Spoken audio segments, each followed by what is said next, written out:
Hey guys, in today's video I'd love to hear your thoughts, so be sure to subscribe and leave a comment below.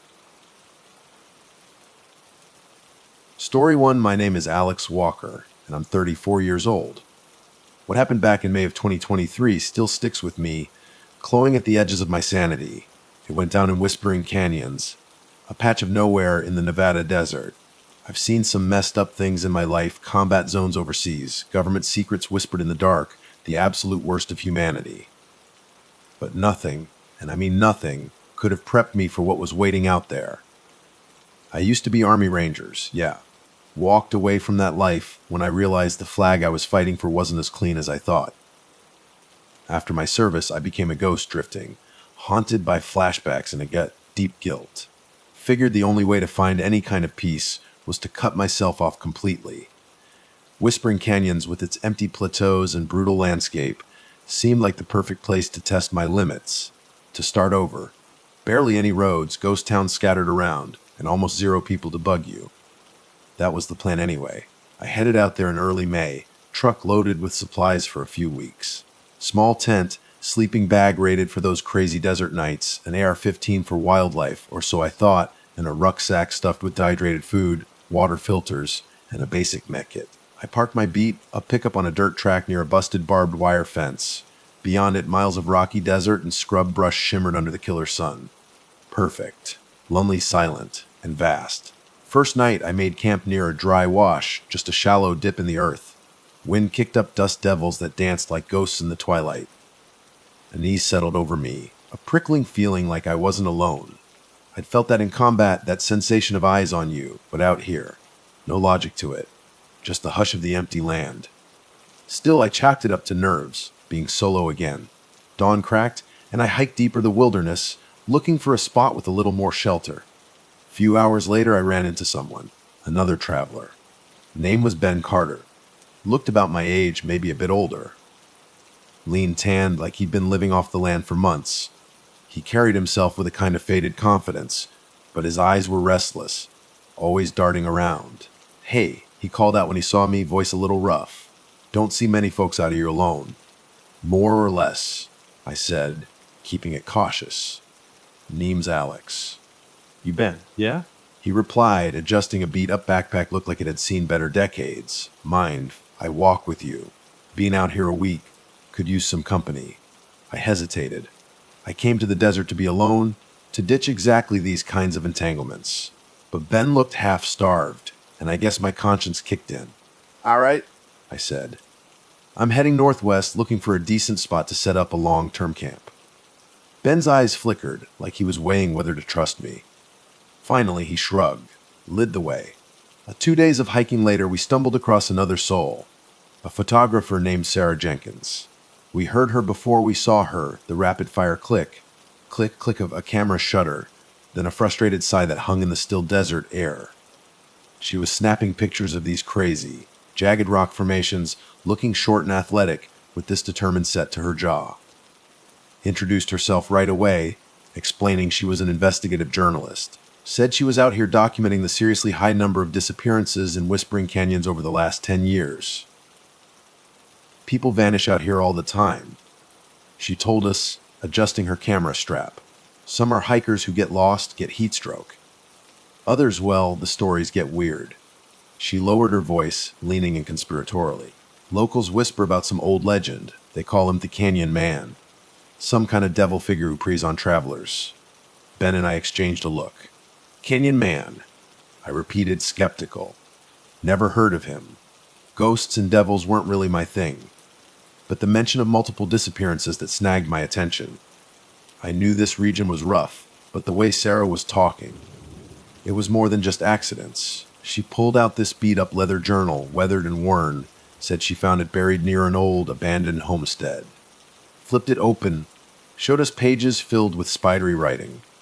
Scrawled accounts from other travelers, she explained, talking about seeing a man in a black hat. Offers them safe passage for a price. Sounded like old wives' tales, campfire stories, or maybe just the ramblings of someone baked in the sun, dehydrated and delirious. But the raw fear in those journal entries that was unsettling. I could tell Ben was bothered too, even if he tried to play it cool with a casual shrug. Not long after Sarah joined us, we got another addition to our little group. Young guy, maybe early 20s, name of Liam Hayes. He appeared out of nowhere, swirling dust cloud at his heels, stumbling towards our makeshift camp. Had a day pack slung over one shoulder, looked completely lost. Lost physically, and maybe lost in life too. He gasped, panting, face flushed and sweaty. You got water. Might misjudge my route. Bright eyes, sunburned nose, the kind of over-enthusiasm you see in guys trying to prove something to themselves out in the wild. New doubt, fresh out of college. Trying to be a real adventurer. We gave him water, asked him what he was doing out here. Said he was hiking across Nevada, heading towards California, to find himself or some cliché like that. Lost his map, phone battery dead, sense of direction apparently AWOL. Join us, Sarah offered, ever practical. Safety in numbers. I wasn't thrilled about adding another body to the mix. Crowds weren't my style, especially out here in the middle of nowhere. But something about Liam's youth, his almost desperate eagerness, it got to me. I nodded my agreement. Besides, Sarah was right. Extra eyes on watch overnight was a smart move. That evening, we found an abandoned homestead to camp in. Ruined stone walls, roof caved in, twisted fence posts looked like it had been deserted for decades. Strange carvings in the foundation stones caught Sarah's eye. Symbols. Jagged lines forming shapes I couldn't place. Gave me a chill, like they were meant to keep something out, or maybe in. Night fell. Wind picked up, rustling through the sagebrush, sounding like hushed whispers. Our campfire flickered, shadows dancing all around us. More than once, a sudden gust blew it out completely, forcing us to relight it with shaky hands. Around midnight, I thought I heard footsteps. Firm, deliberate steps, like someone in heavy boots circling our camp. I snapped on my flashlight, heart hammering, nothing. Ben seemed uneasy too, head swiveling, hand resting on the knife at his belt. Liam had already crashed, out cold, oblivious. Sarah fiddled with her camera, trying to get a shot of the night sky, but I saw her hands trembling. We were all on edge, every nerve screaming, sensing something unseen, something watching. Next morning, we were jumped awake by the sound of an engine. Sheriff Brody rolled up in a beat-up SUV, dust billowing behind him. Thing looked older than me, paint faded and peeling. Brody himself was a tall, broad-shouldered guy, maybe late 50s, with a permanent scowl etched onto his face. He stared at us like we were a pack of stray dogs messing up his lawn. Folks keep going missing around here. He growled, voice like gravel grinding on gravel. Wouldn't recommend sticking around long. Sarah, ever the journalist, stepped forward. Introduced herself, explained her work. Brody just sighed, face like granite. Don't know nothing about no legends, he said, dismissive. Most folks just get lost, get stupid. Rattlesnakes, dehydration. Not a place to go poking around. He locked eyes with me, and something in his gaze that felt off. More than just indifference. Something deeper, like he knew more than he was letting on. Take care, was all he said, before throwing the SUV into reverse and leaving us in a cloud of red dust. The further we hiked over the next day, the weirder things got.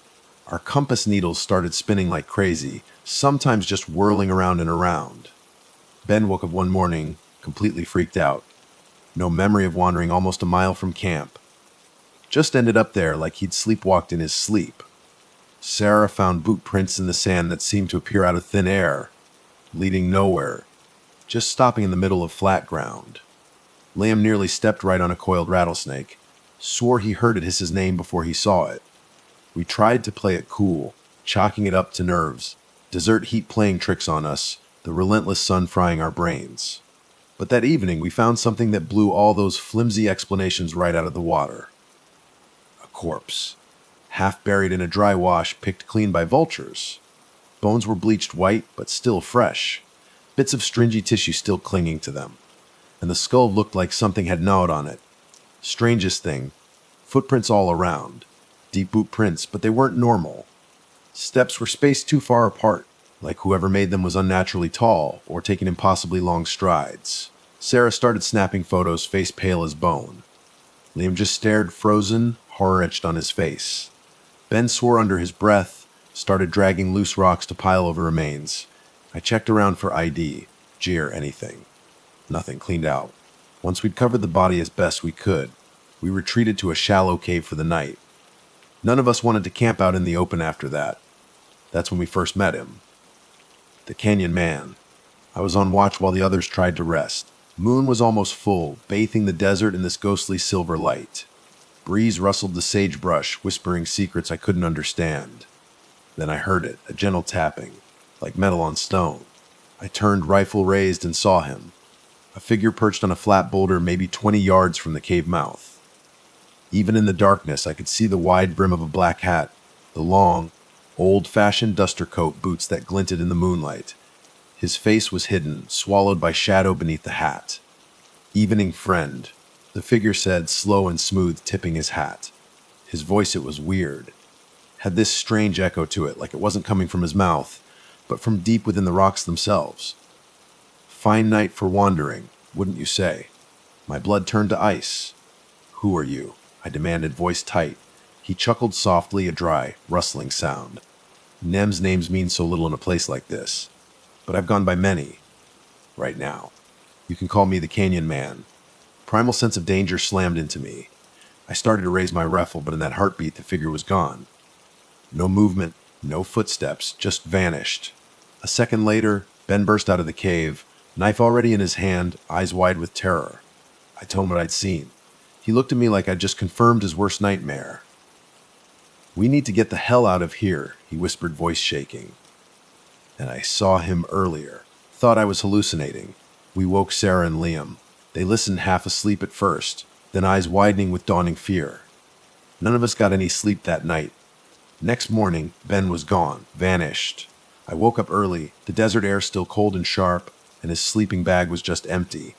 His backpack, canteen, extra clothes, all still there, neatly piled beside his bedroll. But Ben, just gone. We searched for hours, yelling his name until our voices were raw, echoing off the canyon walls. Scarred the area around the cave, every crevice, every boulder. Nothing. Not a trace. Except for footprints. The set of boots stood in the sand right near where his sleeping bag had been. And then they just stopped. Abruptly. About 30 yards out from the cave, like he'd been lifted straight up into the sky. Fear and frustration churned inside me, a sick, twisting knot in my gut. I'd only known Ben a few days, but I felt responsible. He was my companion in this godforsaken wilderness. Sarah wanted to call the authorities, report him missing. Liam's phone was dead. Mine was useless out here, no signal for miles. Sarah's camera still had battery, but her phone was bricked days ago. Whispering Canyon's no coverage, no towers, nothing. Our best bet was to head for the nearest highway, but that was at least a 2-day trek, maybe more. We broke camp, packing up in a tense, strained silence. Sarah insisted we search a little longer for Ben. I agreed, even though a cold dread was settling in my bones. Liam, though Liam got agitated, jumpy, said we were just going to get ourselves killed, wandering around like this. His eyes kept twitching, darting around, and he clung to me like a scared kid. We compromised. Search half the day, then start moving towards the highway. If we found no sign of Ben by mid-afternoon, we'd have to leave him behind. Just the thought of it made my stomach clench. Around noon, Sarah found it. A torn piece of Ben's bandana snagged on a sharp rock in a shallow ravine. We scrambled down into the shadowy crevice, hearts pounding. And then we saw it. Something else. The partial remains of an old campsite. Shredded tarps flapping in the breeze, scattered tin cans rusted through, a blackened kettle lying on its side. And blood. Fresh! Dark stains soaking into the rocks. Sarah picked up something near the blood stains. Another journal, beat up, weather-worn leather, just like the one she'd found before. She flipped it open, and her face went even paler. It's the same style, she whispered, voice trembling. Pages covered in those same weird symbols. Liam just muttered, "We need to go." Ben's not here. He was practically vibrating with fear. As we turned to leave, we heard it. Ben's voice, faint echoing off the ravine walls. "Help me," we froze. Then we raced towards the sound, scrambling over loose rocks, adrenaline surging. Seemed to be coming from deeper in the ravine. We fanned out, calling his name, scoring every crevice, every shadow. But we found nothing, just silence. No sign of him. I got twisted. The voice of it sounded so real, so pained. But it had led us nowhere. Nowhere at all. That evening, we set up a small camp in a more open area, hoping against hope that Ben might somehow find his way back. Sarah and I took watches, rotating shifts through the night. Liam said he'd keep watch too, but exhaustion and fear swallowed him whole, and he was asleep within minutes. My shift passed quietly. Too quietly. Just the wind sighing through the canyons, the distant howl of a coyote, and that persistent, prickling sense of being watched. Then Sarah woke me for her shift. I'd only been asleep a few minutes, it felt like, when I jolted awake to a scream. Sarah was gone, tent flap thrown open, sleeping bag empty. Liam and I scrambled out of our tents, hearts hammering in our chests. No sign of her. Then Liam pointed, hand shaking. Footprints. In the sand. Trailing away into the darkness. 3 distinct sets of prints. Each one wrong. Boot prints, yeah, but too large, too widely spaced to be human. And there was a drag mark in the sand. Like something heavy had been pulled away. Something that could have been Sarah. We followed, stumbling through the dim moonlight, hearts pounding against our ribs. The footprints led us to a derelict wooden shack, walls bleached gray and battered by years of desert storms. Door hung half off its hinges, swaying in the wind. Inside it, we found her camera bag on the dirt floor, smashed lens glinting in the moonlight, and in the corner we found Sarah. She was tied to a wooden chair, stripped down to her underwear, her body slashed, deep jagged wounds crisscrossing her skin. Eyes were wide open, glazed over, fixed in absolute terror. Barely alive. Lips parted, trying to form words, but only a choked cough. A gurgle of blood escaped. As I rushed forward, reaching for her bonds, she shuddered once, twice, and then went still. Died right there in my arms. Liam retched behind me, stumbling back outside. A blackness seemed to hang in the air, thick and oppressive, full. I couldn't hold back the tears. I'd seen death in war, plenty of it. But never like this. Never so senseless, so cruel. Her last breath rattled in her throat, and then nothing. Corners of the shack were thick with shadows, even in the moonlight, and I could almost sense it.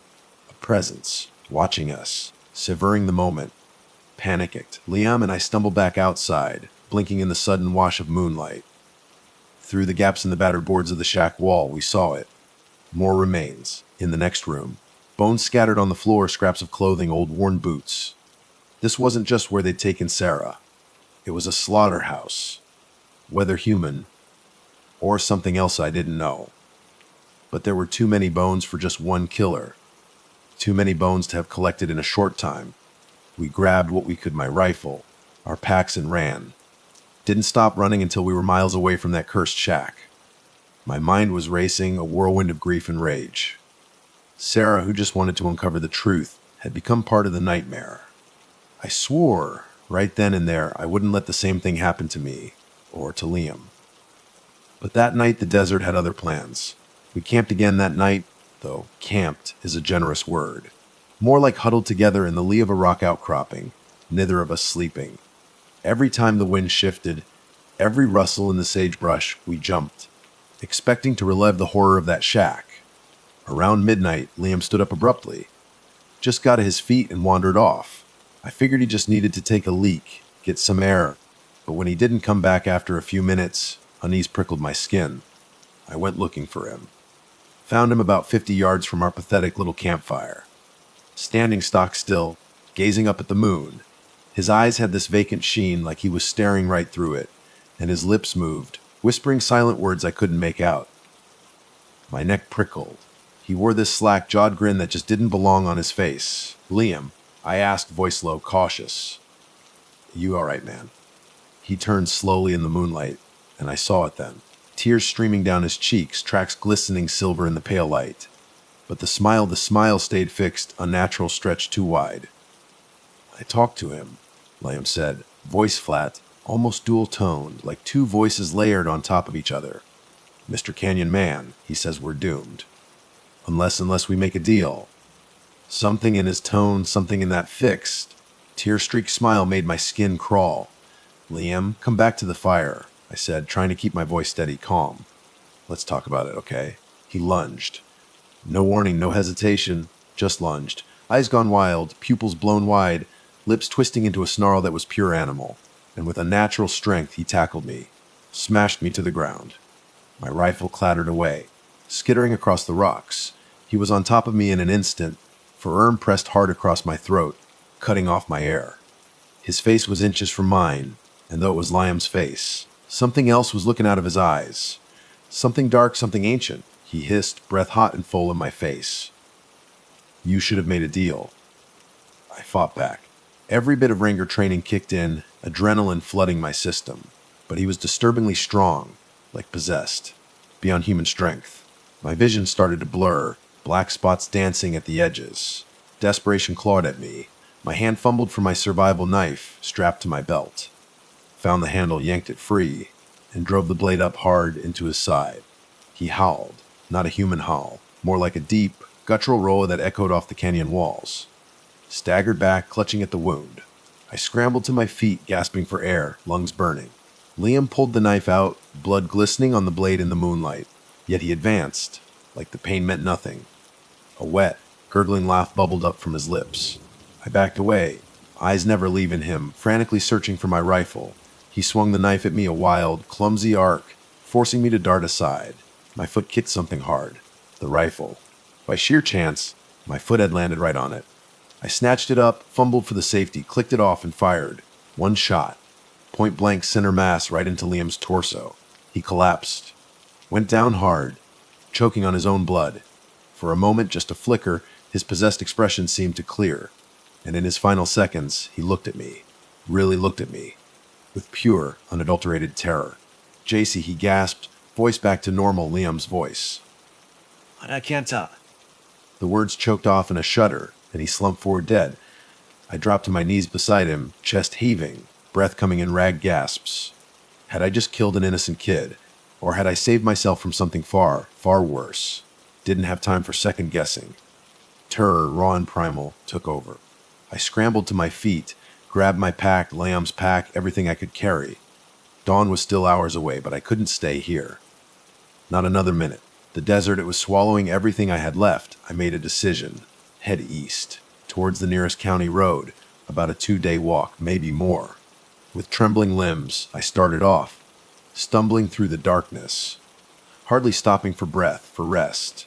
Memories of Sarah's mutilated body, Liam's possessed eyes, Ben's silent disappearance, they blurred together, a constant, thrumming panic at the back of my skull.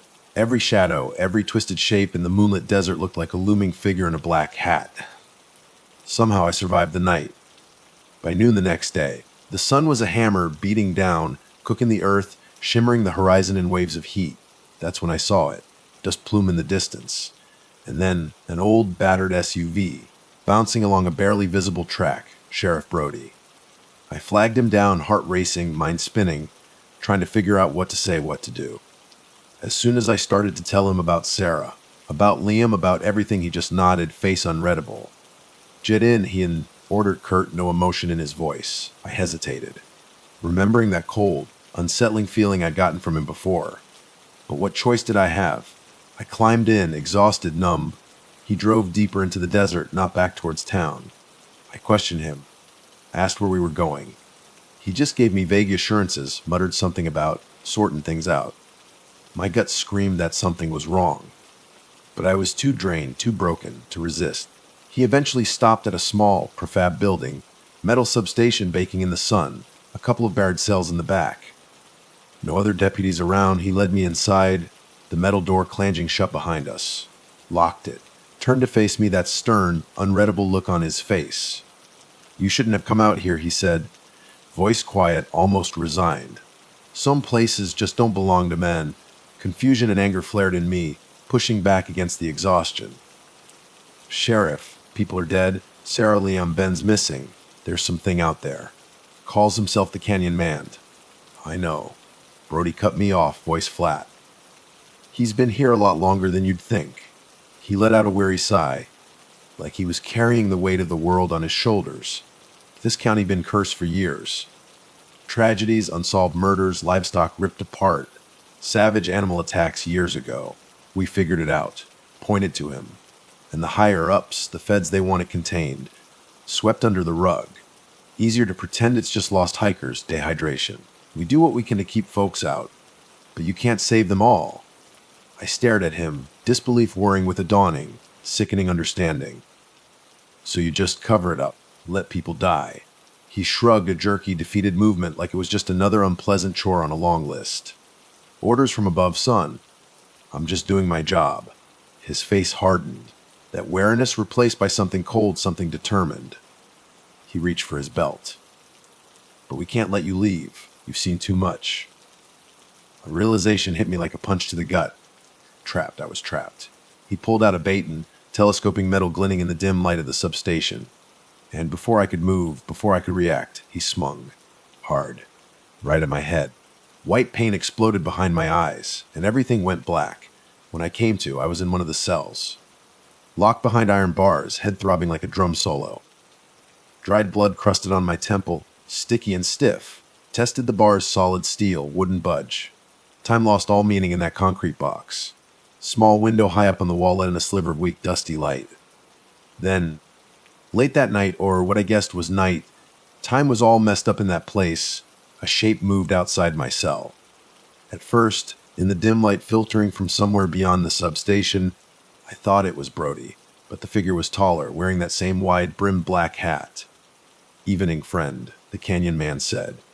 That voice is that echoing, unsettling voice that seemed to come from everywhere and nowhere at once. He tipped his hat, just enough to glimpse a sliver of face beneath the brim. Pale skin, lips curled in a mocking smile. Heard you might need a way out of here. My heart hammered against my ribs. I don't make deals with devils. I spat, voice hoarse, throat raw. He just smiled wider, teeth flashing white in the gloom. Teeth that glinted like polished bone. It's the only game in town, friend. He stepped closer, gloved hand resting lightly on the cold iron bars of my cell. Leave your soul at the door, and I'll get you out. Otherwise you can rot in here, or let the sheriff take care of you. He paused, head cocked, tipping his hat again. Decision's yours. His offer hung in the cold air, heavy, suffocating. I saw Sarah's dying eyes flash in my mind. Liam's possessed grin. Ben just gone. And all the others. The journal entries, the bones in the shack, the mass graves in the canyons. Every fiber of my being rebelled against making a pact with something so vile. I shook my head, slow, deliberate. I won't do it. He just nodded like he'd expected it all along, unsurprised, and his form seemed to ripple in the dim light, edges blurring like smoke in the wind. Suit yourself, and then he was gone, just vanished, like smoke. I sat there alone, breathing hard, trying to steady my nerves, my racing heart. The hours crawled by, each one eternity. Eventually, the outer door of the substation banged open. Voices. Yeah, and a couple of others I didn't recognize. I pressed myself against the bars, listening, straining to hear. We gotta handle this quiet. One of the voices said, a man I didn't know, voice sharp, business-like. Another couple found dead by the cliffs this morning.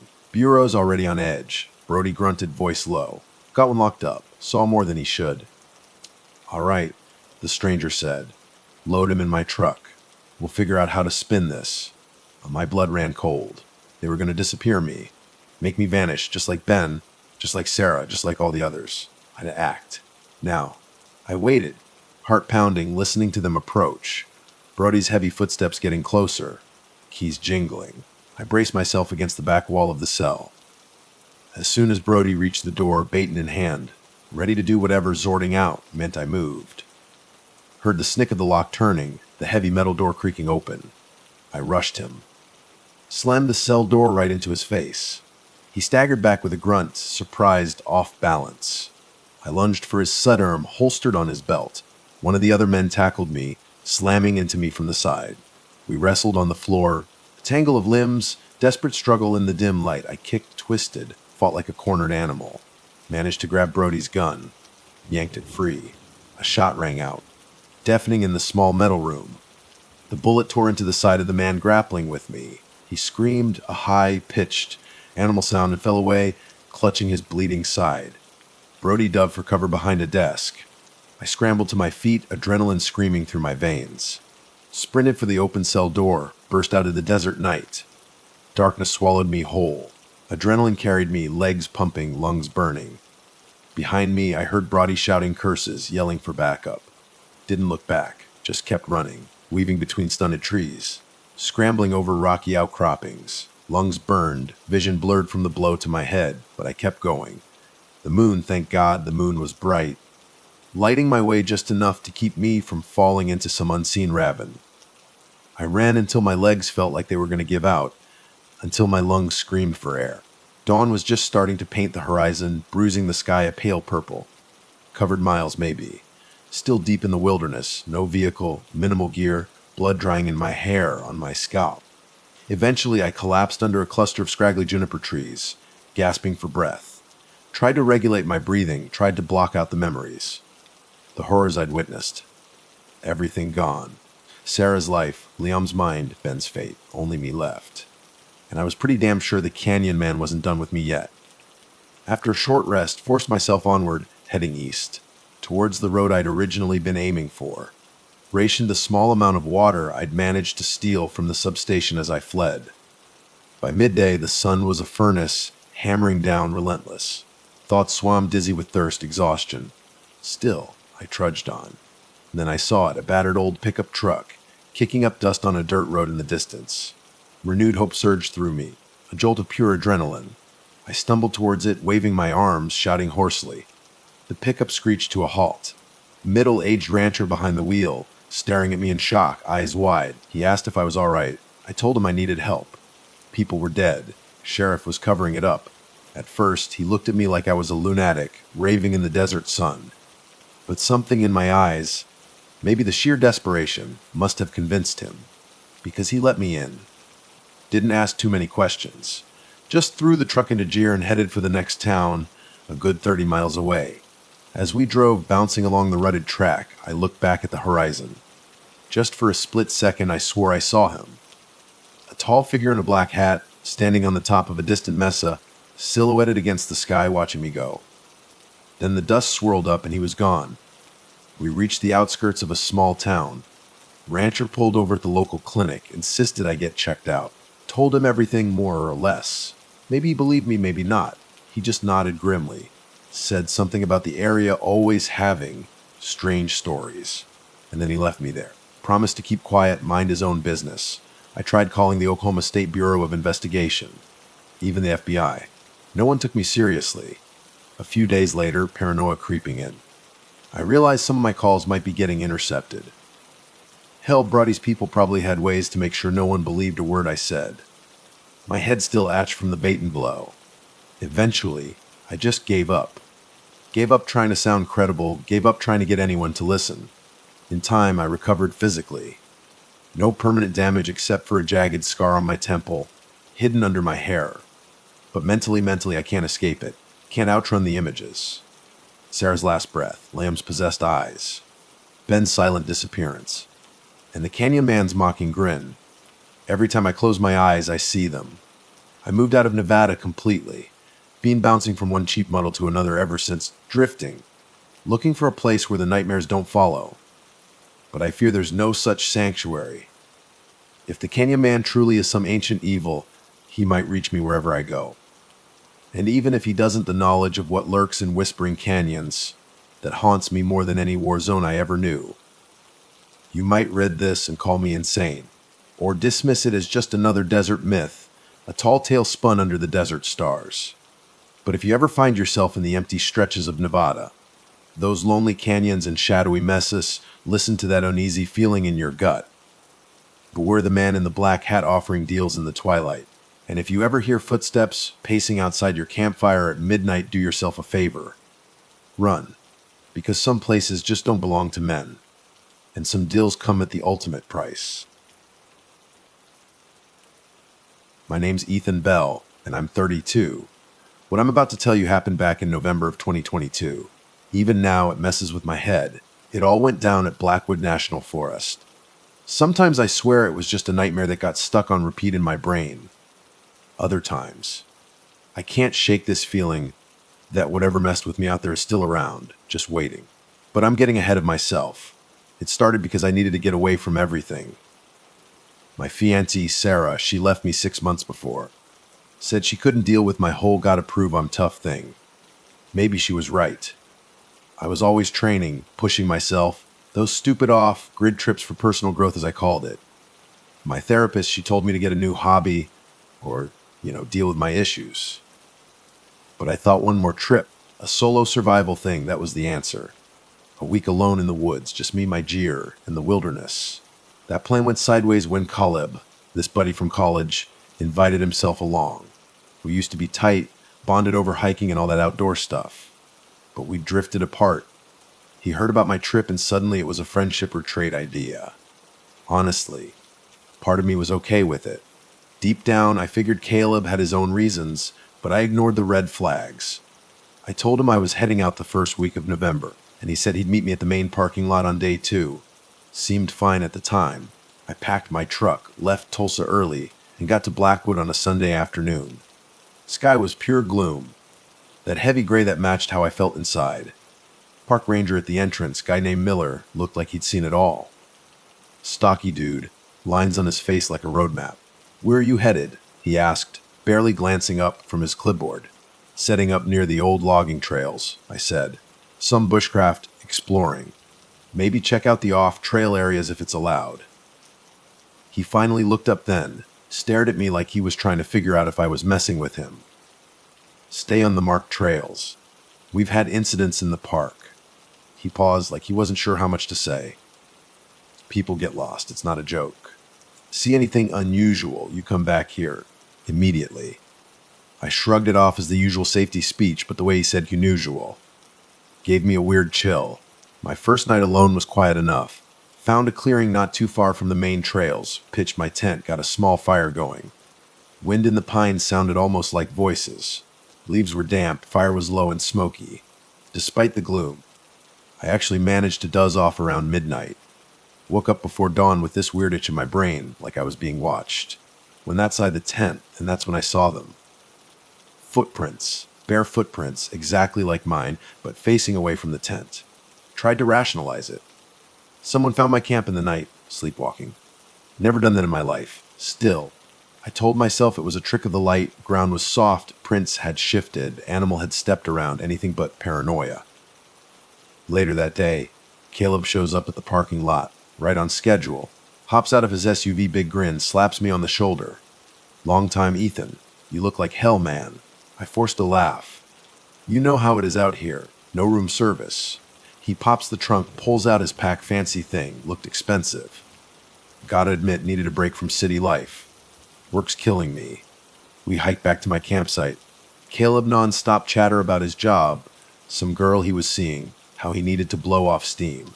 But as the day went on, I started noticing these little jabs in his conversation. Snide comments about Sarah leaving, how I was more obsessed with surviving than enjoying nature. It bugged me, but I kept quiet. Peace, not a fight, right? That evening, we're sitting around a decent fire. Clouds cleared up, bright moon overhead. We cracked open a couple of beers Caleb had snuck in. Conversation got lighter, old memories, camping trips from years ago, stupid college pranks. Eventually I got tired and said I was turning in. Caleb agreed early night. Around 3 a.m. I'm jolted awake by Caleb calling my name. Groggily, I scramble out of the tent. He's standing there, flashlight beam into the woods. "You okay?" I ask, rubbing sleep from my eyes. "You were wandering around, man," he says, sounding freaked out and annoyed. "Heard you talking to yourself. Followed your voice, and you were out there, just standing under a tree." I frowned. I was asleep in my tent. "Caleb." He scrunches up his face, confused. I know what I saw. We both swing our flashlights where he pointed. Just broken twigs, disturbed leaves, and footprints. My footprints. Or so Caleb insisted. A knot tightened in my chest. Same footprints as this morning.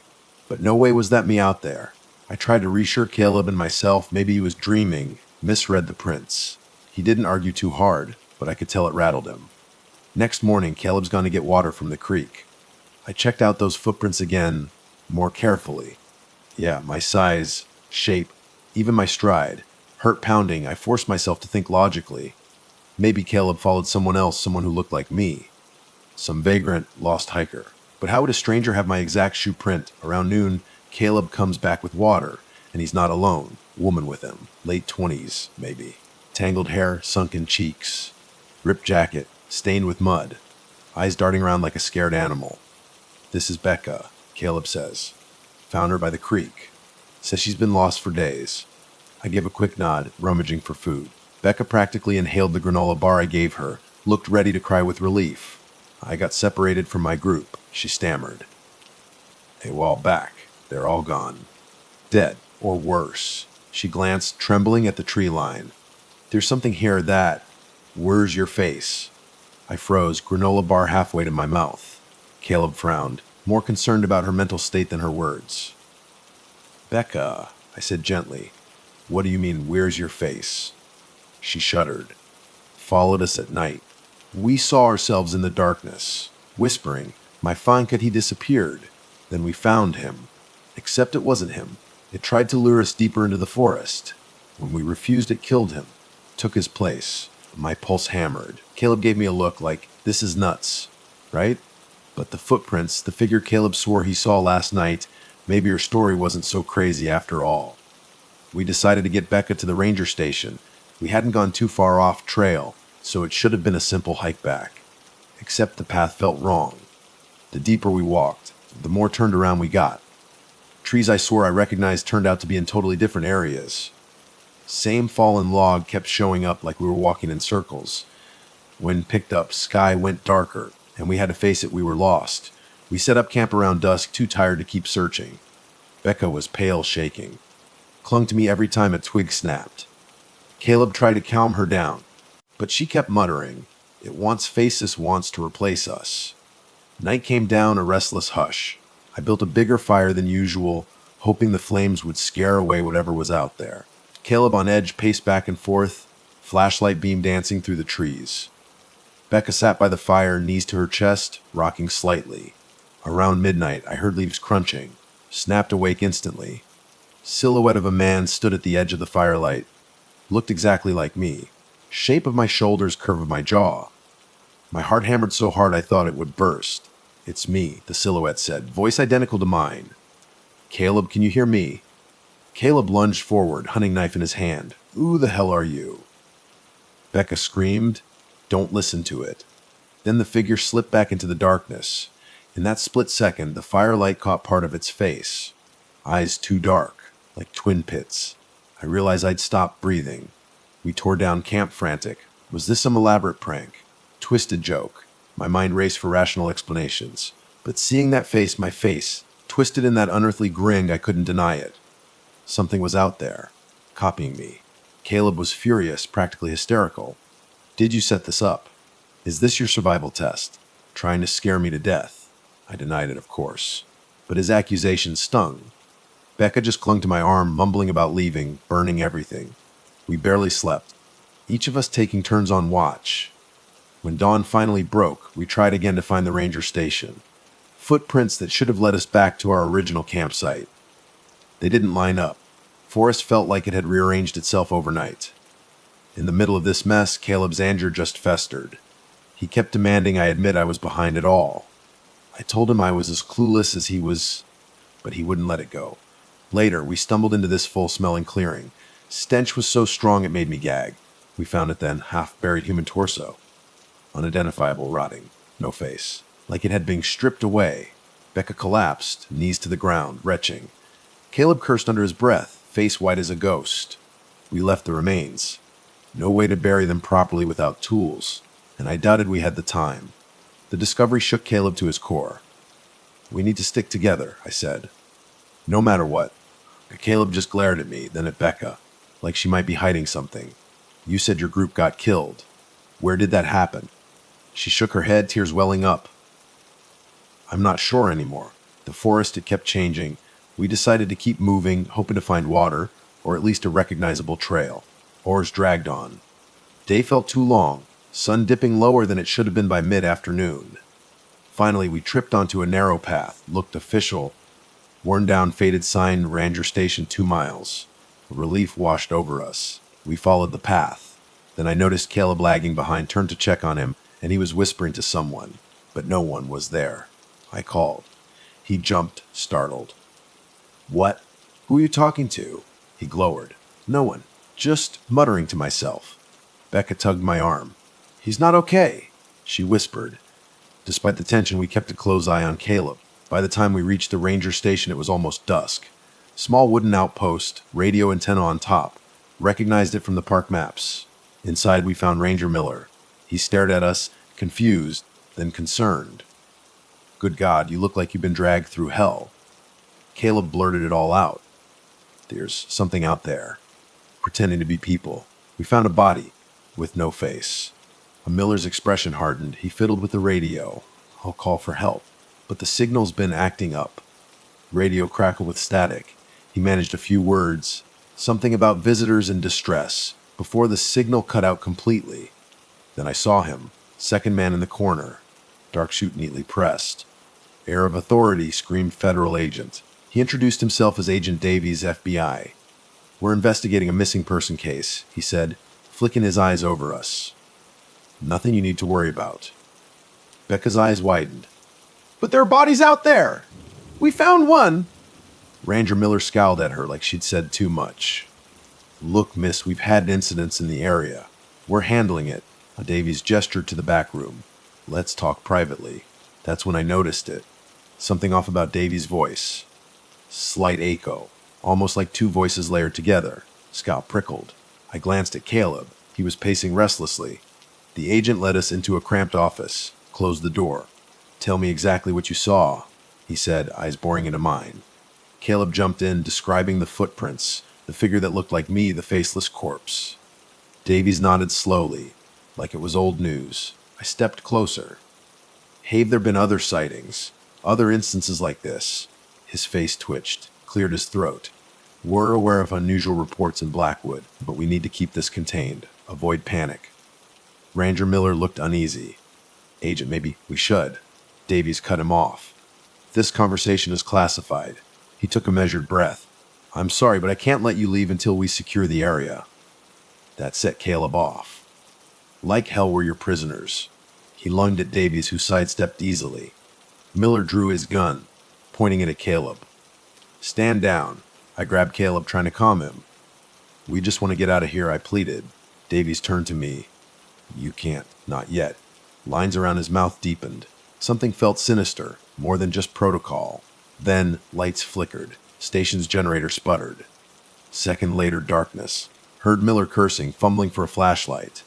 In that briefcase, I felt Becca's hand grab my arm. Ethan, we have to go. We can't trust them. I found a side door, yanked it open.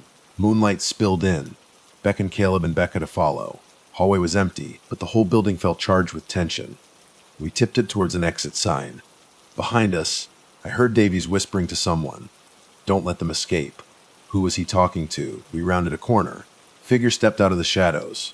Caleb. Another Caleb. Real Caleb was standing right next to me. How could he also be in front of us? Throat went dry. Second Caleb's eyes were too dark. Like the doppelganger in the forest. He grinned hideous. Too wide smile. I yelled, but too late.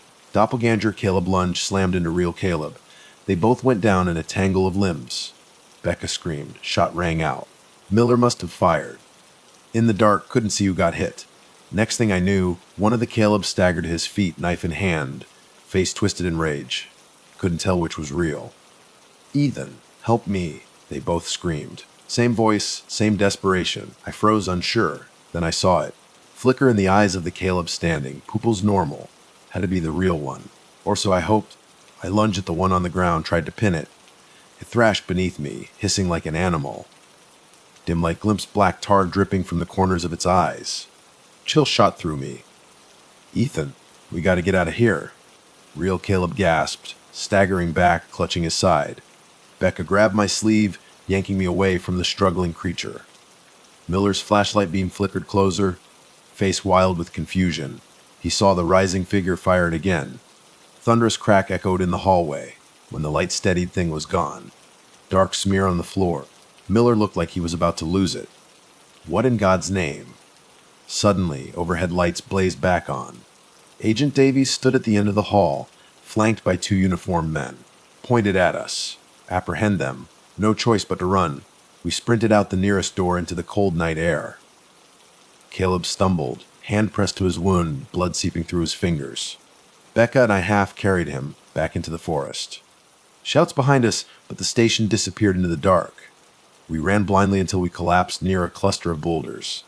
Caleb was panting, eyes wide with pain. They're in on it, he gasped, voice trembling. Or it's controlling them, couldn't argue. Something sinister was going on. FBI, doppelgangers, no idea. Becca tore a strip from her jacket, pressed it to Caleb's wound. We tried to rest, but the forest felt alive with menace. Twigs snapping, leaves rustling, every shadow seemed to hold a threat. Dawn. We set off again, trying to find a way out. Caleb's condition was worse. Breathing ragged, couldn't walk without stumbling. We found a shallow cave for shelter, ironically, near the main Blackwood Cave area, the park's namesake. While Caleb rested, I went out with Becca to gather anything we could use. Firewood, edible plants, maybe a sign of a trail. That's when we heard it. Muffled scream, we raced back to the cave. Caleb was gone, just a smear of blood on the rocks. We spun around, calling his name. Nothing. Panic slammed into my chest. I told Becca to stay put, search the perimeter. Only clue was a single bloody footprint. My footprint. Lomon drew me behind a boulder. There was Caleb. Unconscious, being dragged by another me. The doppelganger. It snapped its head towards me as black. I tackled it, desperate to save Caleb. We tumbled over rocks, grappling. Its skin was cold slick, like a corpse. I landed a solid punch, and it let out a hissing snarl before melting in the shadows. Just evaporated. Caleb was delirious pale. I dragged him back to the cave, screaming for Becca. But she was gone. Her pack lay abandoned. I almost lost it right there, thinking the creature had taken her too. Then I heard her voice echoing outside. Ethan, help. They have me. Didn't pause to think. Stumbled towards the sound. Under a small rock overhang, I found Becca, pinned down by someone in a ranger uniform. He was covering her mouth, dragging her backwards. Another figure in a dark suit, looked like Agent Davies, stood nearby, calmly watching. Rage and terror flared. I rushed the ranger, smashed the side of his head with a rock. He went down hard. Davies turned to me. Inhuman speed. Hand lashed out, caught my shoulder in a crushing grip. Up close I saw it, faint shimmer in his eyes. Same black undertone as the doppelganger. Pure horror speared me. Was he also some imitation? Or possessed? Before he could overpower me, Becca stabbed him in the leg with Caleb's hunting knife. Davies snarled two voices at once and loosened his grip. We didn't stick around. Sprinted back to the cave, me practically carrying Becca when she stumbled. Caleb was barely conscious. He needs medical help, Becca said, tears streaking her dirt-stained face. We heard distant shouting. FBI guys, Miller, or something else wearing their faces. We had to move. So we half walked, half carried Caleb deeper in the cave system. Hoping for another exit, or just a place to hide, time blurred. Cave was damp, cold, confusing tunnels. Only light from our flashlights flickering ominously as batteries died. Eventually, we reached a chamber with an opening overhead, weak shaft of daylight. Caleb started coughing up blood. Looked at me, fear and hatred in his eyes. This is all your fault, he rasped. You had to come here, had to prove you were strong. Guilt weighed me down. I couldn't deny it. Becca tried to reassure him, but he wouldn't let her touch him. Then we heard footsteps echoing through the tunnels. Multiple sets. Frankly, we pressed ourselves against the rocky walls. A beam of flashlight cut through the darkness. Agent Davies' voice reverberated. They couldn't have gone far. Surrender crossed my mind. But the memory of those black eyes, that unnatural strength, suicide. We inched deeper into a side tunnel. Footsteps drew nearer, then seemed to fade. We found a jagged crack in the cave floor, leading to a deeper section. No options left. We squeezed through. Air below was damp, full, but it was a hiding spot. Caleb groaned. Can't go on. Skin clammy, eyes rolling back. Becca and I tried to keep him focused. Stay with us. Just a bit longer, I whispered. Then he lunged, surprising force. Grabbed my collar. You ruined my life, he spat. Sarah, she picked you. Always you. He shuddered. Tears slipping down his cheeks. I hate you. He collapsed against the rocks, sobbing, pain overwhelming him. Before I could respond, something shifted in the darkness behind us. Faint scraping sound. Swung our flashlights around. Slithering along the wall was a shape. Resembled me again. But half-formed. Dripping black sludge. Eyes like black holes at lunge. I shoved Becca aside, smashed my flashlight against the thing. Flashlight shattered, plunging us into near-total darkness. Except for Becca's flickering beam. Creature's mouth and hinge unnaturally, rattling hiss. Caleb, delirious, tried to stand, collapsed. Becca grabbed his arm, dragging him away. I stayed between them and the doppelganger. Suddenly, it rushed me. Pain exploded in my head as we collided. Felt its cold hands clamp around my neck. Lungs burned. Sparks danced in my vision. Managed to bash it in the face with the remains of the flashlight. It recoiled. That was our chance. Becca and I scrambled up, hauling Caleb into a cramped passage. We crawled blindly, hearing the creature scrabble behind us. Just when I thought we'd be stuck in the cave forever, we spotted it. Dull gray light from an exit ahead. We tumbled out onto a rocky ledge. Outside. Sun low in the sky, late afternoon, evening. Battered, filthy, exhausted. Caleb's eyes fluttered shut. Becca tried to shake him awake, but he didn't stir. I felt for a pulse. Weak but present. "We've got to get him to a hospital," I said, voice shaking. Becca nodded, tears glistening. "We're going to have to make a run for it." But we half ran, half stumbled down a narrow trail. Eventually, we burst out onto a rough service road. Sign read service vehicles only. Desperation fueled us.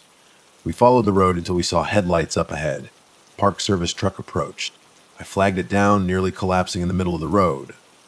The driver was another ranger, younger guy Connor, looked alarmed at our condition. "What happened?" he asked, eyes wide. We babbled about the creature, the FBI. Connor seemed out of his depth, but he radioed for an ambulance, helped us load Caleb into the truck bed, told us to hold tight as he drove. Becca and I exchanged a wary glance. Was Connor legit? Or part of the cover-up? But we were out of options. We needed to save Caleb's life. Felt like forever, but we arrived at a small, makeshift medical station near the park entrance. A couple of paramedics there, loading Caleb onto a stretcher. Connor assured us we'd be taken care of, then walked off, talking into his radio. I sat on the bumper of the ambulance, adrenaline fading. Suddenly, I saw Agent Davies near the edge of the clearing, talking to Ranger Miller, both looking our way. Becca nodded too, face went pale. "Ethan, we have to leave." Now, before we could move, Davies approached. Face looked normal now, no black eyes, no double voice. Had I imagined it? "You two have been through an ordeal," he said, voice calm. "Let's get you to a hospital." I didn't move. Remembered the insane strength, the bullet that didn't seem to stop him. But right now, he seemed human. "Ethan." Caleb coughed weakly from the stretcher. "Don't let them tape me." Wave of panic hit me. Paramedics tried to push Caleb into the ambulance, but he feebly resisted. That's when Davies nodded to them. They injected something into Caleb's IV. He went slack, unconscious. Stop, yelled. Stepping towards them. Miller stepped between me and Caleb, forcibly pushing me back. "You've seen things you can't understand," Miller said, voice almost regretful. "We can't let this get out." Becca grabbed my arm, and we ran. Sprinted back into the trees, ignoring the shouts behind us. Lungs burned, but I didn't dare slow down. After a few minutes, we crouched behind an overturned log, gasping for breath. "What about Caleb?" Becca whispered, tears in her eyes. I had no answer. Dreadful possibility gnawed at my insides. Had Caleb been left to the creature? Or were the FBI and the creature the same now? We waited until the commotion died down in the distance, heard vehicles driving away. Under cover of darkness, we slipped out of the forest. Eventually found a small road, sheer luck. Passerby in a pickup gave us a ride to a nearby convenience store. We called the state police from there. When an officer arrived, we told him everything. Maybe more than we should have. He took statements, but kept exchanging worried glances with his partner. Eventually, they said they'd file a report, but the FBI was in charge of Blackwood Forest now. No mention of retrieving Caleb. No follow-up calls. Nothing. Next day, news broke. Tragic accident at Blackwood Forest. Multiple hikers presumed dead, 'cause unknown. Official line was a series of rockfalls, maybe a cave-in. Caleb's name wasn't in any reports. Neither was Becca's or mine. I tried to push for an investigation, but no one listened. People chalked it up to the FBI finishing some hush-hush operation. Local authorities went silent fast. Becca disappeared soon after, leaving a note at my motel, heading east. Couldn't risk the creature finding her again.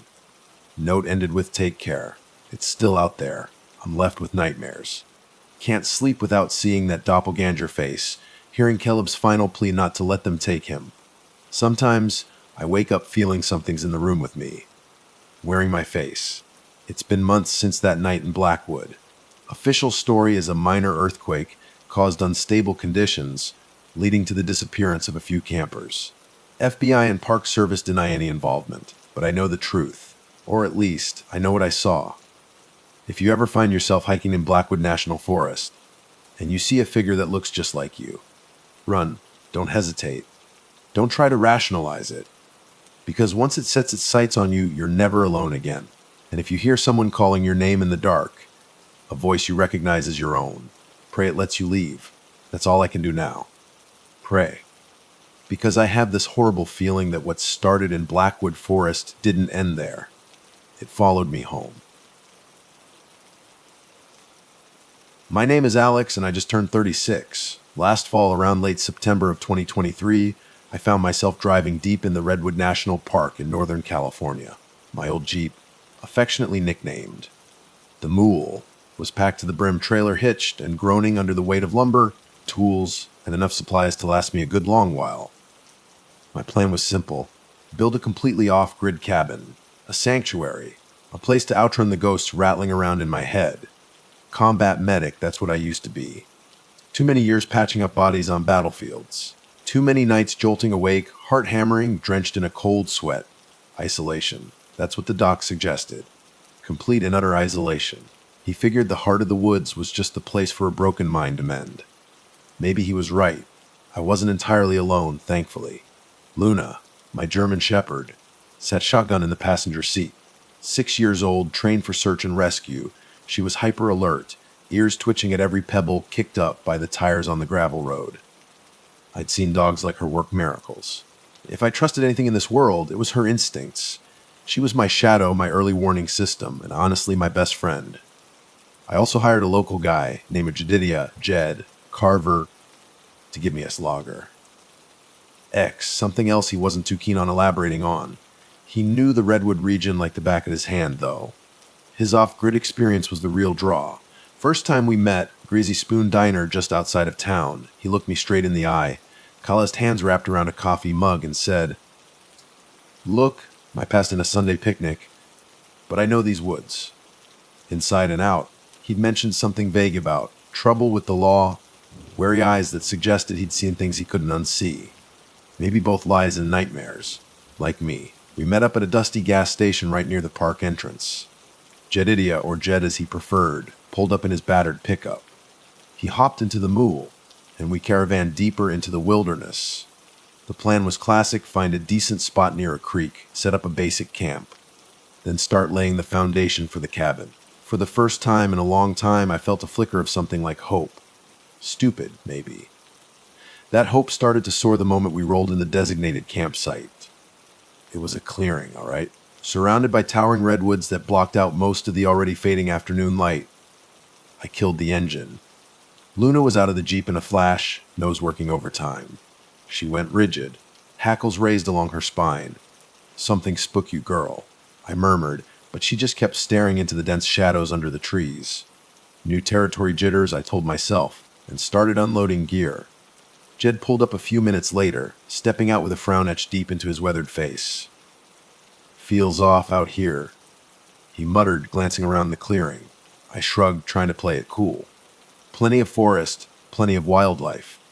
He squinted up at the towering redwoods, spat a stream of tobacco juice onto the flattened earth. "This region, it's got stories. People go missing out here. Sometimes they just vanish. Anyone in particular?" I asked, trying to keep the edge out of my voice. "Yeah, kid went missing near here back in the 70s. Name of Toby, I think. Folks swore they saw him wandering around at night afterwards. Never aged a day. Local legend, you know." He shrugged, like he was trying to convince himself it was all nonsense. "Could be just campfire tales. Still best keep your rifle handy." "We'll be fine," I said, maybe a little too forcefully. We set up our tents, got a small fire going, unrolled sleeping bags. By twilight, we were spread out over the cabin blueprints, mugs of coffee steaming in our hands. The wind whispered through the redwood canopy, a constant rustling sigh.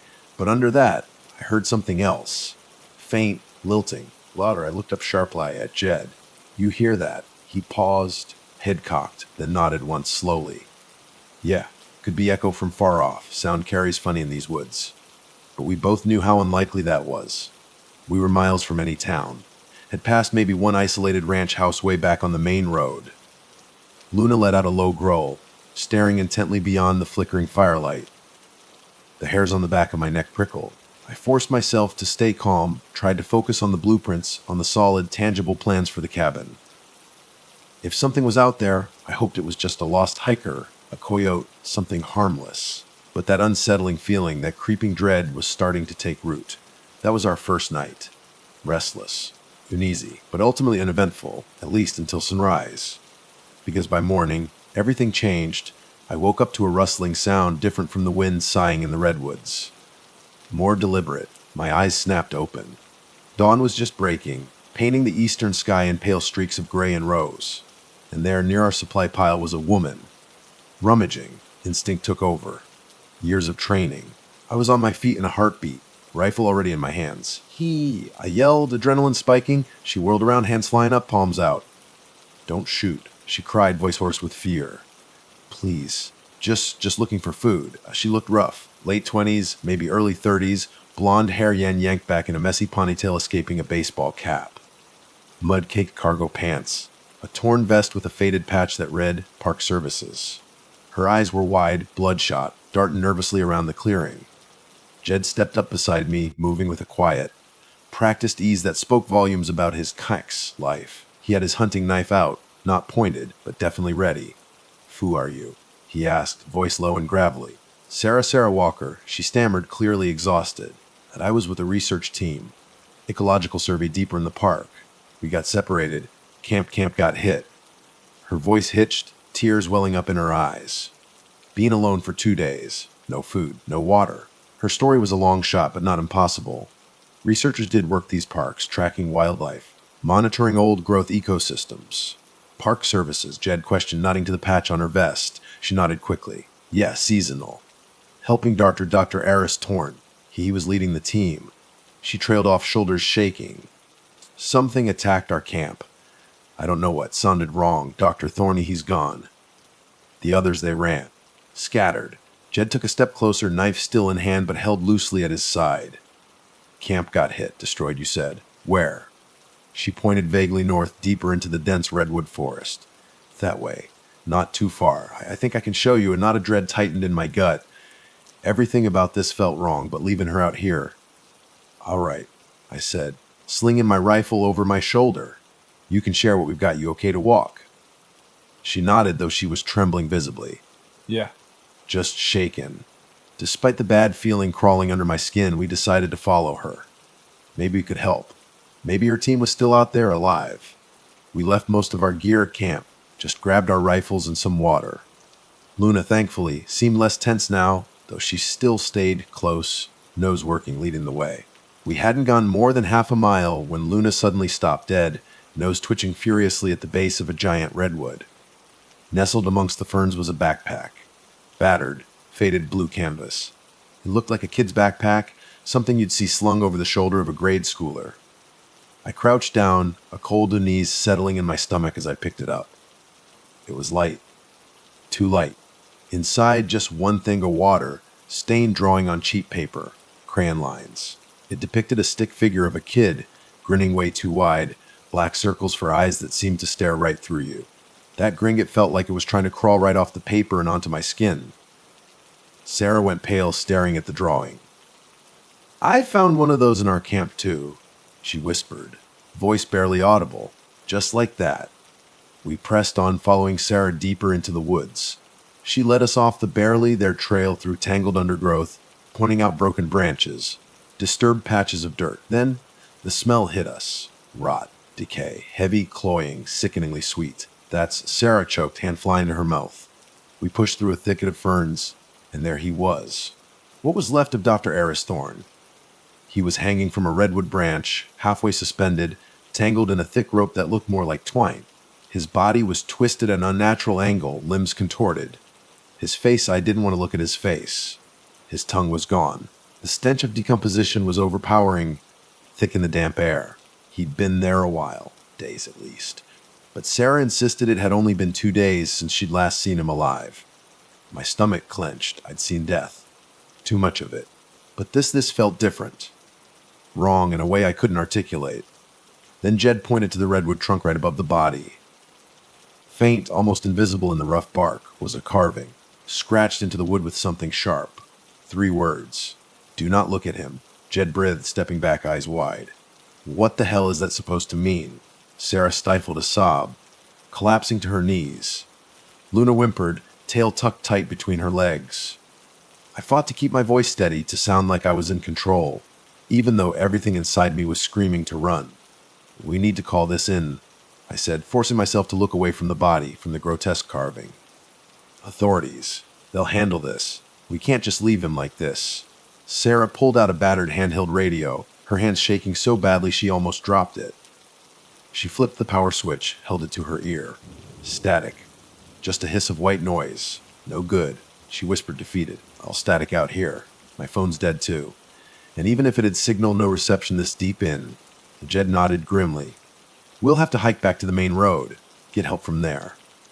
Yeah, I agreed, relief flooding me at having a plan, any plan to get out of this nightmare. Yeah, let's go. We'll get the park rangers out here. State troopers. Someone who knows what to do. I started to lead Sarah and Luna back the way we'd come, back towards our vehicles, back towards some semblance of safety. We'd give our statements, let law enforcement handle it. That was the plan. But halfway back to camp, the forest went silent, eerily silent. And then we heard it, the unmistakable sound of a vehicle engine growing louder, closer. And then, through the trees, we saw it, a flash of green and white, a park ranger truck, pulling up fast. Relief washed over me, so strong it almost buckled my knees. Help was here. Finally, a figure in a khaki uniform stepped out of the green and white patrol truck.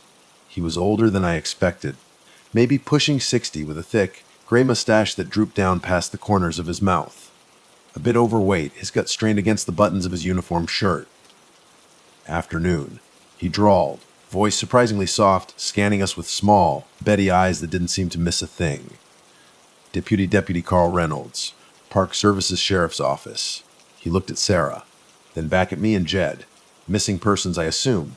Sarah nodded eagerly, relief flooding her face. Yes, thank God you're here. My colleague, Dr. Thorney, he's dead.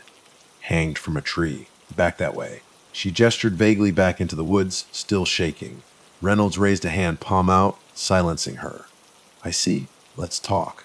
He gestured towards the hood of his truck.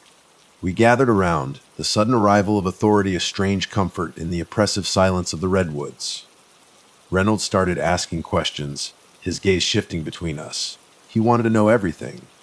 Who we were, what we were doing out here, what Sarah's team was researching, every detail about finding Dr. Thorne's body. He took notes in a small, worn pad, his expression unreadable. When Sarah pleaded with him to retrieve Dr. Thorne's body, Reynolds just nodded slowly, saying, "I'll something what I can do."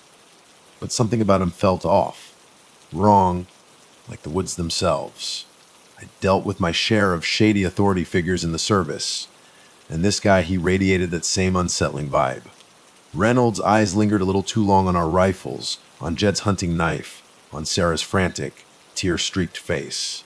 Instead of offering reassurance, he just sighed heavily, a long, drawn-out sound. "Might be best if y'all just left," he said finally, his voice still soft, almost a whisper. "We'll handle the investigation. This park, Redwood National, it's got a lot of secrets. Secrets you don't want to be around for. Trust me on that." Jed stiffened beside me, hand instinctively going to the knife at his belt. "We have a right to be here," he said, his voice suddenly hard. "I'm helping my buddy build his cabin." Reynolds' expression hardened, those beady eyes narrowing. "I've seen too many folks come out here thinking they can just settle. Next thing they're missing, or they end up in pieces." He lowered his voice even further, leaning in conspiratorially. Some things are best left undisturbed. Can't be undone, you understand." He held our gaze for a beat too long, then straightened up abruptly. "Go on home. Pack up your camp. Leave it to us." Then, without another word, he turned on his heel, got back into his truck, and drove off. No offer to escort us out. No request for formal statements beyond the bare minimum he just scribbled down. It was like he couldn't wait to get rid of us. Or maybe he just wanted us out of the picture. We stood there, stunned, as the ranger truck disappeared down the narrow track, the sound of its engine fading into the rustling redwoods. We made our way back to our campsite in silence, the uneasy feeling from the woods now amplified tenfold by that unsettling encounter. Sarah sank down by the dying campfire, hugging her knees to her chest, staring blankly into the embers. "He's not going to help, is he?" she asked, her voice flat, devoid of hope. I shook my head slowly, still trying to process what had just happened. "I don't know. Something's definitely not right." Luna paced restlessly around the campsite, whining softly, sniffing at the air, her usual calm demeanor completely gone. She'd never been this anxious before. My gut twisted with a cold, hard not to worry. Jed looked just as shaken, his eyes darting nervously around the tree line, scanning the shadows for what? I didn't want to think about it. "We're leaving at first light," Jed said abruptly, breaking the silence. "No question. We pack up, we get out of these damn woods." I nodded, agreeing instantly. I didn't want to spend another minute in this place, but the thought of breaking down camp in the dark, especially with the heavy, suffocating tension that was now pressing down on Use. "Yeah," I said, forcing a steadier tone than I felt. "First light." "Definitely." But first light felt a long, long way off. And that night, something circled our tents. We heard it in the rustling leaves and the snapping twigs. Footsteps. Light, almost too light, that paused whenever we held our breath to listen. And then, again that ladder. Faint lilting carried on the wind. But this time it sounded closer. Too close. Each time I peered out of my tent flap, flashlight beam cutting through the darkness, I saw nothing. Just shadows. Deep, impenetrable redwood shadows that seemed to writhe and shift in the flickering light. Luna growled low in her throat, hackles raised, staring into the blackness beyond the firelight. But the shadows, they didn't move. They just watched. Dawn couldn't come fast enough. And when it finally did, painting the sky in hues of bruised purple and sickly yellow, we found them. Footprints around our tents. Barefoot, child-sized. Their shape circled our camp, almost playful, like a kid running rings around a maypole. Sarah stared at them, eyes wide, breath catching in her throat. A child in the woods at night. Jed said nothing, but his face was ashen, his usual weathered complexion now bone white. I thought about that local legend he'd mentioned, Toby, the kid who went missing, never aged. The drawing in the backpack. The warning carved into the tree. Do not look at him. My rational mind screamed at me to dismiss it, to find a logical explanation. But every single hair on my arms was standing on end. We packed with a frantic, desperate energy, throwing gear into the Jeep and Jed's truck, not caring about organization, just wanting to get the hell out of there. We were almost finished loading up when it happened. The shot, sharp, cracking, echoing through the silent redwoods. A bullet zinged past, so close I felt the wind of it, clipping the side mirror of my Jeep, sending shards of glass scattering across the forest floor. Instinctively, I dove behind the Jeep's fender, yanking Sarah down with me. Luna barked in alarm, a furious, guttural sound, racing around to circle back to my side. Jed drew his .30-57 revolver, scanning the tree line, his face a mask of grim determination. Another shot cracked through the air, winding past overhead. Down, Jed hissed, crouching low. Silence followed, tense, expectant. Then we heard it again. Footsteps. Crunch, crunch, crunch, deliberate. Slow, getting closer. And then Deputy Reynolds stepped out from behind a massive redwood, rifle held loosely in his hands, pointed right at us. He looked furious, and maybe, just maybe, a little afraid. "Told you to leave," he growled, his soft voice now laced with a dangerous edge. I leveled my rifle, aiming it right back at him. "What's your problem, Deputy?" I demanded, my voice shaking despite my best efforts. He laughed, a harsh bark without any humor in it. "My job," he said.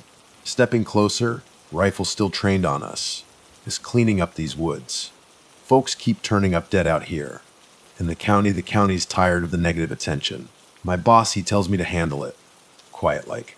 If that means scaring you off or more final measures, so be it. Sarah's voice trembled beside me. "Boot Dockerthorne, he was killed. You have to do something." Reynolds snapped, advancing another step, his eyes hard and cold. "That man's death, the others, there's something unnatural in these woods. Doesn't matter if it's real or some local myth. You can't fight it. Our officer, we just keep it quiet. Last thing we need is at a circus." His voice actually shook on those last words.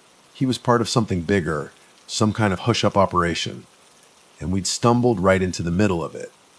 Before any of us could speak, Reynolds raised his rifle, aiming not at me, not at Jed, but at Sarah. Jed reacted first.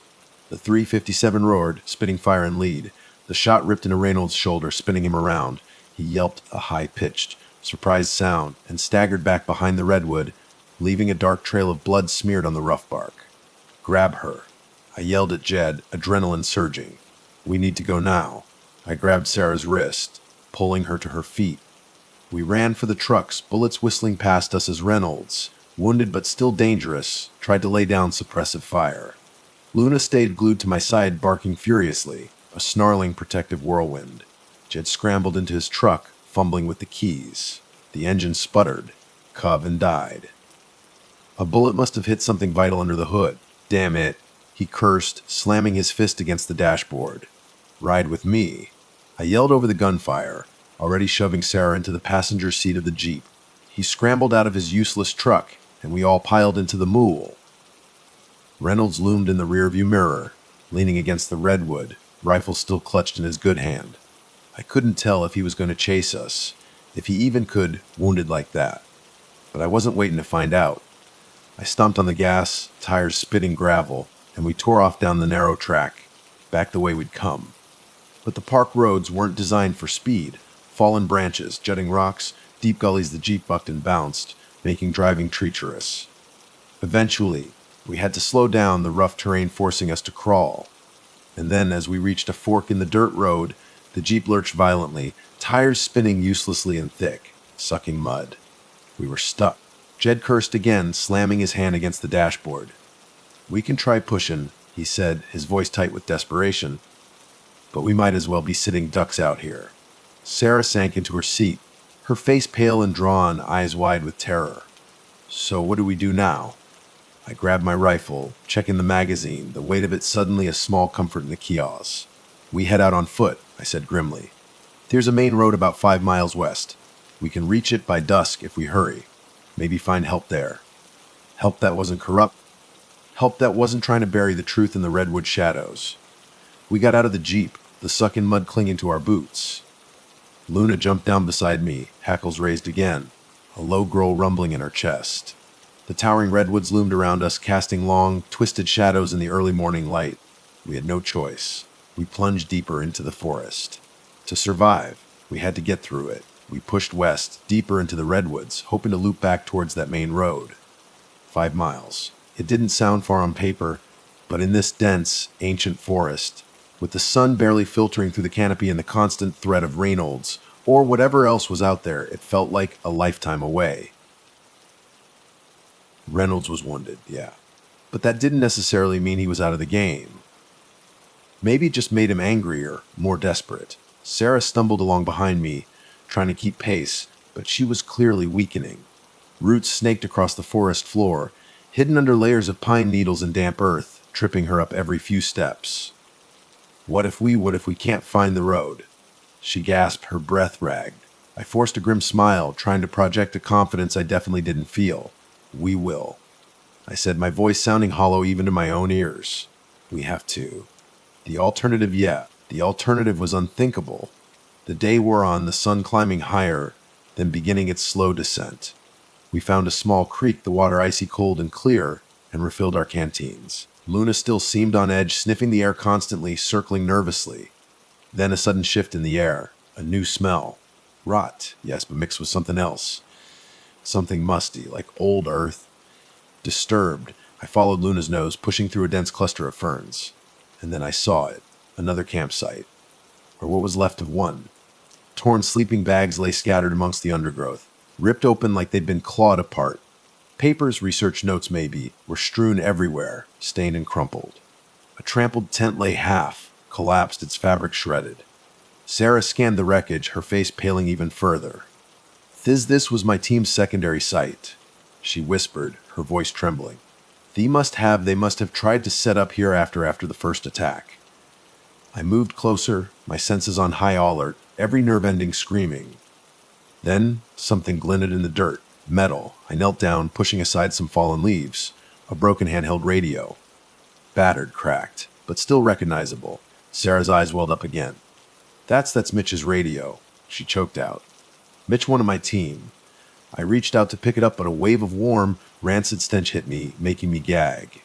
And then I saw it. Just beyond the radio, half buried in the leaf litter, was a human arm. Pale bloated, the skin starting to peel away. Flies buzzed lazily around the exposed flesh. Sarah turned away abruptly, retching, stumbling back into the trees. Jed just stared at the arm, his face grim, his jaw clenched tight. This is a slaughter," he said, his voice barely a whisper. My mind raced, trying to catch up, trying to make sense of the senseless. We had to get out. Now, there was no help here. Only more death. More whatever this was. But then, Sarah swayed on her feet, her eyes rolling back in her head. She crumpled to the ground, collapsing in a heap at the base of a redwood. Luna whimpered, nudging her face, licking her hand. Jed and I were instantly at her side, hoisting her up, trying to rouse her.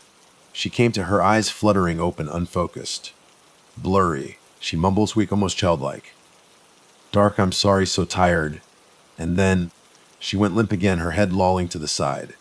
We pressed on, Jed and half carrying Sarah between us, Luna leading the way, her usual confident stride replaced by a hesitant, nervous pace. We didn't see or hear Reynolds, but every snap of a twig, every rustle of leaves made me jump, my hand tightening on my rifle. And that laughter of the wind carried it again, occasionally. Distant, yes, but somehow wrong, like it was echoing right behind us, bouncing off the towering redwoods, high, pitched and childlike, yet laced with something ancient, something evil. By the time the sun dipped below the redwood canopy, casting long, eerie shadows that stretched and twisted like grasping claws, we knew we couldn't push on any further. We had to make a shelter, find some semblance of safety before full dark descended. We couldn't risk traveling blind in this place. We stumbled upon a small clearing nestled against a rocky outcropping. It wasn't much, but it offered a little protection from the wind, a small patch of relatively open ground. We set up a quick perimeter, using some tripwire and flares I still had left over from my army days, grim reminders of a life I was desperately trying to escape. Then, we huddled around a tiny fire, barely more than embers, making sure it was small enough not to attract too much attention, not to paint us as targets in the deepening darkness. Night fell, and with it, the tension ratcheted up another notch. I could barely keep my eyes open, exhaustion pulling at me like a physical weight, but the adrenaline pumping through my veins wouldn't let me rest. Every shadow seemed to writhe, every sound amplified in the oppressive silence of the redwood night. Then, around midnight, a rustling, closer now, right at the edge of our meager firelight. I sprang up, rifle in hand, heart hammering against my ribs. The brush parted, branches snapping, and Sarah screamed. Standing at the edge of our firelight was a child, small, barefoot. He wore ragged, dirt-stained pants. No shirt, his face was smeared with dirt, but it was his eyes that froze me in place. Unnaturally dark, like polished obsidian stones. They stared at us, unblinking, and a slow, chilling smile spread across his face. "I'm lost," he whimpered, his voice small, trembling, yet somehow wrong. "Help me." Luna growled, a low, menacing rumble deep in her chest. But the boy didn't even flinch. Sarah reached out instinctively, her hand trembling, reaching towards him. "Oh my God," she breathed, tears streaming down her face. "You're just a kid." Jed grabbed her wrist, yanking her back hard. He growled, his voice tight with fear. "Don't touch him. Look. I saw it then, flickering behind the childlike facade. Something else. A malice so cold, so ancient, it made my blood run ice. I remembered the bodies. The laughter, the warning carved into the tree. Everything in me screamed that this was no ordinary child. The boy cocked his head, that grin widening impossibly wide, stretching his lips into a grotesque parody of a smile. Then, he giggled, a high-pitched, chilling sound that scraped against my sanity. Jed pointed his revolver, his hand shaking so badly I thought he might drop it. "Stay back," he yelled, his voice cracking. The boy's dark eyes flicked to Jed. And in that instant, Jed froze, his breathing hitched, his eyes widening in sheer, unadulterated terror. What the?" he mumbled, his voice choked, dropping his revolver as if it had suddenly burned him. I watched in horror as Jed's face twisted, contorting into something broken. Fear, yes, but also pain, and something else, is something like understanding. His mouth slowly curled into a grin, a mirror image of the child's grotesque smile, and a soft, strangled laugh escaped his throat. The boy took a step forward. Jed stiffened, his body going rigid. Then, with a horrifying, deliberate motion, he reached for his hunting knife, still sheathed at his belt. He drew it, the steel glinting in the firelight, and turned it on himself. My heart slammed against my ribs, a frantic drumbeat of pure, unadulterated terror. Jed. No, I yelled, lunging forward, but it was too late. He slashed the air with the knife, a swift, brutal motion, slicing it across his own throat, before any of us could even react. The wet, choking sound that followed will haunt me forever. Blood gushed, spilling down his chest, staining the earth crimson. He collapsed, his body hitting the ground with a sickening thud. A faint, strangled laugh died on his lips as his eyes went wide and vacant, staring up at the redwood canopy. Sarah screamed again, stumbling backwards, away from the gruesome scene, her hands flying to her mouth. I shouldered my rifle, aiming it at the boy, my finger tightening on the trigger. But he was gone, vanished.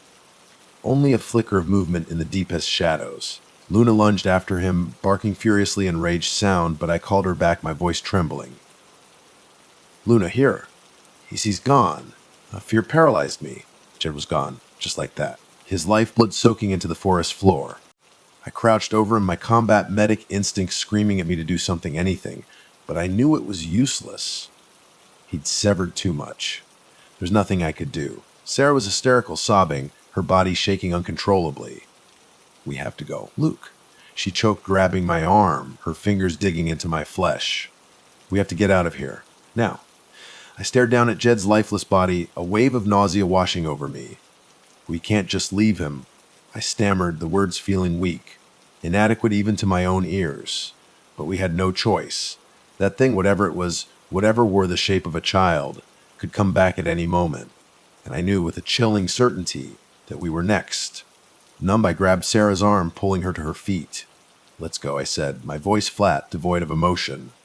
And we ran blindly into the darkness, leaving Jed behind in the blood-soaked clearing, leaving him to the shadows and the whispers and the echoing louder of the redwoods.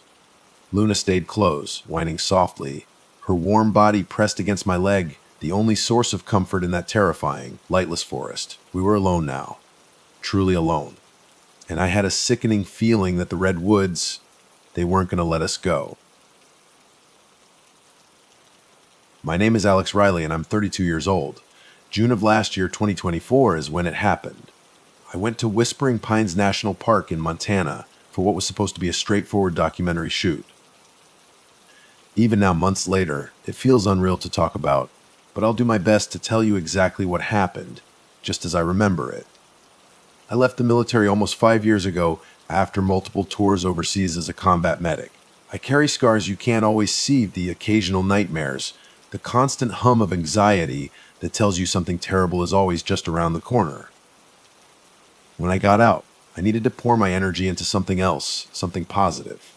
Documenting remote places, wilderness survival techniques, and local folklore became my new focus. It gave me a purpose, a reason to keep moving, never staying in one place too long. That's how I ended up at Whispering Pines. I'd heard the stories, strange lights in the sky, hikers vanishing without a trace, whispers about an old woman who lived in the woods, a kind of witch figure. It sounded perfect for my next project. I've always thought witch stories were just cautionary tales, or at worst, a way to explain crimes blamed on superstition. I wanted to prove there was nothing supernatural about it. Just the harsh reality of the wilderness. Maybe some isolated incidents blown out of proportion. I wasn't going in blind. I hired Jake Tracker, Miller, 38 years old, as my guide. He'd lived in Montana most of his life, knew the park trails like the back of his hand, and claimed to be a skilled survivalist. He also had a reputation for being a bit of hard case, liked his whiskey, and wasn't always easy to get along with. But everyone said if you wanted to trek safely through the rugged backcountry of Whispering Pines, Tracker was your guy. I also brought along a photographer, Chloe Evans, 29, bright, ambitious, and buzzing with excitement to capture moody, haunting shots of the pines at dawn and dusk. She was new to real wilderness, though, and it showed in her wide-eyed enthusiasm. I saw a bit of my younger self in her, the curiosity, the thrill of the unknown. And then there was Shadow, my 3-year-old German Shepherd. She'd been with me on countless adventures, trained for alertness and protection. Shadow was more than just a pet. She was my security blanket, my silent watch companion who could sense danger faster than any human. We arrived in Dust Devil, Montana, a tiny, almost ghost town baking under a brutal June sun. One main road, a couple of weathered buildings, and a diner that doubled as the general store that was Dust Devil. Whispering Pines National Park loomed in the distance, a vast expanse of dark forest and sharp peaks that seemed to swallow the horizon. The first real authority figure we met was Sheriff Brody. He was in his late 50s, stocky, with salt and pepper hair and a permanent frown etched onto his face. He approached us as we were grabbing last-minute supplies from the diner. "You folks heading up to the Pines?" he asked, his eyes sizing us up from behind mirrored sunglasses. "Yes, Sheriff," I said, giving him my most reassuring smile. "Documentary project." He held up a hand, stopping me. "Just know, cell service dies a few miles past town. Be careful out there. People get lost in those woods if they don't know what they're doing." "Got a good guide," I replied, nodding towards Tracker, who was leaning against my SUV, lighting a cigarette. Sheriff Brody glanced at Tracker, and something flickered across his face distaste, maybe recognition. "Sure," he said, his voice flat. "He's local, all right? Just keep your wits about you. Folks around here say the Pines have their own kind of pull." At the time, I just wrote it off as more small-town superstition. We loaded up the SUV, and an hour later, we were well past Dust Devil's last building. The paved road ended, turning into a gravel track that rattled every bone in my body. Shadow sat upright in the back, ears perked. Chloe was practically glued to the window, snapping photos of the darkening woods. "It's intense out here," she said, a nervous excitement in her voice. "So beautiful, but heavy." "It's not empty," Tracker muttered from the passenger seat, not looking back. "Things live out here." Shadow let out a low growl at that moment, though there was nothing visible but dense trees and deepening shadows. "Relax," I murmured, reaching back to stroke her side. Shadow's ears flicked, but she eventually settled. We reached a small clearing deeper in the park as dusk settled. The air felt cooler, the trees closing in around us. We parked near a cluster of pines that offered some natural shelter. Tracker assured us it was the safest spot to set up camp, less likely to be exposed to sudden wind gusts. We pitched our tents in a rough semicircle, with a central fire pit in mind.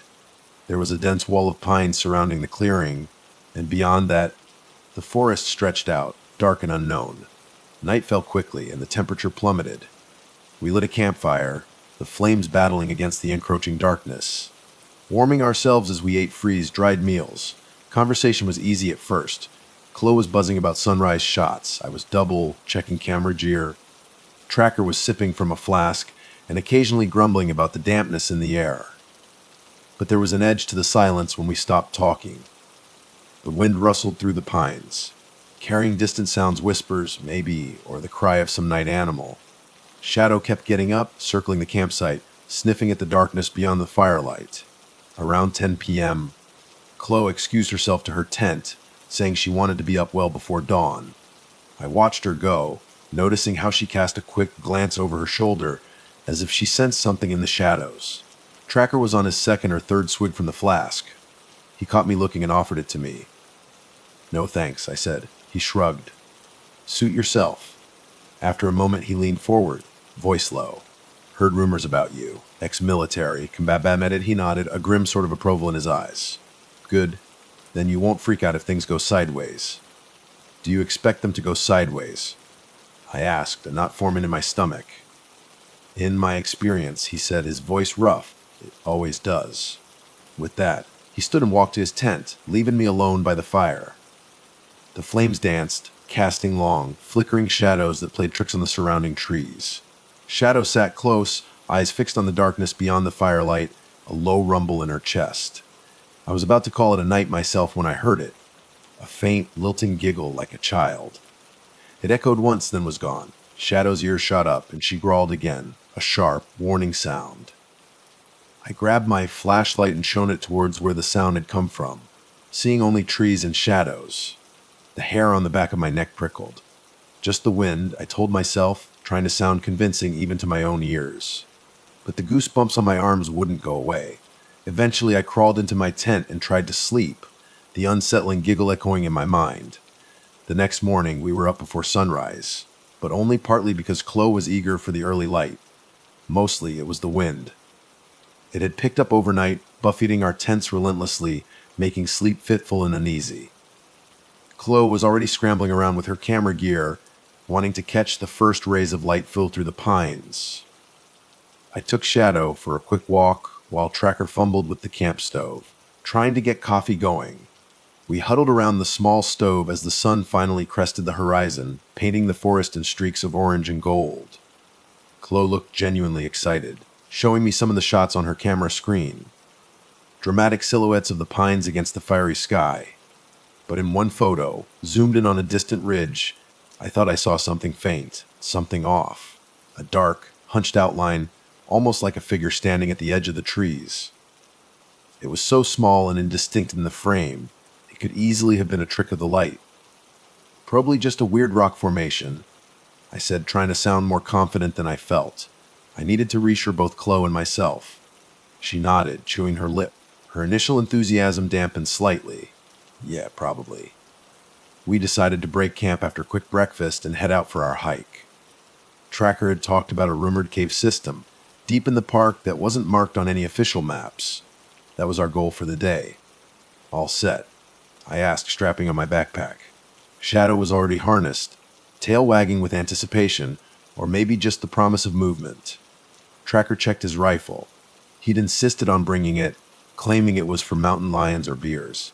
I suspected he just never went anywhere unarmed. Ready as I'll ever be, he grunted. Chloe fiddled with the straps on her camera bag, nodding.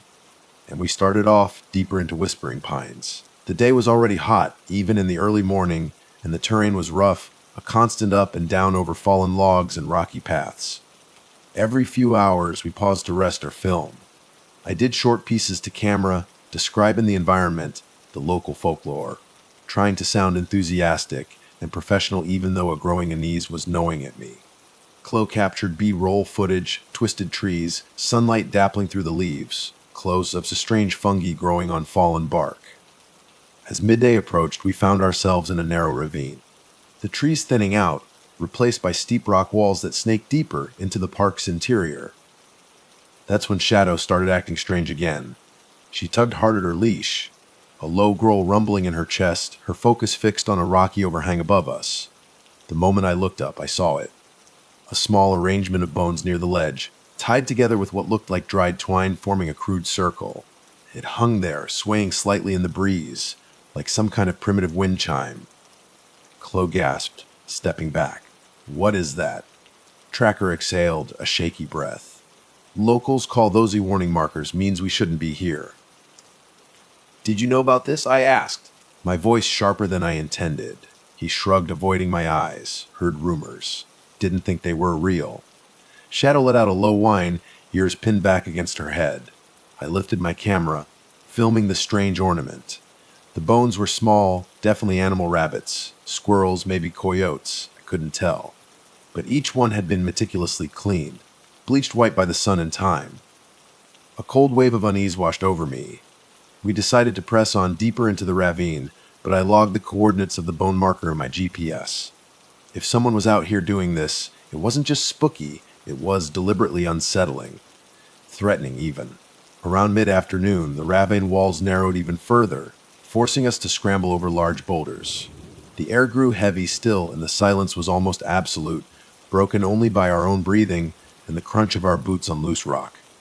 Finally, after what felt like hours of climbing, Tracker pointed to a narrow opening in the rock face, almost hidden behind a curtain of vines. The cave, he said, his voice hushed. It was a shallow cave, barely more than an alcove, maybe 50 feet deep at most. But the moment we stepped inside, I felt an overwhelming sense of wrongness, a heavy, oppressive feeling that settled in my chest.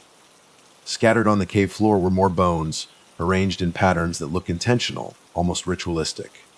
Some were old, brittle, and crumbling to dust.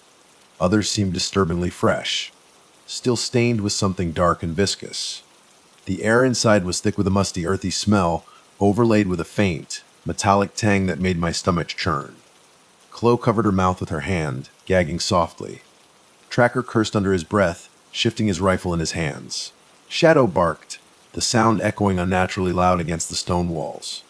I was about to suggest we turn around, get out of this place, when Chloe suddenly spotted something glinting near the back wall of the cave.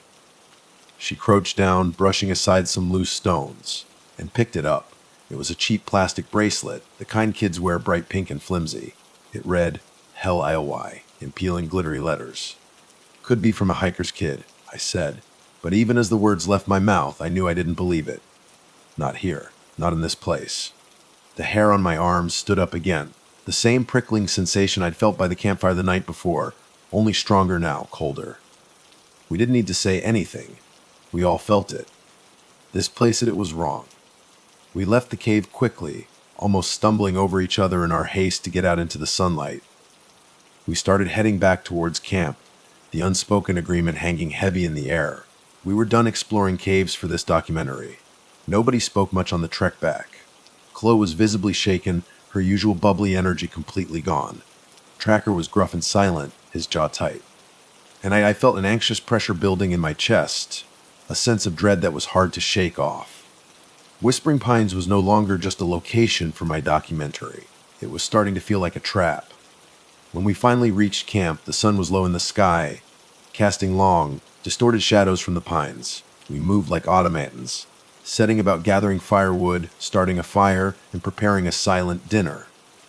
The mood was thick with tension. Tracker kept taking swigs from his flask, though not enough to get properly drunk. Just enough to maintain a steady, surly edge. Chloe spoke softly, breaking the heavy silence. Do you think that cave was used by, I don't know, some kind of group? Tracker shrugged, poking at the fire with a stick. There have been rumors, he said, his voice low. Smugglers used to hide out in these parts. Bandits even earlier than that. Then folks started talking about her. Chloe asked, her voice barely a whisper. Yeah, Tracker said, not meeting her eyes. Which, they call her Pine Mother. Some say she's older than the trees themselves, wandering these woods, living off whatever she finds. I rolled my eyes, trying to mask my unease with a show of skepticism. Local legends always blow things out of proportion. Probably just some twisted person messing around with animal bones, right? Chloe nodded slowly, but she didn't look convinced. We ate our freeze, dried meals in relative silence, the crackling fire the only sound louder than the wind sighing through the pines. Finally, I said, I'm going to bed. Want to get an early start in the morning, see if we can hike out and maybe interview some locals about this Pine Mother legend. Tracker just grunted in response, and Chloe nodded numbly. I crawled into my tent, zipped it shut, and tried to settle down, Shadow curled up at the foot of my sleeping bag. I was half asleep when I heard Shadow growling again, low and continuous, a deep rumble that vibrated through the tent floor. Then I heard it, a sound I'll never forget. A child's voice, clear as a bell, calling out for help. Please help me, it said, faint and echoing, carried on the wind. Help me. My eyes snapped open. I sat bolt upright, adrenaline surging through me. Shadow was rigid, staring towards the tent flap, a low, menacing growl building in her chest. Chloe's and Tracker's tents were still zipped shut, silent. The voice came again, closer this time, clearer. Help me, I'm hurt.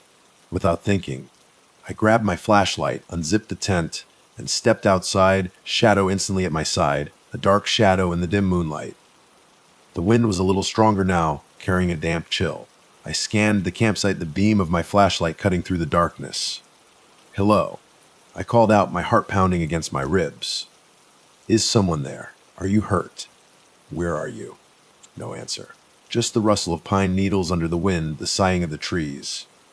Then, from the far side of the small clearing, beyond the cluster of pines, I thought I saw movement, a small fleeting figure slinking away into the deeper woods. Or maybe it was just a shadow, cast by the shifting moonlight and my own flashlight beam playing tricks on my eyes. I hurried around the pines, Shadow padding silently beside me, flashlight beam dancing across the undergrowth. But there was no one there, just emptiness. The forest floor, littered with pine needles and fallen branches, stretched out into the darkness. My pulse hammered in my ears. Behind me, Tracker emerged from his tent, rifle in hand, his face etched with sleep and annoyance. What the hell are you doing? He growled, his voice rough with sleep. I turned, shining my beam back towards him, momentarily blinding him. You didn't hear that kid calling for help. He shook his head, his eyes narrowed against the sudden light. Nothing out here but coyotes. You sure you're not imagining things? I wanted to argue, to insist on what I'd heard, but the more I thought about it, standing there in the cold silence of the forest, the more uncertain I became. Maybe it was just the wind, playing tricks, preying on my already frayed nerves. Tracker pointed his rifle out into the darkness, as if daring something to show itself. Nothing did. Eventually, after a long, tense silence, we both went back to our tents. But sleep was a long time coming, and when it finally did come, it was fitful, haunted by whispers and shadows. The following morning, I woke to find Chloe's tent wide open and empty, a cold fist clenched in my stomach. I scrambled out of my tent, adrenaline spiking. Tracker was nowhere to be seen either, but his tent was still zipped up, undisturbed. Chloe, I called out, my voice tight with fear, stepping around the deserted campsite. Her camera bag was gone, I noticed, lying on the ground outside her tent. But her backpack, with spare clothes and hiking gear, was still there inside the tent. That was wrong. Chloe wouldn't go far without her camera, but she definitely wouldn't leave her backpack behind, not in the wilderness, not without telling us. Something was terribly wrong. Chloe. I yelled again, my voice echoing in the morning stillness. Just then, Tracker stumbled out of his tent, hair disheveled, blinking, his face still puffy with sleep. What's going on? He mumbled, rubbing his eyes. She's gone, I said, pointing to Chloe's empty tent, the camera bag lying discarded on the ground. He frowned, finally seeming to register the seriousness of the situation. Go on. Maybe she went ahead to get some sunrise shots. She was keen on that. He rubbed his face, trying to shake off the sleepiness. Boot, she wouldn't just vanish. Not out here.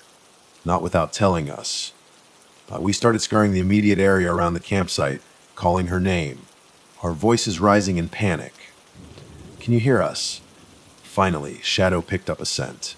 She started sniffing at the ground, her tail wagging tentatively, then took off, pulling at her leash, leading us away from the campsite, through a patch of sparse juniper trees and into a narrow ravine that we hadn't explored the day before.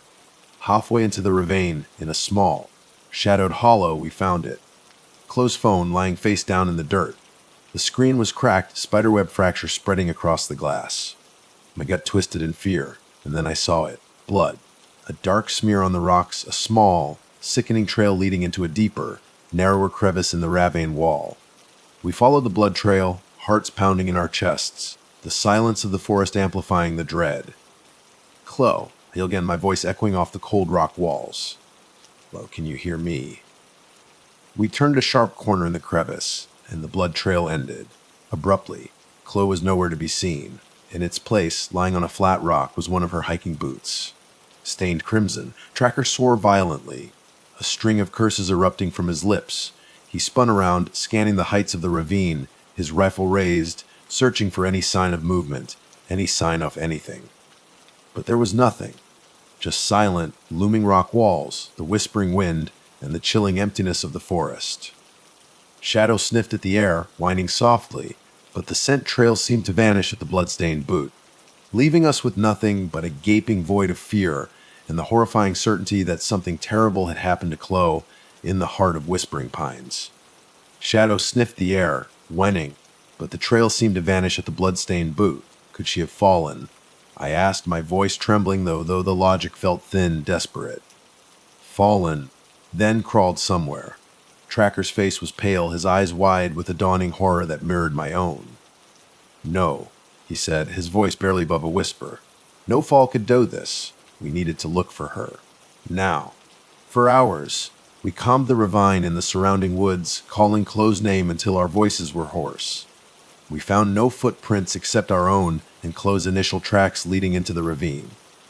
No drag marks, no sign of a struggle beyond the blood smears and the single, horrifyingly abandoned boot.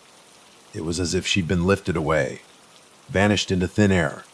A cold pit of dread formed in my stomach, heavier and colder than anything I'd ever felt before. Those bone markers, the child's voice, in the night the unsettling giggle, the feeling of wrongness in the cave, it all coalesced into a terrifying certainty. Something was very, very wrong in Whispering Pines. By mid-afternoon, we were exhausted, dehydrated, and no closer to finding Chloe. We had to go back to Dust Devil, inform Sheriff Brody. Maybe try to get a real search party organized. I noticed Tracker was trembling slightly, sweat plastering his shirt to his back. It was more than just the heat. He was radiating a frantic, almost panicked energy. As we started packing up what little remained of our camp, I realized Tracker was moving with a frantic urgency, glancing over his shoulder every few seconds, his eyes darting nervously into the surrounding trees. Shadow kept her ears pinned back, a constant low growl rumbling in her chest, directed at nothing and everything. The moment we had our gear stowed and the tents packed away, Tracker suddenly cursed under his breath, his movements becoming even more frantic as he started rummaging through my backpack. "Where's your car key?" he asked, his voice tight, turning his own pockets inside out with jerky movements. I scowled, suspicion prickling at the edges of my fear. "Right here," I said, pointing to my chest pocket. "What the hell are you doing?" He exhaled sharply, trying to cover up his frantic actions, forcing a strained laugh. "Just making sure we have everything, you know?" But his eyes wouldn't meet mine, and an uneasy suspicion wormed its way into my mind. Was he planning to take this UV and leave me here? Abandon me in this nightmare? I shoved the thought away. Tracker might be a hard-drinking, rough-edged loner, but he wouldn't abandon someone in the wilderness, would he? We drove back down the gravel track, dust clouds billowing in our wake, the silence in the SUV thick and suffocating. The sun was dipping low, painting the sky in bruised purple and orange hues by the time we neared Dust Devil. Sheriff Brody's squad car was parked in front of the diner, just as it had been the day we arrived. We pulled up behind it, the gravel crunching under the tires. I hopped out, my legs stiff and shaky, and went inside the diner. Sheriff Brody was sitting at the counter nursing a cup of coffee, the same stern frown etched on his face. "Sheriff," I said, breathless, my voice cracking with exhaustion and fear. "Our friend Chloe, she's missing. We found blood. We think she might be hurt." "Hurt?" he repeated, staring at me for a long, unreadable moment, his eyes cold and assessing. "Where?" I explained everything, my words tumbling out in a rush, the ravine, the blood, the bone markers, the unsettling cave. He listened in silence, his expression unchanging. When I finished, he sighed heavily and stood up, walked outside with me, his gaze lingering on Tracker as he emerged from the SUV. He gave Tracker a curt nod, then examined my SUV, circling it slowly, almost like he was searching for something. Finally, he said, "Show me on a map." We laid out a crumpled topographic map on the hood of my SUV, the wind whipping at the edges. I pointed to the approximate area of the ravine, the cave. Sheriff Brody squinted at the map, then scratched his jaw, his gaze distant. "You're saying she just disappeared?" he asked, his voice flat, devoid of emotion. "Yes," I said, my voice rising in desperation. "She wouldn't wander off. There was blood, Sheriff. This is serious." He let out a long breath, his eyes darting between me and Tracker, a flicker of something unreadable in their depths. "We can take a look," he said slowly, deliberately. "But out here things get strange. People get lost sometimes. Sometimes we find them. Sometimes we don't." I bristled at his dismissive tone, the casual indifference in his voice. "She's not just some lost hiker, Sheriff. Something happened to her. There's evidence of foul play." The words felt weak, inadequate to describe the terror I felt. "Foul play," Sheriff Brody echoed, his eyebrows raised in a sardonic arch. "You got an argument with this Chloe." I felt my anger flare, hot and sudden. "No. Why would you ask that?" He shrugged, his gaze sliding away. "People do desperate things in the desert heat. Heat stroke, anger, petty fights, then someone ends up missing." Beside me, Tracker stiffened, his hand clenching into a fist at his side. "Besides," Brody continued, his voice hardening, fixing Tracker with a cold stare, "I know you, Miller. Heard you used to run certain goods through these parts. Contraband, wasn't it?" Tracker's jaw clenched, his face flushing a dull red. "That's in the past, Brody. Way in the past." The sheriff just stared at him, letting the tension stretch and thicken in the air between them.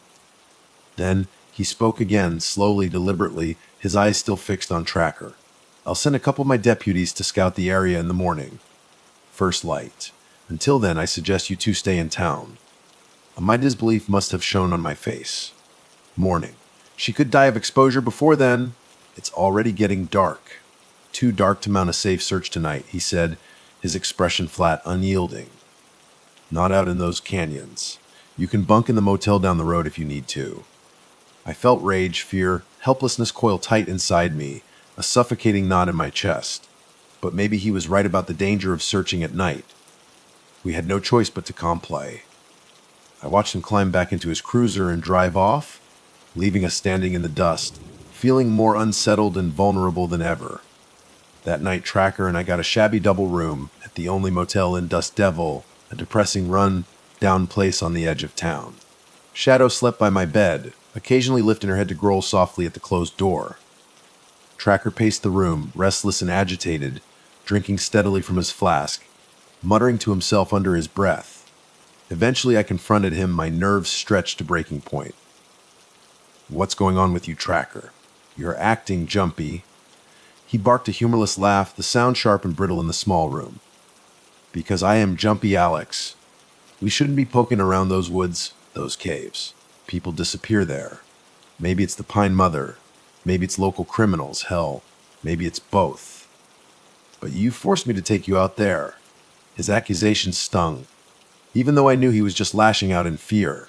"She's my friend, Tracker," I said, my voice low and tight with emotion. "Close, my friend. I'll do whatever it takes to find her. If you're scared, you can leave. Go back to Dust Devil. I'll go back out there alone if I have to." A dark look flashed across his face, a flicker of something ugly and resentful. "Don't tempt me," he snarled, running a hand roughly through his scruffy hair. "Look, I've done some things I'm not proud of, okay? And I have reasons to avoid stirring up trouble with the sheriff or certain folks around here." "Like who?" I pressed, my suspicion growing, my mind racing. He turned away, refusing to meet my gaze. "Doesn't matter. Not anymore." Silence fell between us, heavy and uneasy, broken only by the distant hum of traffic on the highway outside town. Eventually, exhaustion dragged me down into a fitful, nightmare-filled sleep.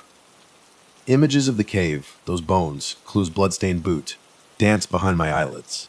The last thing I consciously registered for sleep claimed me was Shadow growling again at the door, the hair on her back raised, a silent warning in the darkness.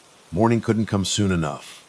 By dawn, I was up, restless and wired, ready to storm Sheriff Brody's office, demand action, demand answers. Tracker was uncharacteristically quiet, his eyes bloodshot, his face drawn and pale. We walked over to the single-story building that served as the sheriff's station. Inside, Sheriff Brody was chatting with a young deputy, both of them relaxed, almost jovial. He gave us a tight, insincere smile when we entered. "Morning," he said, his tone dismissive. "Got my men out looking." He shuffled some papers on his desk, pointedly ignoring my glare, avoiding eye contact. After 10 minutes of strained, silent waiting, with Brody offering no further information, Tracker and I exchanged a look of grim determination. We weren't going to get any help from the sheriff. If they wouldn't let us help, we just have to do it on our own. We left the station and headed back to my SUV, the gravel crunching under our feet. We drove back towards Whispering Pines, the SUV bouncing over the rough gravel roads, the rising sun casting long shadows across the landscape. When we reached the rough clearing that had been our campsite, I noticed something was off immediately. The campsite was trashed. Our tents were ripped and slashed, supplies scattered everywhere, strewn across the clearing like discarded trash. More importantly, Chloe's backpack was missing. I deliberately left it behind, thinking the sheriff's deputies might need to search it for clues. Now it was gone. Shadow growled a deep guttural sound, her hackles raised along our spine. We stepped out of the SUV cautiously, our senses on high alert. The dryness of the morning air made the torn tent fabric flap and snap in the light breeze, a desolate, mocking sound. "Someone's been here," I whispered, my voice barely audible above the wind. No sign of the authorities. Tracker muttered, his eyes scanning the ground for footprints. All he found were scuff marks in the dirt, maybe boot prints, but nothing clear, nothing definitive. Suddenly, we heard a sharp, metallic clang like something heavy falling against metal. We froze, every muscle tense, listening, our breath held captive in our chests. Then, from behind a large cluster of boulders at the edge of the clearing, a figure emerged. Another deputy, wearing the same tan uniform as Sheriff Brody, stepped out into the clearing. He stared at us for a moment, his face obscured by the shadow of his hat, then quickly raised a rifle, pointing it directly at us. "Hold it right there," he barked, his voice rough and commanding.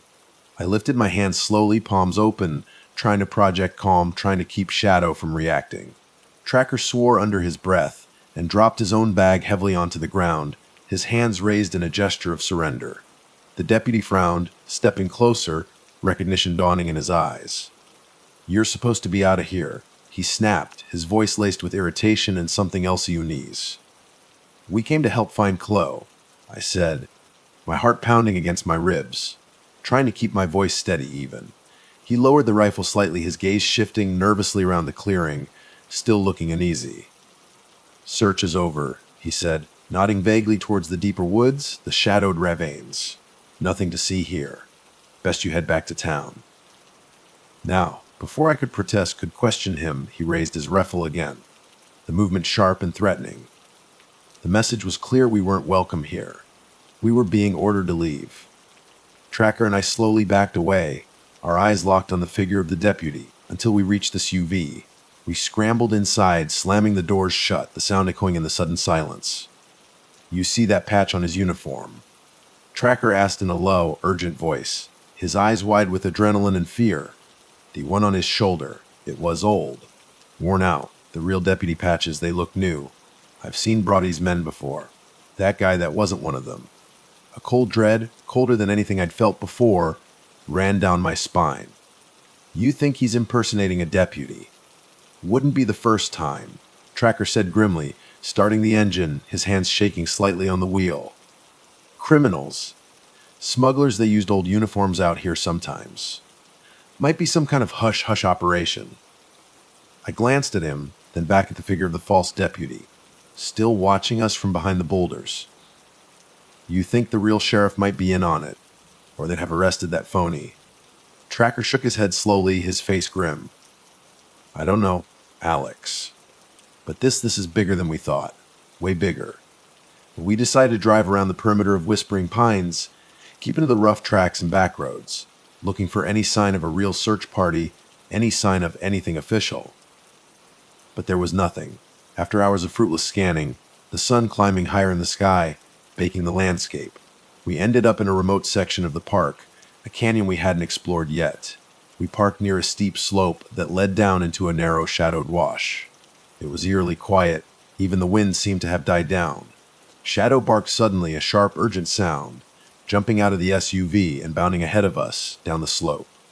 We followed her, scrambling down the loose rocks and dirt to a small alcove in the rock face, another cave hidden behind a thick curtain of scrub brush. As soon as I got close, a full smell hit me, a cloying, sickening stench that made my stomach lurch. Inside the cave we found them. Skeletal remains. Dozens of them. Some were just bones bleached white and brittle with age. Others still had strips of mummified flesh clinging to them, leathery and dark. They were tied to crude wooden posts hammered into the cave floor, their mouths soon shut with coarse twine, the stitches still visible in the dried flesh. An arrangement of bones, larger and more elaborate than the markers we'd seen before, formed a grotesque ring around the posts. And in the center of the cave, lying sprawled on the dirt floor, was a fresh body. My heart seized up in my chest, a cold, agonizing clamp. "Chloe," I whispered, the name catching in my throat, a choked sob escaping my lips. She was lying on her side, her body twisted at an unnatural angle, her throat cut open in a brutal, gaping wound. Her eyes were missing, just empty, blood-filled sockets staring blankly upwards. Her camera lay smashed beside her, its lens cracked and shattered. Shadow whimpered, tail tucked between her legs, pressing against my side, a low, mournful whine escape in her. Tracker retched, doubling over, his face ashen, his body convulsing. I forced myself to kneel beside Chloe's body, my hands shaking uncontrollably, checking for a pulse even though I knew, with a horrifying certainty, that it was pointless. I gently touched her hand. Cold, stiff. My friend was dead. Fear and fury, grief and revulsion rolled in my gut, a toxic cocktail of emotions threatening to overwhelm me. Whoever had done this to Chloe, to these others, was monstrous. And I couldn't deny it anymore. The arrangement of bones, the soon shut mouths, the savage brutality, it all pointed to something deeply ritualistic, something insane. Suddenly, Tracker tensed, his body going rigid, his rifle snapping up to his shoulder. A rasping, guttural sound echoed from the back of the cave, deeper in the darkness. I grabbed my flashlight, my hand shaking so badly I could barely hold it steady, and shone the beam deeper into the cave. A hunched figure squatted in the darkness at the edge of the light. Gaunt and ancient, impossibly old, stringy, matted hair clinging to its scalp, and two eyes burning with an unholy light glared back at us from the shadows. It opened its mouth, revealing blackened gums and teeth filed to sharp points. Pine Mother, Tracker breathed, his voice hoarse with terror, barely audible. The figure hissed a low, sibilant sound that seemed to vibrate in the very air, then scurried backwards, disappearing into the darkness like a spider retreating into its web. Tracker fired a shot, the rifle blast deafening in the confined space of the cave, where the bullet just chipped rock, sending fragments flying. I wanted to pursue it, to chase that thing, to end this madness, but the stench of death, the horrifying sight of Chloe's violated body, kept me rooted to the spot, paralyzed by a primal fear I'd never known before. In seconds, the figure was gone, vanished into a hidden tunnel in the back of the cave, leaving us alone with the dead and the lingering stench of evil. We backed out of the cave slowly, stumbling, the shock of what we'd just witnessed overwhelming, suffocating. The second we emerged back into the sunlight, blinking against the sudden brightness, we heard voices. Echoing from the canyon walls, bouncing off the rocks, male voices shouting, "Get closer. I didn't want to meet any more deputies. Real or fake?" "Let's go," I said, my voice trembling, barely recognizable, my legs shaking so badly I could barely stand. Tracker nodded, his face a mask of shock and grief. We hurried back up the slope to his SUV, our movements jerky and uncoordinate. But as we tried to start it, the engine sputtered, coughed, and died, refusing to turn over. Tracker popped the hood, cursing under his breath. "Battery cables," he said, his voice tight with fury and despair. "Severed. Someone's tampered with them." A shot rang out, cracking through the morning air, ricocheting off a rock near us, sending splinters of stone flying. We ducked behind this SUV, adrenaline spiking, shadow barking furiously, a frantic protective roar. Another bullet whined overhead, dangerously close. Tracker grabbed his rifle, his movements suddenly sharp and focused, his military training kicking in. He returned fire, the crack of his rifle echoing through the canyon, a desperate sound of defiance. I fumbled for my set arm, my personal pistol, tucked into my waistband, my hands shaking so badly I could barely grip it. In the chaos, in the sudden eruption of gunfire, we saw them. Figures dressed in mismatched uniforms, emerging from the scrub brush, scrambling over the rocks, closing in on us. One of them yelled, his voice distorted by distance and echo. "Don't let them escape, get them." "We gotta move," Tracker shouted, grabbing my arm, pulling me away from the SUV. We sprinted away from the vehicle, deeper into the rocky terrain. Away from the gunfire, away from the approaching figures. Shadow bounded ahead of us, a dark, valiant shadow scouting the path, her barks echoing in the canyon. Bullets kicked up dust and rock fragments around us, whizzing past our heads. My heart pounded so loud in my ears I could barely hear anything else. We kept running, scrambling over boulders, leaping across narrow crevices, pushing ourselves beyond exhaustion until the gunfire finally faded into the distance, swallowed by the vastness of whispering pines. Eventually, we collapsed, panting and exhausted, in a small slot canyon hidden deep in the maze of rock formations. "What the hell was that?" I gasped, my chest heaving, my lungs burning, the taste of fear bitter in my mouth. Tracker shook his head, his face grim, his eyes haunted. "Smuggler's cult, I don't know, Alex. Maybe Brody's men. They sure as hell didn't want us leaving." I swallowed hard, the image of Chloe's violated body flashing behind my eyelids, the stench of death still clinging to my nostrils.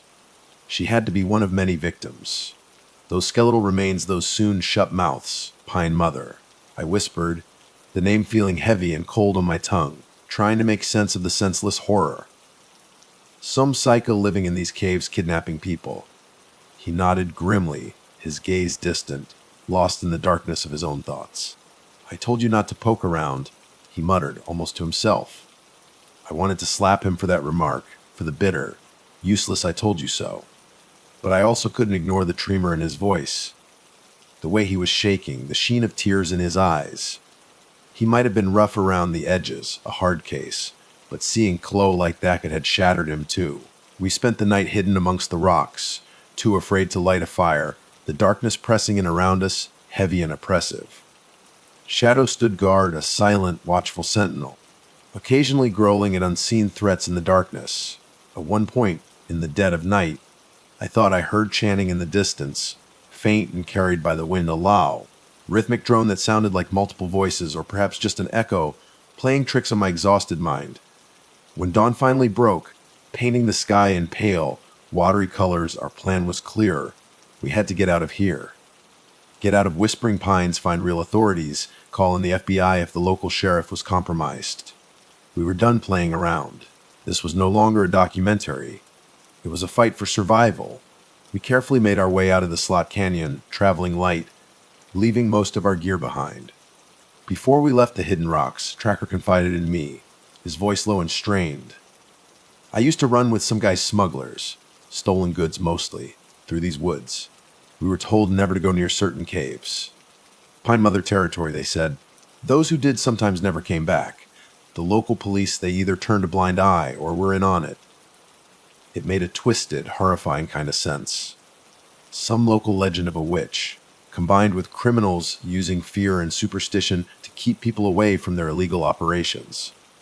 And perhaps, chillingly, there really was some monstrous woman out here, a relic of superstition made flesh and blood, preying on the lost and vulnerable.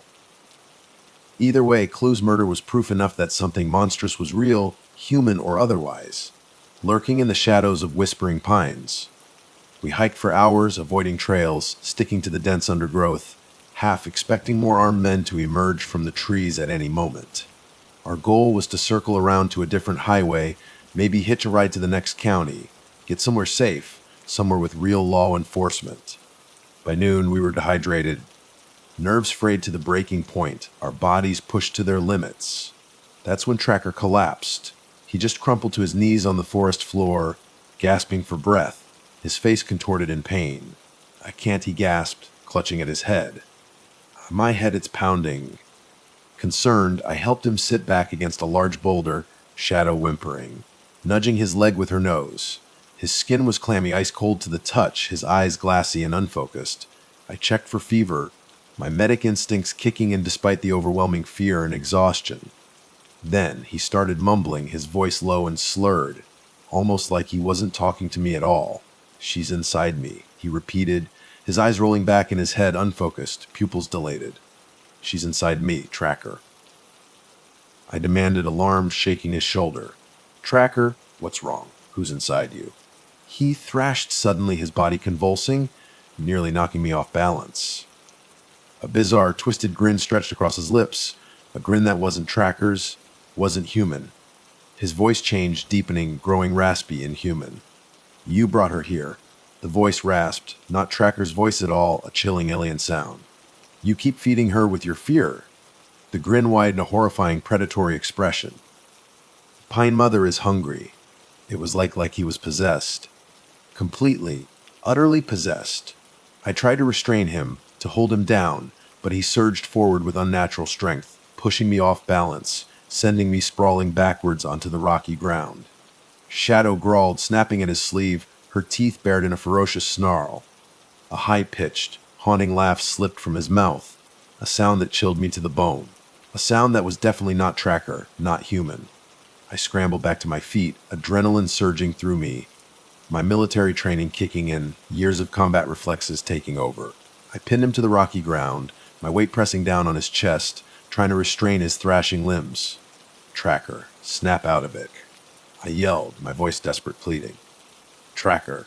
"It's me, Alex." He sputtered, the unnatural grin fading slightly, sweat pouring down his face, his eyes flickering with a moment of terrifying clarity. In that brief moment, in that flicker of recognition, he whispered, his voice weak, broken, barely audible above Shadow's frantic barking. "Kill me before she takes me completely." My eyes burned with tears, hot and stinging. "I'm not killing you, Tracker. I can help you." He flailed again, his body arching off the ground, screaming in a voice that was definitely not his, a tortured, inhuman shriek that echoed through the silent woods. Shadow barked again, a desperate, frantic sound. And for a moment, a horrifying, fleeting moment, I saw Tracker's eyes roll back completely, whites showing, pupils vanished. Then, in a heartbeat, he found a surge of impossible strength, throwing me off him with a violent heave. I landed hard on my shoulder, wincing in pain, my breath knocked out of me. He grabbed a hunting knife from his belt, his movements jerky, unnatural, his eyes wild and unfocused. I scrambled back to my feet, pleading with him, my voice cracking with terror. Tracker, no, stop! What are you doing? But he didn't hear me. He raised the blade to his own chest, the steel glinting coldly in the dappled sunlight filtering through the trees. She's inside me, he repeated, the inhuman voice rasping from his throat, tears streaming down his contorted face. I can feel her pine mother. And then, before I could stop him, before I could even fully process what was happening, Tracker drove the blade into his own torso. The sound was sickening, wet, and final. Blood erupted from the wound, a dark, horrifying stain spreading across his shirt. He staggered backwards, choking, a gurgling sound escaping his lips. Shadow barked frantically, circling his fallen body, a desperate, heartbroken sound. But there was nothing. Nothing I could do. I rushed forward, dropping to my knees beside him, applying pressure to the wound, my hands instantly soaked in his blood. Tracker, no! Stay with me, please! But it was too late. He was gone. His eyes, still wide and staring, found mine a flicker of something like apology. Him in their depths, his voice trembled, a bare whisper. I am sorry. Then he collapsed, his body going limp, the fight draining out of him, leaving him empty, lifeless.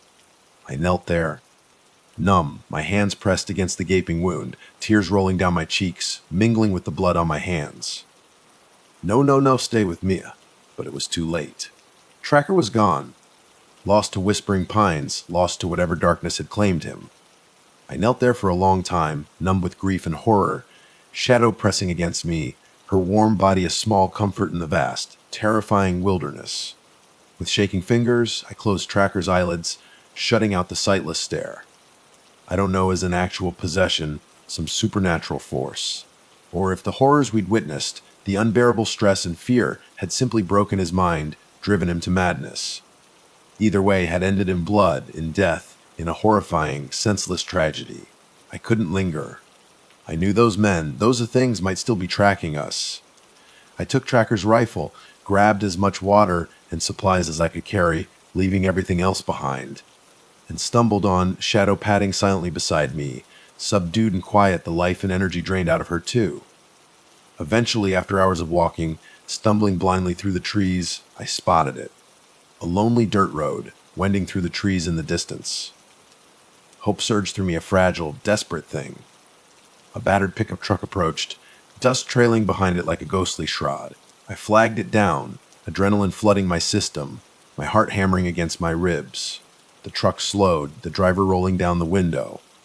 He was an older rancher, weathered and worn, with kind eyes that crinkled at the corners, even in his initial look of concern. Are you all right? He asked, his voice rough but gentle. No.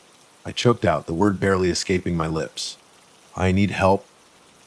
I gave him a condensed, fragmented version of the nightmare of my missing friend, the armed men, Tracker's death. I couldn't bring myself to say the words, Pine Mother. Not yet, not to a stranger. The old rancher listened, his expression growing grimmer with each word. When I finished, he just nodded slowly, his eyes filled with a deep, unsettling sadness. Hop in, he said, nodding. Shadow, who sat patiently at my side. Dog, too. He drove us 50 miles south, away from whispering pines, away from the horror, to the next county, dropping us off at a larger police station in a town called Redemption. I demanded to speak to the FBI, or at least some authority outside the local jurisdiction, anyone who would actually listen. The local cops were skeptical at first, dismissive, just like Sheriff Brody. But once I told them about finding multiple bodies in the cave, about Chloe, about the ritualistic arrangements, they finally made some calls. Over the next few days, FBI agents arrived. Serious-faced men in dark suits, who interviewed me for hours, their questions sharp and probing.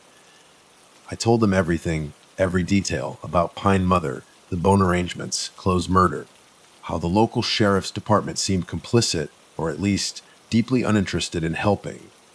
I begged them to search the caves I'd marked on my GPS, to investigate Whispering Pines properly. They listened, took notes, their expressions unreadable. Then they told me to wait for an update, to stay in redemption, to let them handle it. Days passed with no word, just passed in agonizing silence. When I finally pressed for information, desperate for any kind of answer, any kind of closure, they gave me a carefully worded, official-sounding statement.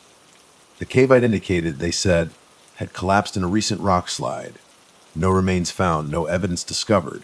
Sheriff Brody, when questioned, insisted he knew nothing about any false deputies or missing persons. Claimed he had never sent men into the area. The official line, the one they were sticking to, was that Chloe likely died in a hiking accident, a tragic fall, and that tracker, distraught and unstable, must have run off with her supplies, leaving me stranded. My story, they implied, was the hallucination of a stressed, out veteran, a combat medic traumatized by the wilderness. It was infuriating, a blatant cover-up, a deliberate dismissal of everything we'd seen, everything we'd experienced. My documentary footage, the supposed proof I'd gathered, was useless. When I checked my camera's memory cards, most of the files were corrupted, scrambled data, unrecoverable. The only salvageable clip was a short, shaky moment in the cave, panning across the bone-strewn walls, and then a single horrifying frame of Chloe's, turned towards the lens, her eyes wide, dark, and unreadable, as if the camera had captured her face right before something terrible happened. No official statement, no closure, no justice for Chloe or Tracker, or for any of the others in that cave. It felt like a deliberate cover-up, a sweeping under the rug of something dark and terrible. Maybe the FBI didn't want a public outcry over cult murders, over a potentially complicit sheriff's department. Maybe they thought it was too dangerous to investigate further, to poke into the darkness of Whispering Pines. I had no idea. I only knew that every lead was shut down, every question deflected, every attempt at truth met with a wall of official silence. A week later, broken and defeated, I left Redemption, left Montana, with Shadow by my side, the weight of unanswered questions and unresolved grief crushing me. I never recovered Chloe's body. I never saw Tracker's remains again. There's not a day that goes by that I don't think about them, about Whispering Pines, about the horror we found there. On my final night in the motel in Redemption, before I fled the state, I had a dream. I was back in that ravine, back in the oppressive silence of Whispering Pines, hearing a child's voice, faint and echoing, but this time it wasn't calling for help. This time it was calling my name, Alex. The voice whispered just a breath on the wind, carried on the sighing of the pines. Alex. I bolted awake, sitting upright in the darkness, my heart hammering, cold sweat slicking my skin. Shadow was growling again, low and continuous, staring at the empty room, her eyes fixed on the mirror across from the bed. In the dim light filtering in from the street lamp outside, it looked like a shadow stood there, just behind my reflection, thin, angular, impossibly tall. When I fumbled for the lamp, snapping on the harsh overhead light, it was gone. Just my own pale, terrified face staring back at me from the glass. I wish I could say it ended with my escape from Montana, that I got therapy, wrote off the experience as a nightmare, a delusion brought on by stress and trauma. But the truth is, it hasn't ended. Every so often in the dev night, I'll get a phone call. No caller ID, just a blank screen. No answer when I pick up, just faint static on the line. And sometimes a scratchy whisper, barely audible, like dry leaves rustling in the wind. Alex. I tell myself it's spam, a crossed line, a trick of my imagination. That Pine Mother, if she's even real, can't reach me here, hundreds of miles away from Whispering Pines. But then I remember Chloe's eyes, carved out and empty, Tracker dying with that unnatural grin twisting his lips, Sheriff Brody's cold, knowing smirk. And I know deep down that it's not over. There's a darkness in those pines, something older and crueler than any single person, whether it's a demon, a witch, or simply evil men using superstition as a mask. I can't say for sure, but I've warned everyone I know, everyone I care about, to stay far, far away from Whispering Pines National Park. I left a piece of my soul there, along with Chloe and Tracker. I still see them in my nightmares sometimes. Sometimes I hear that child's laughter, that chilling giggle in the wind. And I know, with a certainty that chills me to the bone, that Pine Mother is still out there, in the heart of the pines, feeding on whoever is unlucky enough to wander into her domain. I only hope the next traveler who stumbles upon those woods, who hears the whispers on the wind, hears my warning in time. Because if they don't, whispering pines will consume them too. My name is Sarah and I'm 32. What I'm about to tell you happened back in August of 2022. It was in a forgotten corner of West Virginia near the almost ghost town of Silent Creek. I wish I could say I'm certain of what I saw, but the further I get from that summer, the less sure I am of anything except the fear that still sticks to me. I work as a freelance journalist, and I specialize in abandoned places. I've traveled all over documenting forgotten amusement parks, ghost towns, and places rumored to be crime scenes. So when I heard whispers about a spot outside Silent Creek linked to some disappearances, I was hooked instantly. Local gossip said a few people had vanished there over the years, mostly women. Some folks swore it was an old human trafficking site. Others whispered about an evil presence in an old barn on the property. Even with those wild rumors, I couldn't resist checking it out. To get some visuals, I reached out to my ex, Chris. Chris was a skilled photographer, and I needed photos to pitch a story to a bigger news outlet. Mark was hesitant at first, but the idea of a potentially viral exposure got him on board. Our setup was awkward. We'd ended things badly. He was fun and adventurous, but also had a manipulative side that always kept me on edge. This time, though, he promised it was strictly business. To navigate the back roads near Silent Creek, we hired Jed, an older ranch hand who knew the area and was happy for the extra cash. Jed was in his 50s, gruff and superstitious. He kept muttering about the land being clean and warned us not to stay past dark. Whether it was just local folklore or something more, he wouldn't say. My Rottweiler, Shadow, came along for the ride. She was loyal and had an incredible sense of danger. I'd learned to trust her instincts. If Shadow didn't like something or someone, it was time to pay attention. We arrived in Clay County just as the sun dipped behind the thick woods. The drive took us off any real roads and onto pothole-filled dirt tracks. Chris complained our set-in wasn't built for it. Jed's old pickup led the way, and I followed, gripping the steering wheel, determined to see this through. Finally, after almost an hour crawling along, Jed stopped in front of a beat-up farmhouse. We parked and stepped out into dead silence. The house's paint was peeling, and the porch sagged like it was exhausted. Down a small slope to our left was a barn, its roof caved in on one side, the doors half rotted. Shadow whined as soon as she sniffed the air. She wouldn't go near the barn, pulling on her leash, ears flat against her head. I'd never seen her so uneasy. Chris just raised an eyebrow, already snapping photos of the house, looking more excited than scared. Jed stared at the barn, eyes narrowed. "I'm telling you," said, voice low. "Bad things happened here. Used to be an old man lived on this land. He sealed off that barn, said no one should ever open it again. But people did, and then they vanished."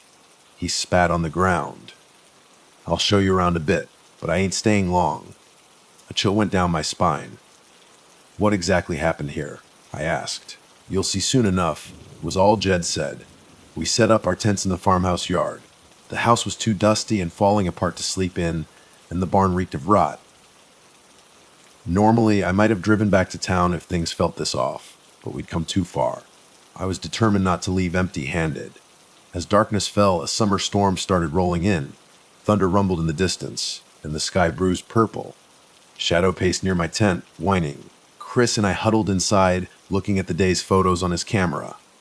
Most were typical shots of decay, collapsed beams, broken furniture, some personal items left behind. But one photo stood out, a child's shoe half buried in the dirt near the barn door. I hadn't noticed it earlier. "Looks fresh," Chris said, zooming in. "No dust or mold. Probably just some lost toy." "Maybe," I said, but I didn't believe it. Why would a kid be out here? Jed's voice cut through our thoughts. "You folks hungry? Let's eat quick before this storm really hits." We huddled around a small campfire, sharing a sad meal of canned soup and crackers. The wind picked up, and Shadow pressed close to me, eyes locked on the barn. The hairs on my neck stood up. The night was unnaturally quiet. No crickets, no owls, just the wind and the low rumble of thunder. Then came the footsteps. They crunched through the tall grass on the far side of the barn. We all froze. Shadow growled deep in her chest. Chris flicked on a flashlight and pointed it towards the barn. but we saw nothing. No eyes reflecting back, no shape moving in the dark. Jed tried to play it cool, but I saw fear flicker across his face. Probably just an animal, he mumbled, but we all felt the tension. Chris tried to crack a joke, but no one laughed. Eventually, we retreated to our tents to wait out the storm, hoping daylight would bring some answers. Sometime in the early hours, the wind went wild, battering our tents. Lightning split the sky, and Shadow barked like crazy, yanking me awake. Then I heard again footsteps, but closer this time. I unzipped my tent and peeked out. For a split second, in a flash of lightning, I thought I saw a silhouette near the barn doors. Small, like a child. Then the lightning was gone, and so was the figure. Shadow was straining at her leash, teeth bared. I scrambled out of the tent, dragging Shadow with me, and ran for the farmhouse. Chris had the same idea and was already inside, rummaging around for a place to sleep that didn't look completely infested with termites. Jed stood in a corner, soaked from the rain, shining his flashlight around at the peeling, mildewed wallpaper. Water dripped from holes in the roof. In the beams of our flashlights, we found a dusty mattress in a side room. Around it were charcoal drawings, chilled like scribbles of a family, stick figures with big, happy smiles. But one figure was different. It was drawn bigger than the rest, with long, stretched-out limbs. Next to it, scrawled in shaky letters, was a single name, Scylla's. Chris snapped a photo of the name. "Creepy," he whispered. Jed just shook his head. "We shouldn't stay," he mumbled. "We can't drive through this storm," I said, pointing to the window. Rain was hammering the glass, and thunder rattled the rotting window frames. "Let's just stay put and get out first thing in the morning." Reluctantly, Jed nodded. We piled chairs against the front door to keep it from blowing open. Shadow settled down by my feet, pressing close like she was guarding me. By dawn, the storm had calmed to a light drizzle. Fog hung thick and low to the ground. We stumbled outside exhausted. The campfire was just a soggy pit of ash. Jed's old hat lay in the wet grass, half sunk in a muddy puddle. That struck me as odd. Jed was never without his hat. "Jed," Chris called, glancing around. Jed, no answer. We checked inside the house, around our tents, back by the trucks. Jed was gone, and so were his keys. Then Shadow started barking again, more frantic this time, towards the barn. He wouldn't have gone in there by himself, Chris said, but we both just stared at the sagging barn door. "Jed," I shouted, grabbing my flashlight. All I got back was the echo of my own voice bouncing off the weathered wood. We started towards the barn, Shadow and I leading the way, fear tightening in my chest with every step. As we got closer to the barn, a smell hit me, thick, sickly sweet, like something rotting. The barn door was slightly ajar, scraped open just enough for someone to slip inside. Shadow refused to go any further, pulling back on her leash, whimpering. I tied her to a broken fence post outside, promising her I'd be right back. Even though my gut screamed at me not to go in there at all. The barn interior was dim and heavy with shadow. Only thin streaks of light squeezed through gaps in the busted boards. Chris's flashlight beam cut through the gloom, slicing across rotting hay bales and rusted farm equipment. The smell was overwhelming, like death mixed with stagnant water. Our shoes squelched in sludge as we edged deeper inside. Then Chris cursed under his breath. His light was fixed on something in the straw, a battered cowboy hat, Jed's hat. Right next to it was a dark, wet patch that looked like blood. I crouched down, finger trembling, and touched it. Fresh. Suddenly we heard a soft whimpering like a child crying. It echoed through the barn, but I couldn't see anyone. My heart hammered against my ribs. We followed the sound, moving around a stack of crates. Huddled in a corner, lit by Chris's flashlight, was a boy, no older than 10, pale skin, messy hair, wearing dirty overalls. He looked up at us with huge, sorrowful eyes. "You found me," he whispered. His voice had a weird echo to it. "Mother." I froze. What was happening? "What's your name?" I asked, trying to keep my voice steady. The boy's lips twisted into a smile. "Silas." Chris took a step back, uneasy. "Is this some kind of joke?" He scanned the barn, but there was no one else. The child reached out a hand towards me, palm upturned, like he wanted me to hold it. "Are you hurt?" I asked, forcing myself to stay calm. He didn't answer. Slowly, he stood up. His bones seemed to crack in the silence, his joints moving in a way that didn't look right. Then I noticed his eyes. Too dark. black in the center where there should have been color. He was staring at me with an intensity that made my skin crawl. Then Silas smiled again. His smile grew too wide, stretching his cheeks in a way that was unnatural. His teeth looked small and sharp. I stumbled back, nearly dropping my flashlight. Chris moved between me and the boy, but the child thing just tilted his head, as if amused. Lightning quick, he darted into the shadows. We spun around, flashlights sweeping everywhere, but the barn was a maze of broken tools and hidden corners. I heard scurrying footsteps behind us, the drip of water from the leaky roof. Then, out of the corner of my eye, I saw something suspended from the rafters, something bulky, wrapped in torn plastic. My stomach lurched. Chris raised his flashlight higher. Oh God! It was Jed. He was hanging from a thick chain, like livestock in a slaughterhouse. His torso was ripped open and trails glistening wetly in the dim light. Blood dripped onto the floor in a slow, sickening rhythm. The smell hit me full force, and I gagged, bile rising in my throat. Chris caught me before I could collapse. "We gotta get out," I managed to choke out, my voice shaking. As we turned to run, the barn doors slammed shut on their own, plunging us into near darkness. Chris threw his weight against them, but they wouldn't budge. Then, echoing around us, came the sound of the child's ladder, or was it a hiss? "You can't leave." The boy's voice whispered, everywhere and nowhere at once. Panic took over. "Push harder," I yelled to Chris. We both shoved against the doors, until finally, with a screech of rusted hinges, they burst open, flooding the barn with dull morning light. We stumbled out into the yard, gasping for breath. I unclipped Shadow's leash, and she immediately ran to me, pressing her muzzle into my side. "Where's Jed's truck key?" Chris said, panting. "He must have had it on him, or it's still in there." We both knew neither of us wanted to go back inside. I fumbled for the key fob to Jed's truck, hoping maybe he'd left it in the ignition. Nothing, no response. I glanced at Chris.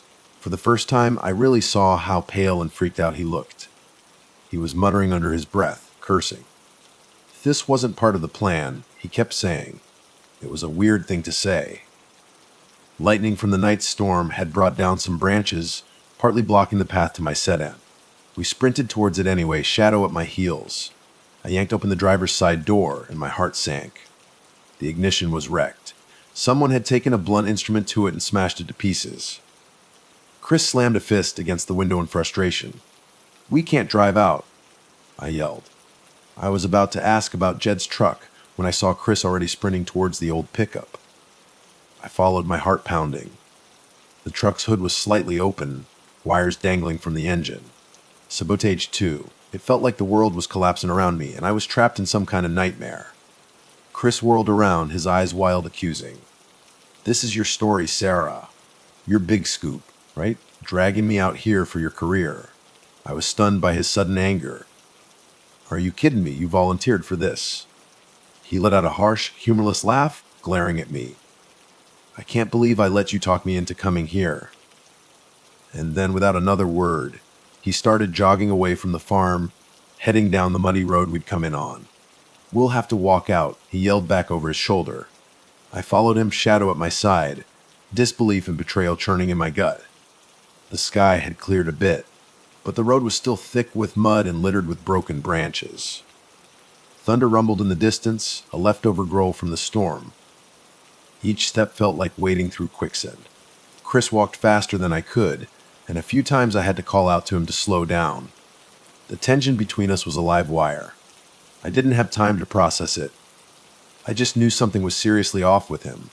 He seemed jumpy, twitchy, constantly glancing over his shoulder. We'd made it about a mile when we heard an engine roar behind us. A wave of relief washed over me. Maybe it was the authorities after all. But when we turned, the truck speeding towards us definitely didn't look like a police vehicle. It was a beat-up old model with tinted windows. "Hide," Chris yelled, pulling me behind a rock outcropping. Shadow panted beside me, low growls rumbling in her chest. The truck screeched to a halt, and 2 men jumped out armed with shotguns. My blood ran cold. "See anything?" one hollered. "Nope, let's keep moving," the other answered. They climbed back in and revved the engine. I waited until they were gone, a sick feeling twisting in my stomach. Whoever they weren't good Samaritans. This place was way more dangerous than I'd thought. Were they traffickers? Using this remote area as a drop point? Were they looking for us because we'd stumbled onto something we shouldn't have? We slogged on for another half hour, trying to stay quiet. The air growing hot and heavy, mosquitoes buzzing around us in clouds. At one point, Chris stopped, looking me up and down like he was assessing me. "Sarah," he said quietly, I need to tell you something." I swallowed, the way he spoke making my skin prickle. "What?" He hesitated, then started talking, the words rushing out.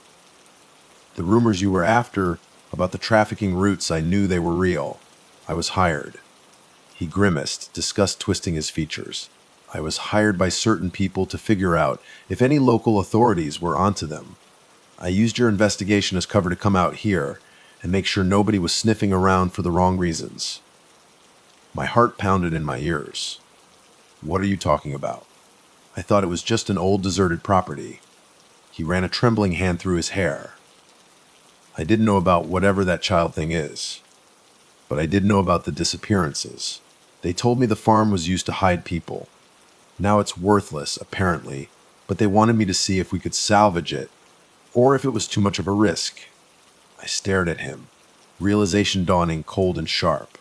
"So you've been lying to me this whole time, for some trafficking ring. You piece off." He grabbed my arm, voice urgent.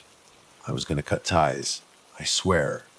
Once we were done, I'd feed them a story that nothing was here, so they'd never bother you. I never meant for Jed to die, for us to get stuck. Hot tears stung my eyes. "You used me for your dirty Rican job. People are dead, Chris. Jed is dead. And there's something supernatural in that barn that wants us too." He took a shaky breath, letting go of my arm, his eyes darting around like he was listening for something. "Look, we can argue later.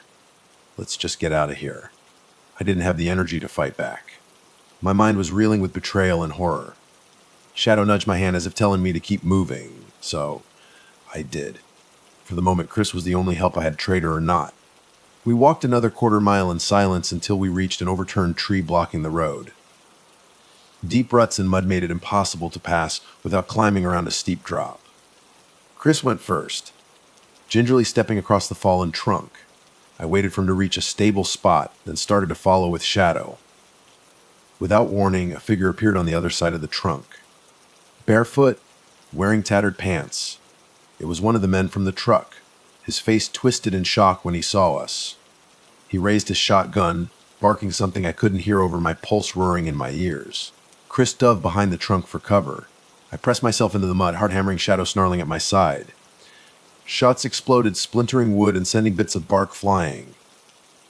"Run, Sarah!" Chris yelled. I scrambled down the side of the road, nearly twisting my ankle as I slid into the ditch.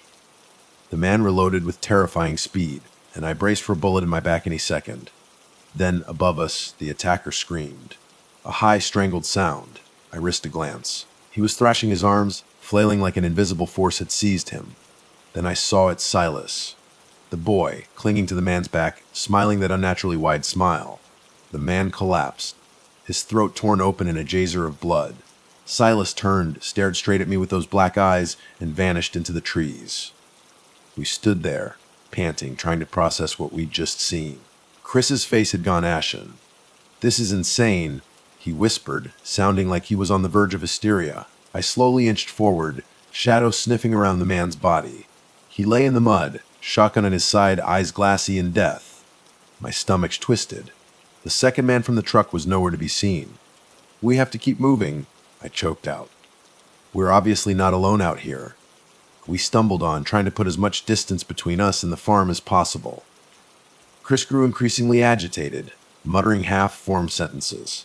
Shadow kept pulling me in a different direction, maybe sensing safer ground, but Chris insisted the main road was just a bit further.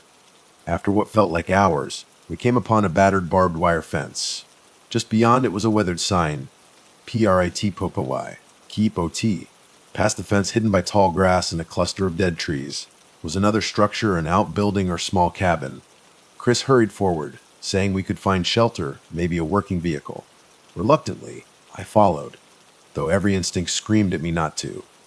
The door to the cabin was unlocked. The interior was dim, and it stank of sour sweat and rotting food. Empty beer cans and cigarette butts littered the floor.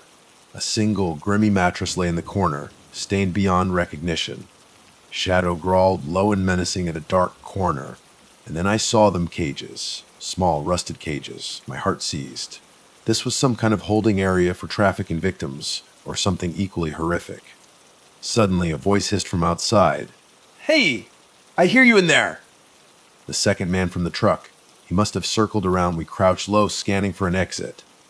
The cabin had no back door, just a boarded-up window. Chris took a few steps back, as if measuring the boards with his eyes, then charged at them. The boards cracked but didn't give. He tried again, shoulder slamming into the rotten wood. It splintered, leaving a hole just big enough to squeeze through. Shadow slipped out first, then I followed. Chris came last, wincing in pain from the impact. We landed hard on the ground behind the cabin, scrambling to our feet. The sound of footsteps drew closer. We bolted, weaving between dead trees, pushing through thick brush. My arms got scratched, my shirt tore on a thorn. Through the branches, we glimpsed the man stepping into the cabin, shotgun raised. Chris led us downhill, sliding on muddy leaves, until we reached a cluster of rocks near a dry creek bed. We ducked behind them, hearts pounding. Shadow trembled, led by fear or adrenaline. I couldn't tell which. I pressed a hand to my chest, trying to breathe. "We can't keep running," I gasped. "We need help." Chris looked at me, eyes wide and desperate. "I know. If we can just get to civilization, any road with traffic, maybe we can hitch a ride to the police." I didn't trust him, not anymore, but I had no choice. We crawled out of the creek bed and skirted a clearing. Then, a deafening crack erupted behind us, a shotgun blast. I felt the shot zing past my shoulder, hitting a tree trunk. Chris pulled me into a stumbling run. We dashed through the clearing and, to our horror, emerged near the same farmhouse we'd started at. We'd circled back to that cursed property. The barn door was wide open, as if waiting for us. Even from a distance, I caught a whiff of the stench drifting out. We spotted Jed's pickup. Even though it was sabotaged, maybe we could hide in it. Radio for help if the radio worked. But my hope sank as I remembered the wires ripped out. A bullet ricocheted off the barn side. The man chasing us was nearing the property, shotgun raised. Chris looked around desperately, and his gaze landed on me. He shoved me forward, yelling, "Go, I'll distract him." Before I could protest, he darted off in another direction, hollering, so the man would follow him. Shadow and I ducked around the side of the barn, hearts hammering. Chris's footsteps receded, followed by more gunshots. I considered making a run for the main road, but I wasn't even sure which direction it was anymore. My head spun. Shadow whimpered, pulling on the leash, as if wanting to head deeper into the barn's shadow. It made no sense, but I was too panicked to think clearly. Inside the barn, the darkness seemed alive. I felt a rush of cold air, the cloying odor of rot filling my nostrils. I inched along, trying not to look up at Jed's body if it was still there. My flashlight trembled in my hand, the beam darting across the beams and walls. Then I saw a shadow, crouching, nose near a gap in the barn floor. Something was under the floorboards, a hidden cellar. I knelt, pried the boards up with all my strength. A trapdoor led down a short ladder into the gloom. With the gunman nearby, I had nowhere else to hide. Gritting my teeth, I carefully descended. Shadow followed, nails clicking on the ladder rungs. The cellar was cramped, musty, and pitch black. My flashlight revealed shelves lined with old jars and dried-out rags. There were splatters on the walls, dark brown stains that could only be dried blood. My stomach churned. Then, in the far corner, I saw bones. Human bones. Some still had bits of rotted flesh clinging to them. This place was a slaughter pit. I almost screamed, but I pressed my hand to my mouth to stay quiet. Shadow growled low at something I couldn't see. I followed her gaze, and there, crouched behind a barrel, was Silas. His black eyes locked onto mine.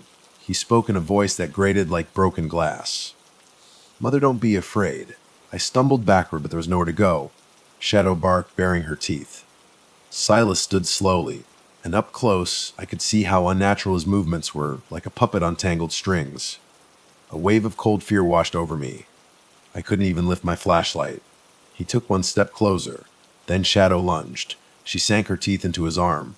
Yet Silas barely flinched. He glanced down at the dog as if mildly annoyed. His free hand moved lightning fast, grabbing Shadow by the collar. I screamed as I watched her eyes roll back, turning black just like his. Shadow let go of Silas and staggered back, her gaze vacant. She snarled at me, lips pulling back over her teeth. My loyal dog was gone, replaced by something possessed. Shadow, I croaked, tears burning my eyes. She belongs here, Silas whispered. So do you. Shadow lunged at me, and I scrambled out of the way, backing into a wall, fumbling for anything to defend myself. My hand closed around a rusted metal rod. As Shadow charged again, I swung, tears streaming down my face, and struck her side. She yelped, then turned, blood in her eyes. I had to do it. I had to keep her from killing me. When she leaped at my throat, I thrust the rod forward. It jammed into her chest. She collapsed with a pitiful whine, eyes momentarily flickering brown again. My heart broke at the sight. Then she went still.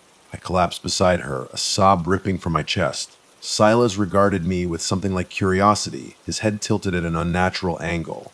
He took a step forward, but the noise of footsteps overhead made him freeze. He hissed, then darted up the ladder and out of sight, leaving me alone with my dead dog in a cellar full of bones. Somehow, I found the strength to climb the ladder and emerge into the barn. The stench was worse now.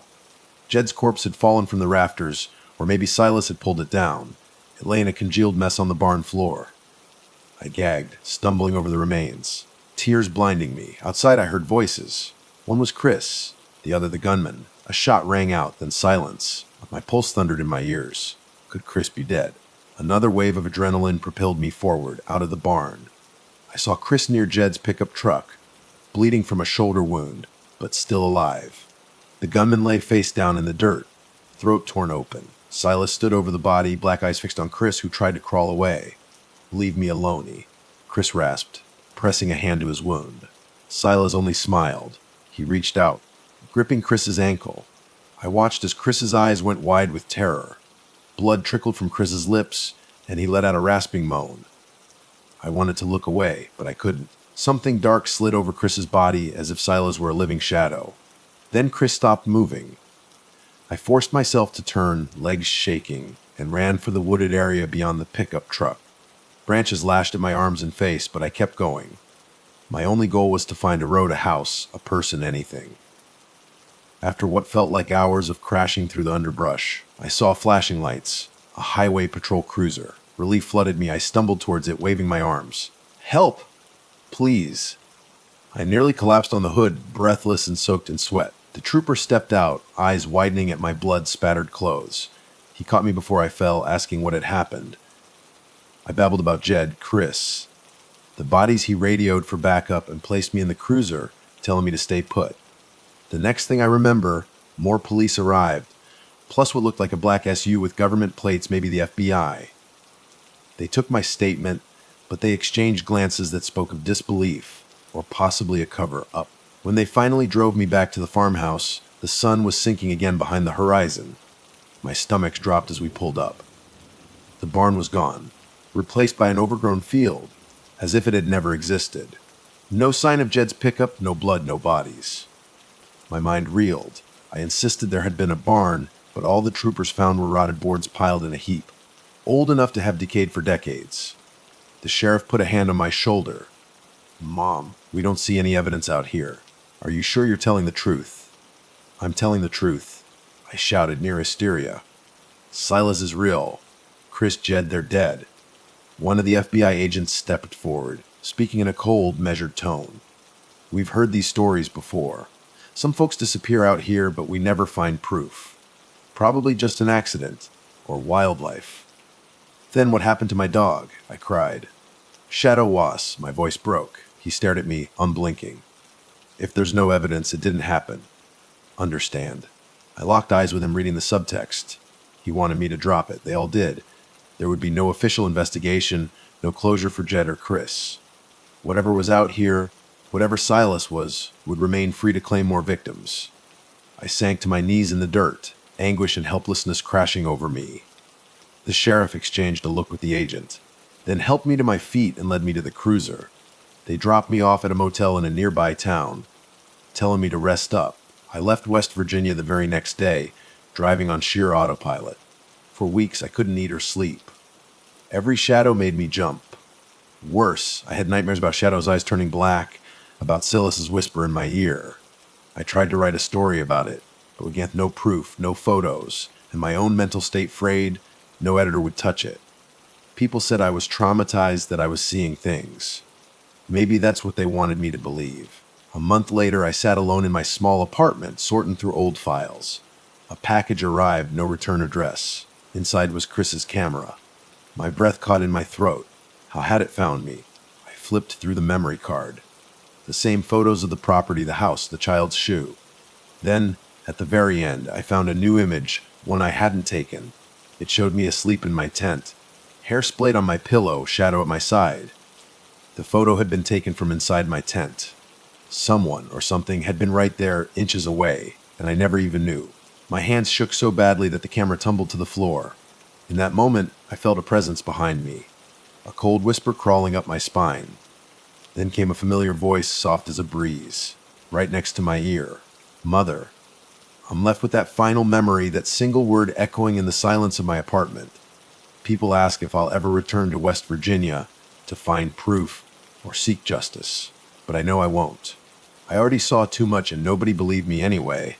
Some nights I wake up to the sound of footsteps in the hall or my front door creaking open. Then I swear I see a small shape standing in the corner, eyes black, smiling too wide. I close my eyes, praying it's a dream, that when I open them again, the shape will be gone. Sometimes it disappears, but sometimes in the dark it draws closer. That is my story. I still don't know if what I witnessed was demonic, a ghost, or the manifestation of evil left behind by unspeakable crimes. Maybe all of the above. All I can say is that the land near Silent Creek is not empty. It's hungry. It devours whoever sets foot there. And if you manage to escape, it follows you like an unwelcome shadow that refuses to let you forget. I am Sarah, 32 years old, and I wish more than anything that it hadn't happened. But it did. And if you're ever out in those backwoods, and you see an old barn in the distance, do yourself a favor. Keep driving. My name is Ethan, and I've always been a pretty normal guy. I work a regular 9 to 5, hang out with friends on weekends, and binge watch shows when I'm bored. Nothing too exciting, you know. But lately, things have been off. Really off. It started about a week ago. I began having this dream. It's always the same. I'm in my apartment, but it's darker, colder somehow. Like the air itself is heavy. And there's this shadow in the corner of my bedroom. Just a dark shape, you know. But it feels wrong.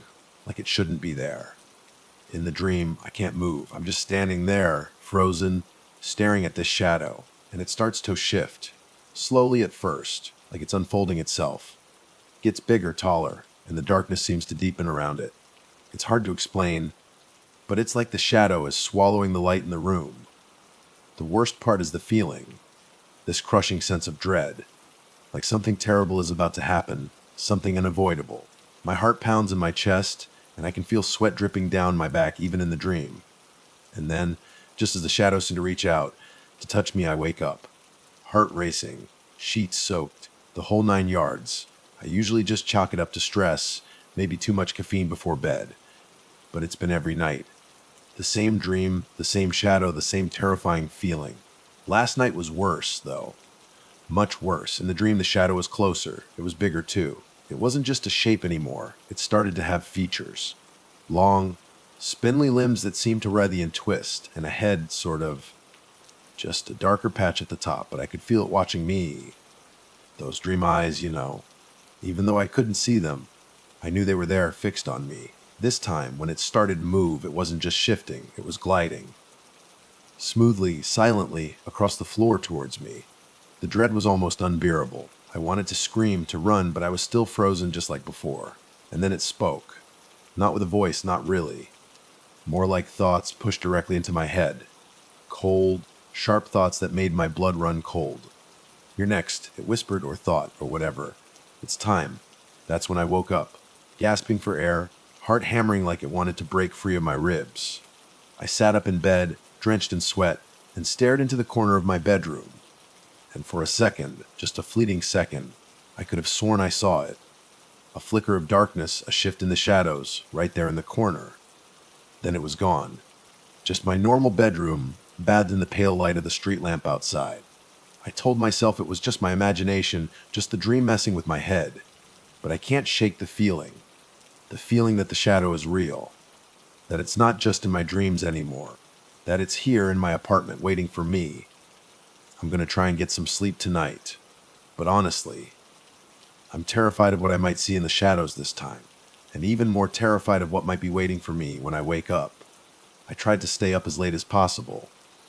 Figured if I was exhausted enough, maybe I'd sleep through the dream. Yeah. Right? Didn't work. As soon as my head hit the pillow, bam, I was back in that dark, cold apartment. The shadow was there, of course, but it was different again, even more defined. The limbs were longer, thinner, like spider legs almost, and the head, it was starting to take shape. Still just a darker patch, but now I could see something like a jawline, a hint of a nose. It was becoming human-ish, but twisted wrong. It was closer to the bed this time, standing right at the foot of it. And the feeling of dread was even stronger, if that's even possible. It was like the air itself was vibrating with menace. I could feel my teeth chattering even in the dream. Then it moved again, not gliding this time. It was crawling, spindly limbs moving it across the floor closer and closer. And those thoughts, that cold whisper in my head, started again. Closer, it thought. Almost time. I tried to fight it this time. In the dream, I mean. I tried to move, to scream, to do anything. But I was still frozen, trapped in my own body, watching it come. It got right up to the side of the bed, its head now level with mine. I could see more detail now, indents where eyes should be, a thin, lipless line that might have been a mouth. Pure darkness, swallowing the light. And then it reached out, one of those spindly limbs, stretching out over the bed, towards my face. I could see the end of it now, almost like a hand, but with too many fingers, too long, too thin. In the darkness, it seemed to radiate from it, chilling the air around it. It was inches from my face. I could feel the coldness coming off it, like standing in front of an open freezer. And the thoughts were screaming in my head now, a jumbled mess of fear and pain and hunger. Hunger. Like the shadow was hungry for something inside me. Yours, it thought, the word echoing in my mind. Yours now. And then it touched me. The tip of one of those long fingers brushed against my cheek, and it wasn't just cold, it was like being burned with ice, a searing, freezing pain that shot through my whole body. I screamed, finally, in the dream. A silent scream that vibrated in my skull, and then I woke up. This time I didn't just sit up. I bolted out of bed, stumbling backwards away from the corner. My heart was going insane, and I was shaking all over. I flipped on every light in my bedroom, then the whole apartment. Blended by the sudden brightness, but I didn't care. I needed the light. I needed to see that it was gone, and it was. The corner was just a corner. Shadows from the furniture, normal shadows. Nothing else. But the cold spot was still there.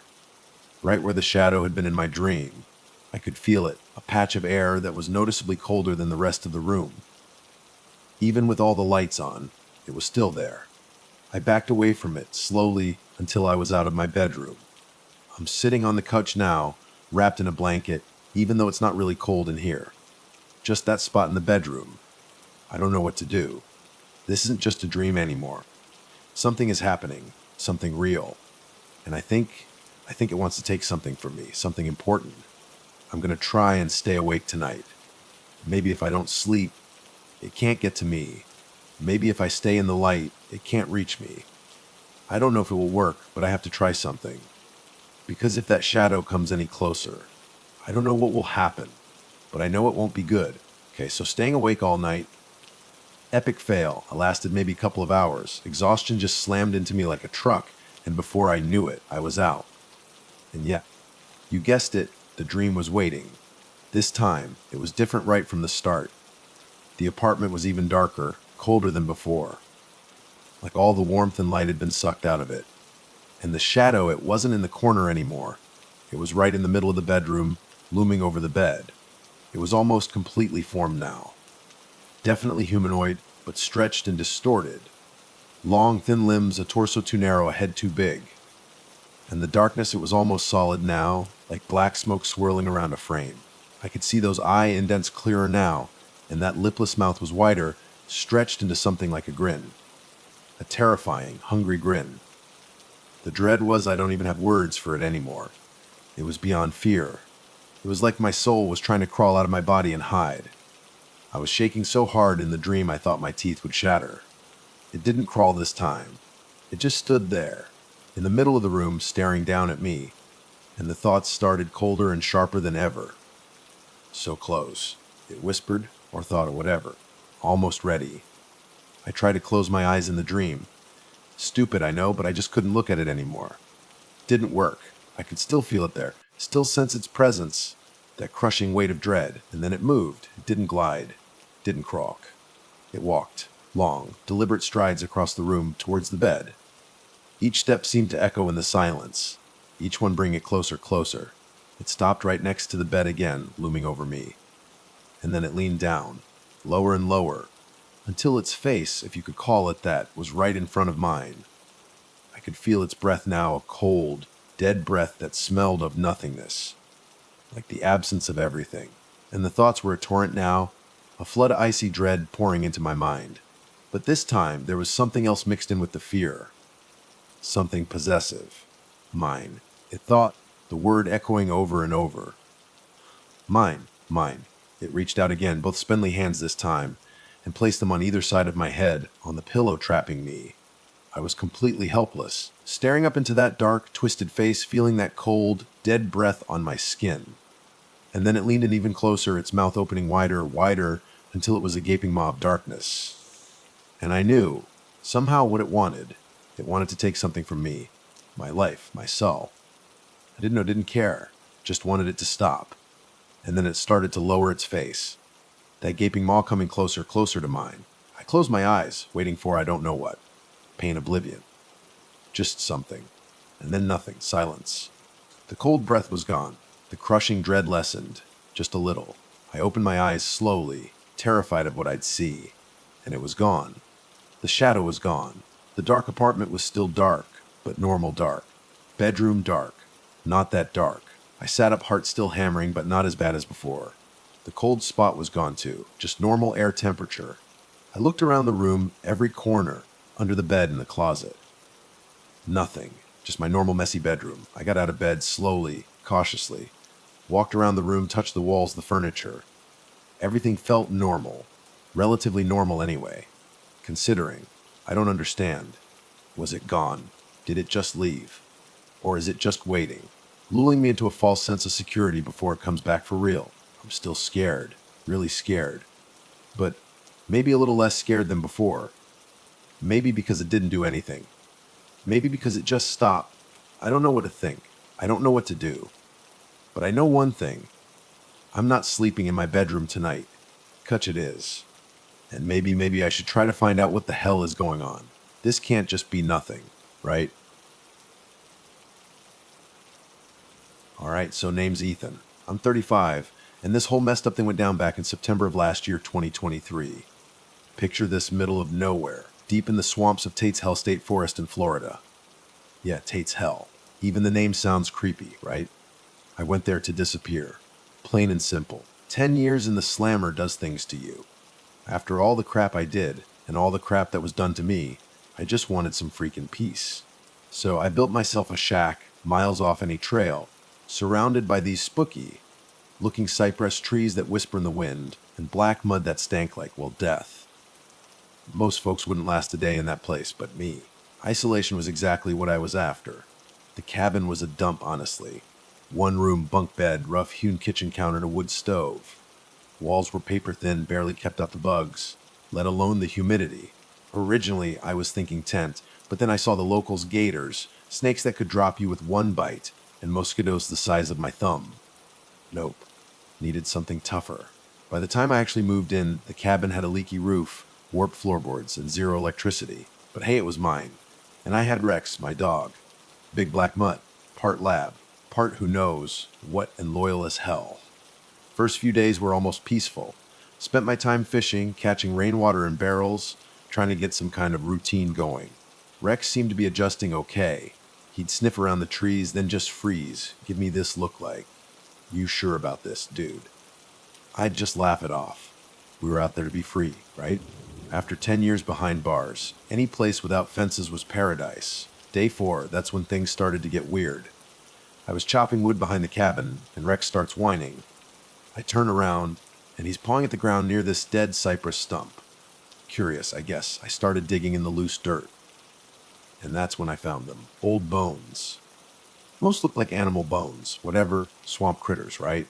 But one wasn't. It was a femur, no mistaking it, human femur.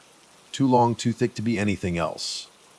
I remember just standing there, holding this bone in my hand, and this chill just creeps up my spine even in that crazy Florida heat. I should have packed it in then. Just left, but I'm stubborn, see. Could have been anything. Accidental burial, old grave. This place had a dark name for a reason, Tate's Hell. Some story about a dude getting lost, screaming about seeing the devil. Just a story I told myself. Bones in the ground. Didn't scare me. I dropped the femur back in the dirt, walked away. But Rex, he kept his distance from that spot after that. Like the ground itself was messed up. A few nights later, I'm half asleep in my bunk when I hear it, footsteps. But not the scampering of raccoons or the heavy slosh of a gator. These were soft, shuffling steps circling my cabin. At first, I'm telling myself it's just a dream. Swamp playing tricks on my ears, but then Rex starts growling. Low, deep rumble in his chest. That snaps me awake for real. I sit bolt upright, heart hammering, reach for the hunting rifle I keep propped in the corner. Listen. The footsteps stop. No knock on the door. No voice of silence. Just... Eventually, I managed to convince myself it was nothing. Lost hiker maybe, some animal moving on two legs. Yeah, right. But the explanation felt thin, even to me. Didn't really settle. Morning comes, and I decide to scout around, check things out. Found no tracks, no sign of a campsite, just this weird pattern in the dirt, like someone had taken a branch and just dragged it in a circle around my cabin. Made zero sense, but I chalked it up to swamp weirdness. This is Florida, after all. Land of sinkholes and sudden storms, strangler figs and cypress knees. Maybe something in the water or the wind made that pattern. Swamp stuff. Next day, though, brought something way more messed up. Grizzly doesn't even cover it. Deer carcass, half rotten, lying maybe 20 yards from my front door. Its chest ripped open. Ribs splayed out, jagged. I've hunted deer before. Know how to field dress an animal. This was nothing like that. Looked like something had burst out from the inside. Jagged tears in the flesh. And the stench. Man, it turned my stomach. Rex went ballistic, barking his head off at it, then just refused to go anywhere near it. I buried the carcass, figure I needed to keep the scavengers away and stop the smell from driving me completely nuts. But I couldn't bury the unease. That afternoon, I decided to venture deeper into Tate's Hell. Mostly to get my mind off things, distract myself. Followed this narrow game trail I'd found on day 2. Cypress trees seemed to close in as I walked. Spanish moss hanging down like gray curtains, blocking out the sun. Place was getting darker, creepier the deeper I went. Then I stumbled on it. An old burnt-out cabin. Roof was gone, collapsed into the middle of it a long time ago. Charred timbers leaning every which way, looked ready to fall over. Curiosity, dumb habit, I know I pushed the door open. More like pushed it where the door used to be, because the walls were barely standing. Inside, ashes and debris crunching under my boots. Then I saw the bones. Dozens of them, all black and broken, was human. Skulls, jaws frozen open, half melted by some crazy heat. And in the center of that scorched floor, I found it. What looked like a stone altar.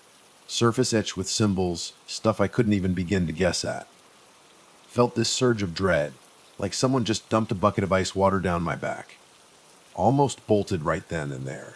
But then a piece of cloth caught my eye, pinned under a timber that had partially collapsed. Carefully, I pulled it free. Scrap of burlap, singed at the edges, stank of old smoke, and something else is something like rotten eggs. I got out of that place in a hurry. No more exploring. Not that day. Trudged back to my cabin, trying to talk myself down. Stories about cults, devil worshippers, out in the boonies, sure. But that cabin could have been anything. Moonshiners had an accident. Tragedy from way back when. I told myself I was overacting. Still, that night, every groan of the trees sounded like louder, and Rex's ears kept twitching at shadows I couldn't see. Then, out of nowhere, Wade showed up. Freaking Wade. I'll never forget the exact moment I saw him again. He just strode out of the trees, wearing muddy jeans and a sweaty t-shirt. My first instinct. Grab my rifle. This was the guy who screwed me over. Betrayed me during the heist 10 years ago. Bank job. We were supposed to split the cash 3 ways. Wade shot our getaway driver, grabbed the money and ran. Left me holding the bag. Cops caught me. I did 10 years. Wade vanished. Never thought I'd see him again. I raised the rifle, shouted, "What the hell are you doing here?" He threw up his hands, eyes wide. "Jonas, I come in peace, man. I'm unarmed. I kept the gun trained on him," Rex snarled. Wade swallowed hard. Said he was sorry. Regretted everything. Just needed a place to hide. On the run from some cartel, bad deal went south. Details were murky. Money, shots fired. Wade was desperate enough to come crawling to me. Of all people. Part of me wanted to just turn him away. Every cell in my body screamed to do it. But something in his face of fear or desperation looked real. Or maybe I just wanted to see him squirm for what he'd done. I finally lowered the gun, motioned him inside.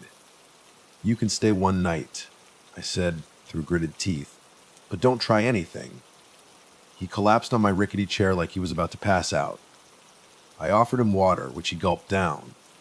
Then he looked at me, something like gratitude in his eyes. "Thanks, Jonas," he muttered. "I really am sorry." I snorted. "Sure you are." For a split second, I thought I saw a flicker of guilt across his face. He avoided my eyes after that. Just let me stew in my anger. That evening, we barely spoke. Wade passed out early. I lay awake, studying him by lantern light, remembering the betrayal. Resented him, yeah. But I wasn't a murderer, criminal history or not. Wasn't interested in tying up loose ends with a bullet. In the end, I just wanted to be left alone. Next morning, Wade wakes up screaming. Blood enough to make Rex jump. I rush over and his eyes are rolled back in his head, mouth moving like he's speaking in tongues. Rex is barking at him, hackles raised, going nuts. Then, just as quick as it started, Weed's eyes flutter open.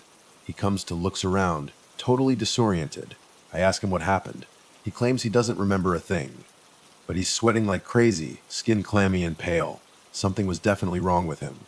That same afternoon, we hear rustling outside. Not animal rustling, human rustling. Two guys step out from behind the trees, each holding a pistol. They had that look. Cartel enforcers. Tough, lean, mean. One of them calls out, "Wade Thompson, we know you're in there." Wade's face goes ash white. Before either of us can even react, they start shooting at the cabin. Crack. Crack. Bullets splintering wood, smashing my only window. Glass everywhere. I grab my rifle, yell at Wade to keep his head down, and fire a warning shot back. Bang, they duck behind a fallen log, returning fire. Crack, crack, one bullet whizzes past my ear, buries itself in the wall behind me. Damn close. Rex is barking like crazy. I scream at him to stay low. Then everything falls silent. No more shots. No movement. I peek out, trying to see if they're reloading or if they've retreated. That's when I see it. Something horrifying. Dark figure standing behind the gunman. At first, I think third guy. But no. This figure was tall. Impossibly tall. The shape flickered, like it wasn't quite solid. And the trees behind it seemed to bend in weird, unnatural ways. Then the figure reaches out, and both men start screaming. Not just yells of pain. Shrieks. Pure terror. Like whatever was happening to them was beyond anything they could even understand. One drops his gun, tries to scramble away, but he's yanked backwards by something invisible.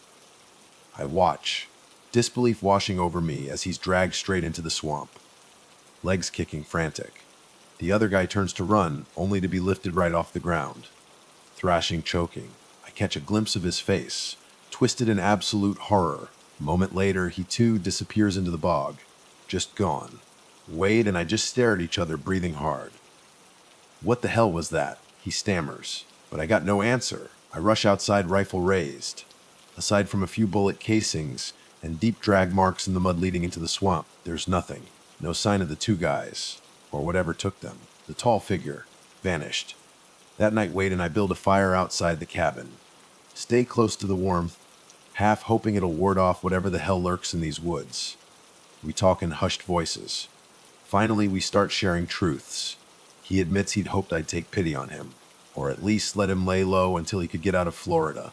I tell him about the bones, the burnout cabin, the strange footsteps. Wade listens, clearly freaked out. "Ethan," he says, "I'm sorry for what I did to you back then. But man, something in these woods is worse than anything we could do each other." We decide to stick together, at least until we figure out an escape plan. But as the hours pass, the swamp gets unearthly quiet. Even the usual crickets and frogs seem muted. Air feels heavy, charged with static, like right before a thunderstorm. Then he appears, man in a black three-piece suit, steps right into the ring of firelight. Tall, though not impossibly tall like that shape I saw. Piercing blue eyes that almost glow. Black hair neatly combed. Complexion way too pale for someone wandering a humid swamp at night. Rex starts to bark, growl, back away. I grab my rifle. Who are you?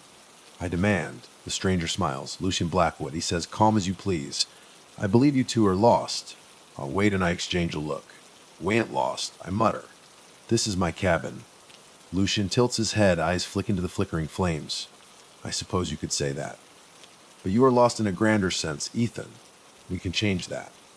I can offer you a bargain. Pulse spikes. What are you talking about? Tried to keep my voice steady, but something about this guy made my skin crawl.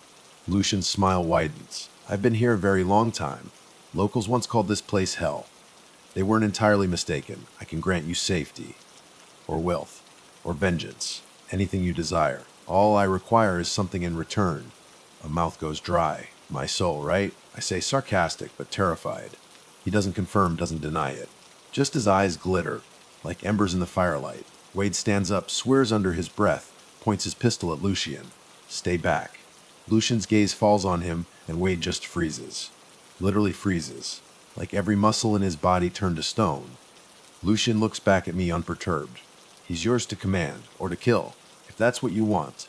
I raise my rifle, but I can't pull the trigger. Something about his presence just saps my will. The fire at our feet crackles ominously. Rex is whimpering, cowering behind me. Lucian chuckles. Think it over, he says. Then he turns, walks away. Disappears into the darkness like he was never even there. Wade collapses to his knees, free of whatever force had held him. Ethan, what the hell was that? He gasps, clutching his chest. I got no answer. Just shook my head, wiped the sweat from my brow, and tried to calm Rex. Next day, I go to grab some food. Find my food supply trashed. Bullet cans rusted and leaking. Dried goods covered in mold. Made no damn sense. I'd eaten from some of those cans just the night before, and they were fine then. Wade starts accusing me of messing with him. I tell him I didn't touch his crap. Then we hear it. Low guttural growl from inside my cabin. We rush in, rifles raised, ready for anything. Nothing. Just nothing. Same suffocating air. Lingering odor of sulfur, faint but there. Tensions are sky high. Wade's complaining about nightmares. Every time he closes his eyes, he says he sees black flames, hears mocking voices. I wanted to pack up, leave. But going deeper into the swamp without a plan, suicide. That night, I'm out chopping wood near the tree line, trying to clear my head. Hear a strangled cry from inside the cabin. Wade. I rush back, rifle in hand. See Wade standing over a body. A motionless body of one of the cartel enforcers. The guy from yesterday. How the hell? Maybe he never really left, throat slashed, eyes rolled back in his skull. Wade's face is twisted in horror. I didn't mean to, he shouts. I swear I didn't mean to. Then Wade doubles over, skin turning ashen. He's writhing on the floor, lips moving but no sound coming out. Silent agony. Then he raises his head, and his eyes, they're pitch black. Completely black. Ethan, he rasps. But it's not just Wade's voice, it's layered. Other voices mixed in. Men, women, children, all speaking at once. He accepted the price, it says. Then Wade looks at me and grins. I notice his hands, seared with black marks, like burnt by some invisible flame. Realization hits me like a punch to the gut. Lucian, he's possessed Wade. Possessed, Wade lunges at me, driving me back against the wall. Rex throws himself into the fight, snarling, biting Wade's arm. For a moment, the blackness in Wade's eyes flickers, like he's struggling inside. Then he shoves Rex away, leaving a scorched handprint in the dog's fur. Smells like burnt hair. I grab the rifle by the barrel, smash the butt against Wade's skull. He staggers, howls. That inhuman chorus pouring from his mouth. I seize the chance, drag him outside, toss him down into the dirt. That's when Lucian appears again. Steps out from behind a tree. Looks almost pleased. He's mine now, Lucian says, tone smooth as silk. I level the rifle at him, fear knotting my stomach. Let him go. Lucian spreads his arms. Make me a better offer, Ethan. Otherwise, his soul is forfeit. I consider shooting him. But Wade's convulsing on the ground, drooling black bile. I can't just leave him like that. Despite everything he'd done. Then the edges of the forest light up. Orange flames flicker among the cypress trees, like the swamp itself has caught fire. Heat intensifies. I can smell the smoke. Wade rises to his feet, eyes still black, looks at Lucian, who nods. Wade lunges at me again. We struggle. But I manage to slip free. Rex barks savagely. That split-second distraction gives me time to punch Wade in the jaw. He stumbles backward, right into a surge of flames that erupts from the swampy ground. For a second, he's visible, screaming in agony, the blackness lifting from his eyes. Then the fire consumes him. He collapses, wreathed in unnatural flames. I want to pull him out, but the heat is too intense, and I know deep down it's too late. Lucian tilts his head at me. Last chance, Ethan, he murmurs. Trade your soul for survival. Tears in my eyes. Grief. Fury. Chuter. Couldn't say. Lips curl in disgust. No deal, I spit. Lucian shrugs. Have it your way. Everything bursts into chaos. Fire spreads in a ring around the cabin. Thick smoke billowing into the night sky. Rex hauls, cowering at my feet. I scoop him up, ignoring the scorching heat, and bolt for the narrow trail, the one that leads out of this hellhole. As I run, I think I see shapes darting between the flames. Shadows, twisted forms, gliding through the inferno like it's nothing. The forest is burning in some impossible way. Flames leaping from tree to tree, forming a corridor of flickering light. I crash through brush and bog, terrified I'll sink into quicksand, or get cornered by something demonic. Behind me, the sound of crackling fire and distant screams merges into a nightmarish roar. At one point, I stumble over a charred corpse. One of the Cardinal guys, or someone else unlucky, can't stop to check. Somehow, I make it to the dirt road, the one that snakes through Tate's hell. Chest feels like it's going to explode. Cuff black smoke pouring out of my lungs. Rex whimpers, I collapse to my knees. Adrenaline still spiking. Half expect Lucian to appear behind me again, but there's only quiet, broken by the distant roar of flames. Don't recall losing consciousness, but next thing I know, it's morning. Squad official-looking guys in black suits standing around me. FBI. Some other government spooks who don't wear badges. One of them kneels beside me, offers water, expression flat, emotionless. You've had a rough night, he says, voice carefully modulated. I nod, dizzy, throat raw. Glance around, searching for any sign of the fire. But the sky above Tate's hell is overcast, no smoke, no glow of embers, nothing, like the inferno never happened. Where's my dog? I croak. The guy points. Rex is lying a few yards away, panting but alive. Relief floods me. Then the man in the suit hands me a slip of paper. Sign this, he says. Statement that you were never here. That you saw nothing. We'll provide medical care, assistance relocating. I stare at him. Surge of anger. Never here. What about the bodies? The bones, a burnt cabin. He cuts me off with a raised hand. There are no bodies, Mr. Ethan. We did a thorough sweep. No sign of your friend Wade Thompson. No sign of anyone else. Speaks calmly like he's explaining a parking ticket. Your cabin looks fine to me. Little worn but no fire damage. I want to scream, it's impossible, they're lying, covering it up somehow. But my body feels weak, and something about the man's posture, the set of his jaw tells me I won't win this fight. Way. I finally ask, voice trembling. He shrugs. Some things aren't meant for public knowledge. You can guess the rest. Offers a pen. It's a mix of desperation, confusion, sheer survival instinct, I don't know. I sign their paper. They cart me off in a black SUV. Drop me in a nearby town. Tell me to see a doctor if I have issues. Remember our conversation? The man says, pointing a finger at me. Best for everyone if you stay quiet.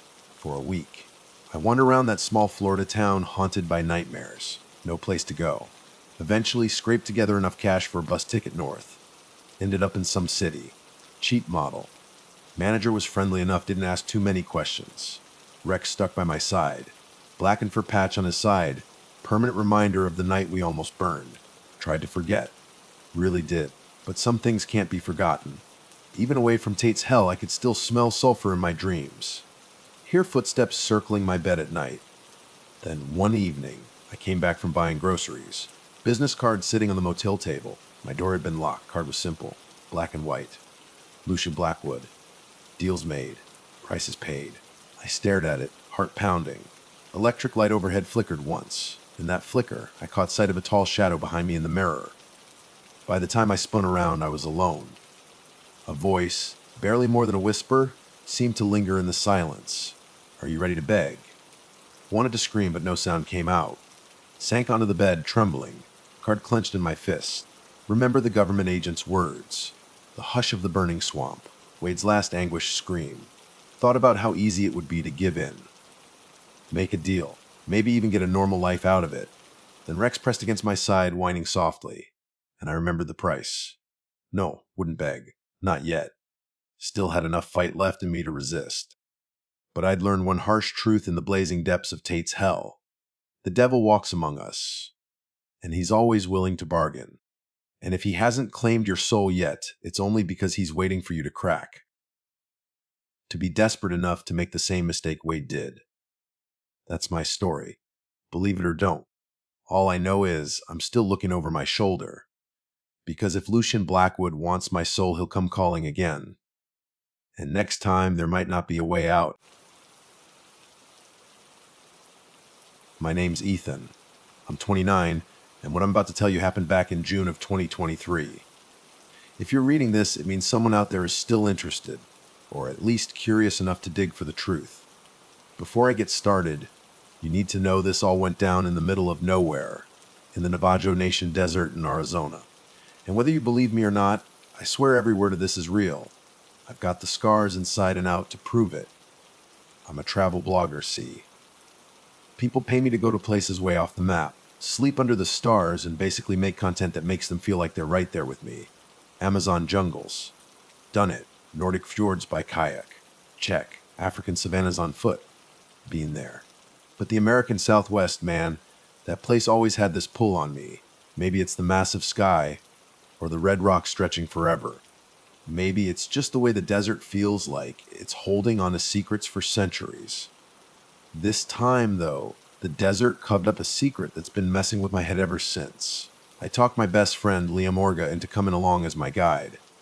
He was 32, half Navajo on his mom's side, and spent a lot of his childhood on the res. Even though he'd been bouncing around jobs for years, he still knew that land better than anyone I've ever met.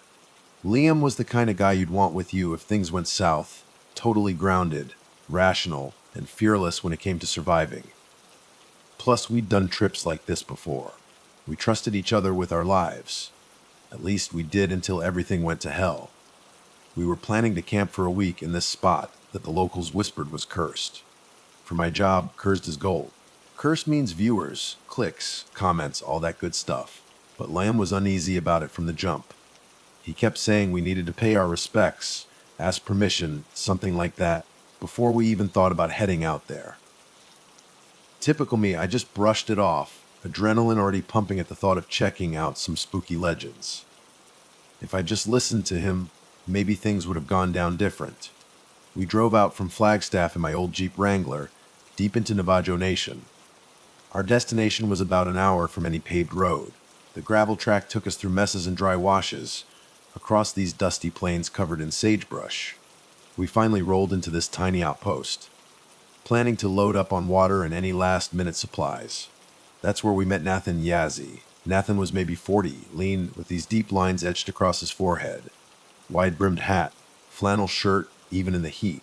He just seemed to appear out of nowhere while we were checking the Jeep's tire pressure.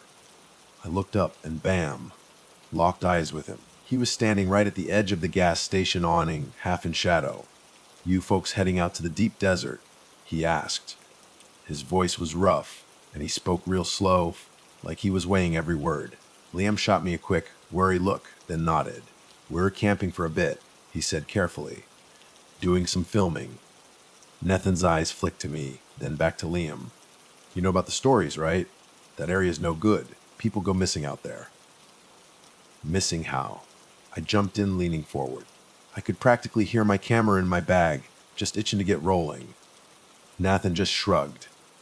"If you don't know better, that's the way it is. But I can show you a safer route, if you're set on going." He paused, lips pressed together. "It'll cost you a bit, gas money at least." My gut reaction was suspicion. This guy was screaming opportunist, probably trying to play on tourist jitters to make a quick buck. But Liam, ever the diplomat, just smiled politely. "We'll talk it over with my friend. Give us a minute." We stepped away, talking in hushed tones. Liam said Yazzie was a common last name around here, but something about the guy's vibe was off. Me, though, I was intrigued. If Nathan wanted to guide us, That could actually be a plus. We had a rough map, but local knowledge never hurts. We ended up deciding to take him up on his offer, but we agreed to stay on our guard. Nethan hopped into this beat, up old pickup truck, and waved for us to follow him deeper into the desert. The rest of the day was just a blur of bouncing around, the Jeep's suspension groaning over every rock and dip. Flat desert in every direction, dotted with low bushes and the occasional twisted juniper tree. The summer sun was brutal, heat waves shimmering off the horizon. After about an hour, the truck pulled off the main track and parked near a dry wash. We got out. The silence was eerie, just the wind, nothing else. No birds, no insects. Felt like the land was holding its breath. Nathan came over, lit a cigarette. "This is as far as I go," he said, voice low. "Stories say if you go beyond that wash, you're on cursed land. People vanish out there." My heart started pounding, but it was excitement, not fear. "You mean stories about skinwalkers?" I asked, trying to sound like I was half laughing just to hide my nerves. Nathan didn't crack a smile. "You laugh now, but a skinwalker ain't no joke. If you see one, it's too late." He took a drag of his cigarette, eyes flicking over to Liam. "If you hear your name in the wind, do not follow. And if you see a coyote with human eyes, you run." I was about to say something dismissive, but Liam cleared his throat, stepping a little closer to me, like he was trying to shield me. "We appreciate the warning," Liam said, then paused. "How do we pay you?" Nathan waved a hand. "Drop $50 in my truck. Then do me a favor, if you see anything at all. You remember what I said?" He turned and rummaged around in his truck, then pulled out a small black bag. "Take this too." He tossed the bag to Liam. "Protective herbs, used by medicine men. Might do some good." Inside was dried sage and some other plants I couldn't ID. Liam actually seemed grateful, but I just rolled my eyes. Still, I wasn't going to be rude to the guy. I quietly handed him the cash, and we said our goodbyes. He climbed back into his pickup, and just like that, he was gone in a swirl of dust, leaving us completely alone. "Ready for this?" Liam asked, a hint of doubt creeping into his voice. "Born ready," I replied, even though my stomach was doing flips. We set up base camp right there near the wash, figuring we'd explore deeper the next day. Plan was to get some sunset footage, maybe try a spooky night shoot, typical blogger stuff, playing up the local legends. Sunset in the desert was insane, just spectacular. Sky turned pink and orange like something out of a movie. But as the light faded, this unsettling stillness just took over. We ate a quick dinner of canned chili, then sat by the fire. I pulled out my camera, recording a segment about the day's journey, ending with a whispered, "Tomorrow, we discover if the legends are real." My voice cracked a little, giving away how nervous I actually was. Liam was quiet, just staring out into the darkness beyond our campsite. Night fell hard. Moon came up this pale disk that threw these ghostly shapes across the sand. After a while, we crawled into our tents, pitched them close together. In the silence, every little noise outside sounded amplified. Wind whispered through the scrub, branches rattled now and then. Sometime later, I drifted into this really uneasy sleep. Then bam, I jolted awake. Sound of footsteps like slow, heavy crunches. For a second, I thought it was Liam walking around, but these steps sounded heavier, slower. My mind went wild. Wild animal, coyote. I just lay there, heart hammering, listening. But the noise just faded away. I checked my phone. Just after 3:00 a.m. Didn't have the guts to poke my head out, so I just lay there, eyes wide open, until the first hint of dawn. When I finally unzipped my tent and crawled out, Liam was already up, rummaging through his gear. He looked wiped out, dark circles under his eyes. "Did you hear anything last night?" I asked, rubbing the sleep out of my own eyes. He just gave a short nod. "Footsteps, right. Yeah." I got out of the tent to look. He said, but nothing was there. My skin prickled at that. Confirmation. We packed up, decided to hike further in. The deeper we went, the more I felt like the land was pushing us back, like this invisible force making every step heavier. We followed the dry wash until it opened up into a small canyon. Rock walls rose up maybe 20 feet, covered in these ancient petroglyphs, swirling patterns that looked bizarre. We stopped to check them out, and Liam's face just got more and more troubled. "These aren't just random art," he whispered. "They look like warnings. See that figure? It's shape-shifting. Human legs, animal head. I think these might be skinwalker depictions, duh. What exactly is a skinwalker? I asked. I'd heard the term, but I needed details, both for my camera and for my own growing unease. Liam sighed. In Navajo lore, it's a person, usually a medicine man, who's chosen to walk a dark path, gains dark powers, can transform into animals. They can mimic voices, wear the skins of creatures they do terrible things. That's all I really know. His seriousness was starting to freak me out, not gonna lie. Still, I pushed on. We hiked for hours under that killer sun, stopping only to gulp down water. Eventually, we found this ridge that overlooked a barren stretch of desert, dotted with weird rock formations. We decided to make camp there. High ground, vantage point, less chance of any surprise visitors in the night. The second night, man, that was worse. I just dozed off when this scream ripped through the darkness. High-pitched, full of pure anguish, echoing off the rocks. Liam was up and out of his tent like a shot, flashlight beam dancing around like crazy while I fumbled with my zipper, heart hammering. Outside, the desert was dead silent again. We found nothing. No footprints, no sign of a struggle, nada. But that scream, it just kept playing in my head. So much terror, so much pain in it. I tried to tell myself it was an animal. Mountain lion maybe. But I've heard cougar screams before, and this sounded human. Unmistakably human. Next morning, we pushed on further along the ridge. That's when we stumbled on it. The rusted-out skeleton of a truck. Bullet holes all over the door, tires shredded, windows smashed to hell. Looked like it had been sitting there abandoned for years. Dried blood, dark and crusty. Painted the driver's seat. Even the blazing heat, the air had this faint metallic tang. My stomach churned as I filmed everything, every detail, feeling this mix of horror and, yeah, I'll admit it, a sick kind of excitement. This was the kind of discovery that could blow up my blog. But at what cost, you know? Digging around, we found this tattered journal shoved under the passenger seat. Pages yellowed, handwriting all slanted and shaky. The entries, they were messed up. Talked about a family that had gone missing in the area. Strange lights at night. Halls that sounded like someone calling their names. The last entry of it just cut off mid-sentency. I see it now. God help me. It has my if it has my, that was it. Has my what? I whispered, dread washing over me. Liam and I just stared at each other. Neither of us had an answer.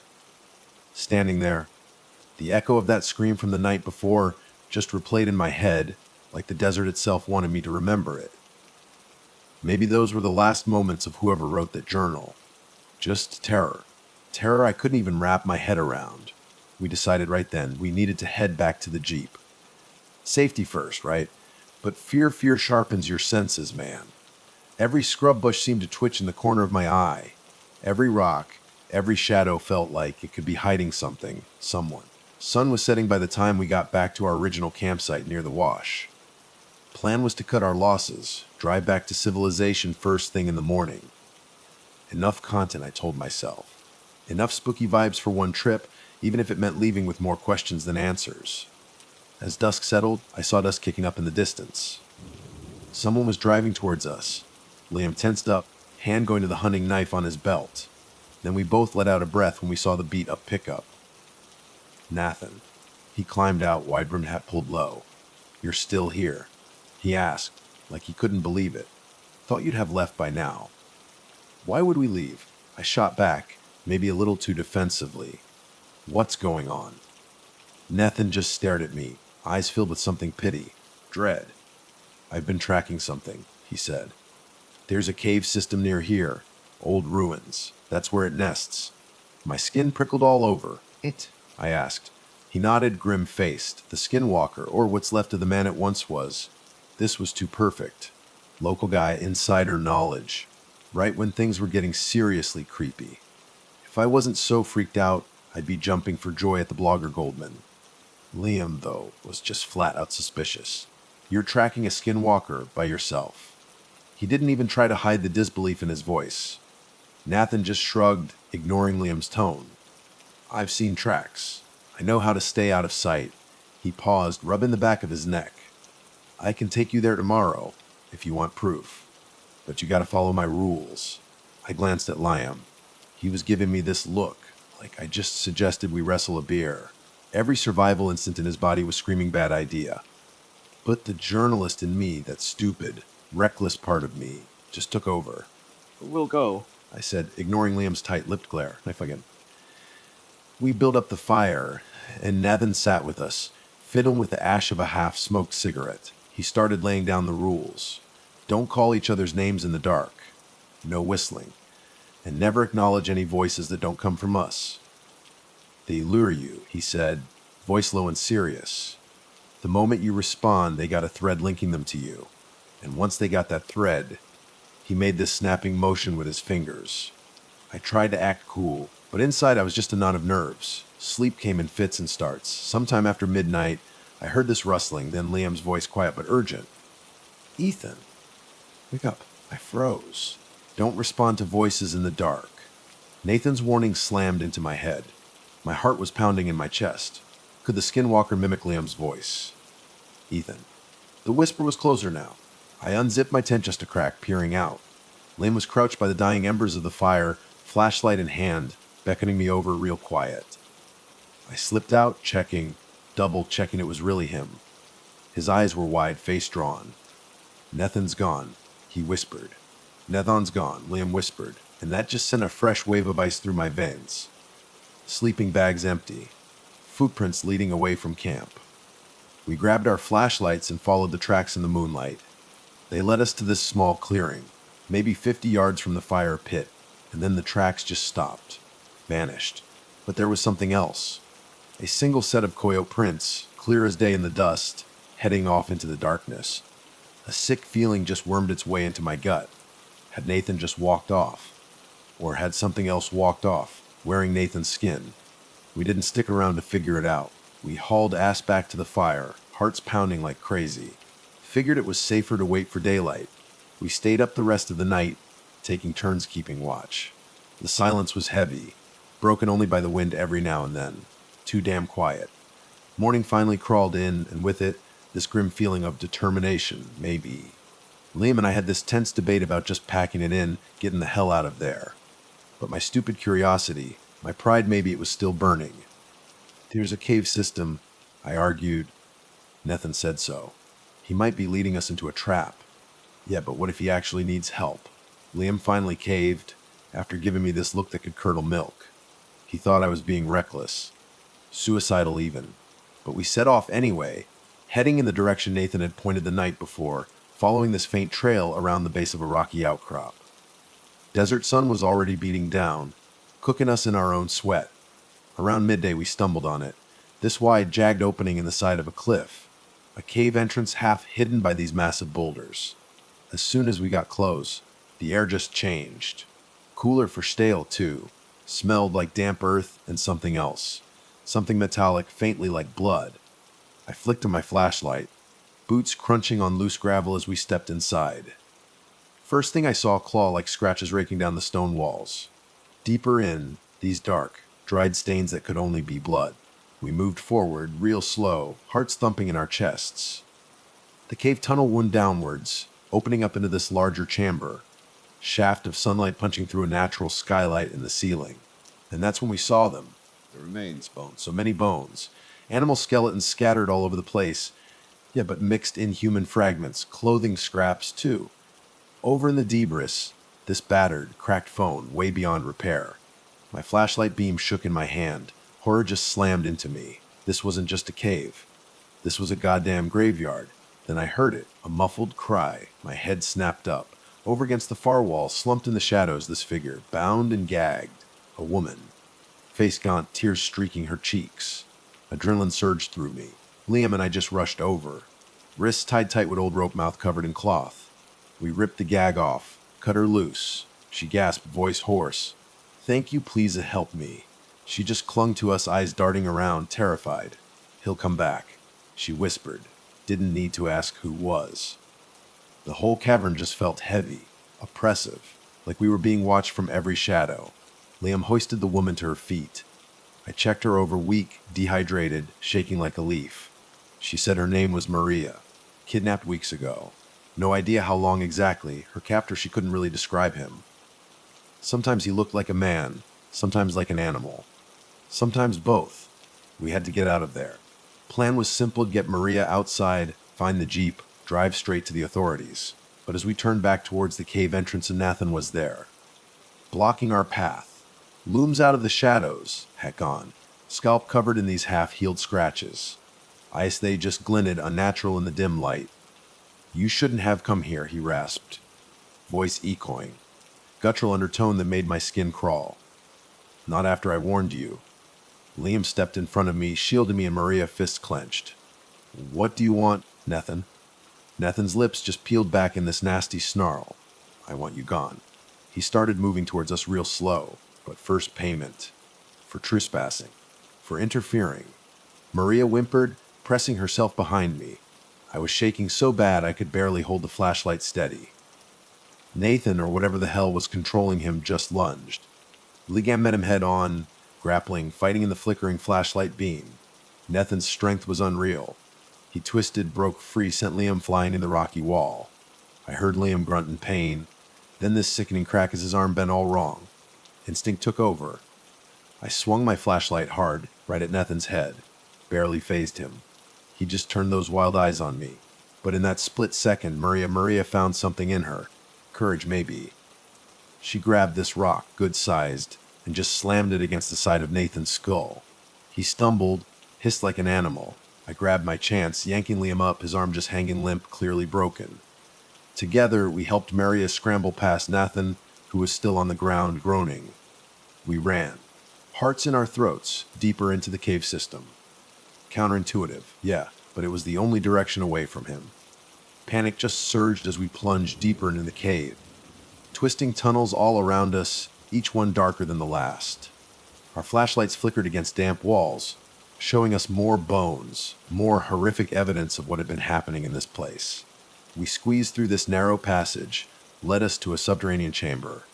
My flashlight beam caught these swirling symbols painted in red on the walls and floor. Stench of decay was just overwhelming. We only realized we'd screwed up when we heard footsteps echoing behind us. We'd cornered ourselves. Only way out was back the way we came, or so we thought. Then, in one corner of the chamber, I saw it. A cramped tunnel, maybe half our height, leading into pitch black. No other choice.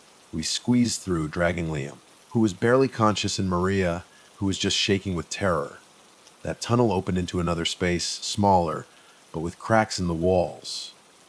And through one of those cracks, daylight. Relief just flooded me, escape route. Maybe.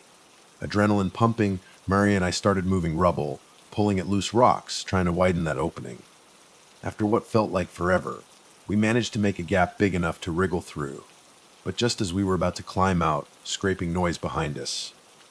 Nathan, or the thing wearing Nathan's skin. He emerged from the tunnel, face all distorted, skin grayish, eyes sunken in. Let out this inhuman screech that just vibrated through the chamber. Maria went first, sliding through the opening. She turned back to help Liam. I shoved Liam's shoulders, ignoring his groans of pain, just forcing him through the gap. Nathan lunged. Felt his fingernails, claws really rake across my shoulder, tearing fabric, tearing flesh. Pain flared, white hot. I bit my lip to stop myself from screaming and shoved Liam out. Then unthinkable. Nathan grabbed Maria's wrist, just yanked her back in the chamber. She screamed, eyes wide, pure terror. I tried to grab her free hand, but he wrenched her away, monstrous strength, her gaze locked on mine for a split second. Face twisted in desperate pleading. And then, in an instant, Nathan threw her against the rock wall. The sickening crack that followed bile rose in my throat. Maria's body just crumpled, unmoving. I was next. Nathan, or whatever he was, smiled. A natural curl of his lips, showing teeth way too sharp for any human. Blood seeped from a gash on his forehead where Maria had hit him. He started moving towards me, real slow, savoring my fear. My heart hammered so hard I thought it would burst. He had me cornered. Liam was outside, maybe safe, but definitely in no shape to help. Only thing I could do was scramble backwards, hand searching the floor. Found a loose stone, about the size of a small hammer. As Nathan lunged, I swung, wildly, connected with his jaw.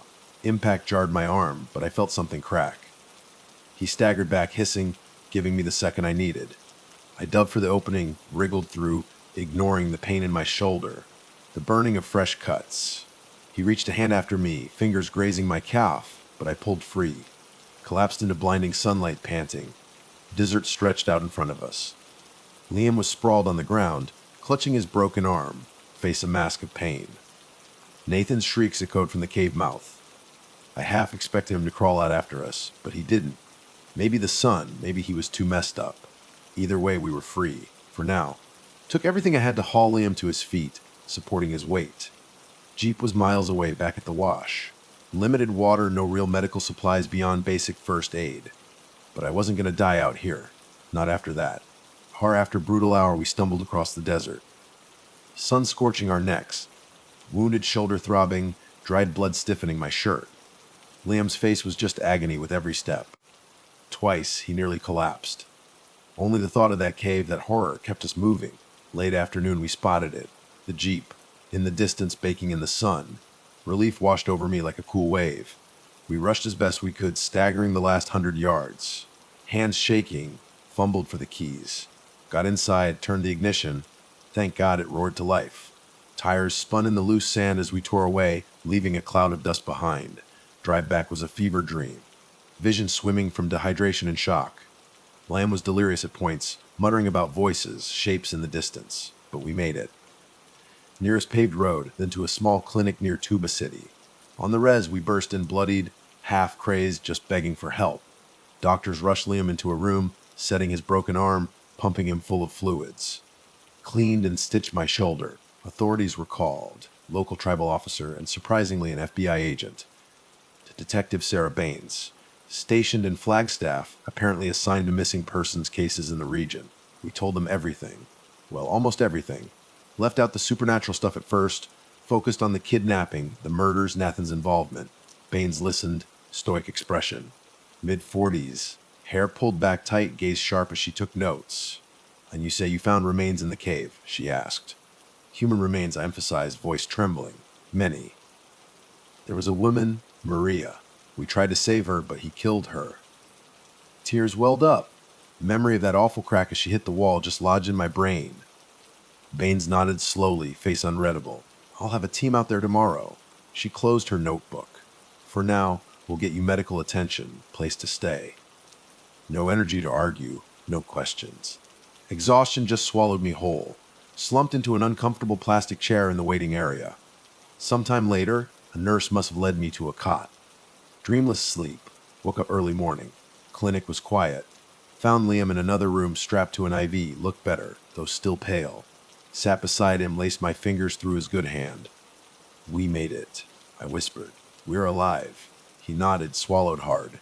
But that woman, Maria, we couldn't save her. Eyes brimming with tears. Squeezed his hand, not knowing what to say. Guilt gnawing at me. A few hours later, Baines came back. Asked if we felt up to going with her to the site. Bodhi screamed no. Mind still reeling. But I felt this obligation, to make sure the truth came out. That Maria, all the others, got some kind of justice. Liam was in no shape to travel, so he stayed behind, still pretty out of it. I rode with Baines and a couple of her guys in black SUVs. Mood was grim. They asked me to direct them to the cave entrance. Memory was hazy, but I recognized rock formations, guided them close enough to proceed on foot. Weird dread gripped me as we got closer to the cave. Shoulder throbbed under the bandages. Expected a swarm of forensic experts, crime scene tape, official stuff. It's just Baines' 2 other agents and me. They carried sidearms, that was it. We're going to wait here while you lead us in, Baines announced, tone flat, no room for argument. Wait, what? I frowned, tremor of panic. Lead you in. Why can't you go first? Baines' expression was stony. Because you claim to know exactly where these bodies are. We need a direct route. Something about her demeanor just felt off. Eyes seemed too cold, but I had no choice. As we neared the cavern opening, memories of the horror just surged back. Nethin. The thing that controlled him. Had it fled? Was it waiting inside? Stench hit me again. Flashlight beam danced across the walls, same claw marks. I pointed the agents towards the large chamber, stepping aside as they went in. Braced myself for the gruesome scene we'd run from. But the chamber was empty, bones gone. Floor swept clean, no trace of gore. Even the symbols on the walls looked faded, like someone had tried to scrub them away. I spun around, confused, heart pounding. This doesn't make sense. They were here. Bodies. Bones, it was full of them. Baines just arched an eyebrow. Is that so? One of the other agents knelt, examining the ground.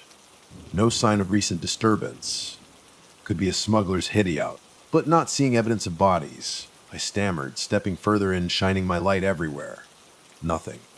Not a bone, not even a blood stain. Even the smaller chamber where Maria died wiped clean. Impossible. Had we been hallucinating? No. I still had the cuts on my shoulder. Liam's arm was definitely broken. Baines turned to me, face a mask of professional detachment. Miss Carter, are you sure you weren't disoriented? Dehydration. Stress. No, I started, but words just died in my throat. Her dismissive tone said it all. They were never going to believe my story. Or worse, they already knew what happened, and they wanted it buried. We left the cave. I felt like I was trapped in some twisted nightmare. Back at the vehicles, Baines insisted I fill out a statement. I tried to argue, tried to explain that someone had to have removed the remains. That something unnatural was going on, shouted politely, but I saw the condescension in her eyes. I appreciate your cooperation, she said flatly, handing me a sealed envelope. Confidentiality agreement. Can't have stories circulating that might disrupt ongoing investigations. Sign it, please. Jaw tightened. You're censoring me, she shrugged. Call it what you like. If you refuse, we can't guarantee your safety. Or your friends. Gaze hardened, pinning me. There are forces at play here, Miss Carter. Bigger than either of us. Trembling with anger, I signed. Felt sick, like I was betraying Maria, all the victims. But I was too exhausted, too broken to fight the FBI. Especially an FBI that might be in on some hidden agenda. They drove me back to the clinic. Liam had woken up. I told him everything. He just clenched his jaw so tight I thought his teeth would crack. They're covering it up, he said, voice shaky. How many others have they done this to? We left that afternoon. Liam in a sling, me with stitches. Desert had taken enough from us. I had enough footage, half-baked evidence for a sensational blog post. But that confidentiality agreement hung over me like a dark cloud. Break it, what would happen to me? Back in Flagstaff, we rented a cheap motel room to recover. Days blurred together.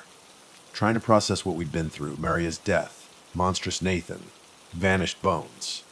Liam was quieter than ever, eyes haunted. Started muttering about nightmares.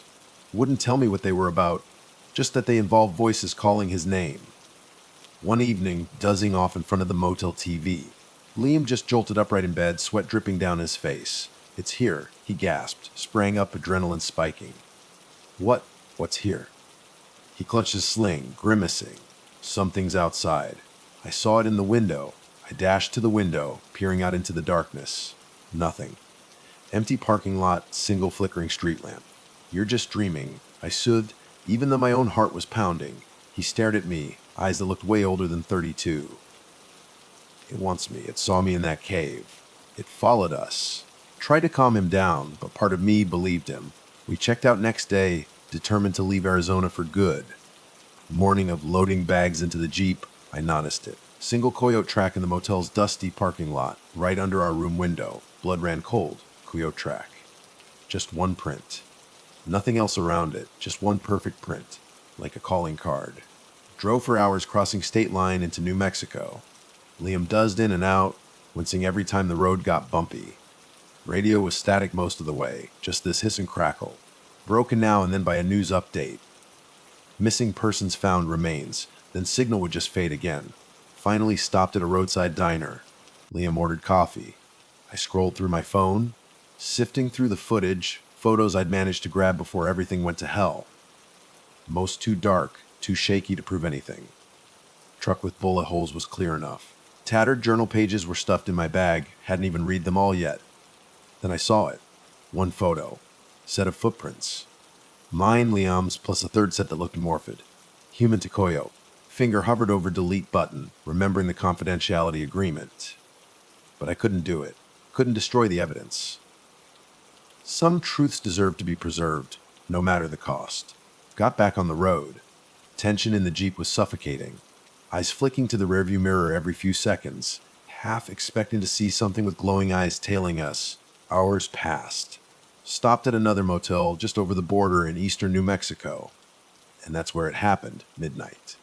Everything took a final, twisted turn. I was in the shower, washing off desert dust. Hot water felt heavenly. Suddenly, muffled shout from the room. Shut off the water, heart pounding. Liam. I called, hastily wrapping a towel around me. Silence. Stepped out, dripping onto the cheap linoleum. Room empty. Door ajar, single drop of blood on the threshold. Bright red against the stained carpet. Beyond the door, parking lot glowed under fluorescent lights. No sign of Liam. Ran outside, scanning the area. Nothing. I screamed, ignoring stares from a few startled. Guess, no answer. In the distance, sirens. Some random emergency, maybe. Heart just seized with pure panic. Hours I searched. Running to the highway, checking behind the motel, yelling his name until my throat was raw. Unsettling memory surfaced. Nathan's warning. Don't call names in the dark. But I had no choice. Man I cared about was gone. Called local police, filed a missing persons report. Told them about Liam's injuries, broken arm, how he couldn't have gone far. Asked if we'd been arguing, if he'd run off on purpose, suicidal. No answers, just this consuming dreads. Days turned to weeks. No sign of Liam. No leads. Motel security camera. Mysteriously malfunctioned that night, capturing only static. Police eventually stopped returning my calls. ISIS. My name's Jake Miller. I'm 36, and something messed up happened to me back in July of 2022. Seriously messed up. It's still screwing with my head, to be honest. I told the cops my side of things, but the report they wrote, total garbage. Doesn't even come close to what really went down. Look, I know how this sounds. I don't expect you to believe me, not really. But I gotta get this out there. Record it, you know. Maybe someday someone will actually get what happened out in White Pocket. Used to be a photojournalist. Not some local news fluff guy. I was in the thick of it, man. Conflict zones, war, you name it, years of that. Serious Syria was the breaking point. Came back with PTSD so bad I was hearing mortar rounds in my sleep. Seriously messed me up. So I bailed on that life. Turned my camera to something else. Landscapes. Beautiful, untouched places. Figured maybe nature could fix what were broken me. Stupid, right? Thinking a camera could heal stuff no shrink or pills could touch. But I needed the quiet, the emptiness, the solitude of the real wilderness. That's why I picked White Pocket. It's way out there in the Arizona Strip, practically on the Utah border. Geological freak show, that place. Twisted sandstone formations, swirling patterns in red and orange. Sandy basins that look like the freaking moon. Getting there was going to be rough. Trails known for deep sand, eats up regular cars for breakfast. No cell service, nada. Gotta pack in all your own water, 'cause there ain't any. But I was set on it. Sunset shots, dawn light, starry skies. I was convinced I could nail something epic. Something that'd land me a contract with one of the big nature mags. Got to Page, Arizona a few days before I planned to head out. Did a ton of research, but never actually been to White Pocket. Needed a guide, someone who knew the area cold. Someone who could handle the rough terrain. That's how I ended up hiring Mark Olson. Guy was 39, ex-park ranger. Claimed he'd been guiding tourists and photographers for over 10 years. Reputation for being tough, quiet, unflappable. Perfect. Last thing I wanted was some chatty guide making small talk. I needed someone practical, not a buddy. Night before we left for White Pocket, I was at some dive bar near the hotel, nursing a whiskey. Don't usually drink, messes with my nightmares. But that night I was too wired to just sit alone in my room. That's where I met Leo Svensson. Swedish dude, 27, said he was looking for something exciting. Adrenaline junkie. Drifting around the Southwest in a beat-up van, chasing desert sunsets and slot canyons, anything that gave him a rush. Heard me talking to Mark about White Pocket, eyes lit up. Insisted he wanted to tag along. Said he had enough water and supplies, could handle the desert no problem. I tried to talk him out of it gently. It wasn't some casual hike, but he was persistent. Mark just shrugged, said it was my call. Against my better judgment, I caved. Maybe I was just lonely. Maybe I admired his fearless energy. We set off early next morning, sun barely peeking over the horizon. Mark was driving this beat-up 4x4 truck packed with tents, water containers, our gear. Leo and I crammed in, his excited chatter filling the cab. I mostly just stared out at the desert, letting his voice and the engine rattle kind of numb me out. Still jumpy from the war zones, always scanning the landscape for threats. Dumb, I know.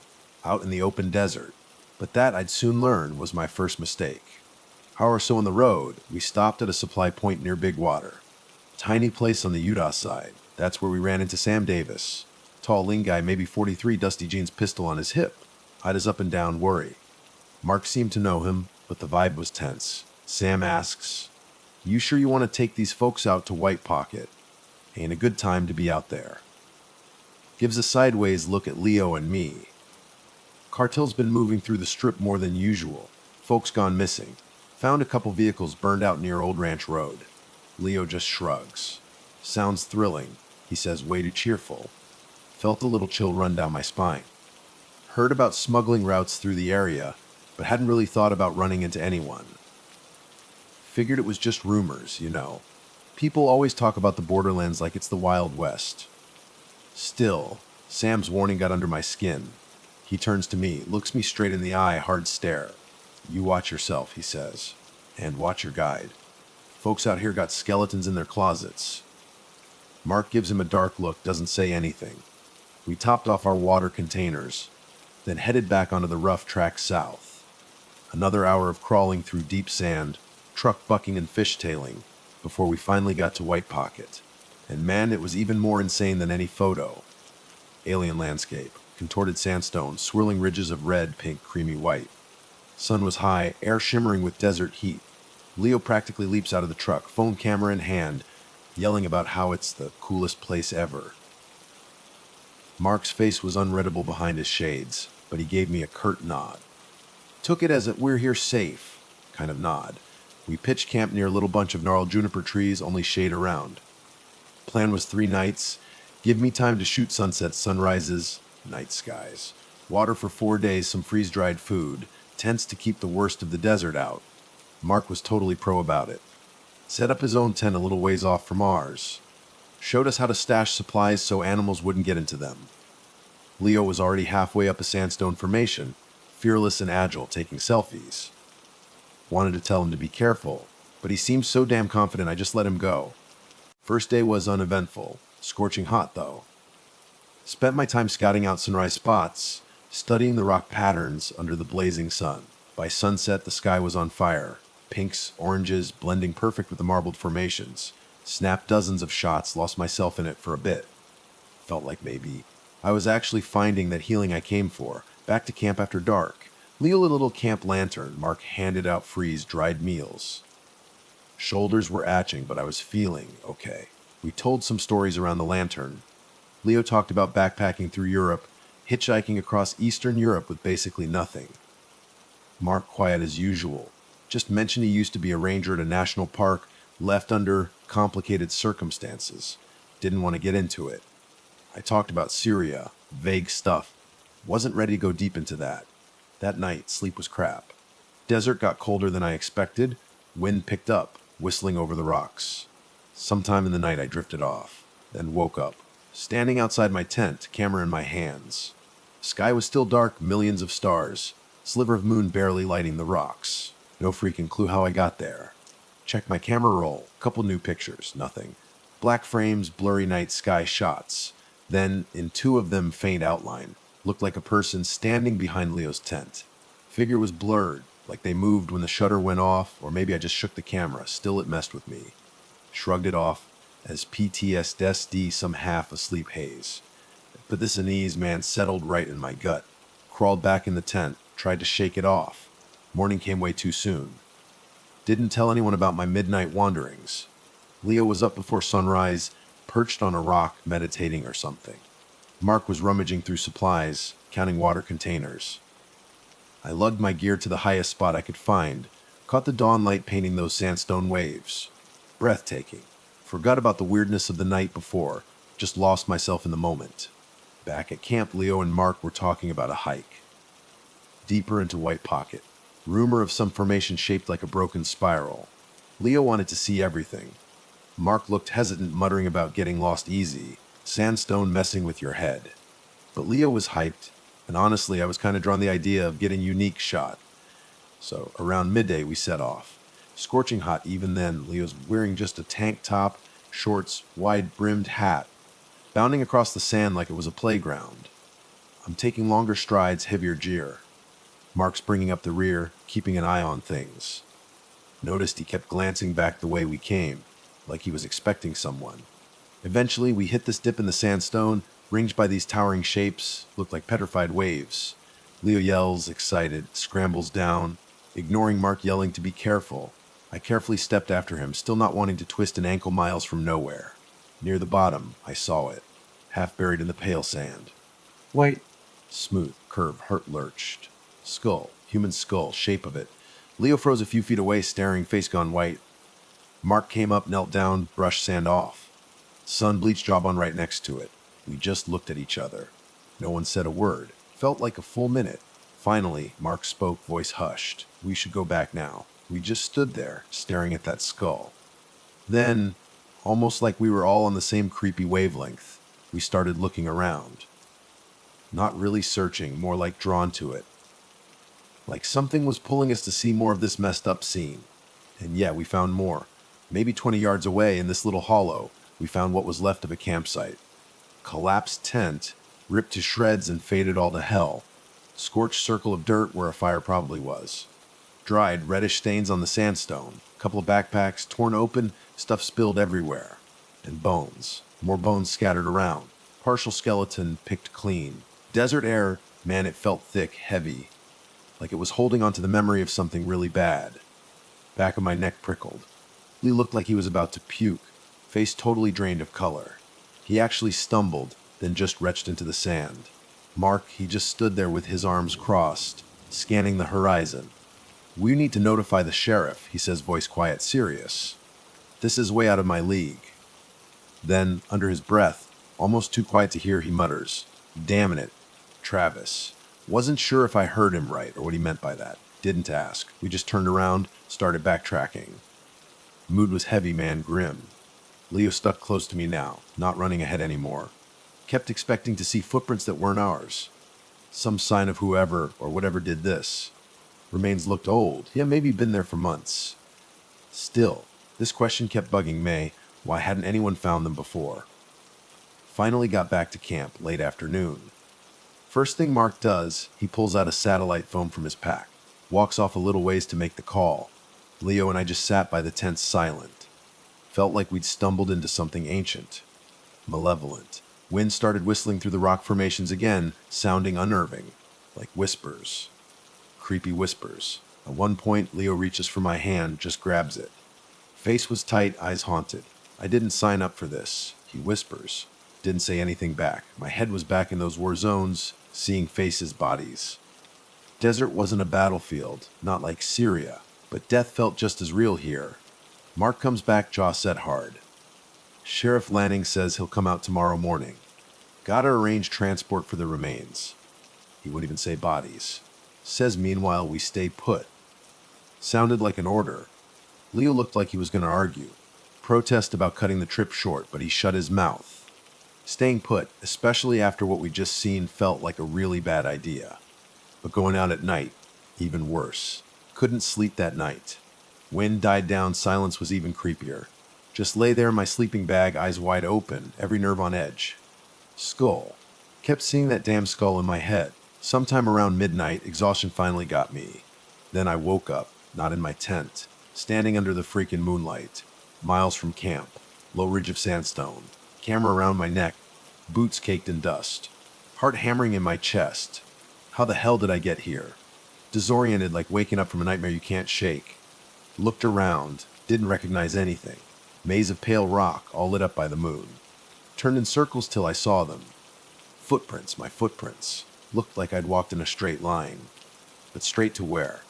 Then I saw scuff marks in the sand ahead, like someone dragging their feet. Followed them. Head was swimming with confusion, but I just kept moving forward, like something was pushing me. Few minutes of trudging up a gentle slope, and there he was. Leo, standing there barefoot, hair all messed up, staring at the sky. Hypnotized. Leo, I hissed.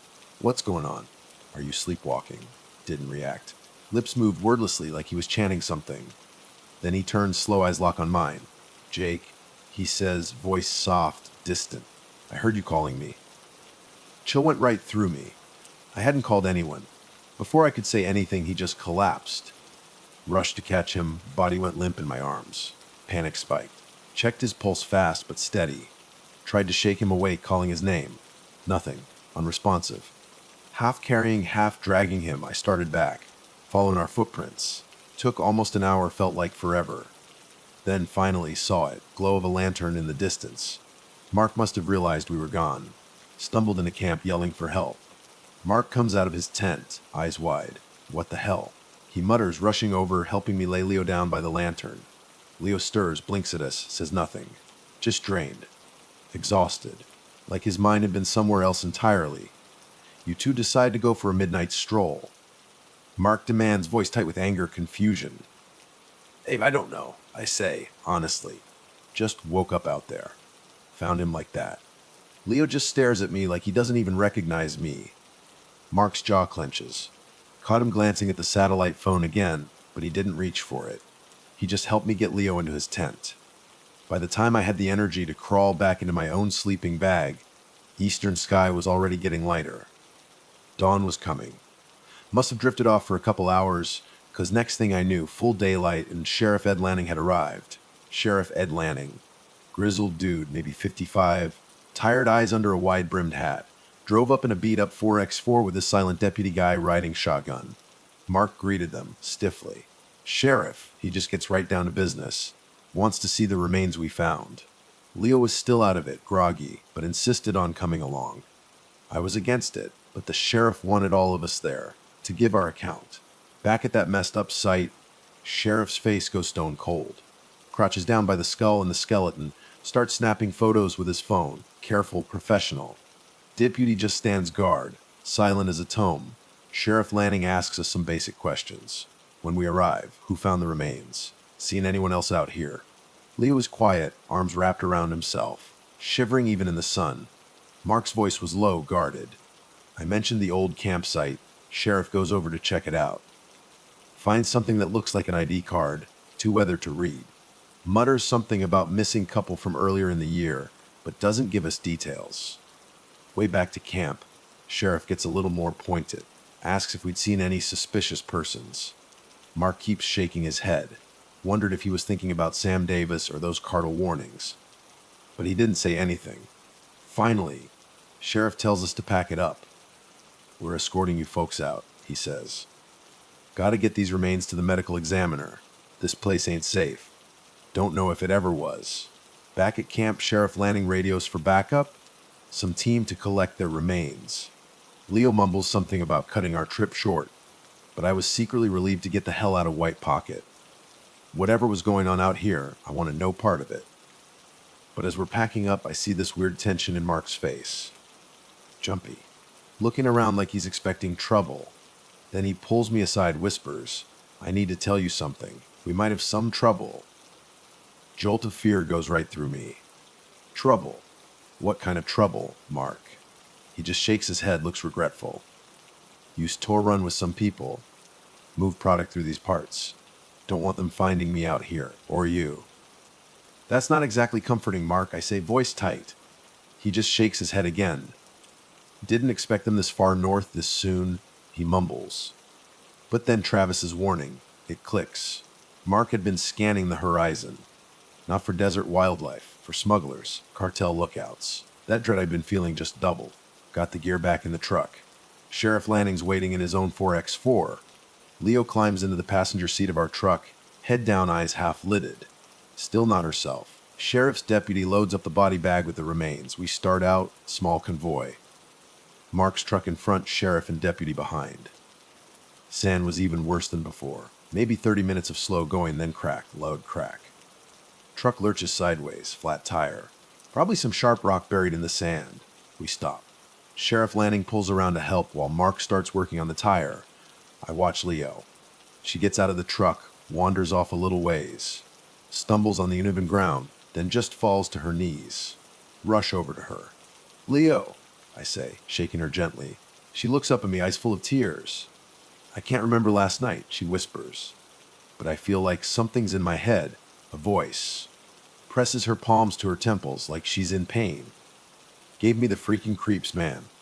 Tried to say something comforting. But what do you even say to that? Didn't have an explanation for how either of us wandered off in the night. Finally get the spare on. Sheriff says he'll lead from here, knows a better route. We follow. Not even 10 minutes later, I see Mark checking his side mirror over and over, muttering curses under his breath. Dust cloud in the distance, coming fast. That's not the rest of the sheriff's team, he hisses. Glance heart pounding. Dust cloud gets closer, and yet pair of off-road vehicles. Quads maybe, moving fast. Sheriff must have seen them too, because he floors it.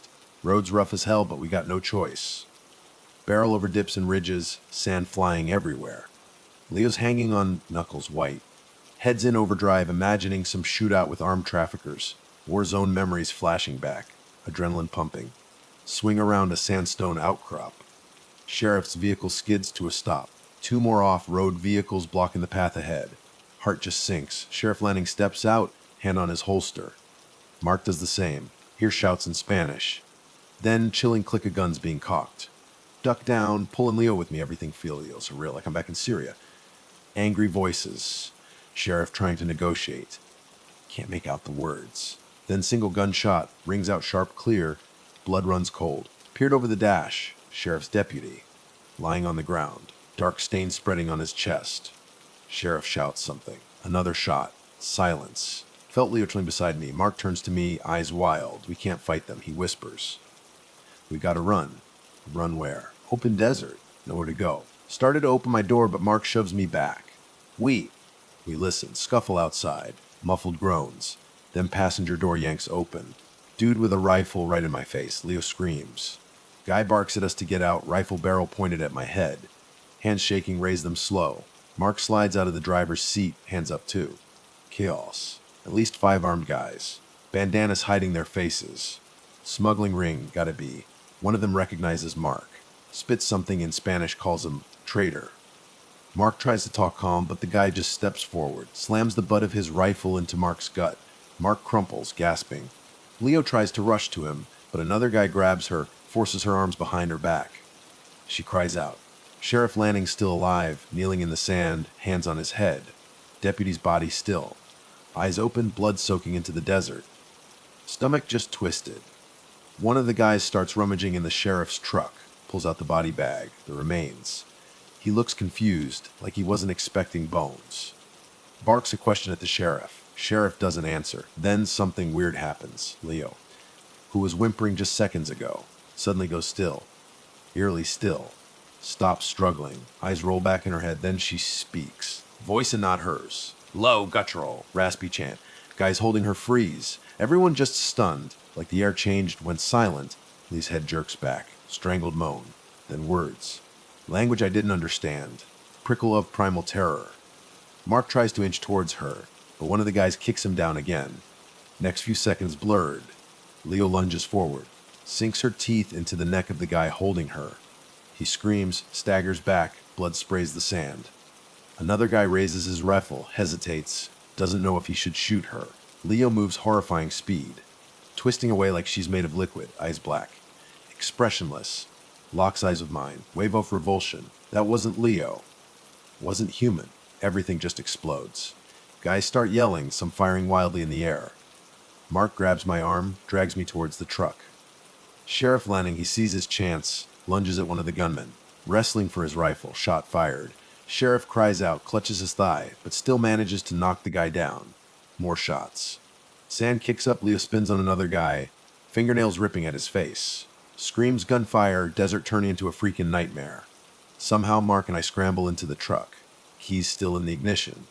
Leo, I yell. But she's surrounded by chaos.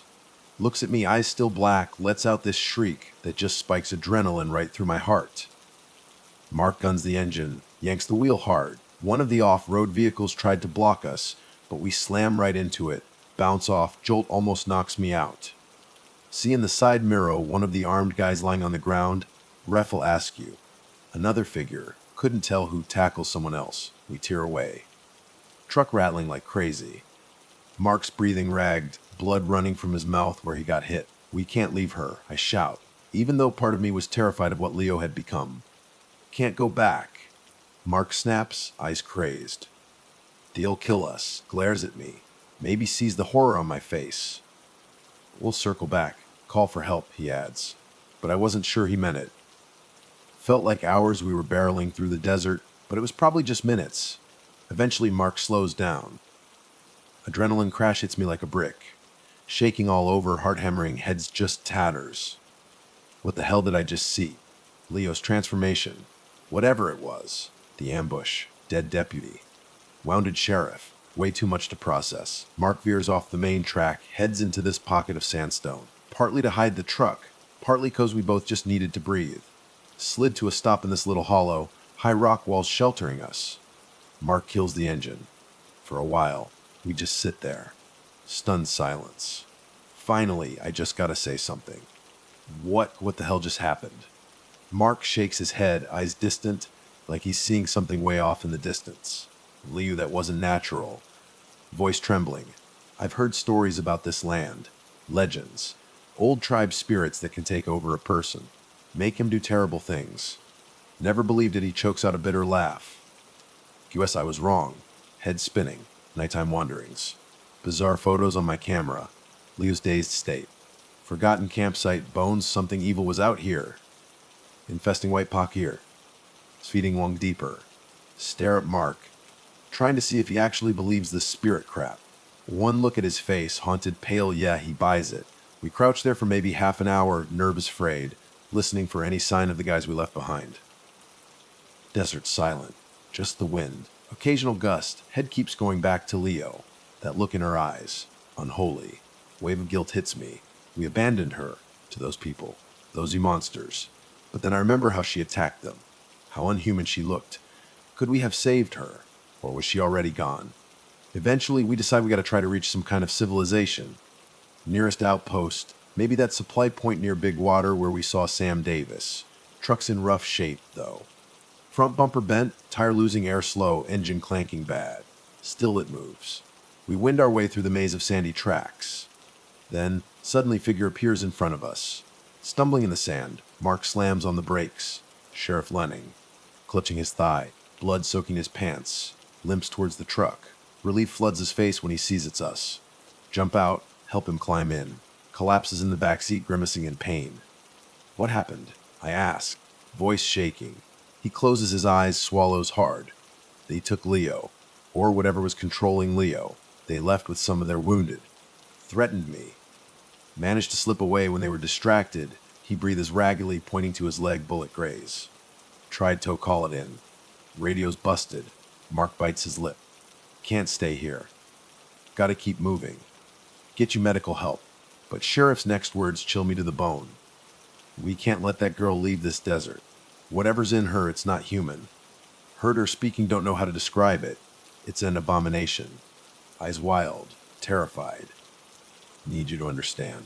If we don't stop her or whatever, more people will die. Look away.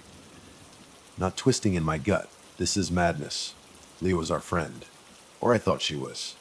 But lying to myself if I said I wasn't scared shitless of what she'd become. Sheriff Lanning tries to sit up straighter, rummages in his pockets, pulls out a battered cell phone. Flips it open. Screen's cracked. No service, he mutters, energy fading. Gotta get closer to the highway. We drive in silence for a while. Truck groaning over the rough ground. Sheriff Lanning gives directions, wants to bypass main roads, come out near some defunct ranch, where he thinks there might be an old radio. Mark doesn't argue. I just stare out the window, head spinning with guilt, fear, dread. Thoughts keep going back to that presence, ephemeral, bolted in the night, lost time, weird photos. Had I been infected too? By whatever force possessed Leo. Pass a few rock outcrops, come to this abandoned shack. Small, maybe used to be ranch building. Sheriff insists we stop. Thinks the place might have an old shortwave radio. Mark parks. Help Sheriff inside. Shack smells like dust, decay. Roof sagging. But yeah, there it is. Rusted radio set up on a table. While Sheriff fiddles with it, I see a battered generator in the corner. No fuel. Marks is checking it. Got a siphon from the truck if we want power. Mark and I go back outside, rig up a siphon hose. Night's fallen again. Desert sky painted purple, crimson. Nerves taut as wire. No rest, no real food. Memory of the ambush fresh in my mind. Harsh desert wind scars my face. Mark's working on the fuel line. I keep watch, scanning the horizon. Gaze flicks to the surrounding ridges. At first, nothing. Then faint shape in the distance. Too far to make out clear. Blood chills.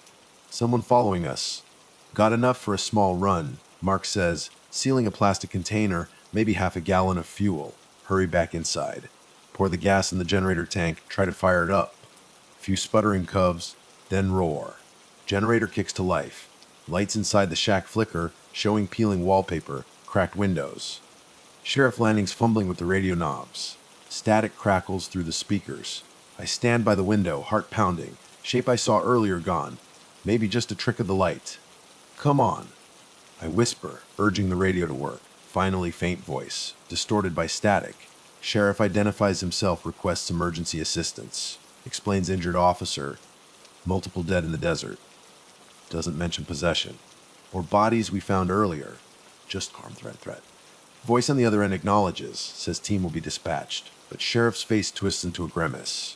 Are out, best. He growls, turning off the radio to save power. Exhaustion hits me like a physical weight. Slide down to the floor, head against the wall.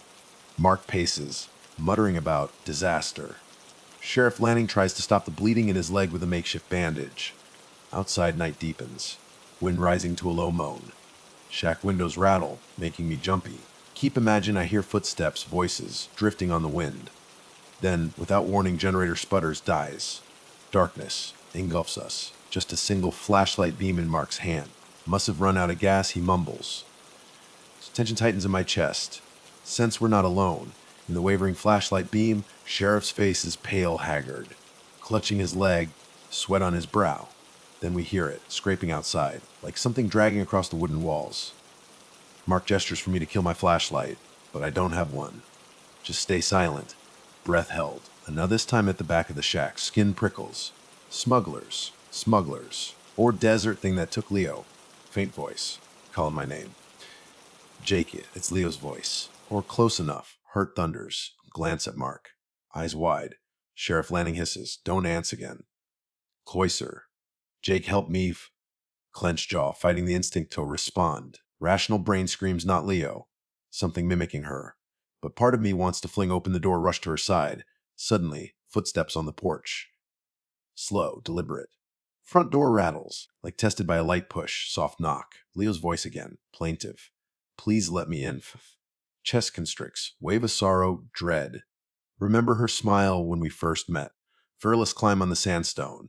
To hear her reduced to this, puppet of some ancient force. Almost too much to bear. We just huddle in silence. Unsure what to do.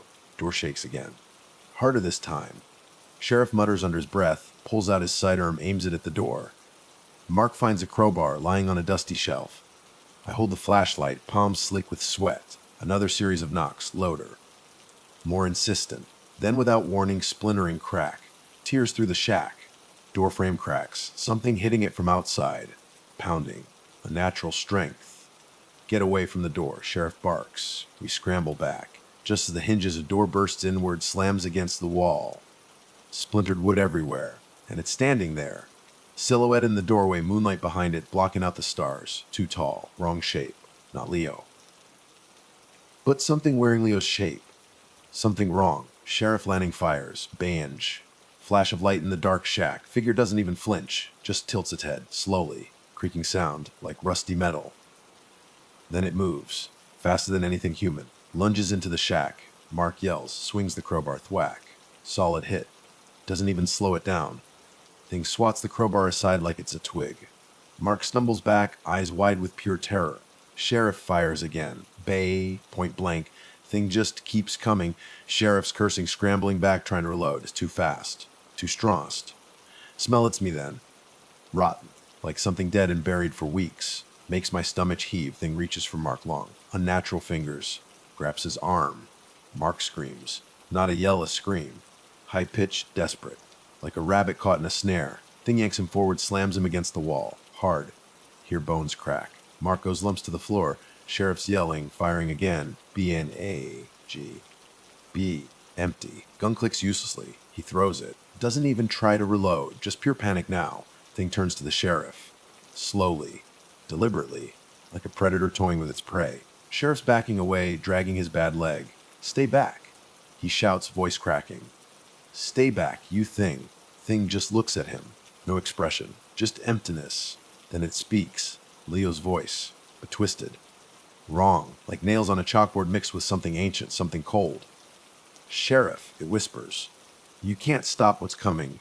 Sheriff freezes, stares, like he recognizes something in that voice, something familiar. Thing takes another step closer. Sheriff doesn't move, just stares, mesmerized. Then Thing reaches out, slowly. Long fingers extend, touches Sheriff's face. Just a touch, like a spider crawling on his skin. Sheriff screams. Lowest sound I ever heard, not a scream of pain. Scream of horror. Soul deep horror falls to his knees, clutching his hemming, screaming. Thing just stands there, watching silent. Except for this low hum. Vibration you can feel in your bones. Generator's dead silence is gone, replaced by this. Humming presence. I'm frozen against the watching this nightmare unfold. Can't move. Can't breathe. Just watching. Marks on the floor. Sheriff screaming, thrashing. Thing just is. Then it turns, slowly, looks at me. Those black eyes. Empty. Expression focused. But for me. Voice again. Leo's voice. Closer now. Loader. Jake says my name, like it knows, like it's been waiting for me. You're next. That snaps something in me. Fear turns to something else. Rage. Desperation. Just fuck this. Grab the flashlight. Heavy duty thing, metal casing. Only weapon I got. Charge. Scream something. Don't even know what. Swing the flashlight. Hard as I can. Right at its face. Siarke. Sound of bone breaking. Thing staggers back. Roars. Not Leo's voice anymore. Something animal. Something ancient. Pissed off. It lunges at me. Claws out. Ripped through my shirt skin. Pain explodes in my chest. But it's staggered. My hit of it hurt it. Maybe, just maybe. Gotta keep moving. Gotta fight. No plan. Just survive, backing away. Flashlight beam dancing wildly. Things coming for me. Slowly now, limping slightly, but eyes still locked on mine. Still hungry then sound. Faint at first. Distant. But getting closer. Engines. Vehicles. Headlights flashing through the cracks in the shack walls. Backup. Sheriff's backup. They're here. Thing hesitates. Looks towards the sound. Then back at me. Hissing sound. Like air escaping a punctured tire. Then it turns. Runs, not human running, bent over, low to the ground, moving fast. Smashes through the back wall of the shack. Wood splinters, collapses. Gun, just gone. Into the desert night, headlights flood the shack. Door bursts open. Deputies rush in, guns drawn. Sheriff. One of them yells. See Sheriff landing on the floor, still screaming, clutching his head. Mark just a crumpled heap by the wall. Then they see me. Standing there, flashlight in hand, chest bleeding, staring at the hole in the back wall. What the hell? One of the deputies says, lowering his gun, confused. Don't remember much after that. Sirens. Ambulance. Being loaded onto a stretcher. Faces blurry. Voices distant. Just cold. So cold. And the smell rotten, lingering in the air. Woke up in a hospital. Days later, maybe. Don't know. Everything's hazy. Cops questioned me again. Told them the story. This time they listened a little more. Sheriff Lanning, they said he was unresponsive. Traumac wouldn't speak. Deputy dead. Smugglers gone. Vanished into the desert. Taking Leo or it with them. Bodie bag with the remains gone too. They found the shack. It's up, back, wall smashed. Blood. Everywhere of it. But no sign of Leo. Just desert. Empty, silent. Except for the wind. Whispering through the rocks. They called it a cartel shootout. Said Mark was mixed up with them. Said Leo was collateral damage. Said Sheriff Lanning, well, they just said he was traumatized by the violence. Closed the case. Just like that, I know what I saw.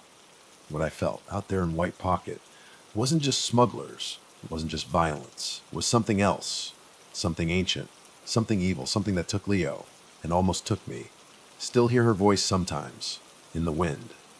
Whispering my name. Jake, help me. No, it's not really her. It's it. Still out there. In the desert. Waiting. And I know deep down it's not finished with me yet. Not by a long shot. So yeah, that's my story, White Pocket. Beautiful place, right? Don't go there. Just don't. Some places are better left empty. Better left undisturbed. Hey, name's Jake Miller. I'm 28, and this whole nightmare went down back in June of 2023. I've spilled this story to so many people, from the local cops to these guys in dark suits who flashed some kind of federal badge. Nobody bought it, or if they did, they sure didn't let on. They just scribbled in their notebooks. asked a bunch of questions, and then told me I was lucky to be alive. Lucky. Doesn't feel like it. Feels more like I'm cursed. Maybe if you hear the whole messed up thing, every single gross detail, you'll get it. Maybe you'll even believe me. Or maybe you'll wish you hadn't. Used to be a firefighter, see? Before all this crap. I quit when saving people started feeling like clocking in, not like, actually meaning something. I got restless, needed to ditch the city and find somewhere my skills might actually get tested in a real way. So I told my girlfriend, Sarah Jenkins, about my plan to hit up Green Swamp Wilderness Preserve down in Florida for a week. She gave me that look, the one that says, "You're nuts." But she's seen it in the mirror a million times herself. Sarah's 27, med student, super practical, but she's game for anything if it means sticking with me. That's why I love her. She cares more about me than being comfy. My best buddy Mark Davis, he was all about it. Ex-Marine, 30 years old, total adrenaline junkie. Mark was cocky, yeah, but I knew he could handle himself. Never saw him scared, not really. And there's something about having a dude like that with you when you're heading into the wild. Someone you think you can lean on when things go south. Sarah's best friend, Emily Carter, she was the wild card in our crew. 25, free spirit, worked random jobs. Had this little travel blog thing going on. Never done serious camping before, but she was all hyped to document the whole trip. At first, I thought her sunshine and rainbows vibe might get old fast out in the sticks. Now I realized that sunny attitude was innocence, and we lost it way too damn quick. We rolled up to Green Swamp on a scorcher of an afternoon. Stepped out of Mark's beat, ups UV and bam, swamp heat hits you like a wall. Air felt thick, pressing down on you, and the pine trees were buzzing with bugs. Park the car near this clearing, old sign they're warning us to travel at your own risk. First red flag, maybe. But we were too pumped to back down, too set on proving ourselves, making the trip worth it, whatever that means now. Sarah was already complaining about the humidity. Emily snapped a selfie with the sign. Mark just laughed. Real adventure starts now. Me. I just grinned, already getting that rush of being off the grid. No phone service, no sirens, no city lights. Plan was to hike about 10 miles in, set up base camp near some water, and just spend the week exploring, fishing, practicing survival stuff. Nobody else around for miles. Exactly what we wanted. Or so we thought. Started down this skinny trail, each of us lugging a decent-sized pack. I had the tent for Sarah and me. Mark had a tent he'd share with Emily. Forest just swallowed us up in green shadows. Crows cawing overhead, palmetto fronds scratching at our legs. Every now and then, we hear a splash, something big sliding into the black water. Alligators, maybe. Or worse. Didn't dwell on it. 3 hours in, Emily lets out this yelp, freezes solid. Found something. We all rush over to see what's got her spooked. Deer carcass, still fresh. Rib cage busted open, guts spilling out, all shiny and gross in the sun. Weird thing was no tracks around it. No predator prints, no sign of a struggle. Just deer, ripped open like something had neatly peeled it apart. Back of my neck prickled. Mark must have seen my face because he nudged me. Florida's got its predators, he says, but he sounded like he was trying to convince himself more than me. Panther, maybe, Sarah made a face. Then why didn't it eat more? Looks like it just left it. I crouched down, noticing how clean the cuts were. Not just some wild animal mauling. Let's keep moving, I said. Should reach our spot before dark. Nobody argued. Around dusk, we hit this dry clearing near a little stream. Water looked murky, but it was moving, so we figured we could filter it. Set up our tents. Mark and Emily got a fire going while Sarah and I cooked up some freeze, dried crap from our packs. That deer carcass was still hanging in my head, but we tried to shake it off. Wilderness, right? Weird stuff happens. Can't let every little thing freak you out. Still, something felt off. Forest had gone quiet. Too quiet. No birds. Hardly any bugs, just the occasional buzz near our ears. Wind rattled the palm fronds, and every so often, I thought I heard this distant cry, like an animal hurt bad. Mark joked it was a Florida panther looking for love, but nobody laughed. Crawled into our tent that night. Tossed and turned, couldn't shut my brain off. Finally, exhaustion just grabbed me. Sometime later, I woke up to voices. Soft, muffled voices. Unzipped the tent a crack, peeked out. Moon was bright, lighting up the clearing. Shadows swaying on the ground as the wind rocked the trees. Then I heard it again. Voice maybe two whispering something. Language I didn't recognize. Heart hammered. Slowly, I opened the tent flap wider, scanned the clearing. Nothing. Mark and Emily's tent was still zipped up tight. Nobody else out there. Closed the flap, told myself I was hearing things, and eventually drifted back to sleep. Morning, things got weirder. Emily's backpack was gone. Just vanished. She'd left it right outside the tent in the vestibule. Searched the whole area for an hour, ended up finding it shredded, hanging from a branch about 30 feet up a pine tree. Clothes ripped to hell, scattered all over the place. But her electronics untouched. Camera and phone were just gone. Not smashed, not left behind. Gone. How the hell did it get up there? Emily asked, voice shaking, part confused, part pissed. Animal couldn't have done that. None of us had an answer. Mark climbed up to grab what he could. While he was up there, Sarah stayed close to me, eyes wide, scanning the woods, clutching her first aid kit like it was a lifeline. Just hit me then how wrong everything felt. Miles from the nearest road, hadn't seen another soul since we got there. Sun still low, we decided to move deeper into the swamp. Higher ground, we figured. Maybe we could outrun whoever was messing with us. But the deeper we went, the less sure we were leaving was even an option. Land got spongy, water seeping around our boots. Tall pines turned into cypress knees jutting out of black water. Had to watch every step to keep from sinking. Cottonmouth snake nearly got Mark, stepped right next to a root. He took care of it quick with his knife, but it rattled all of us. I'm not sure heading deeper is the best idea, Sarah said. Quiet. Shouldn't we try to find a trail out? Mark shook his head. Can't turn back now. Just be walking towards whatever left that deer and took Emily's gear. Besides, we got enough supplies for a few days. Let's find a good spot to hold up, then we'll plan our exit. Nobody wanted to argue with an ex-Marine, especially not one with that look in his eye. That mix of confidence and something else, something almost desperate. So we kept pushing on, trying to keep it together.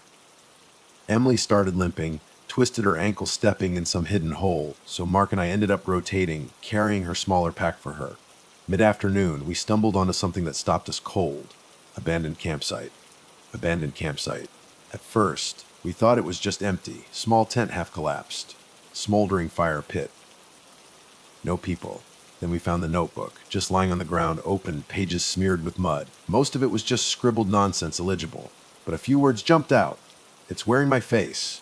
It calls my name. I shut it, but it stood back up. Cold just ran through me. Emily wanted to take pictures, then remembered her camera was gone. She started rummaging through the tent. Hey, she shouts, voice cracking. There's dried blood in here. Sarah and I rushed over. Dark stain near the tent entrance. Looked like someone had been hurt, but not a bloodbath or anything. Outside, Mark cursed. We hurried out to see him standing under a tree. Hanging from the lowest branch by a length of rope was a body. Man, probably 40s, camo gear. Throat slashed deep. Head lolled at this sick angle. Sarah turned away, gagging. Emily clamped a hand over her mouth, eyes wide with terror. I just stood there, heart hammering, trying to process what I was seeing. Flies buzzing around the corpse. Smell was beyond anything I'd dealt with even as a firefighter. This was an accident. This was deliberate. Brutal. Display. Mark shrugged off his pack, pulled out a small sidearm Glock. We need to go, muttered, eyes scanning the trees. No arguments there. I wanted to run, but knew we had to be smart. Too far into the swamp. No easy way out. While the rest of us tried to pull it together, Mark used a stick to fish a wallet out of a half-buried jacket near the body. ID incited Lawson G. Parker. Hunter survivalist type, judging by the gear. We pressed on, fear tightening our throats. Sky went dark, sudden Florida thunderstorm rolling in. Drenched us in minutes. Had to scramble for higher ground, set up tents in a rush. Rain hammered the fabric, water pooling underneath. We huddled inside, listening to the roar of the storm. Wind whipped, branches snapping somewhere in the distance. Tree crashed down with a sound like thunder cracking right over our heads. That night, after the storm passed, we built a small fire from the damp wood we could find. Nobody talked about the body. Didn't need to. It hung in the air between us, a silent accusation. You're not alone here. Sometime in the middle of the night, I woke up. Fire was just embers, coals glowing orange in the dim light. slipped out of the tent to take a leak, stepped into the darkness and saw Mark standing at the edge of the clearing, talking to someone. Froze. Hair on my arms prickling, whispering, voice low, urgent. Silhouette facing him looked like me. Or at least my shape, my height. Pulse pounded. How could that be? I was right here, seeing it with my own eyes. Took a step forward. Figure turned slightly. Glimpsed a pale face, eyes like dark pits. It was me, but not me. Grotesque copy of my features, like a mask. Mark reached towards it. Figure leaned in, like they were sharing secrets. Then it noticed me. Its eyes, or the holes where eyes should have been, locked onto mine. Instant later, it bolted. Melted into the tree line so smooth, I almost thought it vanished. Mark whipped around. Split second, he just stared at me, like he'd been caught doing something wrong. I almost shouted, but Mark raised a finger to his lips. She hissed. He hissed, stepping closer. Don't wake the others. What the hell was that? I demanded, voice trembling. Mark avoided my eyes. I don't know. Heard something, went to check it out. It looked like me, I said, nosy swirling in my gut. Why was it wearing my face? He just shook his head, but he didn't look surprised enough for my liking. Made me uneasy. We need to keep moving. First light, he said, just brushed past me back to the tents. I stood there for a long moment, staring into the trees, trying to see any sign of movement. But the swamp stayed silent as a grave. Next morning, everything went downhill fast. Emily was gone. Side of her tent unzipped. Sleeping bag empty. Sarah freaked, calling Emily's name, sprinting around the clearing. Mark followed, military precision, scanning the perimeter for footprints, signs of a struggle. Found Emily's flashlight near a big cypress tree. Blood spattered on the ground around it. Stomach twisted. Pieces of cloth from her pajamas caught on the bark, torn like she'd been dragged. Forced down the panic. Emily, I shouted, voice echoing, then dying in the thick foliage. We calmed the area. Nothing. Just gone. Sarah collapsed in tears, hugging a tree trunk like it was the only thing keeping her from being swallowed by the swamp. Tried to comfort her, but what could we say? Mark fired a few shots in the air, hoping to scare off any animal. Nothing. No animal sounds, no birds taking flightlets. Silently, we have Mark said it. She can't find her. She can't be far. I agreed, but I saw it in his eyes. Fear. Not just the normal fear of losing a friend. Something else. Something I couldn't name then. Packed up quick, leaving the tents. Travel light, search for Emily. Plan was to come back for our gear if we could. Moved in tight formation. Sarah in front, determined to find Emily, mech kit strapped to her waist. Mark Glock ready, machete in my hand. Heat stifling. Smell of decay hanging in the air like a ghost. And all the time, feeling something watching us. Presence just out of sight. Walk for what felt like hours. Then, I saw something in the distance. Figure standing knee deep in the swamp water, wearing a torn shirt. I shouted, rushing ahead before Mark could stop me. She turned, facing me, and I saw a rush of terror. Eyes completely black, expression vacant. Blood smeared on her cheeks, hesitated. Stepped back, machete trembling in my grip. She stared for a moment, then let out this sound. Hideous guttural noise. Nightmare sound, not from her throat, Sarah gasped. Emily. Oh my God, without warning, Emily lunged at Sarah. Grabbed her arm. Strength impossible. Sarah yanked off her feet. Mark raised his Glock, hesitated, aiming at his friend's face. Tried to step in, but Emily twisted through Sarah to the ground. Cypress knees, hard to keep balance. Then to Emily, turned on Mark. Vicious snarl ripping from her lips. What happened next to blur. Mark fired. Bullet hit Emily's shoulder. Didn't even flinch, instead lashed out. Grabbed the Glock, both hands. Twisted it free, hurled it into the swamp. Then raked Mark across the face with her nails. He stumbled back, blood gushing from fresh cuts on his cheek. Raised my machete. Couldn't bring myself to swing at Emily. She let out that awful snarling cry again, then dashed deeper into the swamp. Disappeared among the cypress trees. I shouted, voice echoing uselessly. Sarah crawled to her feet, face streaked with tears. Mark wiped blood from his cheek, cursing under his breath. Can't help her if she's like that, he muttered. Then he looked away, avoiding my eyes. We spent the rest of the day searching. She never reappeared. Every time we thought we heard her voice, turned out to be something else. Trick of the wind, water dripping from branches. By evening, we were done, desperate, exhausted. Sun dipped below the trees, turned to Mark. Need to set up camp. Can't keep wandering in the dark. Sarah looked ready to argue, but she was empty. Arms, legs scratched to hell from brambles and cypress knees. She just nodded reluctant. Found a small patch of raised ground, built a crude lean-to from fallen branches and a tarp we salvaged from Mark's pack. Rain threatened again. Thunder rumbling in the distance, small fire. 3 of us sat around it silent, traumatized. Finally, Sarah said it. What is happening to her? That wasn't Emily. No one answered. No good explanation. Whatever had taken Emily, creature, illness, something supernatural beyond us. In the silence, noticed Mark giving me weird looks. Glanced my way, then quickly look away. Caught him at it, but didn't push it. Too tired, too afraid of what he might say. Storm broke late that night. Rain hammered down, put out our fire. Huddled under the tarp, knees pulled to our chests. Wind roared. Lightning flashed. Briefed saw a shape in the distance, lit up by a bolt of lightning. Looked like me. Again. Standing there, face twisted in this hateful grin, then gone. Stomachs turned to ice. Sarah must have seen my face bird. What's wrong? My head. Couldn't trust myself to speak. By dawn, storm passed, swamp. Drenched, muddy mess. Set out again. Half an hour, Sarah cried out. Staring at a clump of vines draped over a small cypress stump. Didn't see anything at first. Then she reached out, hand trembling. Vines weren't vines. Sewing thread. Coarse, plant-like, tied together, stained red blood. Coated them. Next to them, half submerged in the mud, piece of Emily's torn shirt. Implication horrifying. Someone, something had used vines to bind or do something worse. Sarah's eyes filled with tears. Mark swore under his breath. He looked like he hadn't slept in days. Eyes bloodshot, movements jerky. Started to wonder about the tension between him and Sarah, those old feelings he supposedly had for her. Boiling under the surface, but now was not the time survival. All that mattered. Trudged onward soon. Sarah stopped again. We're not even sure she's alive, she said, shaky. She's alive, Mark insisted. Tone almost fanatical. We can save her. Sarah looked at him, confusion, anger mixing on her face. What if we can't? Mark opened his mouth to speak.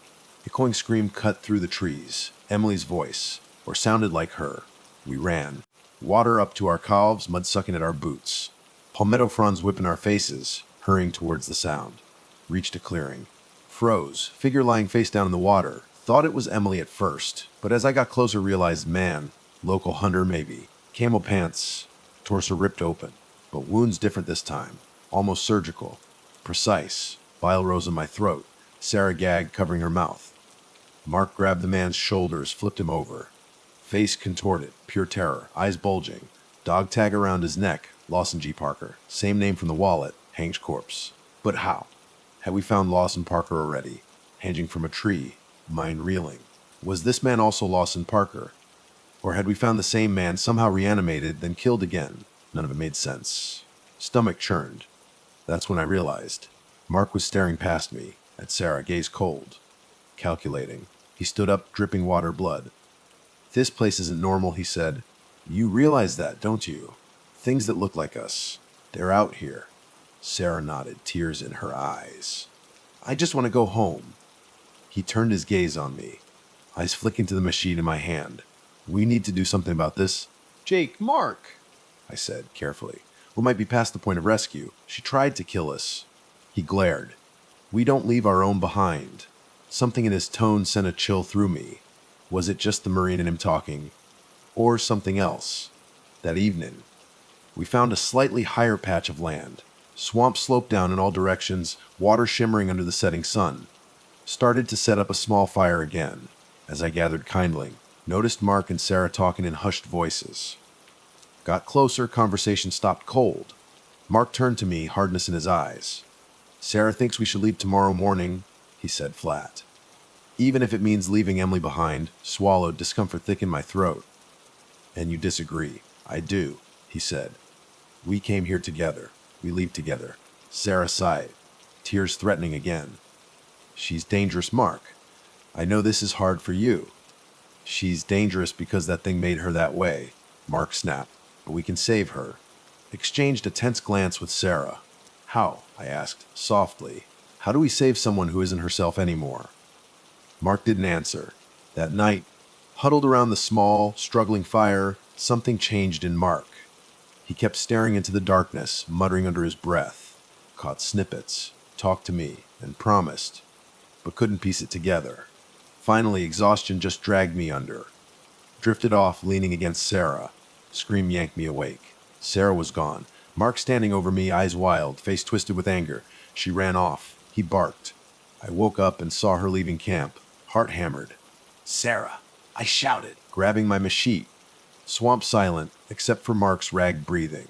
Why would she run off? He shook his head, avoiding the question. We need to move. Step back, sense of dread coiling in my gut. Mark's gaze too intense, too vacant. Reminded me of Emily when she was changed. "Mark," I said, slowly. "Tell me the truth. What happened to Sarah?" He sneered. "You think I hurt her? You think I'd do that?" "It's not that I think you would," I said. "But maybe you're not in control anymore." His eyes flashed fury. One swift motion, he swung at me. Knife. Didn't even realize he had it. Barely dodged, stumbled on the muddy ground. He lunged again, but I parried with the machete, blade clanging against metal, heart pounding in my ears. "Vera's Sarah." I yelled, panic fueling my strength. He laughed. Harsh, bitter sound. "She's with them now. They said they'd let her live if." Horror jolted through me. Mark bargained. Desperate to save Emily, agreed to help it. Creature haunting the swamp. Chest tightened with rage, fear. "You betrayed us," I growled, lunging forward. Blades clashed again. Arms trembled, effort of holding him off. Bigger, stronger, marine training, disadvantage. But desperation on my side. Sarah's life might depend on me. Mark kicked me hard in the knee. Tumbled back, landing on my shoulder in the mud. Machete slipped from my grasp. Pain flared, but forced myself to roll away as he brought his knife down. Blade stabbed into the ground, inch from my head. Scrambled to my feet. Circled each other in the dim moonlight, chests heaving. "You don't have to do this," I pleaded. "We can still find a way out. Together." His face twisted. "You don't get it, Jake. I saw the thing. It promised to fix everything. If I just helped it. It promised me I could have Sarah." He sneered at my horror. "You never deserved her. You never deserved any of this." Lunged again.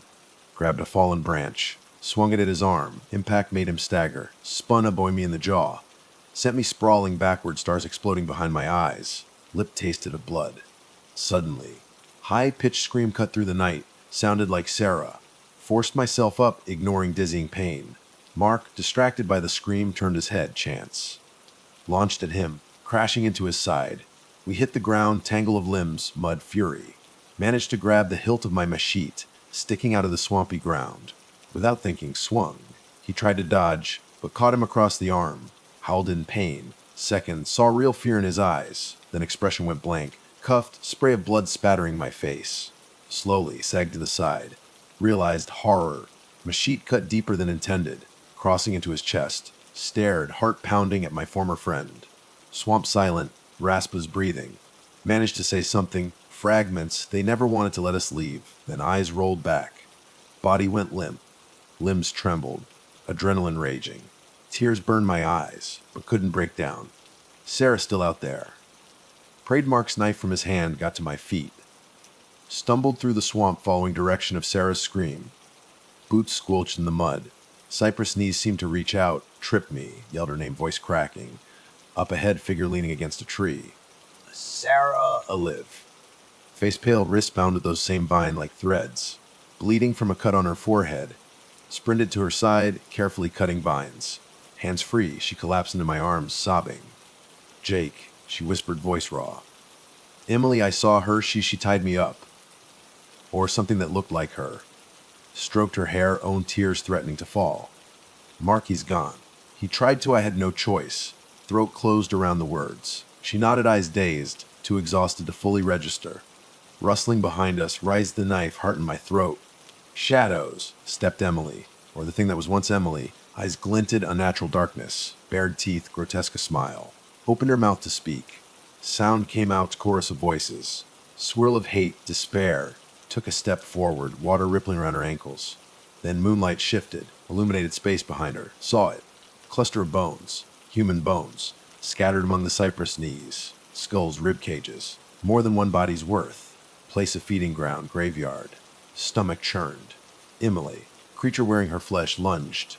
Braced for impact. Beam of light exploded from the side. Shouts echoed through the swamp. Federal agents, put your hands up. Spotlight glared across the water. Glimpsed at least 3 men in tactical gear. Creature snarled, bolted in the darkness. Faster than humanly possible. 2 agents rushed forward, guns drawn. Glanced at us, realized unarmed, not a threat. One tried to comfort Sarah, trembling, eyes wide with shock. Another agent knelt beside me, checking blood on my face. It took our friends, I rasped. Killed them, possessed them, I don't even know anymore. Must have sounded delirious. Exchanged looks. Third man stepped forward. Dark suit, not tactical gear, face inscrutable. Sir, he said calmly, we're going to get you to safety. But first, we need you to come with us. Clung to Sarah, nodding weakly. Part of me relieved. Whatever happened might finally be over. But something cold in the man's eyes. Too calm. Someone who just witnessed a horrifying creature. Shuddered, remembering Mark's last words. They never wanted to let us leave. We were taken to this makeshift command center, a few miles away, near a dirt road I didn't even know existed. Men in hazmat suits everywhere, roaming around, combing the swamp with all kinds of weird equipment. They separated Sarah and me, promising medical attention, loaded into separate vehicles. Before the door slammed shut, saw the man in the suit pull out a phone, talking fast, while a bunch of heavily armed agents headed back in the swamp. Next few hours blur, bright lights, white walls, monotone voices. Questions, questions, questions. How many in your group? Did you see any unusual animals? Notice any odd shapes or lights? More I told them about the creature, more they scribbled in their notepads. No surprise. Didn't gape, didn't flinch when I described Emily's eyes. Like they already knew. At some point, Agent told me Sarah was stable, physically, but in shock. Then they told me to rest. Left me alone in a cold room, just a chair and a table. Woke up morning, clothes change, hospital scrubs. Confused, staggered to the door. Locked. Banged on it, demanding to see Sarah. Finally, door opened. Man in the dark suit stepped in, looked at grim sympathy, handing me a bottle of water. You saw nothing, he said, soft but firm. People disappear in green swamp all the time. We'll be listing your companions as missing, presumed dead. You and Miss Jenkins will be released soon. Glared at him. That's it. What about Emily? Mark, there's a monster out there. He nodded, almost solemn. We're handling it. Do you understand? For your own safety, you saw nothing. Mind spun mix of rage, exhaustion. Where's Sarah? She's resting, he said. You'll see her soon. But I want you to remember, if you speak of this to anyone, you'll find yourself answering questions you're not prepared to answer. This world is full of things best left alone. Sometimes, best way to protect people is to pretend they don't exist. Door open, he left. No other word. Released later that day. Disoriented, still in hospital scrubs. Sarah was waiting outside, same clothes. Hugged each other tight. She sobbed into my chest, found myself shaking. Survived. But at what cost? Asked about Mark, Emily. Men in suits claimed they never found any trace. No remains, no bodies. Investigation ongoing, only thing they said. Escorted us to a black SUV. Drove us to a quiet motel on the edge of some town. Driver said we could book a flight home, own expense, if we wished. Then he left. No goodbye. Last time I saw anyone official. Sarah and I tried to pick up the pieces. Leave of absence from med school for her. Tried to go back to work. Couldn't focus. Nightmares. Plagued me. Wake up sweating, certain I heard Emily's snarling voice or Mark calling my name. Sometimes bolt out of bed, convinced I saw a figure at the window. Wearing my face. Memory of that thing, black eyes, grin never left me. Month later, text message, unknown number. Read, I'm home. Come find me. Area code of Florida. Blood ran cold. Showed Sarah. Stared at the screen, horror. Text signed, Vanessa. But she was right there, next to me, reading it. Neither of us sent it. Blocked the number. A few days later, another text, different number. I'm here. Green swamp. That was it. No signature. But I knew who it was, or what it claimed to be. That's when it hit me. It wasn't over. Not for me. Not for Sarah. Maybe not for anyone. Whatever lurks in green swamp, still out there, wearing faces, making deals, feeding on the unsuspecting. Tried to tell local police back home. Dismissed it next morning. Black UV outside my apartment building. Man in dark suit stepped out just long enough for me to see him. Never filed another report. So here I am, telling you this story, hoping you'll believe me. Or at least be smart enough not to go poking around Green Swamp. All I know is this: something out there took my best friend, corrupted another, nearly destroyed the woman I love. Mark betrayed us, maybe even offered us up as sacrifices. But in the end, it took him too. Sarah and I were trying to move on. But at night, lights off, moon shadows stretch across the floor. I still hear it, whisper. Something wearing my face, calling my name. Sometimes think I hear Emily's voice. Or Mark's laugh, echoing just beyond my apartment door. Don't know what government, FBI, whoever they were, is covering up. But if you ever find yourself near Green Swamp, if you see footprints that look human, but not quite, if you hear a voice in the darkness, calling your name, run. Run as fast as you can, and don't look back. Because My name's Ethan, and I guess you could say I'm a bit of a recluse. Turning 35 this year, and honestly, the best decision I ever made was ditching the 9 to 5, the grind, and going off. Grid. This all went down early October last year, 2024. Mojave Desert, California.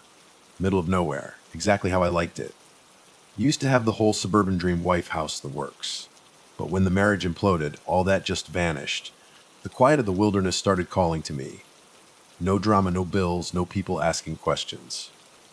Just me, the dirt, the wind. And this silence that actually made me feel alive for the first time in years. I built myself a tiny cabin, one room, nestled in these rocky hills, miles from civilization. My only real company was my dog, Kaiser, German Shepherd, loyal as hell. Out there, he wasn't just a pet, he was family. Kept me grounded, kept me sane. It was a Thursday morning when things started getting weird. I was patching up the cabin door. Storm had rattled it pretty good when I heard it. A sound that just didn't fit. Kaiser, who was chilling by the door, snapped his head up, ears twitching, eyes locked on something way off in the distance. Then his ears went flat against his skull, tail stiff as a board. I followed his stare, figuring it was a deer or maybe a coyote. Nope. What I saw made my blood run cold. Footprints. Bare human footprints in the dirt. I walked over, checking them out. Fresh. Ours, old Max. Weird thing was, no trail leading up to them.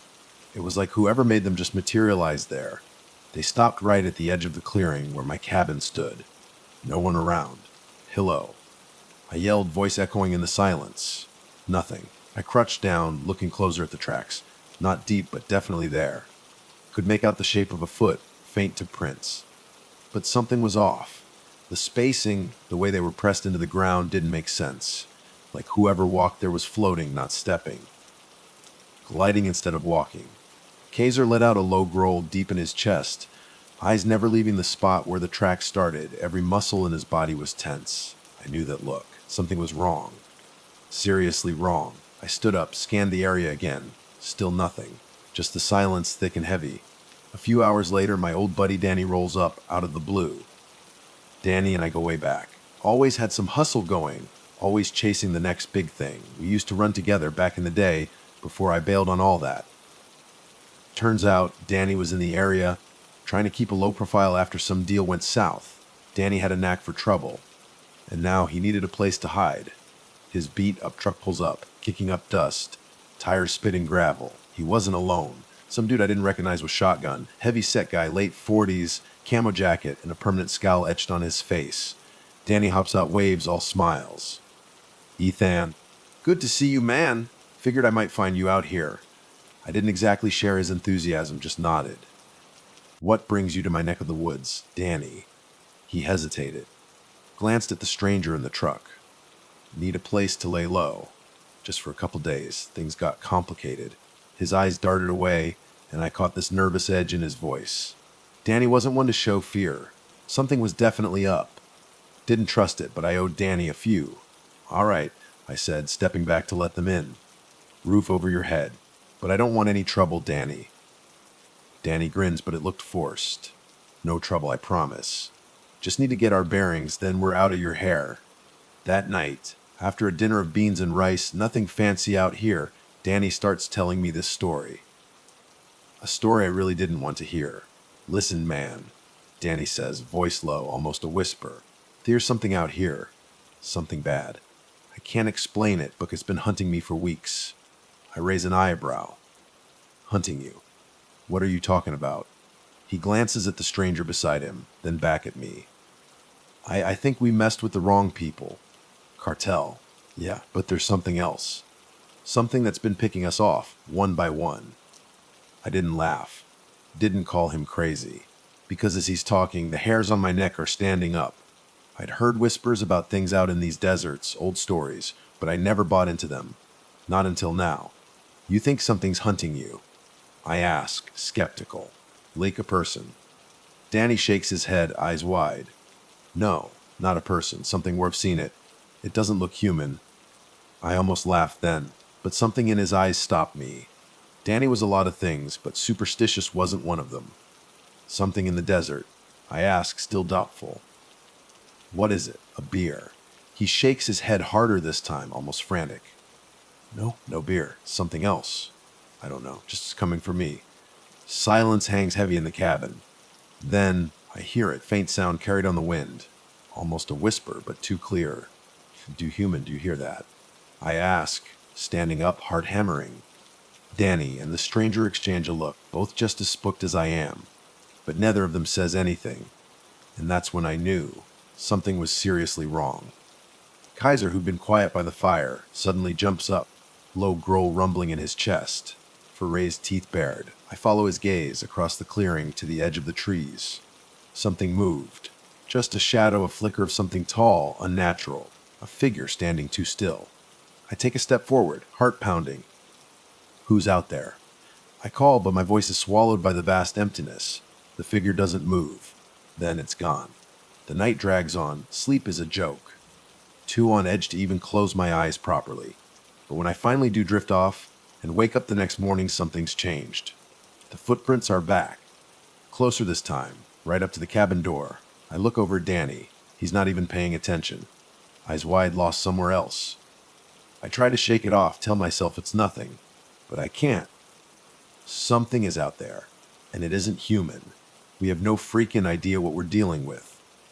But one thing's for sure, it's not going to leave us alone. Sun barely cresting the horizon when I step out of the cabin next morning. Heart's still hammering from the night before. Air's cold, crisp, the kind that makes your breath cloud up even in the early light. I walk over to the door where I found those footprints yesterday. They're still there, closer now. Way closer. I crouch down, run my fingers over the faint outlines in the dirt. Human, definitely, but still off. Prints aren't deep, like someone walking light. Or something not quite human. I look around again, scanning the clearing. No movement. No trace of whoever or whatever left them. Kaiser's right beside me, eyes darting back and forth, low growl rumbling in his chest. Something's out there. I can feel it too, this prickling unease under my skin. Stand up, wipe my hands on my jeans. Danny. I yell, voice still rough with sleep. Get up. You need to see this. Danny stumbles out of the cabin, face pale like he hasn't slept a wink. He looks at the footprints, eyes widening, then nervously scans the trees. It's here. He mutters, voice shaky. What do you mean, it's here? I ask, stepping back towards the cabin, eyes glued to the ground. You said something was hunting you. What exactly are we dealing with, Danny? Danny rubs his face, hands trembling slightly. I don't know, man. I've seen it once. Just for a second. But that's second enough. It's not normal. Tall, almost like a man, but face ain't right. And the way it moved, not like anything I ever seen. I turn to face him fully. You're saying this thing is hunting you. But why? Why here? Why now? Danny's eyes are wild, darting around the clearing again. I don't know. But I'm telling you, it's not just me. It's been picking people off. Cartel guys, hikers, even some locals. You heard the stories, Ethan. People go missing out here all the time. But no one talks about what's really happening. They're scared. We should be too. I glance over at Kaiser. He's still standing perfectly still, ears pinned back. He never acts like this unless something's seriously wrong. My stomach clenches. My first instinct is to write it off as paranoia. Danny's freaking out. But his eyes, they're dead serious. He's not lying. Before I can say anything else, Kaiser barks. Once. Sharp, abrupt. And then he's off, charging towards the edge of the clearing, straight for the trees. Body low. tail stiff and straight. Kaiser, I yell, panic spiking. But he's already gone, swallowed by the woods. Duke, come back. I start running after him, calling his name, boots crunching on the dirt. Kaiser, come back. I'm winded by the time I hit the tree line. Forest is dense, shadows long and dark even with the sun climbing. No sign of him. I stop, trying to listen, straining for any sound. Just the wind whispering through the branches. Then I hear his bark. Not far off. Close. Too close. I push through the brush, heart pounding, mind racing. What the hell is out there? What's got him round a big oak and freeze? There's Kay just a feet away, sitting on the ground, tail thumping softly, but his eyes locked on something in front of him. Stands tense, alert, but not scared. That's weird. If something was out there, something dangerous, he'd be on high alert, not just sitting there like everything's normal. And then I see it, a figure, standing in the shadows of the trees. At first, I think it's a person, but then I see the way it moves. Slow, deliberate, body unnaturally tall, thin. Air around it seems to shimmer like reality itself is bending. Thing's skin is stretched tight over bones, pale. Almost see-through, no hair, no features, just dark, empty sockets where eyes should be. I'm frozen. Can't move, can't breathe. It takes a step forward, and I hear the scraping sound on the ground. Nails long, curved nails dragging on the earth. Sound chills me to the bone. Instinctively, I take a step back, but Kaiser, he doesn't move, doesn't bark, doesn't react at all. The creature tilts its head slightly, like it's curious, studying me. I want to scream, run, do anything. But my feet are rooted. Like a deer in headlights, paralyzed by pure, unadulterated fear. Then, just as suddenly as it appeared, it's gone. Vanished back into the trees like it was never even there. My legs give out. I collapse to the ground, breath rag uneven. Look around, dazed, trying to make sense of what just happened. Mind spinning. Logical side of me fighting for an explanation. Trick of the light, shadow, anything. But deep down I know the truth. That thing was real. Ethan. Danny's voice breaks through the fog. He's standing behind me, face white as a sheet, body rigid with fear. What did you see? I can't answer. Don't even know how to explain it. Just stare at the spot where the creature was, praying it won't come back. Finally, I turn to Danny, voice a hoarse whisper. It's here, Danny. Whatever you saw, it's real. Danny's eyes widen even more. Steps back, breath coming faster. Told you, didn't I? Told you it wasn't just some hallucination. Suddenly, Kaiser stands up, tail wagging like nothing even happened. Walks back towards us, calm as you please. Like he wasn't just staring down some creature from hell. But I don't feel calm. I feel hunted. Come on, I say, standing up shaky as hell. We need to get back to the cabin. Danny doesn't argue. Follows me in silence, eyes darting nervously, always looking over his shoulder. Can't blame him. I'm doing the same damn thing. Back at the cabin, I lock the door behind us. But the feeling of being watched doesn't fade. Still there, lurking just outside. Waiting, watching. Hours crawl by intense silence. Neither of us talks much. But it doesn't take a genius to know what we're both thinking. That thing isn't gone. It's still out there. Night starts to fall. Try to ignore the sinking feeling in my gut, but it just gets worse as the shadows lengthen. Silence broken only by the creak of the old cabin wood. Then, just before dark, I hear it again. A sound distant but unmistakable. Soft scratching noise, like claws on wood. Kaiser growls again, low and guttural, eyes narrowed. I stand up, heart hammering in my chest. We need to go. Now. But Danny doesn't move. Frozen, staring out the window, eyes wide. And that's when I see it too. Thing isn't just caught there anymore. It's right outside the cabin. It followed us back. Door rattles. Low, ominous sound, like it's testing the wood. We both back away from the door. Fear, cold and paralyzing, grips us tight. Then the knocking starts. The knocking starts quiet. Soft, slow at first. Like a tree branch tapping against the window in the wind. But then it gets deliberate, firm. Almost purposeful. Each strike vibrates through the door, rattling the wood, sending shivers down my spine. It's not the wind. Not an animal testing the structure. It's something else. Someone. Or something else. I take a step back from the door, mind racing. What the hell is that? Danny's frozen too, back pressed against the wall across the room, eyes wide with pure panic. Kaiser, surprisingly, isn't barking. standing rigid, ears flat against his skull, eyes locked on the door, like he knows what's out there. Door rattles again. Louder this time. I move towards the window, peering out between the ragged curtains. Darkness outside is thick, pressing in on the cabin. Moonlight barely cuts through the trees, leaving only shadows in the yard. No sign of anyone, or anything, but I know better than to think we're alone. Danny, I whisper harshly, not wanting to make too much noise. Get the rifle. Danny barely reacts at first. Bodhi stiff, still paralyzed by fear, but after a moment, he blinks like snapping out of a trance. Stumbles towards the corner where I keep the rifle. Hands are shaking too bad to even grip the barrel. I grab it from him, trying to calm my own racing heart. Keep it together, Danny. Just keep quiet. Stay behind me. Knocking continues. Now it's insistent, like something is trying to break in. Then, suddenly, I hear a voice, a whisper. Soft, almost lost in the wind. Let me in, not human. Guttural, like a growl mixed with a rasp. Cold wave of terror washes over me. I step back, heart hammering. Voice, if you can even call it, that came from right outside the door. Who's there? I call. Voice trembling despite myself. Who's out there? Long pause, followed by a low, drawn-out chuckle. Kind of laugh that makes your skin crawl. I've been waiting for you, it says. Almost teasing. That's when it hits me, not just the knocking. The voice thing isn't just knocking to get in, it's mocking us. Taunting us. I turn quickly, motioning for Danny to move further into the cabin. Slam the bolt shut on the door, even though I know it won't stop whatever's on the other side. I can hear it now, scratching at the wood, like it's trying to dig its way through. Danny, get the damn gun. I snap, voice getting more urgent. Danny barely moves, still glued to the corner. Sweat's pouring down his face, breath coming in ragged gasps.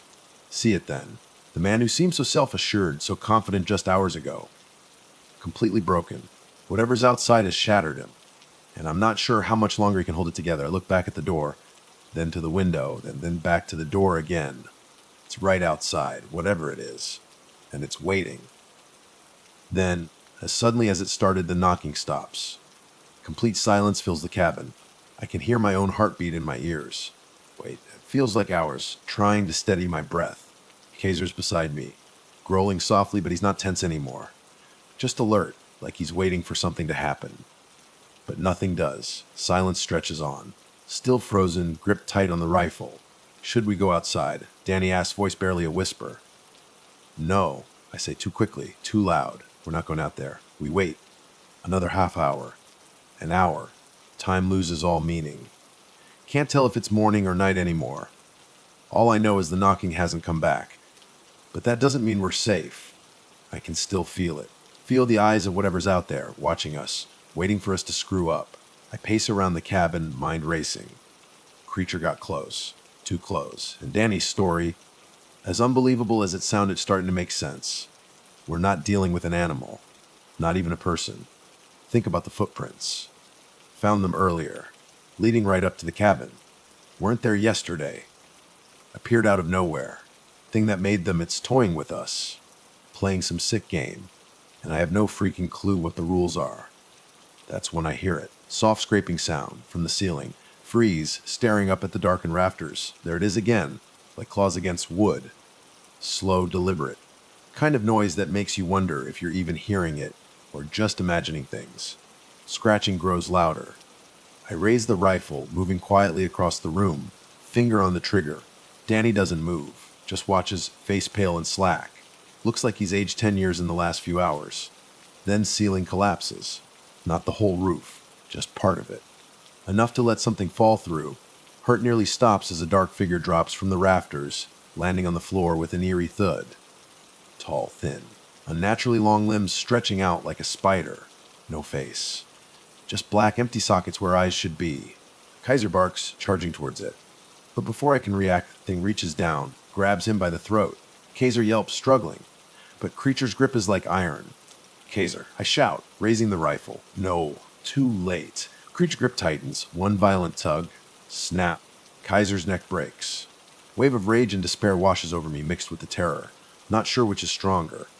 Creature turns towards me, head tilting at an unnatural angle. Opens its mouth. Or, at least, I think it opens its mouth. No mouth to speak of, just expansive darkness that seems to swallow the light around it. Takes a step forward. I pull the trigger. Gunshot echoes in the cabin. Deafening, creature staggers back. Thin, high-pitched screech rips from the black void where its mouth should be. But it doesn't fall, doesn't die. Just shrieks in agony and fury. I fire again and again, each shot hitting it, but doing nothing to stop it, like firing at smoke. I back away slowly, mind screaming at me to run, get out. But there's nowhere to go. Cabin's our prison. And the thing outside our jailer. Danny, who's been paralyzed by fear, finally seems to snap. Grabs a knife from the table, lunges at the creature, yelling something I can't hear over the chaos. Thing just reaches out, grabs Danny's arm, and twists. Hear a sickening crack. Danny screams. Creature silences him with another twist of its hand. Danny goes limp, body dangling from the thing's grasp. That's when it hits me. We're not just dealing with something that hunts us. We're dealing with something that's feeding on us.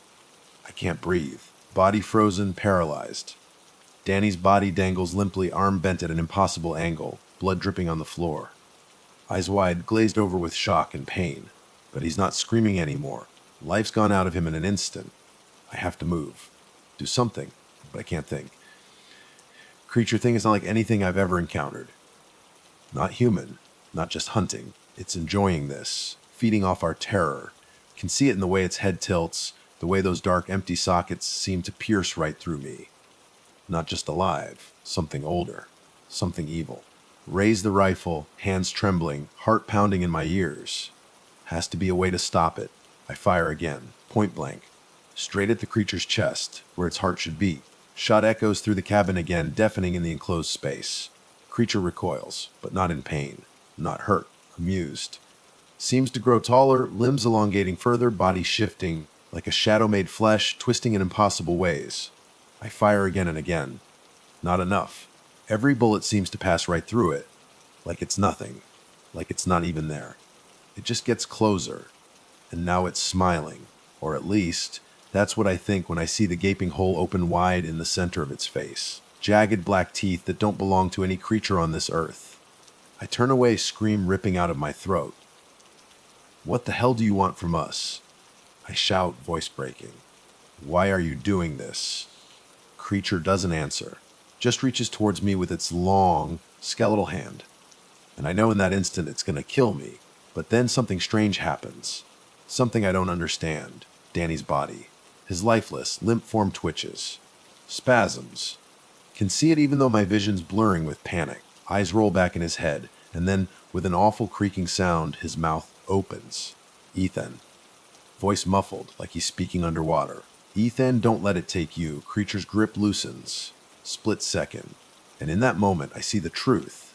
Danny's still alive. Sort of. Possessed. Thing that's been dragging him down into the darkness, feeding on you, somehow entered him. Eyes aren't Danny's anymore. Black. Hollow. Void of any trace of humanity. I know them. Whatever's left of my friend is gone. What stands before me isn't him. It's the creature. It's taken him. Stumble back. Fighting for vision blurring. Tears mixing with fear and rage. Gotta act fast. Or I'll end up like Danny. Like whatever that is. Sprint across the room, desperate for way out. Back door. Only option, sliver of hope. Reach for the knob. Thing slams its hand against the wood from the outside, rattling the hinges violently. No. That's when I know what I have to do. I'm not going to survive this. But I'm not letting this thing take anyone else. Not if I can help it. Run to the corner. Grab the last of my supplies. What little ammo I have left. Lighter. Bottle of gasoline I'd been saving. Don't know how long it'll keep, but it's all I got. Creature's growl reaches my ears. Low, guttural, just before I light the match. Fire spreads fast. Catching on the walls of the cabin.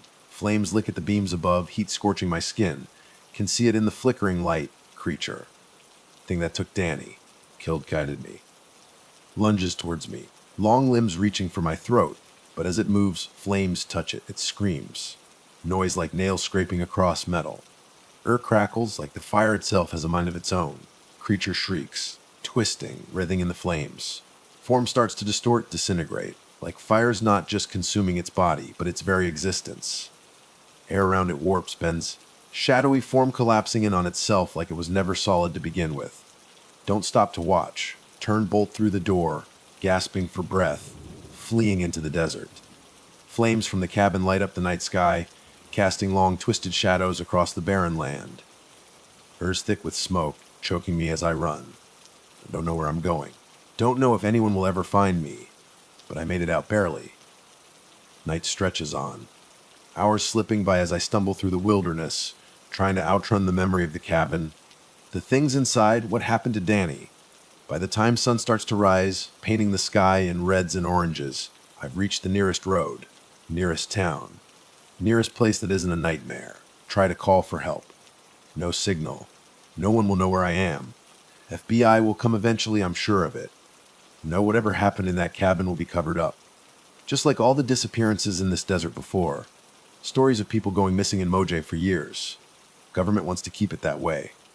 But that creature, whatever it was, gone. At least, I hope it's gone. Hope the flames destroyed it completely.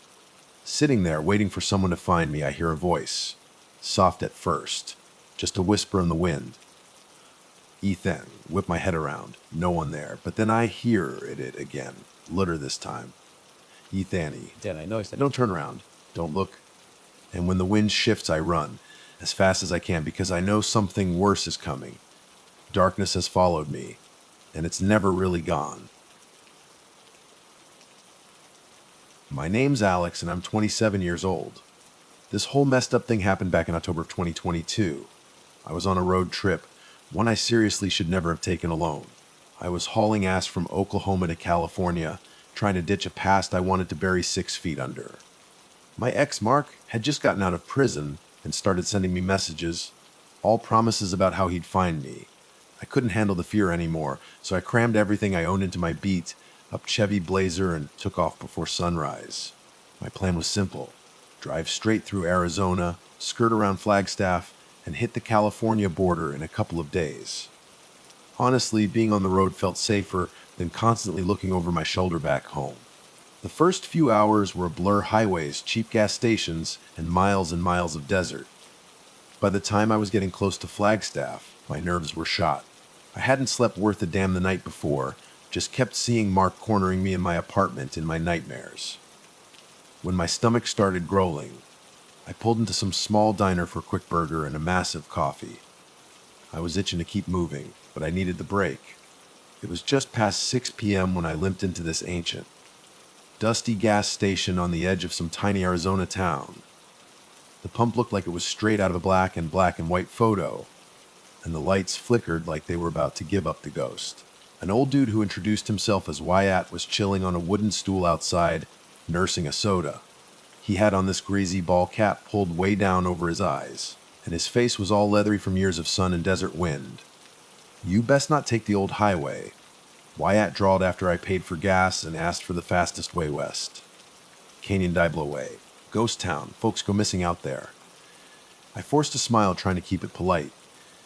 "Thanks for the heads up, but I'm in a hurry," I said, trying to sound casual. Last thing I needed was some superstitious local telling me ghost stories.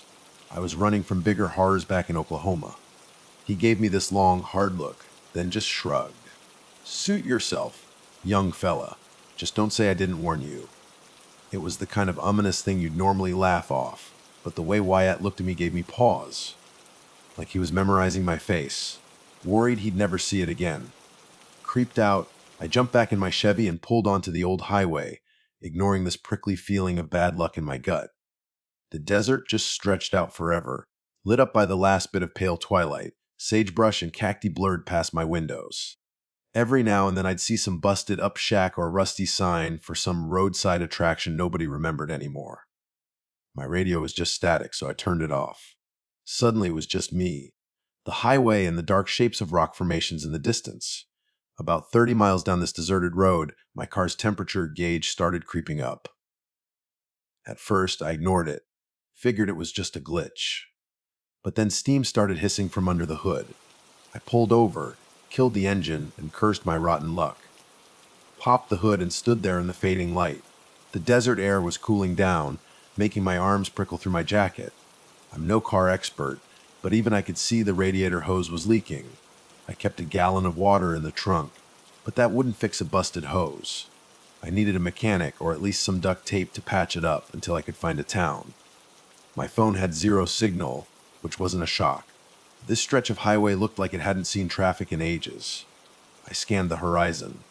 The sun was going down fast, painting the sky in these crazy orange and purple colors. Way off in the distance, I spotted a cluster of buildings old and falling apart, maybe what was left of a town. Canyon Dablo. Against my better judgment, I decided to check it out. Maybe, just maybe, there was something or someone there who could help. The other option was waiting for a car to pass, which might not happen until morning. I grabbed my flashlight and a small backpack with the basics: water, a granola bar, and my useless phone. Locked up the Chevy and started walking towards those crumbling shapes. My footsteps echoed on the asphalt in the still air. Every so often, I'd hear a rustle in the desert brush. Probably just a lizard or a snake, but every sound made my nerves jump. It took me about 15 minutes to reach the first building. A battered sign lay on the ground, barely readable: Canyon Diablo Motel. The wooden building loomed up, half the roof caved in. Next to it was what looked like it used to be a saloon or bar. The swinging doors creaked in the faint breeze. The whole place felt like a set from some low-budget Western horror flick. "Hello," I called out, swinging my flashlight around the motel's front. Nothing but my own voice echoing back. I swallowed hard and moved closer, noticing busted windows and graffiti. Then, a chill ran down my spine. I caught a glimpse of something in the corner of my eye, a shape that darted around the back of the building. "Hello," I repeated, quieter this time. Hesitantly, I followed. Round in the corner of the motel, I shined my light behind it, and that's when I saw her. A young woman, crouched on the ground, arms wrapped tight around her knees. Her face was hidden by this curtain of dark hair. She was wearing jeans and a sweatshirt, both stained with dust and grime. "Hey," I said softly, "are you okay?" She jerked her head up, eyes wide with pure terror. "You shouldn't be here." Her voice trembled. She grabbed my sleeve, her nails digging into the fabric. "They'll come back." I crouched down beside her, heart pounding in my chest. "Who will come back?" Her breath was coming in these quick, shallow gasps, and she was shaking so bad I thought she might pass out. "They're here living under the town they took." She swallowed hard, like it hurt. "My name's Cassie." She finally managed to get out. My pulse quickened. "I'm Alex," I said, trying to keep my voice calm, and my car broke down on the highway. I was just looking for help. Even as I said it, the ridiculousness of it hit me. This place was clearly deserted. No help here. Cassie shook her head hard, like she was trying to knock some sense into herself. "No one can help us," she said, her voice barely a whisper. "They don't speak, but they're always watching." "They're silent." She closed her eyes, and tears squeezed out and ran down her cheeks. I escaped it for a moment, found a way out, but they'll be looking. I exhaled slowly, trying to keep it together. I put a hand on her shoulder, and I could feel her trembling right through her sweatshirt. "Cassie, who are they?" She took this shuddering breath. "They call themselves the Silent Ones." She looked up at me, her eyes pleading. "I don't know what they do with the people they take, but I've heard screams from below the motel. There's a bunker or a basement. They keep us locked up. I escaped when one of them left a door open. They dragged others, men, women, children. I saw them. Some never come back up. Every instinct in my body was screaming at me to run, to put as much distance as possible between me and this ghost town. But Tassie's eyes, they were desperate. I knew she wouldn't last 5 minutes on her own. I took a shaky breath. "Okay," I said, trying to sound braver than I felt. "We'll find a way out of here together." Just then, I heard a noise, footsteps crunching on gravel. I spun around, flashlight beam slicing through the darkness, but all I caught was dust motes drifting in the stale air. Cassie clamped a hand over her mouth, stifling a cry. Instinctively, I clicked off the flashlight and motioned for her to follow me. We scrambled along the motel's wall, inching towards an open window. I gestured for Cassie to go in first. The inside was even worse than I imagined. Rotting carpet underfoot, ceiling collapsed in one corner. Furniture tossed around like someone had trashed the place decades ago. I helped her climb through, then slid in behind her, my heart hammering so loud it drowned out everything else. We crouched behind an overturned dresser in the pitch black. Dust coated my fingertips, and the smell of mold was thick in my nose. Cassie trembled at my side, still clutching my jacket. Outside, footsteps crunched again, closer this time. The silhouette of a tall figure moved past the window. They paused, scanning the area, then kept going. After a few tense moments, the footsteps faded away. I let out a quiet breath, didn't even realize I'd been holding it. Cassie's grip on my jacket loosened a little. "Who was that?" I whispered. She pressed her lips together, her eyes wide and dark. "One of them. I don't know names. They don't talk. They just watch you. And if you scream or fight, they do worse things. There's a man in charge, though. An older man with a beard. He speaks sometimes, but barely. I tried to piece it together. Human traffickers. Some kind of sadistic cult. Nothing made sense. But the fear in Cassie's voice said that was real. How many are there?" She shook her head again. "I've seen 5, maybe 6. But there could be more. They have vehicles, trucks. They bring people in. I don't know from where." My stomach twisted. Traffickers. Wyatt's warning slammed back into my head. Folks go missing out there. I wondered how many people had ended up in this motel, or beneath it, never to be seen again. I swallowed hard, trying to focus on right now, on getting us out of this mess. We were in serious danger. "Okay," I said, trying to sound like I had a plan, summoning every bit of courage I could find. "My car is about 15 minutes down the highway. If we can fix the hose, or rig something so it holds water, we can drive out of here. Do you know how to get from this side of town to the road without being seen?" Cassie inhaled sharply. I can try, she said, but her voice was shaky. "But we have to be careful. They set up traps. Strings of cans motion sensors. I saw it when they first dragged me here." My mouth felt like chalk. "All right, let's go." We kept low, moving through the motel's gutted hallways. Each room we passed was worse than the last, caved in ceilings, graffiti all over the walls. Some doors were boarded shut. I tried not to look at the shapes on the floor that looked like dried crimson stains. A wave of nausea rose in my throat, but I pushed it down and kept going. It took us about 5 minutes to reach the lobby. By then, night had completely fallen. The only light was from a high, pale moon shining through the broken windows. A battered front desk lay overturned, and a corridor behind it led to a set of stairs going down. Underground, a rancid smell drifted up from below. Cassie went rigid when she saw the stairs. "That's where they keep everyone," she whispered, her voice tight with fear. "They call it for the bunker. At least, that's the word I heard the old man use once." I clicked my flashlight on for a split second, shining it down the corridor. The stairs just disappeared into pitch black darkness. My imagination conjured up images of cages, chains, and rotting corpses in some underground prison. The stench alone was enough to tell me the living conditions down there were beyond brutal. A chill went right through me. "We can't leave them down there," I said, my voice shaking with sudden resolve. "What if there are more people?" Chassie's eyes welled up with tears. "They'll kill you if you try. We need to go." Something about the utter hopelessness in her voice made me hesitate. I wanted to do the right thing, rescue whoever was trapped, be some kind of hero, but the sheer terror on her face told me I might be way out of my depth. Right now, survival had to be the priority. "You're right," I conceded quietly. "Let's find a way out first." We headed for the motel's entrance, stepping over debris and shattered glass. The front door was hanging off its hinges, letting the cold desert breeze sweep in. I peered outside. Deserted. I took a cautious step onto the creaking porch, scanning the area. To the left, an old bar with broken windows. To the right, a dusty parking lot. The shapes of other broken down buildings loomed in the moonlight, and in the distance, the dark shadow of a water tower.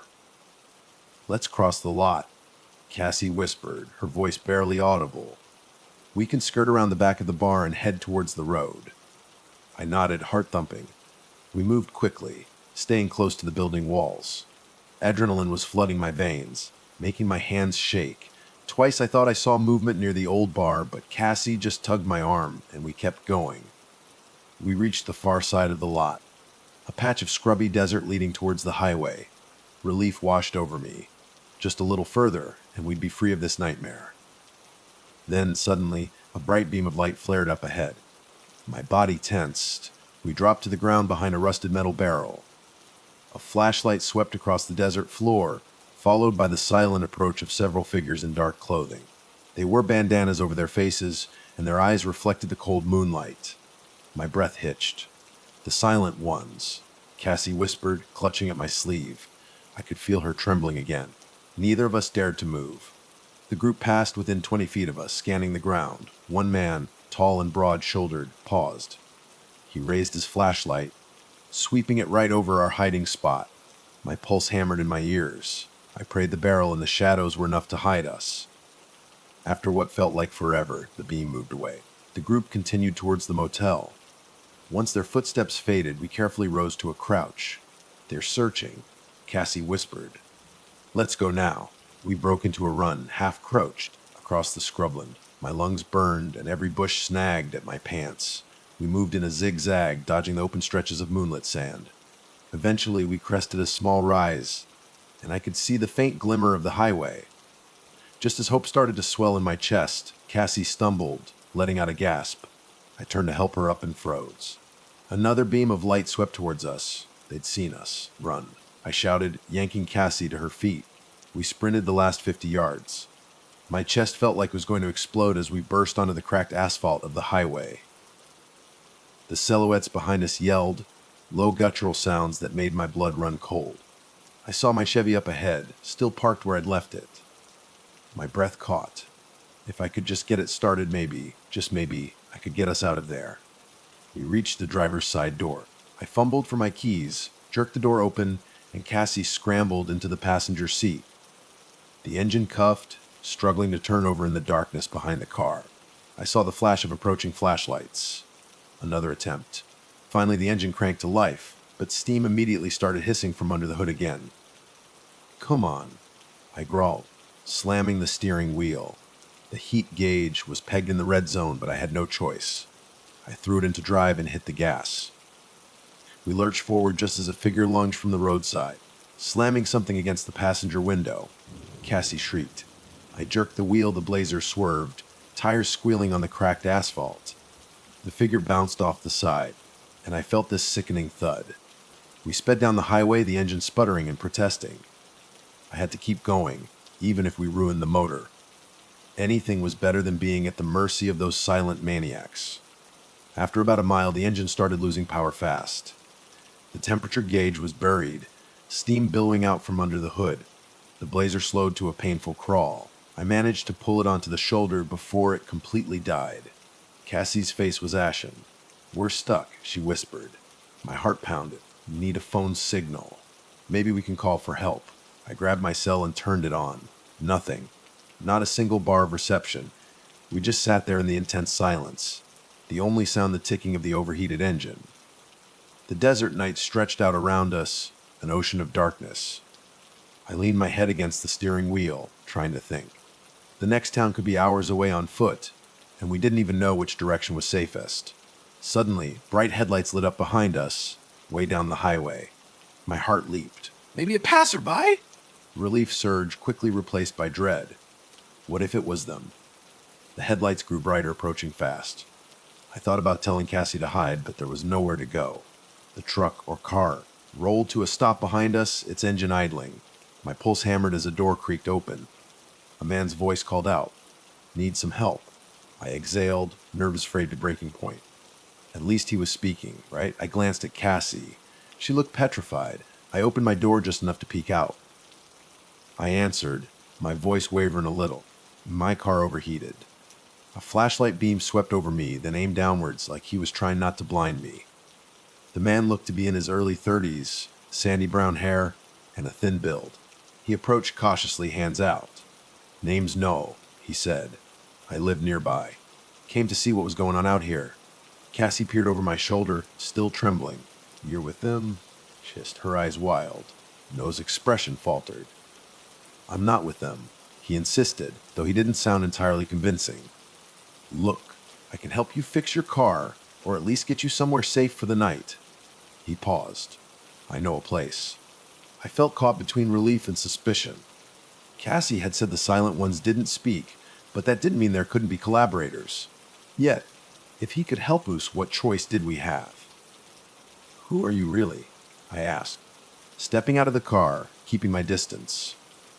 "Why are you out here in the middle of the night?" No hesitated. I was. He let out a breath, running a hand through his hair. "I used to live off-grid around here, but it's not safe anymore. The place is crawling with, well, you've seen them." He glanced at Cassie. "I'm no friend of theirs." He moved the flashlight, illuminating the steam pouring out from under my hood. He clicked his tongue. "Radiator hose is shot, and you've probably warped the engine running it like this." He tried for a sympathetic look. "I have tools at my place, a bit off the highway. We can tow it there and see what we can do. But we have to move now. They'll come looking." I exchanged a quick glance with Cassie, my heart a knot of anxiety. She mouthed, No. But I wasn't sure we had another choice. "If we stay here," I whispered back to her, "they'll find us." She just stared at No with open mistrust, but didn't say anything. I turned back to No. "Okay," I said, my voice trembling. "We'll go with you." He gave a tight nod. "I've got a tow strap in my truck." Cassie and I got into No's old pickup, battered and dusty, while he hooked my Chevy to the back. The inside of his truck smelled like sweat and stale fast food. I clutched my backpack to my chest, worry. Cassie's entire body was coiled tight, like she was ready to bolt any second.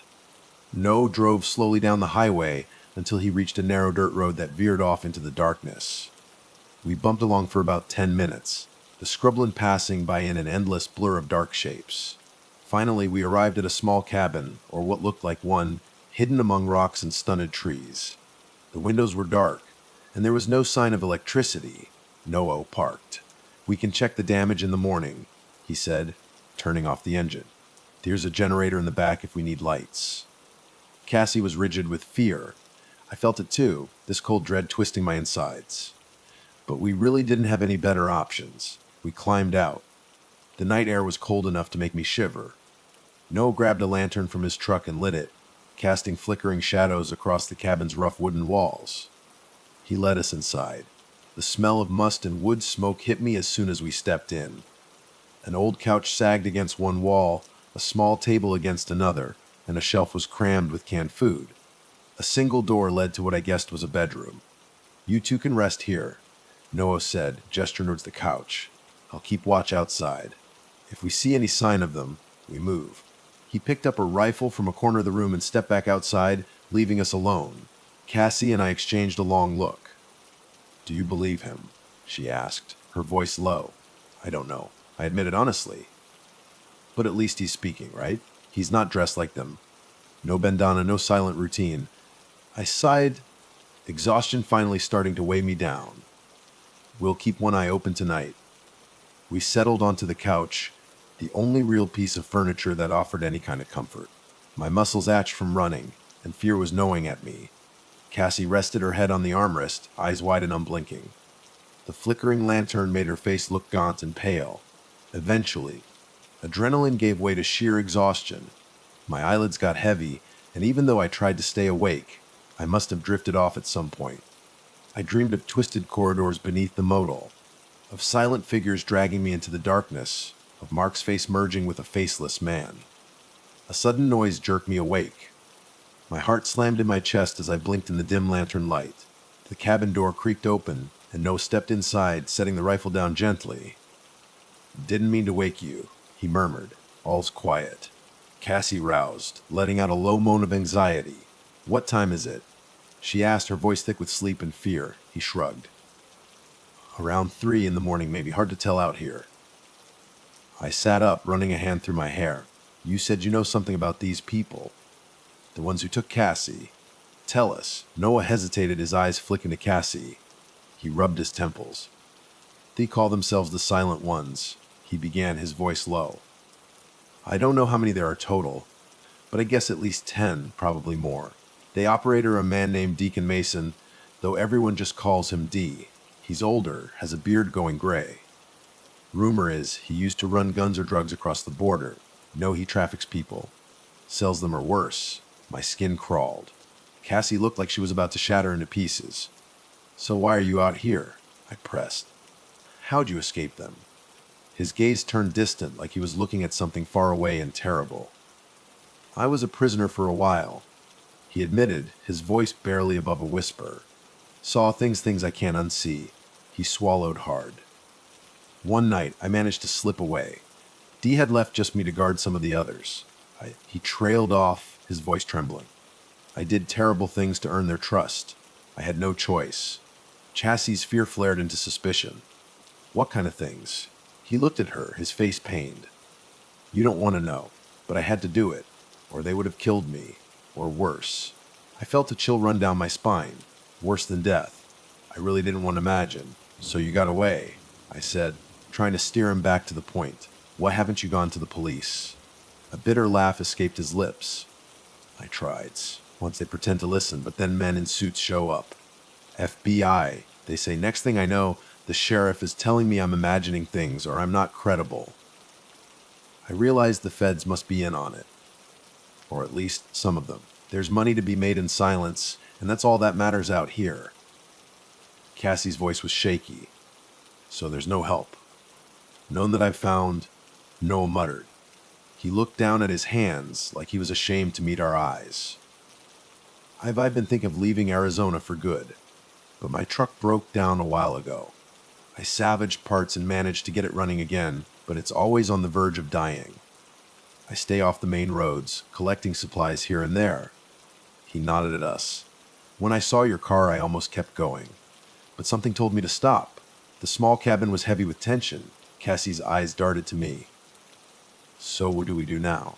I exhaled, trying to think straight. First, fix my blazer if it's even possible. If not, we ride in Noah's truck to the next safe place. Then we call for help. Real help. Somebody who isn't corrupt. Noah nodded, though his posture sagged like he doubted it was even possible. We can try. Morning light started seeping through the cracks in the cabin's boarded windows, washing the interior in a dusty glow. Cassie and I followed Noah outside. The desert chill was already fading under the rising sun. He rummaged around in a ramshackle shed, pulling out tools and a battered jerry can of water. Together, we walked over to my blazer, which sat forlornly on the dirt road. The engine was coated in dried coolant, and the radiator hose had a jagged tear. We can patch it, Noah said, scratching his neck. Might not hold long, but maybe enough to get you to an actual town. He rummaged around in his truck and came back with duct tape, a length of rubber tubing, and some clamps. While he worked, Cassie and I stood watch, my eyes constantly scanning the horizon, half expecting those silent figures to appear. I couldn't shake the feeling that we were being watched. My hands wouldn't stop trembling. After about an hour, Noah wiped sweat from his brow and stepped back. Let's give it a try. He refilled the radiator, then told me to start the engine. I turned the key hard in my throat. The blazer coved, sputtered, then roared to life. The temperature gauge stayed in the normal range for now. Looks good so far, Noah said. I'd still drive slow. Sassy actually brightened a little, a hint of relief crossing her face. So we can leave now. Noah hesitated, then nodded. Yeah, let's get out of here. He looked at me. I'll drive my truck behind you, just in case. We piled our meager supplies in the vehicles. My hands shook as I gripped the blazer's steering wheel, adrenaline still coursing through my veins.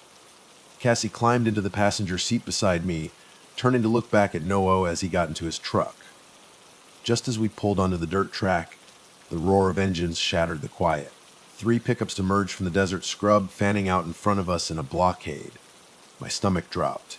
The lead truck's driver leaned out, bearded, middle-aged, with a cold glare. Deep.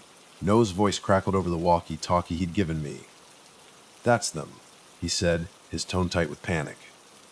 Turn around, I slammed the blazer into reverse, but a 4th truck appeared behind us, cutting off any escape. My heart thundered. Cassie grabbed my arm, eyes wide with terror. In a blur, men jumped out of the vehicles, bandanas covering their faces, rifles in hand. D stood calmly in front, his eyes fixed on me.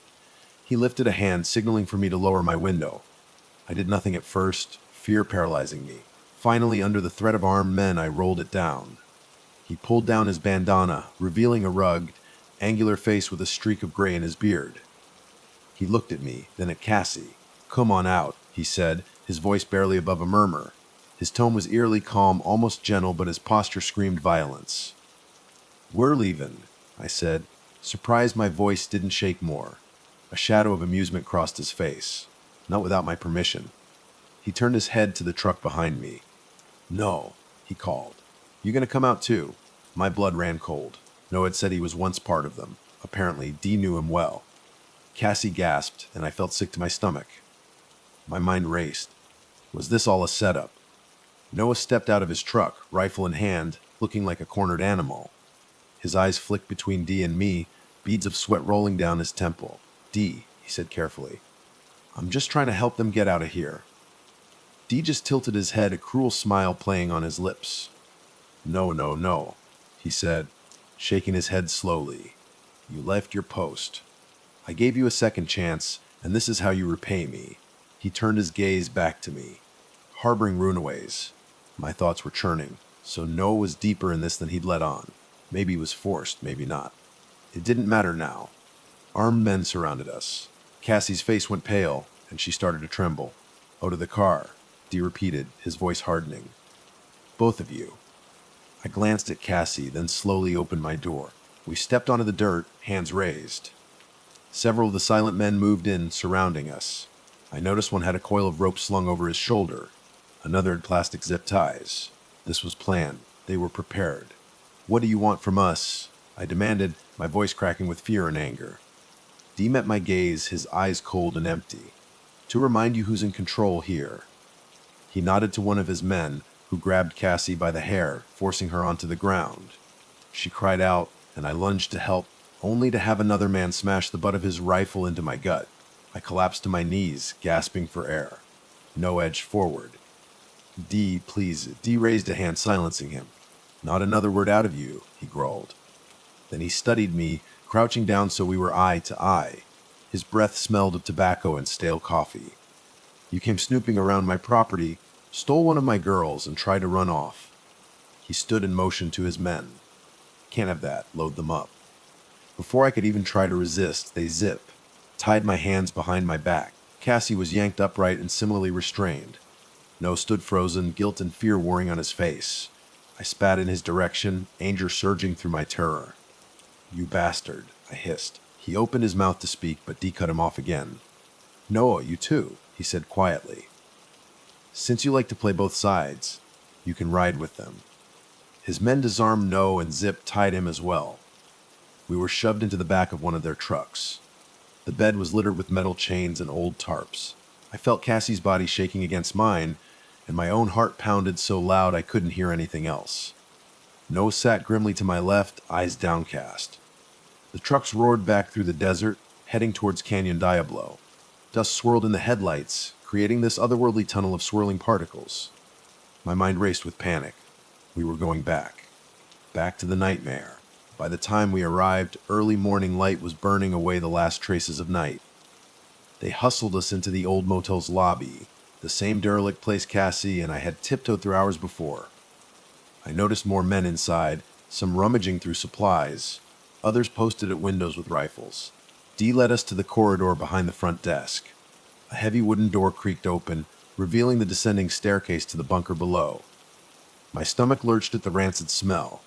Cassie whimpered, and tears glistened in her eyes. "You first." One of the men barked, shoving me forward. My legs wobbled as I stepped onto the stairs. The darkness below felt like it was swallowing us whole. Noah stumbled behind me, while Cassie was dragged by another guard. The deeper we went, the worse the odor became. Human waste, rotten, stale air. A single bare bulb hung at the bottom of the stairs, revealing a corridor of concrete walls. The corridor branched into a series of rooms, each secured by metal doors with sliding peepholes. We were pushed into a large chamber that looked like it might have been a storage cellar at some point. Rusty pipes lined the ceiling, dripping full water. A single flickering fluorescent tube cast a sickly green light. In one corner, I saw piles of what looked old blankets, a bucket, and a battered table scattered with ominous-looking implements. I saw pliers, a knife with a serrated edge. My mind reeled. This was a place of torture, or worse. Dee watched us with his detached calm, arms folded across his chest. "I'll deal with you one at a time," he said, his voice flat. He nodded to two of his men. "Take the women to one room. No to another." Cassie clung to my arm, her grip desperate, but they tore us apart. We were marched down a side corridor and shoved into a smaller cell with a heavy metal door. My knees buckled as I stumbled in, chassis collapsing beside me. The door clanged shut, leaving us in near darkness. A single grimy light bulb buzzed overhead, flickering so often it felt like we were in some hellish strobe. Cassie started to sob, her shoulders shaking silently. I sank to the floor, my chest tight with terror. The zip ties were cutting into my wrists. My mouth felt like sandpaper. She exhaled, tears trailing down her cheeks. All the others that were taken, they never came back. Or if they did, they were changed. A wave of nausea hit me. We were completely at these monsters' mercy. I thought about Mark, my ex. My fear of him seemed almost trivial now compared to this. I wanted to scream, cry, but all I could do was fight to stay composed. If we were going to escape, we needed a plan, a glimmer of hope. Time stretched out in that damp cell. At some point, the door opened again, and one of the goons in a bandana stepped in. He motioned to Cassie. "You, come." She shook her head, sheer terror in her eyes. I tried to stand, but with my hands bound, I could barely get up. He grabbed her by the hair again, yanking her to her feet. "Stop!" I screamed, my voice cracking. He ignored me and dragged her out. The door slammed shut behind them, leaving me alone. My heart thundered. I rushed to the door, pressing my ear to the cold metal. Cassie's muffled screams echoed from somewhere down the corridor. I clenched my eyes shut, my nails digging into my palms. Minutes crawled by, though it felt like hours. Suddenly, the door swung open again and Cassie was shoved back inside. She collapsed, trembling. Her lip was split, blood trickling down her chin. "He asked about you," she rasped, her voice shaking. "Wanted to know why you came here, what you saw." She looked at me, tears welling up again. I told them nothing. My heart clenched. Cassie had protected me.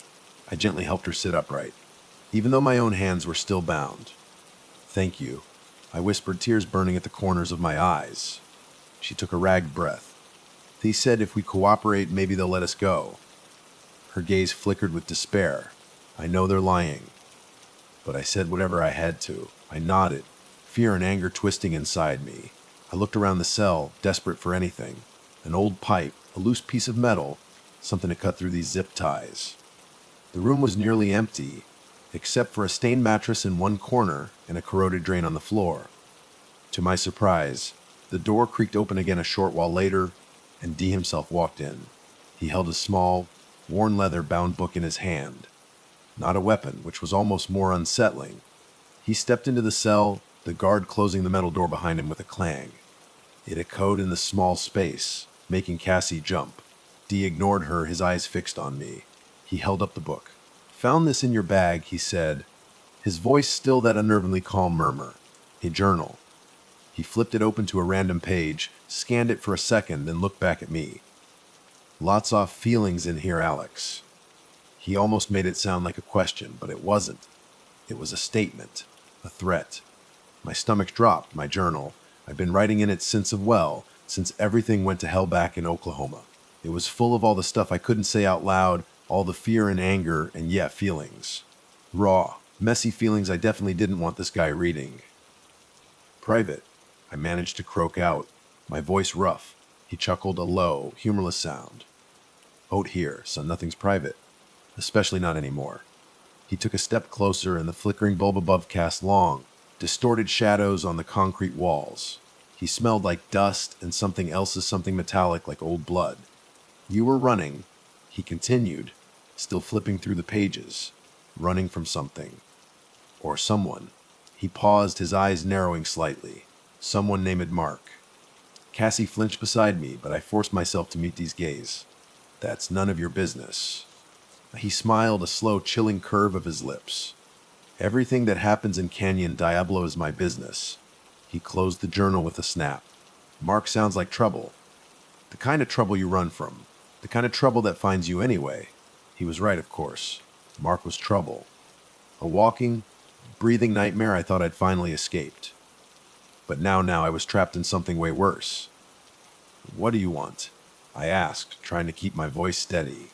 Even though my insides were churning, D tilted his head, considering. "Want." He repeated the word like it was foreign to him. "I want order, control. Out here in this wasteland, people forget about order. They forget who's in charge. I'm here to remind them. He gestured around the cell with the book. You wandered into my territory, brought trouble with you, stole one of my lost sheep. He glanced at Cassie, who flinched again, her eyes glued to the floor. She wasn't yours to steal. I shot back, anger finally pushing past the fear. Dee's smile widened, but it didn't reach his eyes. Possessive are we? That's interesting. He took another step closer, and I could see the gray flecks in his beard, the lines etched deep around his eyes. He was older than I'd first thought, older and colder, like something dead inside was keeping him going. Look, I said, trying a different tack, trying to appeal to something, anything, in this guy. We just want to leave. My car broke down. We were just passing through. We didn't see anything. We won't cause you any trouble. Liar. We'd seen plenty, and we were troubled just by being here. He laughed again, that same dry, humorless sound. Trouble finds you, Alex. You don't find trouble. And trouble needs to be dealt with. He tapped the journal against his palm, then tucked it into his jacket pocket. You and your little friend here, you're going to help me with that. Help you with what? Cassie whispered, finally finding her voice. It was thin and reedy, barely audible. Dee ignored her question, turning back to his men at the door. Take the girl. Clean her up. Give her something to eat. She'll be useful, Da. He looked back at me, his gaze lingering, heavy. You, Alex, you and I are going to have a little chat. My blood ran cold. Chat about what? He just smiled again, that same chilling smile. About order, Alex. About control. And about consequences. He nodded to his men. Take her. The goon stepped forward, grabbed Cassie's arm, and started to pull her towards the door. She whimpered, digging her heels in, but she was too weak to resist. Alex. She cried, her eyes pleading with me as they dragged her away. Cassie. I yelled, lunging forward, but the other guard shoved me back against the wall. The metal door clanged shut again, and I was left alone in the flickering, stinking darkness. Just me and the sound of my own heart pounding in my ears. Chat about consequences. What the hell did that mean? And useful. What did they want with Cassie? My mind raced, trying to make sense of it, but it was all just a jumbled mess of fear and dread. I was trapped. Zip. Tied. In some underground torture chamber with a psycho who called himself D and his silent goons. And Cassie, God, what were they going to do to Cassie? I had to get out of here. I had to find her. But how? I was helpless. My hands were still bound, and the cell was empty, bare concrete walls and a rusty drain. I looked around desperately, my eyes straining in the dim light. There had to be something. Anything. My gaze fell on the mattress in the corner. Stained and ripped, probably full of God knows what, but maybe. I shuffled over to it, wincing as the zip ties dug deeper into my wrists. I knelt down, ignoring the grime, and started to run my bound hands over the edge of the mattress. The fabric was old and frayed, tearing easily, hopeless. No, wait. My fingers snagged on something hard just under the edge of the mattress. Metal. Small, thin hope flickered in my chest, a tiny spark in the overwhelming darkness. Carefully, painstakingly, I worked my bound hands, trying to pull whatever it was out from under the mattress. It was slow, agonizing work, my wrist screaming in protest, but I kept going. Inch by agonizing inch, I pulled it free. It was a piece of metal. Thin, jagged, rusty, a broken piece of bed frame, maybe. It wasn't much, but it was something. Something sharp. Maybe sharp enough. My heart started to beat faster, a real surge of adrenaline this time, not just fear. It was a long shot, a desperate gamble, but it was all I had. I shuffled back to the wall, the piece of metal clutched tight in my bound hands. Then, taking a deep breath, I started to saw at the zip ties. It was slow, agonizing work. The metal was dull, the zip ties tough plastic. My wrists burned, my arms ached, but I kept sawing, back and forth, back and forth. Each tiny scrape of metal against plastic was a spark of hope in the suffocating darkness. Time seemed to stretch and compress, minutes feeling like hours, hours like minutes. The flickering bulb above seemed to mock me, casting its erratic light and shadow. Finally, after what felt like an eternity, I felt something give. A zip tie snapped, and then my hands were free. Relief flooded through me, so intense it almost made me weak. But there was no time to rest, no time to celebrate. Cassie was out there in Dee's hands, and I had no idea what they were doing to her. I stood up, stretching my cramped muscles. rubbing my raw wrists. The cell door was solid metal with just a small peephole, locked of course. But peephole. Maybe I moved closer to the door, peering through the tiny hole. Dark corridor. Empty. But maybe if I get the guard to come closer, I took a deep breath and yelled. Hey, guard. I need to talk to D. Tell him I'll cooperate. I'll tell him everything he wants to know. Silence. Then, after a tense moment, footsteps, getting closer. Hope surged again, mixed with a cold, sharp edge of fear. This had to work. It had to. The footsteps stopped right outside the door. I could hear someone breathing on the other side. Then, a gruff voice. What do you want? I said, I want to talk to D. I yelled again, trying to sound desperate, panicked. Tell him I'll cooperate, please. I'll tell him everything. More silence. Then the sound of keys jingling. The lock clicked. The door creaked open. And there he was, the guard. Big, silent, bandana over his face, rifle in hand. Just like all the others, he stepped into the cell, his eyes narrowed, suspicious. What do you want? He repeated, his voice low and menacing. This was it. My one chance. I lunged. He was big, but I was fueled by pure desperation. He wasn't expecting it. My shoulder slammed into his chest, knocking him off balance. He stumbled back, surprised, rifle clattering against the concrete floor. It bought me a split second. I was still weak, still sore from the beating, but adrenaline was pumping like crazy. I scrambled for the rifle, my fingers brushing against the cold metal. He roared, a guttural sound like an animal, and lunged back at me. He was faster this time, bigger. He tackled me, sending us both crashing to the floor. We wrestled in the cramped cell, a brutal, silent struggle. He was stronger, heavier, but I was fighting for Cassie, for myself, for any chance of getting out of this nightmare alive. I clawed, kicked, bit, anything to get an edge. He landed a solid punch to my face, and stars exploded behind my eyes. I tasted blood, but I didn't let go. I couldn't. Somehow I managed to scramble on top of him, pinning his arms. He bucked and thrashed, trying to throw me off, but I held on tight. My hands found his bandana, and I ripped it down, exposing his face. Younger than I expected, maybe early 20s, but his eyes, they were empty, dead.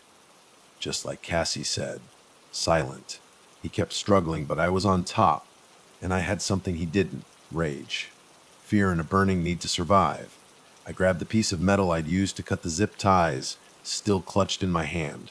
It wasn't much, but it was sharp enough. I pressed it against his throat, right against his Adam's apple. He froze, his eyes widening for the first time, a flicker of something in their dead depths. Fear. Recognition. I didn't care. Where's Cassie? I gasped out, my voice ragged, pressing the metal harder. What have you done to her? He didn't answer, just stared up at me, his chest heaving, silent. Always silent. It made my blood boil. Talk, I yelled, pressing harder, drawing a thin line of blood. Veer is she? Still nothing. Just that dead, empty stare. It was like talking to a goddamn mannequin. But I couldn't waste time. Every second we stayed here, D was getting closer, the others were getting closer. I shoved the guard off me, grabbing his rifle. It was heavy, unfamiliar in my hands, but I knew how to use one. Oklahoma upbringing, for better or worse. I scrambled to my feet, pointing the rifle at him as he sat up, dazed. Stay there, I growled, my voice shaking but firm. Don't move. He just blinked at me, still silent, but this time there was something else in his eyes. Confusion, maybe even fear. Good, let him be afraid for once. I backed out of the cell, rifle raised, scanning the corridor empty. Just the flickering fluorescent light and the stench of rot. I moved quickly, adrenaline pushing me forward, ignoring the ache in my muscles, the throbbing in my head. Had to find Cassie and get the hell out of this place. The corridor branched in a couple of directions, left, right, and straight ahead deeper into the bunker. Which way? I listened, straining my ears, but all I could hear was the buzzing of the lights and the frantic pounding of my own heart. Left. Sounded like Cassie's screams had come from that direction. I moved that way, rifle held tight, my senses on high alert. Each step a code in the concrete tunnel, making me feel exposed, vulnerable. But I had to keep going. The corridor opened into another, larger chamber, similar to the first one, but even more grim. This one was filled with cages, metal cages like animal kennels lining the walls, and inside a people. Men, women, children huddled in the shadows, their eyes wide and hollow. Some were bruised, some were bleeding, some were just empty. They stared at me blank, lifeless, like they'd given up on hope a long time ago. My stomach twisted. This was it, the bunker, the prison. This is what Dee and his silent ones were doing. Trafficking, yes, but something worse. Breaking people. Turning them into this. And then I saw her, in a cage at the far end of the chamber. Cassie. She was slumped against the bars, her head lolling to the side. Her face was bruised, her lips split and swollen, but she was alive. Relief washed over me, so powerful it almost buckled my knees. Chassie. I yelled, rushing towards her cage, her head jerked up, her eyes fluttering open. Alex, she whispered, her voice weak, barely audible. Is that you? Yeah, it's me. I said, my voice thick with emotion. I'm here. I'm gonna get you out. I reached her cage, rattling the bars, looking for a lock, a latch, anything, padlock. Heavy, industrial-grade padlock, damn it. I didn't have time for this. Are you okay? I asked, my voice urgent. Did they hurt you bad? She shook her head weakly. Just scared. They asked questions about you. Her eyes flickered to the rifle in my hands. You got a gun? Yeah. I said, hefting it. Got it from one of the guards. Where's No? Did you see him? She shook her head again. Separate rooms. They took him that way. She pointed down another corridor deeper into the bunker. Okay, I said, my mind racing. Okay, we'll find him. But first, we got to get you out of this cage. I looked around frantically. There had to be something to break this lock. Something. My eyes landed on the battered table in the corner. The one with the implements. Saw. Player. Torture tools. My stomach churned again, but I had no choice. Stay here, I told Cassie. I'll be right back. I ran to the table, grabbing the pliers. They were heavy, rusty, but maybe they'd be enough.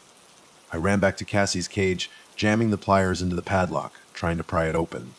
Useless. The lock was too strong. The pliers were too weak. Damn it! Try the rifle. Chassie gasped, her voice strained. Shoot the lock, like in the movies. Shoot the lock. Could that actually work? I'd never tried it before. But desperate times, right? It was worth a shot, literally.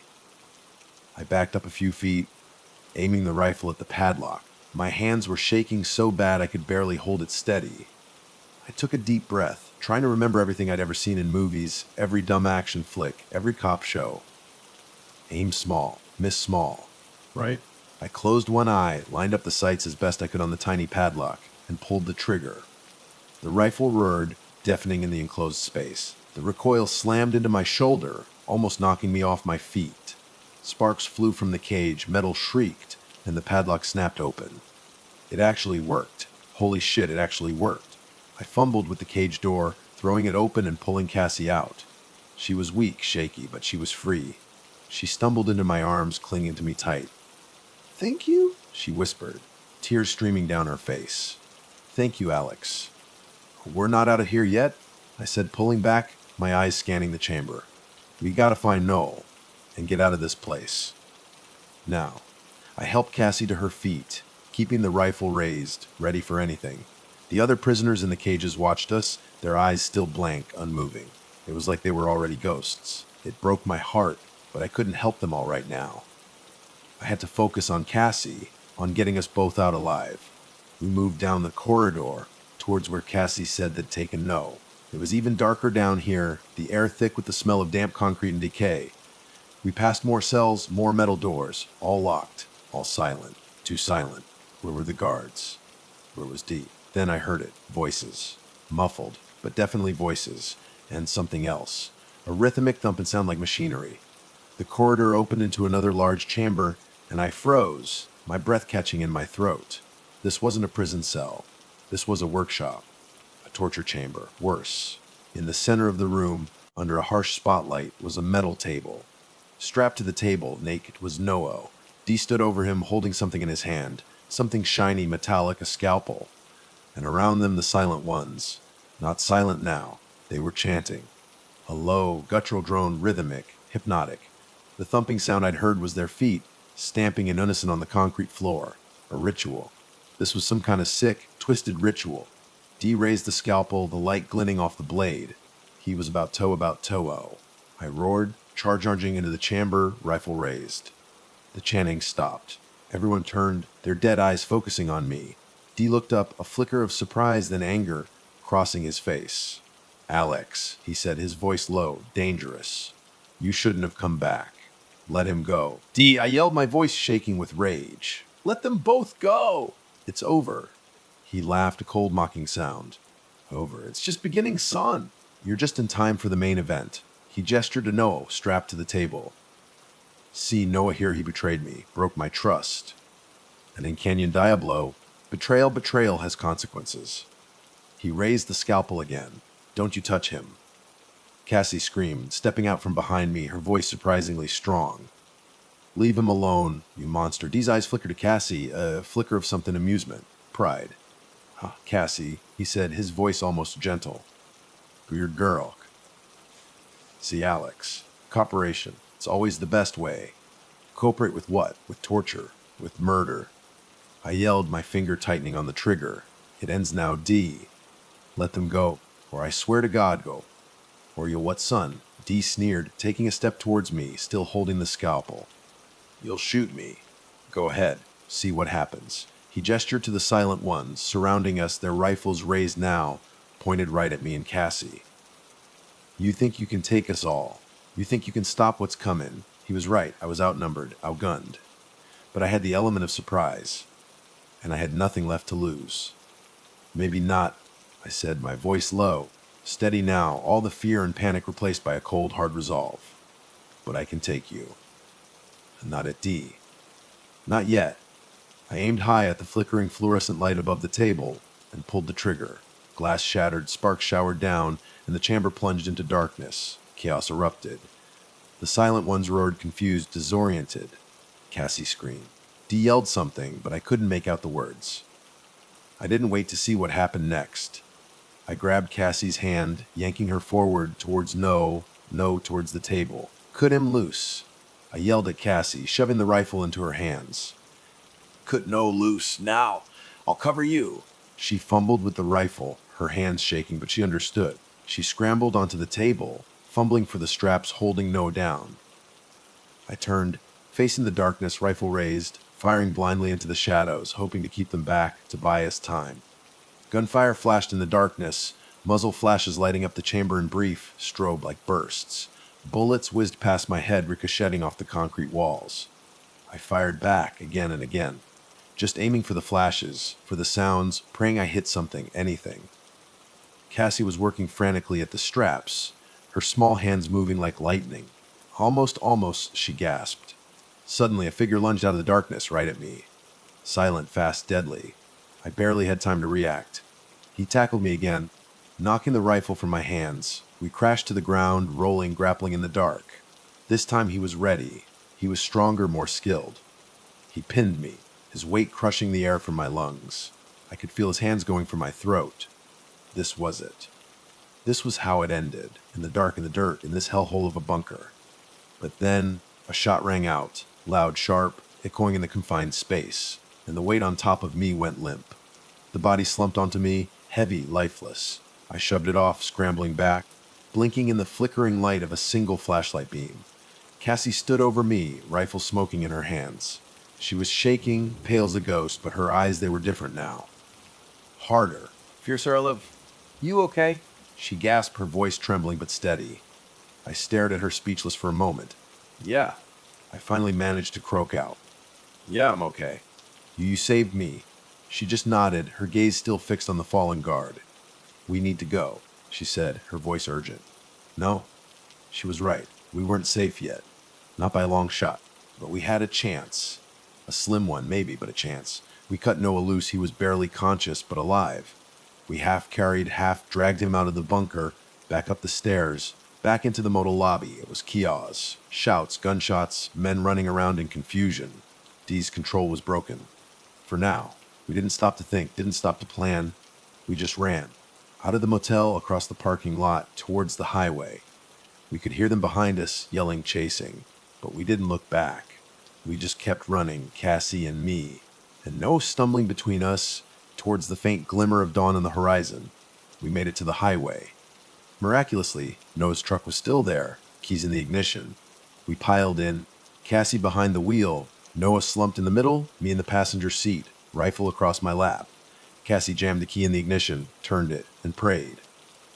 The engine cove sputtered, then roared to life. Thank God. Thank fucking God. Cassie slammed it into gear and we sped off, tires spitting gravel, leaving Canyon Diablo, and the horrors within behind us in a cloud of dust. We didn't stop driving until we were miles away, until the desert turned to towns, towns to cities, cities to safety. We were alive. We were free. But the silence of Canyon Diablo, the dead eyes of the silent ones, and the chilling calm of D, those things I knew would stay with me forever. Some scars you just can't outrun, no matter how fast you drive. And some roads you should never, ever take alone. My name's Alex, and last October, I turned 32 and decided I was done with the city. Done with the noise, the memories, this stuff I was trying to run from. You know? Past mistakes, ghost the usual baggage. Anyway, I found this old cabin online, buried deep in Blackwood Forest, New Mexico. Total middle of nowhere vibes, perfect, right? I used to be a cop, worked some messed up cases in isolated places, saw how loneliness could twist people. But after I quit the force, all I wanted was quiet. The city was just a constant scream, and this cabin felt like a sign peace. Just me, the sky, and a whole lot of trees. There was this ghost town nearby, Dust Devil Gulch. Being empty for decades, they said.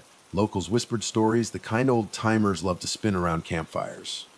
Disappearances, weird fires, something about a crazy preacher. But come on, stories are just stories, right? I told myself I was too grounded for that crap. Like the past is buried, just like that town. Comforting thought anyway. I rolled into the cabin late afternoon, golden light all over the mountains. Drive was insane, barely a road, just rocks and dust. But the cabin, exactly what I pictured. Rustic, yeah, but solid, a place to breathe. First night was amazing. Fire crackling in the hearth, wind in the pines, and this silence I'd been craving. My German Shepherd Copper was curled up at my feet. Felt right, like I'd finally found my spot. But the quiet didn't last. Second night, sun's gone, pitch black outside. Then I heard it. Faint scratch at the door. Like an animal, but off. Wind, I thought, stray critter. Then it came again, scratching.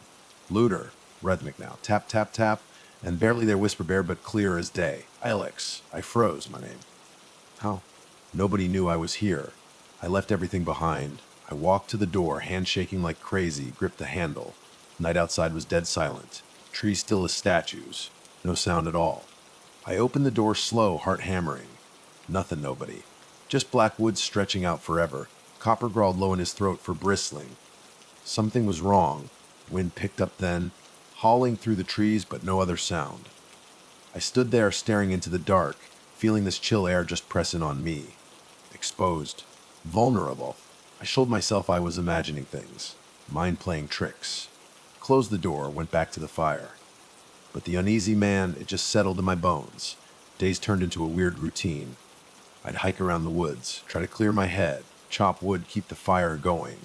Spent hours just listening to the silence or what should have been silence. But the weirdness, it didn't stop. Every night that whisper, my name. Always softer than the wind, just at the edge of hearing. And then the knocking started. Light taps at first, barely audible against the cabin walls. Thought it was just the old place settling. But the tapping got stronger, more insistent, more deliberate. Dead of night, always. Random times. Always when I was alone, fire dying down. I'd lie awake listening to it, that sound echoing in the silence. Sometimes I'd get up, check the windows, the door. Nothing. No footprints in the dirt, no branches moving, just silence. Creepy silence. One morning, I decided I needed out. Needed supplies, needed to see a living soul. Drove into Silver City, small town a few miles away. Sunlight through the trees, world quiet again, felt almost normal. But then, driving past where Dust Devil Gulch was supposed to be, I saw it. A church, sitting on a hill in the distance. Dilapidated roof caved in, stone walls crumbling. Nothing special to look at, right? Wrong. Something about it twisted my gut. Felt like I'd seen it before, in a dream maybe. The way those broken stones seemed to stare at me. Couldn't shake this feeling, like something was watching, waiting. Got back to the cabin late afternoon, that unease just slammed back into me, heavy as a coffin lid. That night the scratching came back. Louder now, like it was inside the walls, not outside. Copper was on edge, pacing, whining the voice. Then Alex. This time I didn't hesitate. Grabbed my rifle, threw open the door, stepped out into the freezing night. Moon was full, casting these crazy long shadows. I scanned the clearing, every nerve screaming. Nothing. Just trees swaying in the wind, distant coyote howl. Stood there for ages, not even sure what I was expecting. Then I saw movement near the church. Figure in shadow, just standing there in the moonlight. Had to know. Had to see who. What was out there. Started walking towards the church, boots crunching on dry ground, Copper right beside me. Closer I got, colder it got. Like the day's warmth just got sucked out of the world. Figure was still there, doorway of the church, watching me. Got closer, could see it clearer. Old man hunched over, face hidden under a wide-brimmed hat. Didn't move, didn't speak, just watched. Hello. I called out, voice cracking the silence. Man lifted his head, eyes still shadowed, but I felt them on me. Cold. Unnerving. Then, voice way too calm, way too knowing, he spoke. You're here now, Alex, he said. And you'll never leave. Didn't know what to make of it. Who was this guy? What did that even mean? Heart hammering, but I was rooted to the spot. Something told me not to move, not to speak. Then, before I could say anything, he just turned and vanished into the church, like swallowed by the shadows. Stood there, staring at the empty doorway, wondering if I'd imagined the whole damn thing. But the feeling something was wrong. Wasn't alone. Something was waiting. Turned and walked back to the cabin, Copper glued to my side. Scratches on the walls, whispers. Figure at the church, something was happening here. Something I couldn't explain. But I was starting to realize the past wasn't as buried as I thought. And neither was that man in the church. The days after meeting that man at the church, felt like the world tilted. Like the ground shifted under me, and I was teetering on the edge of something I couldn't see, couldn't control. Tried to block it out. Whispers, scratching, that thing standing motionless in the church doorway. Tried to tell myself it was stress, isolation, anything but that. But the air in the cabin felt thick, pressing in from all sides. Couldn't shake the image of those shadowed eyes under the hat brim. That voice, calm and certain. You're here now, Alex, and you'll never leave. Told myself it was just a crazy old hermit, didn't know any better. But the words, they gnawed at me, like a persistent itch I couldn't scratch. Next few nights, the cabin went full on Psycho House. Whispers started earlier, before I even got into bed. Always my name, always faint, but getting louder. Scratching on the walls wasn't random anymore, rhythmic. Deliberate. Echoing in the silence like some twisted code, like the walls were trying to tell me something.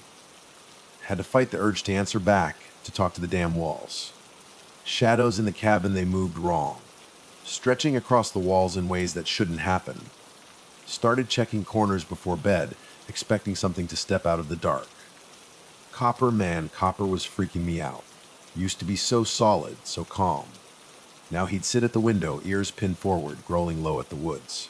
Other times, he'd whimper, tremble, like he could sense something I couldn't. Something worse. Fourth night, I snapped. Had to know. Had to face it. Wasn't running from problems, wasn't going to let some spooky noises drive me out. But truth was I was scared. Rational brain screamed it was all in my head. But the other part, the part that had seen real darkness, whispered wrong. Something's terribly wrong. Grabbed my flashlight rifle. Told myself I'd find nothing. Prove it was all superstition. Walk to the church, find that old man, get it over with. Night was colder than ever. Wind biting my face as I hiked down the trail to the church. Copper stayed close, body tense, eyes darting. Trees were like silent watchers, casting long, messed up shadows in the moonlight. Didn't see the figure this time, but felt him. Presence hanging in the air, thick as fog. Flashlight beam danced across the church walls, and for a second, I thought I saw movement inside the doorway. Swallowed hard, breath coming fast. Hello, voice sounded weak, swallowed by the night, no answer. Just wind in the leaves. Stepped closer, boots crunching gravel. Reached the doorway, air went ice cold. Door was ajar, faint light flickering inside, not firelight. Sickly, unnatural glow that made my skin crawl. Who's there? Hand tightened on the rifle. Silence. Pushed the door open. Creak echoed through the night. Flashlight shaking in my hand as I shone it inside. Church was dark, except for that faint, flickering light from a small altar at the back. Hard to see details, but something was there. Standing at the altar, just out of the light. Stepped inside, heart pounding, every instinct screaming turn back. But something pulled me forward. Figure didn't move, didn't speak. Back to me. Hello.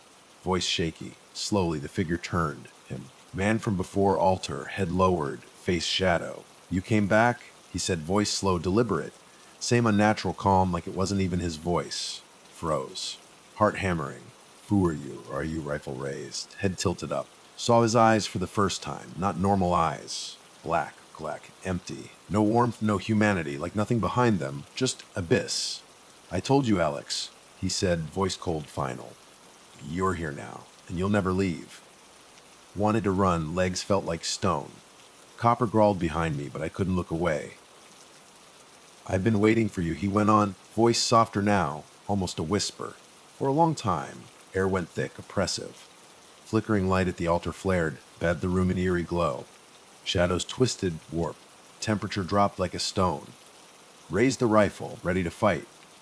But before I could move, cold wind rushed through the church, slammed the door shut behind me with a bang. Man's figure gone. Darkness. Swung the flashlight around, panic, nothing, just shadows, faint whisper too soft to hear. Then Copper's growl turned into a snarl. Scream. Spun around, blood ice. Copper on the floor, writhing. Bodhi twisted wrong. Eyes wide, terror. For a second, thought I saw something standing over him, shadow falling across his twitching body. Fired. Shut a code. Rushed to Copper. Empty room. He was gone. Stumbled out of the church, shaking, disoriented, heart racing. Wind stopped. Air deathly still. Barely breathed, weight of it all crushing me. Copper gone. Man gone. But something changed. Whatever was waiting in Dust Devil Gulch just beginning. No idea what to do. But I knew one thing couldn't stay. Had to leave. But deep down already too late. Spent hours pacing the cabin, mind racing. Copper gone. Empty space where he should be. Church, shadows. Whispers, men in the hat still there, waiting, watching. Had to leave. Only thing that made sense. Had to get out of Blackwood Forest. Dust Devil Gulch, never looked back. But something pulled me back. Hook in my gut. Compulsion, pack, backpack, essentials, water, food. Tools, rifle. Wasn't facing that unarmed. But even loading the truck knew leaving wouldn't fix it. Something in the woods was calling. Dark, ancient.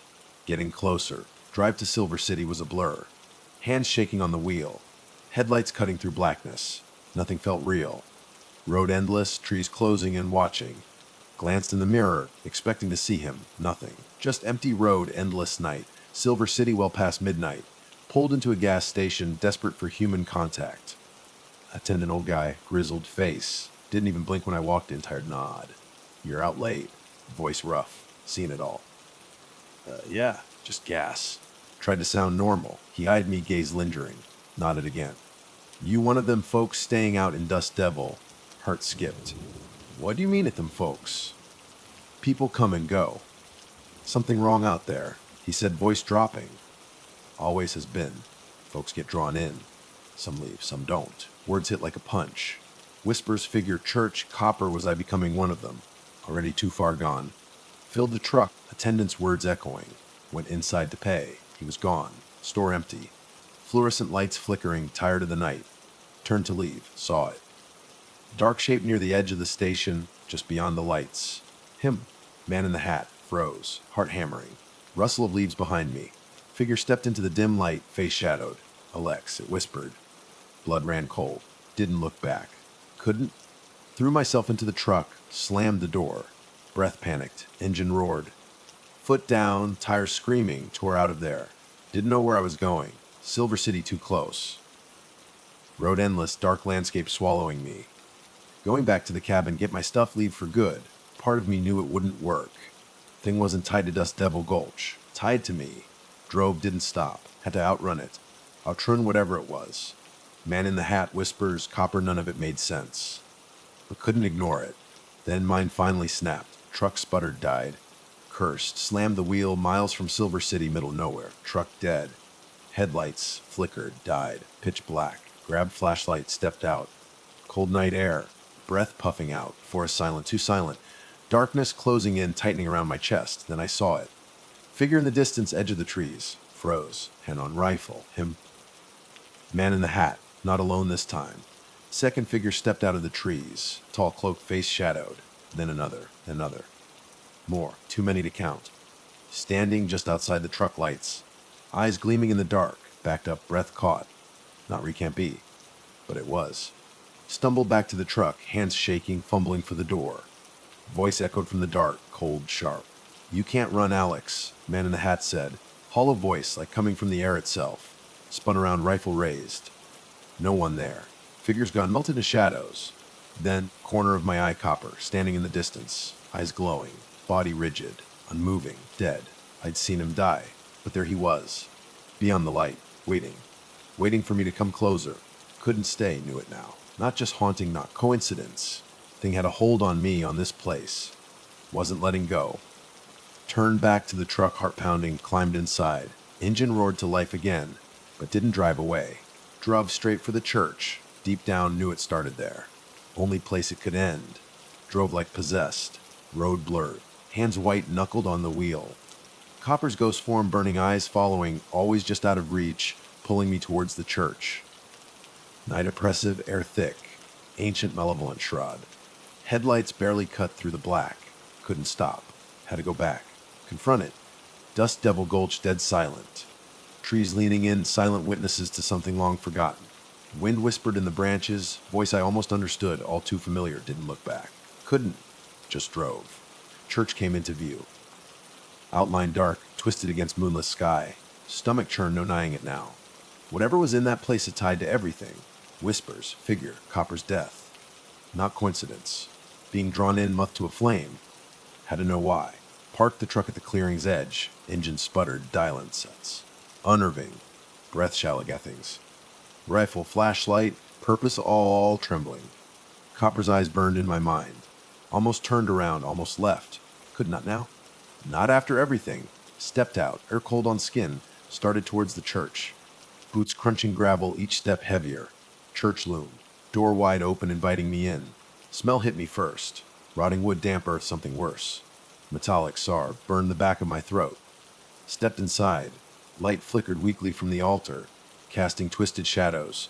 Air thick, holding its breath for centuries. Weight of ages pressing down, there he was. Man in the hat. Back to me, head bowed. Reverence. No malice. Choking malice. "You've come," he said, voice low, hollow, pulled from some dark place. "Knew you would. We've been waiting." Grip tightened on the rifle, hands trembling. "What do you want from me?" No answer. Turned slowly, eyes met mine. Nothing human, emptiness. "You never left, Alex. Always going to be here." Like everyone else, shook my head, fighting to stay grounded. I'm not like them. Nod. Already lost. Just the beginning. Man's lips smile. Not a smile. Darker. Twisted. Predator about to strike. Always meant to be part of it. He whispered. "This place doesn't let go, Alex. Not until it has what it wants." Stepped closer, presence suffocating.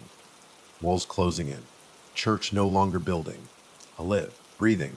Pulsing with something I couldn't comprehend. Lights flickered against shadow of another figure behind him. Familiar. Copper. Froze. Breath caught. There he was, back of the church, body twisted wrong. Eyes glowing coals. Not my dog anymore. Something else. Something taken. Copper. Whispered. Barely audible? Men laughed. Law? Cruel. Think he's still your dog. Think you can save him. He is ours now. Just like you will be. Lifted the rifle, pointed it. Hands shook, steadied myself. Couldn't let them win. Couldn't let them take me. "You'll have to kill me first." Voice harder now, more defiant. Man didn't flinch, didn't move. Just waited, watched. Then voice from everywhere at once. "You are already dead, Alex. You just don't know it yet. Church prison. Walls closing in. Air thick, suffocating. Scratching again, louder, echoing from everywhere. Whispers filled the room. All at once, words shattered me. "You are one of us now." Fired, shut deafening in the church. Smoke cleared. Man still standing, unscathed. Bullet passed through him like smoke. Understood then. Not real, none of it. Church figures, copper light trap. Walked right into it. Ground trembled, walls warped, shifted.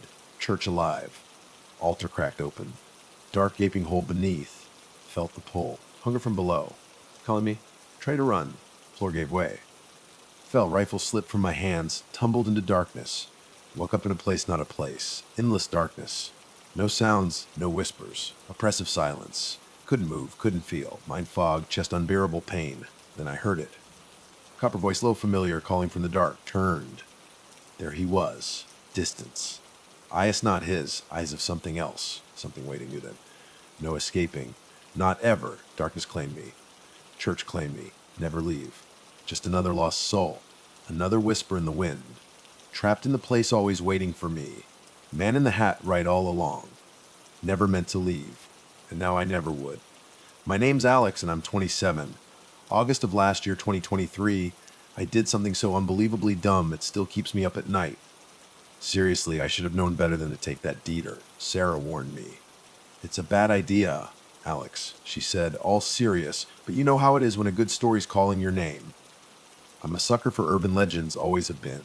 We were driving through West Virginia, me, Sarah, and Chris. Road trip, right?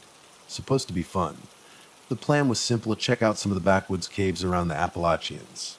Get some cool pics for my blog, maybe even some video for Sarah's documentary thing she was working on. Easy peasy. Or so we thought. It started when Chris, Mr. Know-It-All, mentioned this cave near Seneca Rocks. Said it was a local secret, hidden entrance and all. Heard whispers, the kind that make your ears prick up. People go in, they don't come out. Classic campfire story stuff, the kind that makes you laugh nervously, and then maybe, just maybe, double check your car doors are locked at night. Funny thing is, we actually went for it. Hours on the road already, deep into these twisty mountain roads. Air was thick, summer humid, sun starting to sink. We finally found the spot where Chris said the entrance was supposed to be. Parked the Jeep by this creepy old shack, the kind of place that screams abandoned. Wood rotting, paint peeling, the whole 9 yards. Felt like we were in a horror movie set. You sure about this? Chris, Sarah asked, clutching her camera like it was a shield. Chris naturally was loving it, grinning like a maniac. Dude, this is it. Entrance ain't far. We grabbed our gear. Me, backpack with the usual stuff, flashlight, camera, first aid kit, the works. But I had this knot in my stomach, this bad feeling I tried to ignore. Didn't want to be that guy, the scaredy cat. Sarah was already filming, soaking up the spooky vibes. Chris was practically bouncing ahead, all swagger and confidence, like he was on some epic quest. Took us maybe 20 minutes of hiking to find it, the cave mouth. Blocked by this massive boulder, like someone or something really didn't want people getting in. Sarah checked her GPS, confirmed it was the spot. We spent the next few minutes wrestling with that rock. Finally, with a grunt and a shove, the entrance yawned open. Dark. Cold air rushed out, even colder than the evening air. Felt like the cave was breathing, waiting. This is it, I said, glancing back at Sarah and Chris. Mix of excitement and, a little fear in my voice. Sarah was definitely nervous. Hands a little shaky as she adjusted her lens. Always the cautious one, Sarah. The voice of reason in our little trio. Chris, though. Dude was practically vibrating with excitement. This is the moment, Alex. Its voice low, almost daring me to chicken out. So we went in. Footsteps echoing in the dead silence. Air inside was thick, heavy. Deeper we went, the outside world just vanished. Like the cave was swallowing sound itself. Walls were jagged, Flora and Evan had to watch every step. Darkness pressed in, suffocating. Couldn't shake the feeling something was wrong, but I pushed it down. Story to get, remember. Felt like we walked for an hour. Only sounds were our breathing, the crunch of our boots on stone. Chris took the lead, bravado in full swing. Sarah stayed close behind, camera always rolling, eyes darting around, always cautious. I hung back a bit, trying to get footage, trying to focus. And then we met him. He just appeared, standing there by the cave wall. Clothes all ragged, blending into the shadows. Skin pale, unnatural pale, almost ghostly, and his eyes sharp, like they could see right through you. The kind of eyes that make you feel like you're caught in something way bigger than yourself. The man smiled. Wide, unsettling smile that made my skin crawl. Red, he introduced himself, but something was off. The way he moved, the way he looked at us, like we were supposed to be there. Is it wise to venture this far? He asked. Voice too soft for the rough cave, too calm. Chris, of course, stepped right up. Just exploring, he said, grinning. Heard some stories. Thought we'd check it out. Red nodded, like that made perfect sense. Stories, you say? Well, I'm a man of wagers. His eyes gleamed in the dark. I'll make you a deal. Stay here in this cave until sunrise, and I'll grant you each a wish, anything you want." Sarah actually laughed, raising an eyebrow. "You're serious?" Red's smile widened. "Why else would I be here?" I glanced at Sarah, who looked seriously creeped out. Then at Chris, who was already practically drooling, grinning like he'd won the lottery.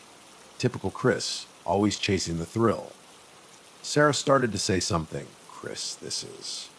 But Chris cut her off, waving a hand. "We're doing it, Sarah. Come on, it'll be fun. What's the worst that could happen?" Famous last words, right? Sarah still looked unsure, but I knew Chris. He wasn't backing down from a dare, no matter how dumb. And I wasn't about to let him drag us into something alone. "All right," I said, trying to sound braver than I felt. "We'll do it. But what exactly do you mean, wishes?" Red leaned in, eyes twinkling. "You'll see. I'm not one for explanations. Let's just say you'll be granted what your hearts truly desire." Chris was already nodding, stepping forward, practically itching to start this insane wager. Sarah hesitated, glanced at me. Silently begging for backup, I just shrugged. The knees in my chest was growing, but still manageable. "All right," I said again, trying to ignore the dread. "One night, till sunrise." Red's grin never wavered. "Excellent." He stepped back into the shadows, melting into the darkness. "I'll be here when the night ends." As we set up camp, that feeling of terrible mistake just wouldn't leave me. But in the back of my mind, I told myself it was just a wager. Some weird old guy messing with us. Nothing more. Right. Still, as the cold air seeped in, and the shadows seemed to stretch way too long, I couldn't help but wonder if we'd just made a deal with something we really didn't understand. I stared into the fire, but even as the flames danced, I felt like we were being watched. And then I heard it, the first whisper, faint but unmistakable. And that's when I knew deep down we were in way over our heads. I don't know exactly when things started to shift, but by the time that first whisper snaked through the cave, regret was already a bitter taste in my mouth. We'd set up a pathetic little camp just inside the entrance cavern where the air was just cold enough to be uncomfortable, but not bone-chilling yet. I kept repeating to myself, nerves, just nerves, trying to convince myself there was nothing actually wrong with the night. But the deeper we'd gone, the more the cave felt hungry, like a giant silent mouth ready to swallow us whole. The walls seemed to close in, even though I knew logically they weren't moving. And the darkness, it was thick.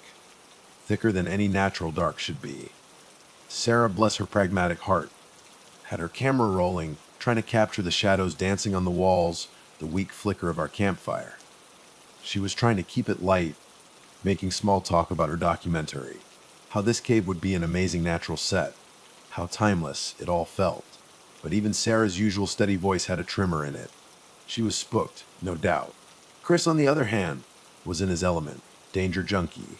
He had that stupid, cocky grin plastered on his face, staring into the fire like it held all the answers.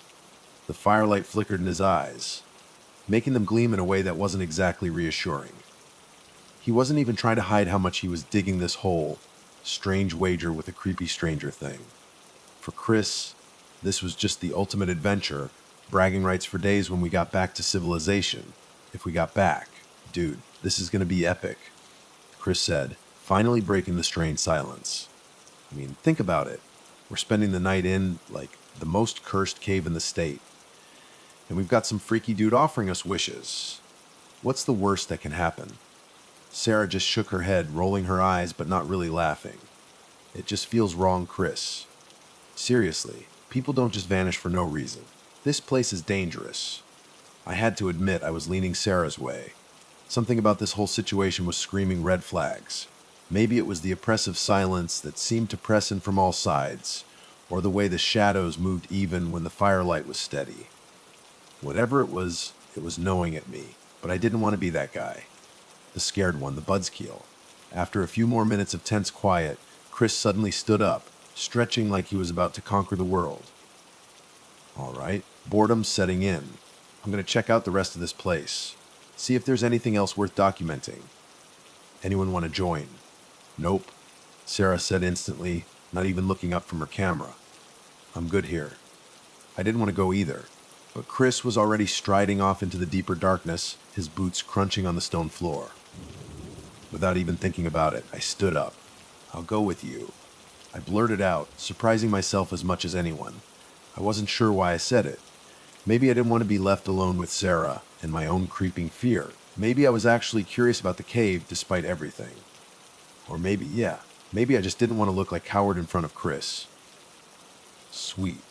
Chris grinned, that cocky, unsettling grin. Sarah, you hold down the fort. We'll be back in a bit. Sarah watched us go, but there was a tightness around her mouth, a worry in her eyes that I really didn't like. I waved it off, telling myself she was just being Sarah, always cautious. Nothing to worry about. We walked deeper into the cave, the air dropping colder with every step. The silence was back, heavier than ever. Felt like the cave was actively sucking sound out of the air. Even Chris, usually a non-stop talker, was unnervingly quiet. We turned down a narrow passage, walls closing in, scraping against my shoulders as we squeezed through. Betcha $10 there's a treasure chest down here, Chris said suddenly, trying to break the silence with his usual bravado. But even his voice sounded different, echoing strangely like it was coming from somewhere further away than just beside me. I forced a chuckle. A treasure chest. Seriously, like pirate gold. Chris glanced back at me, grinning, but it didn't quite reach his eyes. Dude, you'd be surprised. Weird stuff happens out here. People go missing, things go bump in the night. There's always something hiding beneath the surface. The way he said it, a shiver crawled down my spine. It wasn't just about the cave anymore. It felt darker. I looked around the passage. Narrow, winding, and the stone walls seemed to ripple in strange patterns like they were breathing. Definitely not a normal cave vibe. This place felt wrong. We kept going, the silence pressing down again. The deeper we went, the more disoriented I felt. All the walls started to look the same, dark, jagged, completely lightless. I stopped for a second, squinting into the black ahead. Chris, I called out. But my voice just seemed to vanish, swallowed by the cavern. The only answer was the faint, distant sound of Chris' boots scraping on rock. Chris! I tried again, louder this time, nothing. No reply. My heart started to hammer against my ribs. I took a few steps forward, my flashlight beam cutting a weak path through the oppressive dark. I was about to yell again when I heard it. A whisper, soft, barely audible, but definitely there. And it wasn't Chris. I spun around, flashlight beam dancing across the shadows. Nothing, just the cold, damp rock. I was alone, standing in the middle of this vast, unknown darkness. Chris. I called again, my voice shaky now. And then, from somewhere behind me, I heard him answer. His voice closer than it should have been, but it wasn't right. Low, strained, unnatural. You shouldn't have come, Alex, the voice said, distorted like it was someone else entirely. I froze, heart pounding in my chest. That wasn't Chris. I turned, frantically sweeping the flashlight beam around. No sign of him. Just shadows, stretching and twisting into shapes I couldn't quite make out. Then I heard it again, the whisper. You shouldn't have come. But this time it wasn't just a voice. It was in the air, surrounding me. The walls seemed to close in tighter. The shadows reached out like they were trying to pull me into the dark. I couldn't move. Something was terribly, terribly wrong. I backed up slowly, stumbling, bumping into something solid. It was Chris. His face was twisted in a grin, but his eyes were black. Completely black. No light, no recognitions. Just emptiness. Chris, I whispered, my voice a choked gasp. Chris's mouth opened. But instead of speaking, he let out a low growl. A sound that wasn't human. His teeth sharp, jagged more like animal fangs than human teeth, glinted in the dim flashlight beam. His fingers were twisted, nails long and sharp, scraping against the stone. Chris. I tried again, but the words felt like they were dying in my throat. The air around us was too thick to breathe. Jet out. The voice that sounded like Chris whispered again. Before it's too late, suddenly, the air shifted. The shadows moved, unnaturally fast, like they were alive. I spun on my heel and ran. Bolted back the way we'd come, adrenaline flooding my veins. Behind me, I heard footsteps. Chris's footsteps. But also something else. A growl.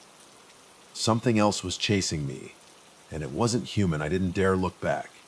The cave seemed to stretch on forever, the darkness swallowing me whole as I ran towards what I prayed was the exit. I didn't know where Chris was anymore. But I knew one thing for sure, I had to get out. I ran. Legs burning, lungs screaming, but my mind was locked on one thing out. Get out of the cave. Alive. The further I ran, the more twisted the sounds behind me became. Growls, whispers, the scraping of something monstrous, all tangled together. A nightmare soundtrack I couldn't escape. Air was thick, suffocating. I stumbled over loose stones, scraping my hands raw against the cold, jagged walls. Breath came in ragged gasps, heart pounding so hard I thought it would explode, drowning out everything else. Pushed myself harder, flashlight beam bouncing wildly, barely lighting the path ahead. Darkness clawing at me, trying to drag me down, swallow me whole. Didn't stop. Couldn't stop. Until finally I saw it, faint outline of the cave entrance. Ahead. Just a glimmer of lighter black in the oppressive blackness. I can make it. But just as hope flickered, something grabbed my ankle, yanked me back with brutal force. I screamed, tried to shake it off, kicking wildly. Flashlight ripped from my hand, beam spinning, then darkness. Scrambled on the ground, panic seizing me. The thing, whatever it was, dragged me deeper into the cave. And it was getting colder. Temperature plummeting with every dragging inch. Chris's face loomed in the shadows. Twisted grin, eyes still black pits. The thing that had been Chris, the thing that wasn't Chris anymore. It laughed, not a human laugh. Guttural, animalistic. The voice that came from its mouth wasn't even his. You shouldn't have run, Alex, it rasped. You agreed to the wager, didn't you? Jerked my leg free, scrambling backwards, chest heaving, gasping for air. This wasn't Chris. This was something else entirely. You're not Chris, I shouted, voice weak, swallowed by the cavern. What have you done to him? The creature, it didn't answer, lunged. Faster than anything human could move. Rolled to the side, barely dodging its clawed hand as it slashed the air where I'd been. Force of the movement threw me off balance, tumbling to the ground. Scrambled back to my feet, pure panic short-circuiting my brain. Couldn't breathe, just survive. Whatever this thing was, it wanted me to fail. Wanted to drag me deeper into this hellhole. Ran again, towards the entrance. Only place I had a chance, flashlight gone. But just enough dim light filtering from the cave mouth to guide me. Didn't dare look back to see if it was following. Could hear it though, its breath, heavy and ragged behind me, growing louder. Burst into open air. Sudden moonlight almost blinding after the crushing darkness. Didn't stop. Didn't look back. Just ran. Fast as my legs would carry me, lungs burning. Didn't stop until I reached the Jeep. Hands shaking so bad I could barely fumble with the door handle. Threw myself inside, slammed the door shut. Engine roared to life, slammed the gear shift into drive. Hands slick with sweat, heart still trying to claw its way out of my chest. Sped away from the cave. Didn't dare look in the rearview mirror. Didn't know what happened to Chris. Didn't know what that thing was. But one thing was crystal clear, I'd made a colossal, catastrophic mistake. Drive to the nearest town was a blur of headlights and empty highway. Didn't stop. Didn't care about getting lost. Didn't care about anything but distance. Distance from that cab. Finally reached Carlsbad. Pulled into a gas station, practically fell out of the Jeep, collapsing against the pumps. Legs shaking, body trembling uncontrollably. Adrenaline crash, fear. The sheer horror of it all. Had to tell Sarah. She was still back there, still in that cave.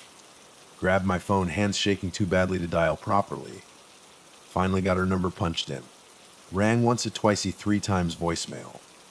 Sarah, I whispered, pleading. Please pick up. I don't know what's happening. Chris is gone. And I don't know what we've done. We need to leave. You need to get out of there. Please, Sarah, answer. Voicemail beeped off. Dead silence of the night. Swallowed hard, stomach twisting into knots. What was I supposed to do? Knew I had to go back. Couldn't leave her there, even though every cell in my body screamed don't go back. Couldn't leave her alone in that hell. Couldn't leave her with that thing. Next few hours, a blur, just kept driving. Like I could outrun whatever was chasing me, whatever was waiting in the darkness. Eventually found myself back at the turnoff of the cave. No choice. Had to face what I'd run from. Entrance was just as I remembered. Boulders that we'd struggled to move no shifted. Seemingly moved aside like welcoming me back. Parked the Jeep, grabbed my flashlight, trembling as I approached the cave mouth. Could feel it again. Weight of the air. Cold seeping out like something unnatural had settled here. Waiting for me to return. Sarah, I called out, voice swallowed by the silence. No answer. Stepped inside careful this time. Breath catching in my throat. Cave was silent, just like before, but different now. Empty. And then I heard it. Low, distant whisper made my blood run ice cold. Alex, the voice said. Not quite Sarah's. Too close. Alex, why did you leave me? Froze. Hairs on my neck standing on end. Turned slowly, and there, standing at the far end of the cave, Sarah. But not Sarah, face pale, eyes empty, whites of her eyes sickly yellow, motionless, staring at me with utter sorrow. Sarah, I choked, stepping forward cautiously. You shouldn't have come back, she whispered, voice hollow, echoing like something speaking from a deep, empty well. You didn't listen. You agreed to the wager. I took a step back, body shaking. Sarah, please, what happened to you? Her lips curled, twisted smile. You don't understand, Alex. You never did. And then, with a sudden, horrifying lurch, her figure shifted, revealing something darker, something wrong. Standing where Sarah had been, the thing grinned, eyes black voids, and it laughed. Too late for you, it said. Voice not Sarah's, something much older, something demonic, realized then, as the cold closed in, suffocating. The wager that had never been for us. It had been for the thing waiting for us all along. And it was just getting started. And there was no way out. Stood frozen, heart hammering, air suffocating. The thing in front of me, once Sarah, now something far darker, smiled, like it had been waiting for this final act. Her eyes, what had once been her eyes, were black as pitch, devoid of anything human. Cave seemed to shrink, walls thickening, shadows stretching alive. You shouldn't have come back, Alex, the thing hissed. Voice a discordant blend of Sarah's and something else. Something ancient, malevolent. The wager was never yours to win. I couldn't move, couldn't speak. Tried to swallow, throat dried tight, like the very air had solidified around me. Whispers, faint and distant, filled the space, mingling with a low, guttural growl that seemed to rumble from deep within the earth. You never should have entered this cave. The thing's smile twisted wider, lips curling unnaturally. It isn't a place for mortals, and now you'll pay the price. Thoughts scrambled, trying to make sense of it. This wasn't Sarah. And yet it was. This creature, whatever it was, had taken her, twisted her, into something unnatural, the wager a trap. From the moment we stepped into the cave, we were bound, just like Red had said. We were never meant to leave. Chris, I muttered. But the word was hollow in the dark, swallowed by the cavern. Where was Chris? What had happened to him? Didn't want to think about it. Didn't want to remember his twisted form, his inhuman eyes. Chris, I repeated, voice shakens. No response. Only the eerie, suffocating silence, punctuated by those faint whispers. The thing that had been Sarah took a slow, deliberate step forward. Long, clawed fingers stretching out, beckoning. You still think you can escape? She whispered, voice soft, almost coaxing. It's too late, Alex. The deal is done. The moment she said that, something inside me, flash of rage, desperation. Couldn't accept this. Couldn't let this thing win. No, I screamed, voice echoing off the walls. You're not her. You're not Sarah. Backed up slowly, mind racing, trying to find any way out. Red's words echoed in my head, stay here until sunrise, and I'll grant you a wish. What did it mean? Was there a way out? Some trick to undo this curse. Spun around, scanning the cave. Flickering shadows. Heavy darkness pressing in. Felt like the cave itself was trying to trap me, devour me. Ground beneath me shifted, trembled, like something huge was moving underground. Then out of the corner of my eye I saw it. Small opening in the far corner of the cave, barely big enough to crawl through, like the cave itself had opened up, just enough to offer a sliver of hope. Heart pounded, didn't hesitate, sprinted for the opening, breath coming in ragged gasps. Alex, the creature Sarah thinks screeched behind me. You can't escape, it's already too late. Didn't stop. Feet pounding, dove for the opening. No turning back now. Crawled through the narrow passage, walls scraping my skin, damp air thick, choking. Could hear the thing's voice fading behind me, but still echoing in my ears, whispering of my fate. You shouldn't have come back. The wager is done. It's too late for you. But I couldn't let that be the end. Couldn't die here. Finally, after what felt like hours crawling through the dark, I emerged into a small chamber. Didn't stop to look around. Air still thick, but I could see faint light filtering from the far side of the chamber. Heart thudded harder. I can make it. Stumbled to my feet, legs weak from crawling. Exit so close, just a few more steps. Ran towards it, feeling myself pulled forward by sheer willpower. Then suddenly, cold hands shot out from the shadows, grabbed my ankle. Screamed. Before I could pull away, dragged back. Slammed into the cold, damp ground. Vision blurred with panic, heart stopped, looked up. Chris.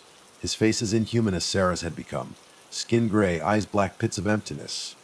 Body twisted, malformed, grinned. That familiar grin, but no warmth. Just wrong. You think you can leave? Chris whispered. Voice guttural distorted. There's no escape. The devil doesn't let his bargains go unfulfilled. Words hit me like a punch to the gut.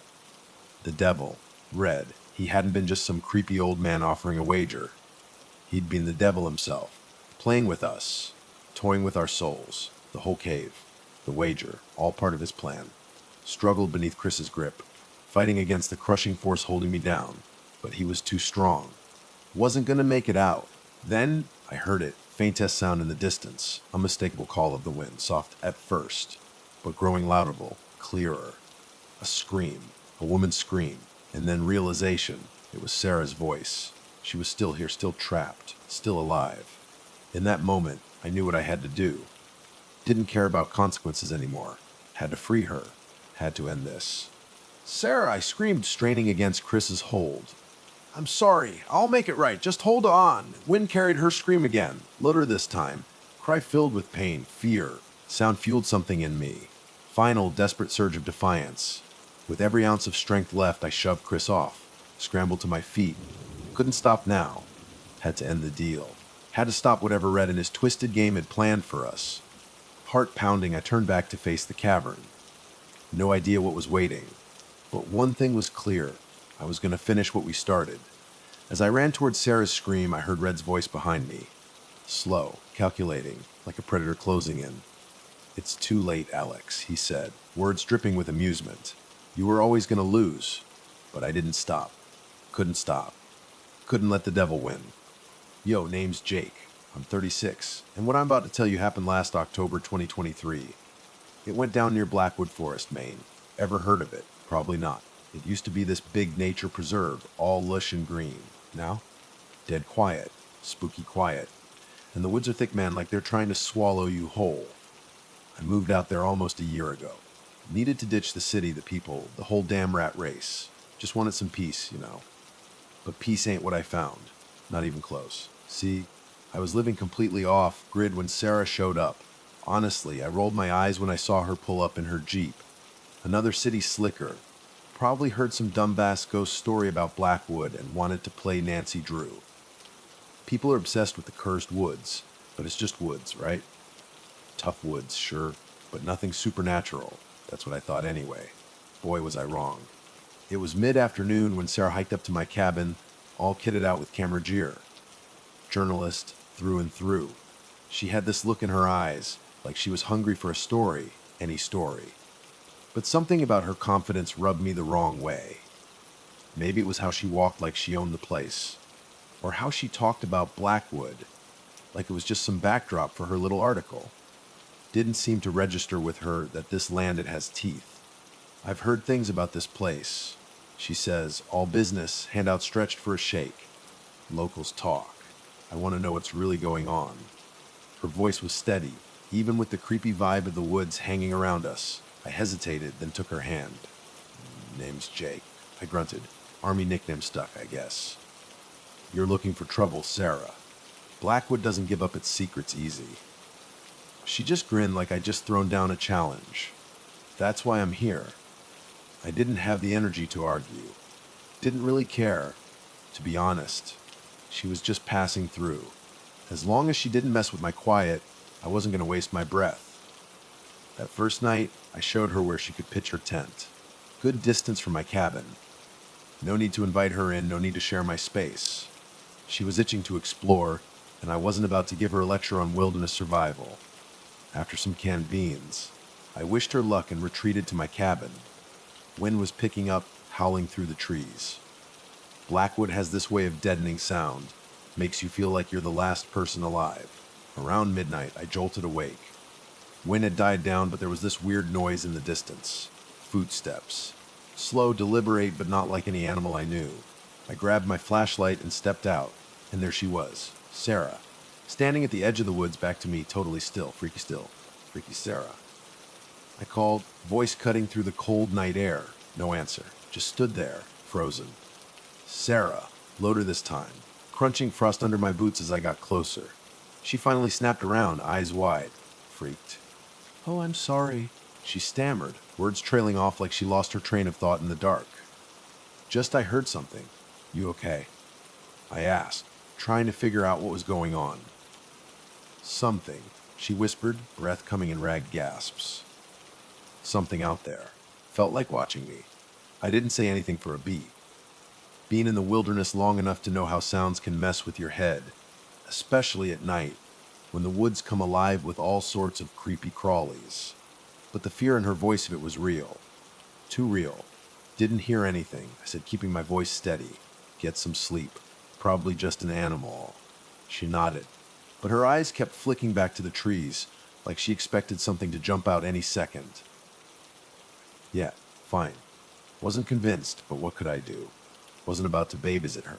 I went back to my cabin, locked the door, sat up for a while listening for anything weird myself. Couldn't shake this little seed of unease settling in my gut. Still, eventually drifted off, hoping it was just her city girl nerves acting up. Next morning, I woke up and Sarah was already packing up camp, standing by her tent, fiddling with her camera lens. Like nothing happened the night before. Almost asked her if she slept okay, but figured I'd let it slide. Everyone deals with fear their own way. "Hear anything else last night?" I asked. Casual, taking a swig from my canteen. She paused, looked away. "No," she said after a long beat. Voice steady, too steady. "Nothing at all." It wasn't just fear with her. It was something deeper. Something I couldn't put my finger on. Didn't push it, though. Instead, I invited her to hike with me to some geothermal vents nearby. Give her something to focus on. And keep her at arm's length. We hiked for hours. Woods were choked with silence. At one point, Sarah stopped dead, pointing off the trail. "What's that?" She whispers, voice all tight with a mix of excitement and dread. I squinted, followed her finger. Just past the trees, there it was. A dead animal. Carcass all rotted, skin stretched tight over its ribs. Being there a while, scavengers had picked it clean. But something was off. The way it was laid out, smack in the middle of the path.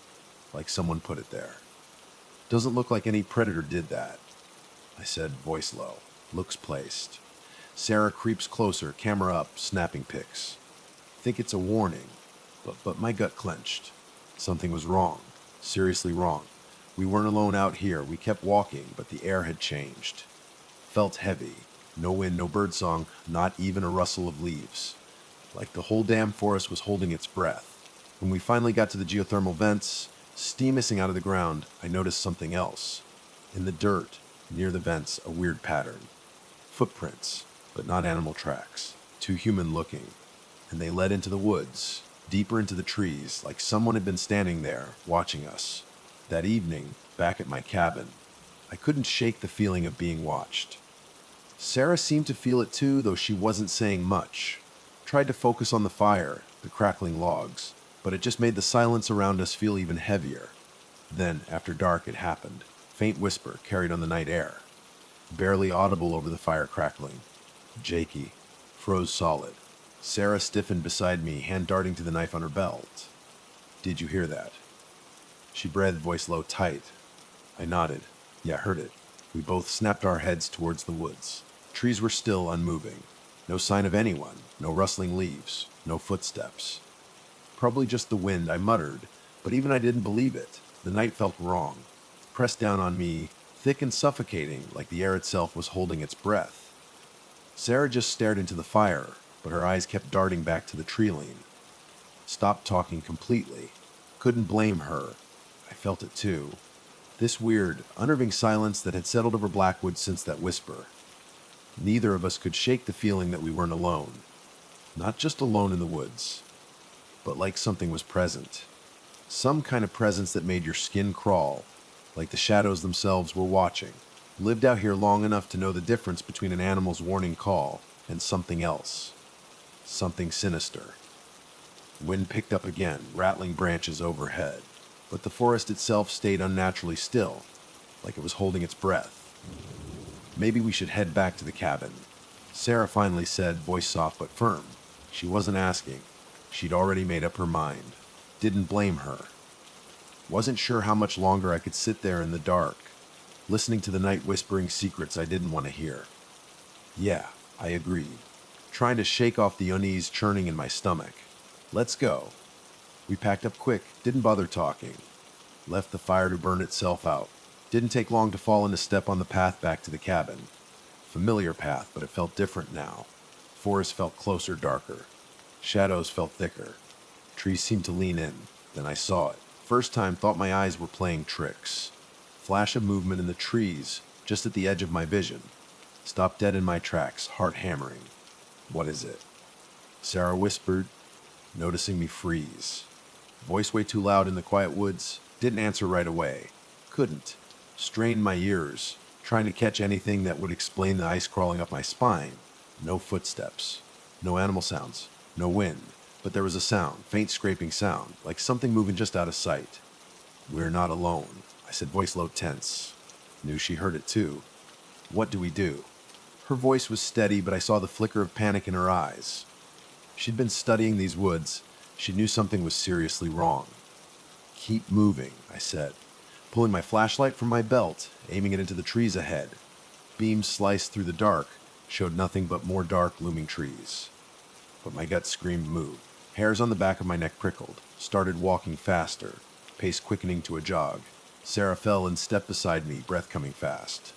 Think it's an animal, she asked. Shook my head. No, not an animal. Couldn't explain it, but I knew. Whatever was out there wasn't something you could explain away. Air felt too heavy, too thick with a presence that wasn't natural. Felt like something was watching us, waiting for the right moment to what? Make its move. We pushed on. Path to the cabin felt like it was stretching out, getting longer with every step. Forest felt like it was closing in, trees leaning closer, branches like gnarled fingers reaching out. No time to stop. No time to think. Just keep moving. That whisper from earlier still in my head, echoing like a soft chant. Jacob. Forced the thought down, focused on putting one foot in front of the other. Trying not to think about what was lurking behind us. Then, just as we neared the edge of the woods, I heard it. Something that made my blood run cold, a voice. Not the whisper. This was different, low and sharp. Full of rage and desperation. Help me. The scream ripped through the night, shattering the silence. Both Sarah and I froze. Heart hammered in my chest as the scream echoed through the trees. Distant but desperate. Sounded like a man, or maybe a kid. Too distorted by fear to tell, but it was a cry for help. Sarah reacted instantly. No hesitation. Grabbed my arm tight. We have to go, she said, eyes wide. We have to help them. Didn't have the heart to tell her it was a trap, but I knew it. This was Blackwood calling. Using our empathy, our instincts to help, to draw us in, make us vulnerable. But Sarah was already moving. Legs carrying her towards the sound without a second thought, I hesitated. Just for a heartbeat, but something deep inside me, gut feeling, something I couldn't explain, told me to follow. Been in enough bad situations to know when to trust my instincts. And right now, every fiber of my being screamed turned back. But I couldn't leave her alone. Not with that scream still ringing in my ears. Jogged after her, catching up just as she reached the edge of the woods. Scream was louder now, more frantic, panic thick in the air. Where's it coming from? Sarah whispered, looking around, confused. Don't know, I said, keeping my voice low. Stay close. I moved forward, cautious. Hairs on my neck still standing up. Trees were dense here, air colder. Deeper we went, more isolated it felt. No sign of life except for that scream, still echoing through the trees. And then we found it, base of an old oak, barely visible in the dim flashlight beam. The body, or what was left of it. Mangled, limbs twisted at crazy angles, face torn apart, eyes gouged out, mouth stretched wide in a silent scream. But what grabbed me, what made my stomach heave, wasn't the gore. It was the tree, the oak, symbols scratched into the trunk behind the body. Crude carving, jagged marks, like a warning. Step back, breath catching in my throat. Sarah stood frozen, staring at the body, face white as a sheet. What is this? She whispered, like she could somehow make sense of it. But there was no sense to be made. Symbols didn't match anything I knew. Like something desperate or insane had tried to leave a message. But it was beyond understanding. Jake, Sarah's voice trembled. But I didn't have an answer. Scream had stopped. In the silence that followed, I heard it again. Rustling in the trees behind us. Something was moving. Something was watching. Didn't know if it was animal or something worse. But I knew one thing for sure. We were not alone. I turned to Sarah, but the look on her faces, she felt it too. This oppressive air hanging over us now felt like something solid, wrapping its fingers around our throats, suffocating us with its weight. "Jake," she whispered, voice barely there, "we need to go. Now." But even as she said it, I felt my feet planted, rooted to the earth, like I couldn't move. Rustling in the trees was getting louder, closer, distinct now, but not animal sounds. This was something else, deliberate. Took a step back, eyes darting through the shadows, trying to find the source of the movement. But Blackwood had swallowed it up, leaving us with nothing but the eerie silence and the grotesque body at the base of that oak. Mutilation was way too violent for any animal, and those symbols carved into the tree symbols I didn't recognize told me whatever did this wasn't just some beast, something darker. "Older, we need to get out of here," I said again, voice more forceful this time. Pulse was racing, adrenaline starting to pump. But before we could even turn around, movement. Sudden flash of something big darting between the trees. Shadow flickered too fast to make out. "Did you see that?" I asked, heart pounding in my chest. Sarah didn't answer. Didn't need to. Tear in her eyes said it all. She saw it too. Without another word, we turned and ran. Didn't look back. But the sound of footsteps behind us, too light to be human, kept pace. Whatever was out there, whatever was following, wasn't just stalking, it was toying with us. Playing. I knew this feeling. Been hunted before. Didn't stop running until we hit the edge of the forest. Breathless, trembling. Didn't even know if it was safe here, at the edge of Blackwood, but wasn't about to take any chances. Cabin was closed now, but fear was so sharp, wasn't sure if it even mattered anymore. Blackwood had already sunk its claws in. Could feel it dragging me back into the dark. We were at the clearing now, small patch of open ground leading to the cabin, but something felt off. Air had shifted, sky above was too still, stars too distant, world around us holding its breath. Looked at Sarah, mind racing. "We need to get inside." "Now," she nodded, silent, eyes scanning the tree line, her usual journalist confidence gone. Just raw, naked fear, mirroring my own.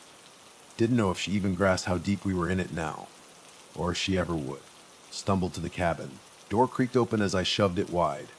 Moment we were inside, I slammed it shut, bolted it, hands shaking as I fumbled with the lock. Cabin was small, dark, bare bones. Shelter. Supposed to be safe. Didn't feel like it anymore. Sarah collapsed into a chair by the window, breath shallow. Still staring out at the trees, waiting for something to move. Had a feeling she wouldn't relax until dawn. Couldn't blame her, neither could I.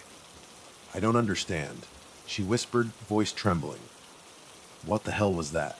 Who could do something like that? Didn't have an answer, years out here, away from everything. Never seen anything like this. Never. This was different. Had a feeling it wasn't just the forest hunting us. Rubbed my eyes, trying to clear my head. Fatigue was setting in, but adrenaline was still pumping, keeping me wired. "Don't know," I said. "Been here a while. Heard stories. But this is something else. Don't think we're dealing with animals anymore." "Then what the hell are we dealing with?" Sarah's voice was tight. Mix of frustration and terror. Opened my mouth to answer, but words choked in my throat. Like I knew it was out there. Hunting us. But didn't want to say it. Didn't want to believe it. Wind picked up again. Low moan rattling the cabin walls. Almost like Blackwood itself was speaking. Whispering in a language we couldn't understand. Then, just as I was about to speak, the scream. Again, this time louder. "Help me!" Voice was hoarse, ragged, raw terror. Coming from outside. Froze. Hairs on my neck stood on end. Could feel Sarah's eyes on me, waiting for something. Anything. But I was blank. "Can't go out there," I whispered, voice barely audible. "Whatever it is, it's trying to draw us in." Sarah stood up sudden, face white, but set with this determination. "Not just gonna sit here while someone dies out there. Can't leave them." Grabbed her arm, pulled her back. "Sarah, listen to me. This isn't a rescue mission. This is what it wants. We go out there, we die. You want that on your conscience." She recoiled, but no time to argue. Scream came again. Closer now. Looter. No longer just a voice. Wail of agony. Raw. Desperate. But something in the pitch didn't sit right. Sounded wrong. Too high. Almost like a kid screaming. But distorted, twisted. Then I heard it soft, almost inaudible sound shuffle of footsteps. Slow, deliberate, moving around the cabin. Perimeter, heart dropped into my stomach. Someone or something was outside. Turned to Sarah, gripped tight on her arm. It's here. Odd door rattled. Once, twice. Low, guttural growl followed. Then the whisper. Jake rose. Voice, familiar, familiar. Chilling, couldn't be. But it was. Tried to make sense of it, but mine was a fog of fear. Voice calling my name soft, insistent. Made my skin crawl. Something familiar about it. Haunting. Like a memory I couldn't quite grasp. Face I couldn't place. Sarah grabbed my arm, eyes wide with panic. Who's out there? What is that? Didn't answer. Mouth was dry. Just listened. Every muscle clenched, every nerve screaming. Growl stopped. Heavy silence again. Door rattled. Gentler this time, like a quiet knock. Like someone waiting for an invitation. Swallowed hard, throat tight. Whisper again. Almost like it was speaking directly into my ear, even though no one was there. Jakey, come outside. I know you're listening. Wasn't a question.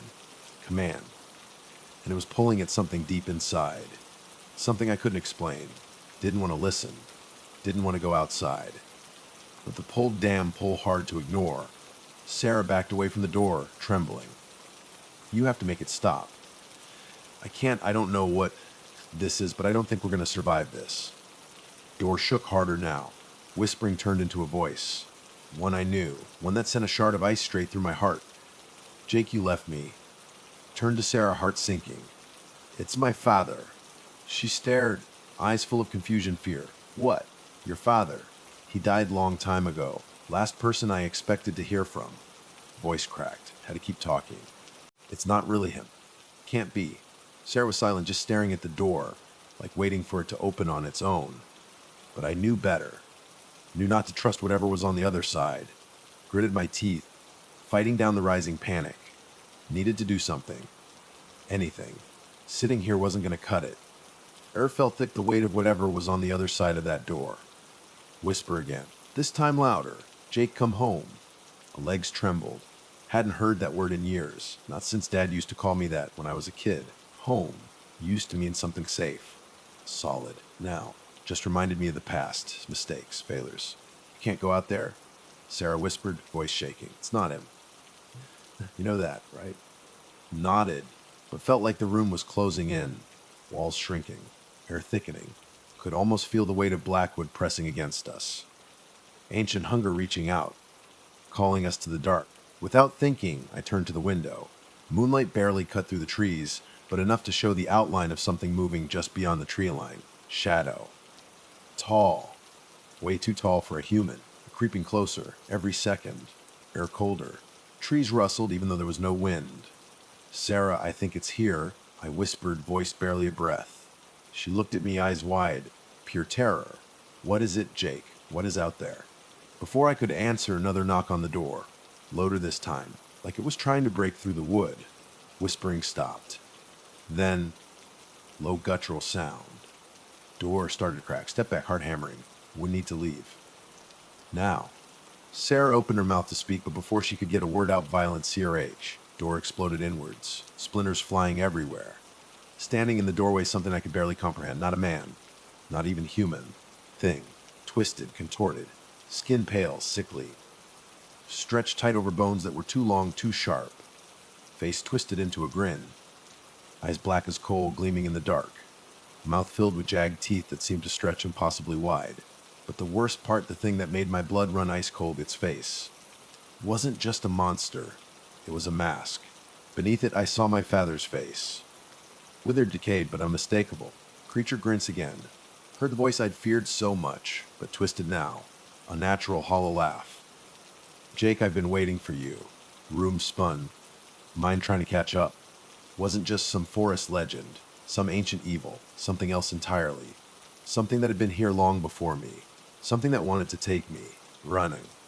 I shouted at Sarah, voice raw with desperation. She didn't hesitate, bolted for the back door. But I was frozen, caught in the creature's gaze. Feet wouldn't move, body felt like lid. Mind screaming fight, do something. But couldn't. Creature stepped forward. Feet dragging like the earth itself was resisting. Grin widened. Sound of its breath echoed in the cabin like a low growl. Then, footsteps behind me. Sarah, she'd made it outside. Creature's head turned natural towards the back door, hesitated, just for a moment. That was all I needed. Ran. Didn't know where. Didn't know if I was running to safety or deeper into its grasp. Just ran. Everything I had. Heard it behind me. Dragging feet. Breath hot on my neck. Didn't look back. Took hours. Finally found my way back to the edge of Blackwood. Moonlight breaking through the trees. Cold air seemed to clear my head. Couldn't hear it anymore. Creature, whatever it was, stopped chasing. Wasn't sure if it stopped following. Stumbled to the road, hands shaking. Didn't know where Sarah was. Breath ragged. Body etching. Turned back, trying to see the cabin in the distance. Just darkness. Blackwood had swallowed it whole, and that's when I knew I'd left something behind. Something terrible. And it was still out there. Waiting. Alright, so name's Ethan, but everyone just calls me Red. I'm pushing 40, and for the last 5 years, I've been living way off the grid. Like, really out there. I'm talking Black Rock Desert, Nevada. Moved out here to ditch everything the world, people, the constant freaking noise.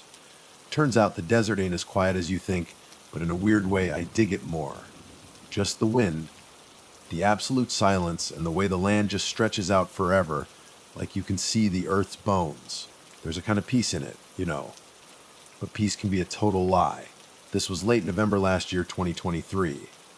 The wind was kicking up dust devils, and the sky had this heavy orange tint, the kind that makes the desert feel even more cut off, like you're the last dude on the planet. That's exactly how it felt when I saw them on the horizon. I was chilling outside my shack, cleaning my AR-15.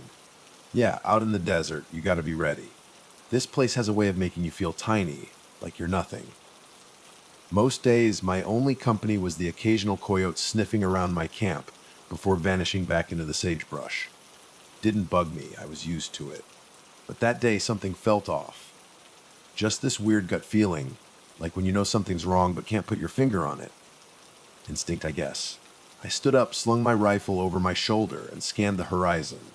That's when I saw them, 2 figures walking in the distance. Silhouettes against the dusty sky.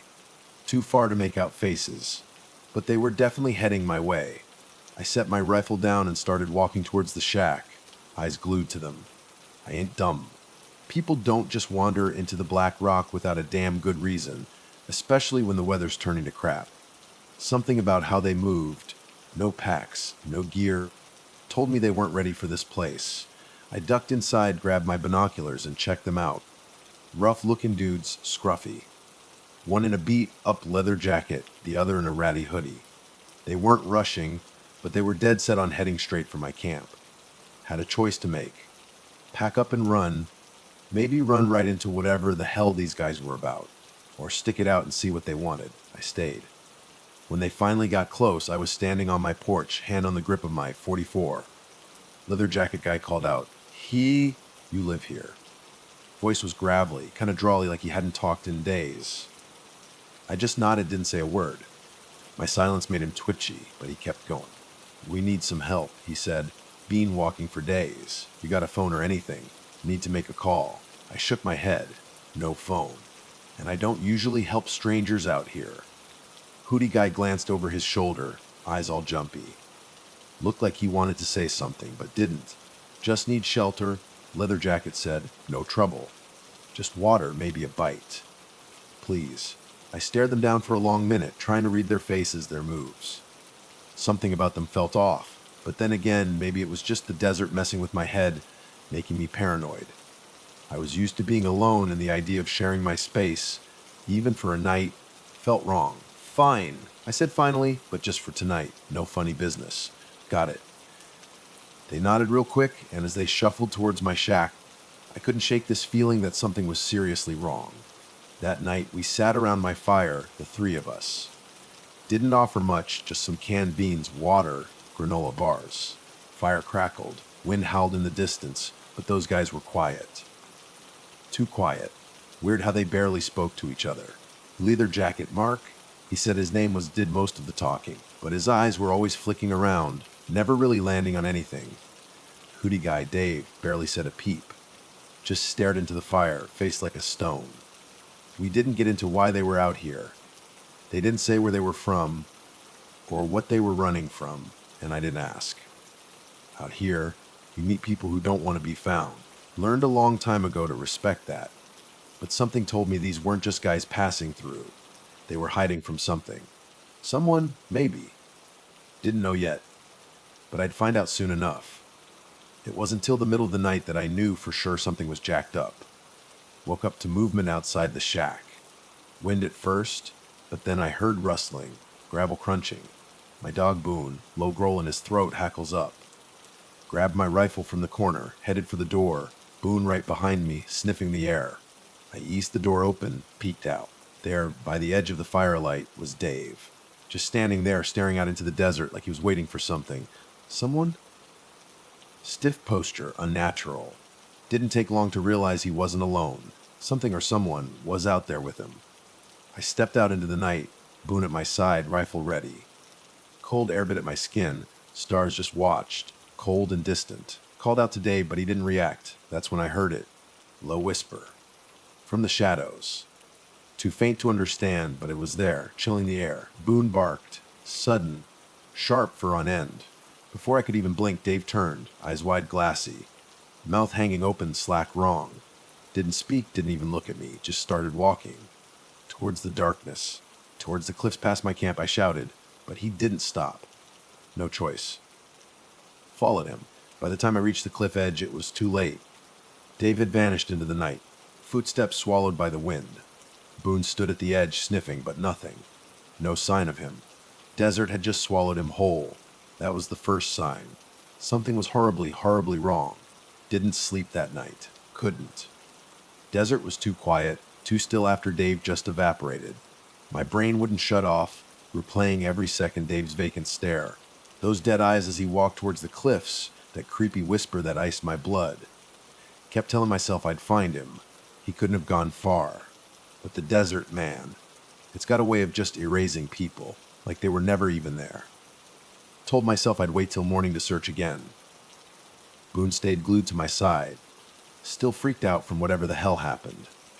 Could feel his anxiety, his tension in the way he paced around the fire, tail tucked, ears flat. Even Boone, who's seen some messed up stuff, knew something was wrong. When dawn finally cracked, I grabbed my gear.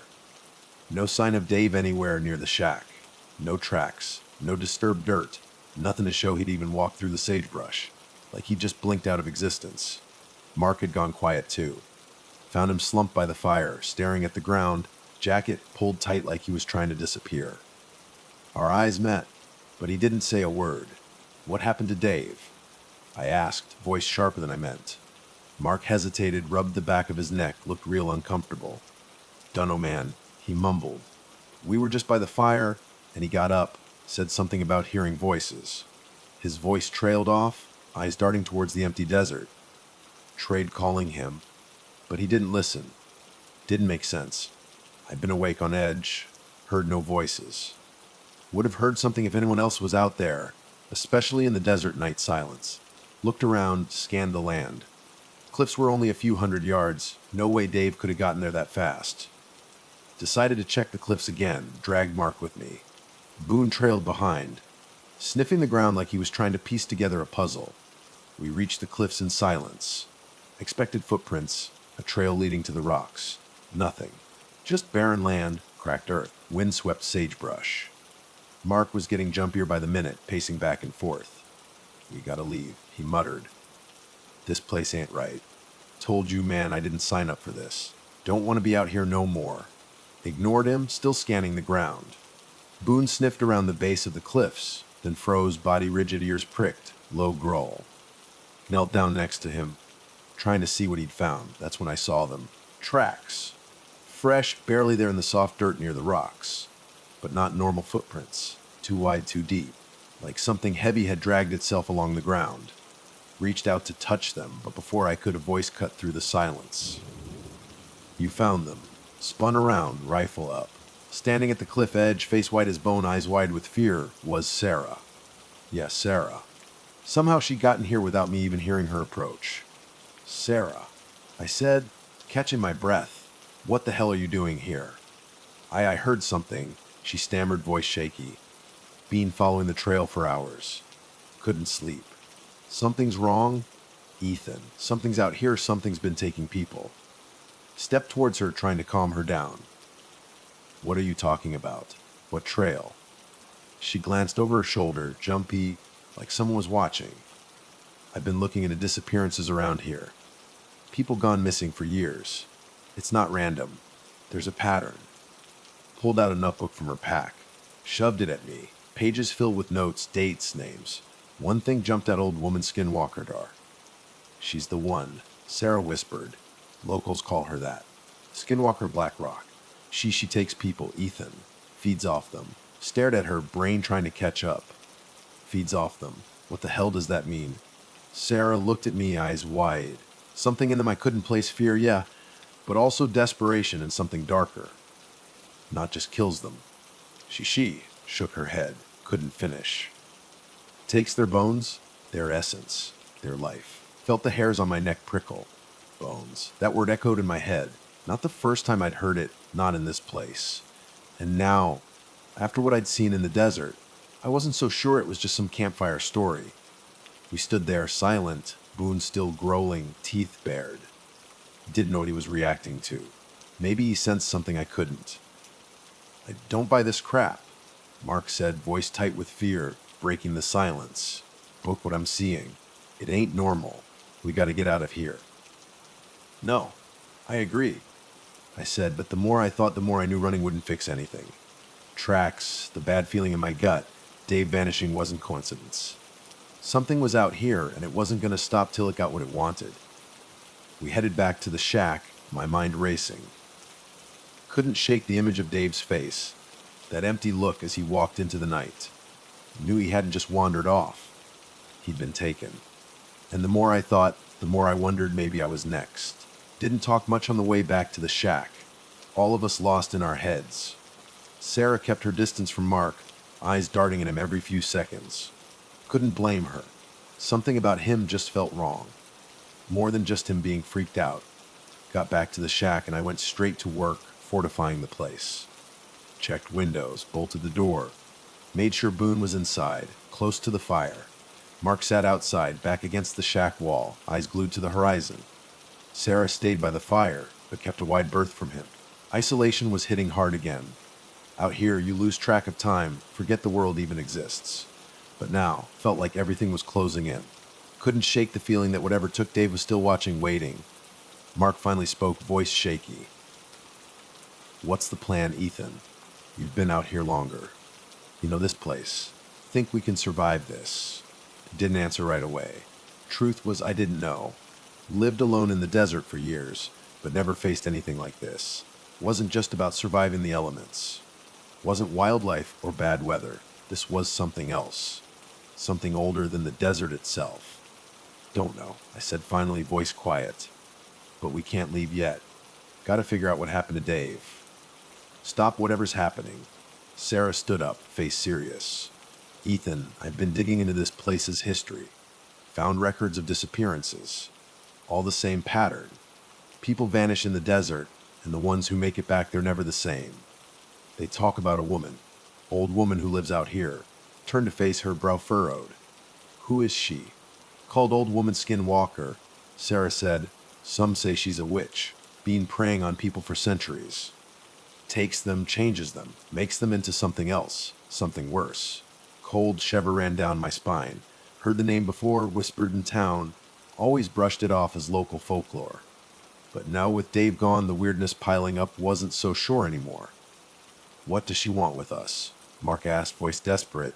Why us? What did we do? Sarah's eyes widened, shook her head. Don't know, but I've been looking at the signs.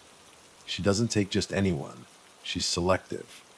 Chooses people who are lost, desperate. Takes what she needs, then leaves. I turned back to the fire, mind racing. If Old Woman Skinwalker was real, we were already in her crosshairs. Desert wasn't just a place, it was a trap. Designed to lure in the weak, the lost, the broken. Mark, Sarah, I said, voice steady now. We gotta stick together, no matter what. If we're gonna make it through this, gotta trust each other. Mark nodded, but his eyes were still hollowed out with fear. Could see it in him, same fear that was growing in me since Dave vanished. But it wasn't just fear anymore, something deeper, darker. something we couldn't outrun. Set up watch that night. Mark insisted on first shift, though he was barely holding it together. Didn't blame him. We were all on edge. Dessert was too still, too quiet, like it was holding its breath. Sarah and I sat by the fire, didn't talk. Nothing left to say. We both knew. Knew we were being hunted. Middle of the night. Boone's frantic barking woke me. Harsh, desperate, like he was trying to warn me about something huge. Grabbed my rifle, bolted outside.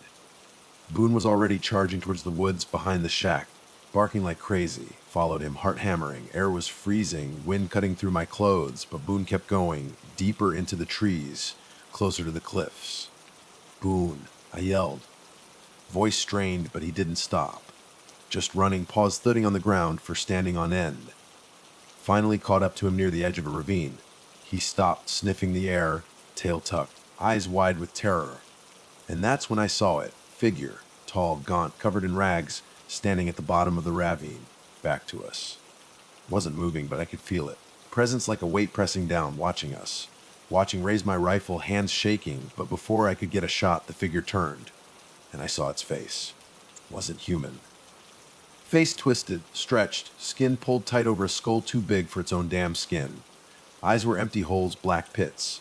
Mouth hung open in a wide, toothless grin. Stumbled back, almost fell. Boone whimpered beside me, eyes locked on the creature. Then, just like that, it was gone. 1 second there, next vanished. Like it was never real. Stood frozen, couldn't move, couldn't breathe. Ethan. Sarah's voice cut through the fog in my brain, running towards me, eyes wide with panic. What was that? What did you see? Couldn't answer. Couldn't even find the words. Didn't know how to explain it, how to make sense of what I just saw. Desert was alive. I live in a way I could understand. We need to go, I said, finally, voice shaky, forcing the words out. No.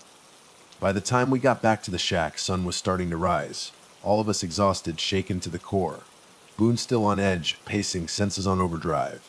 Knew that thing would be back. Could feel it in my bones, hunting us, waiting for the right moment. Sarah didn't ask questions. She knew what I'd seen. We both knew. We were out of time. Desert was coming for us. But as we packed, trying to make a plan to escape, I heard it. Whispers, faint at first, then louder. Couldn't tell where it was coming from, wind. Or something else. Then I heard a name. My name. Ethan. Voice whispered it. Wasn't the wind, wasn't the desert, it was her. Old woman SKINWALKER was calling me, and I knew then it was too late. Whisper of my name hung in the air, lingering like a shadow. Wasn't the wind, wasn't the desert. Old woman SKINWALKER. Froze, hand clamped around the rifle, weighed a cold reminder of the terror closing in. Ethan. Voice again clearer now, but still distant, like calling from the edge of the world. Soft, almost sweet, but something wrong with it. Sickening. Knew whatever took Dave, whatever dragged me into this nightmare, was just out of sight. Boone growled low, bristling, teeth bared. He'd been jumpy all night, now it was clear why. He could sense it too. Sarah by the fire, eyes locked on me, waiting for a plan. When the whisper hit her ears, her face changed. Not just scared anymore, terrified. Ethan, she whispered, voice trembling. What is that? Couldn't answer. Words wouldn't come. Every instinct screamed to run, leave this place, never look back. But I knew it wouldn't work. Dessert wouldn't let us go that easy. Old woman SKINWALKER wouldn't let us go, voice again. Closer now. Could feel it like cold breath on my neck. Come to me, it crooned. Words sweet like poison. I'm waiting, Ethan.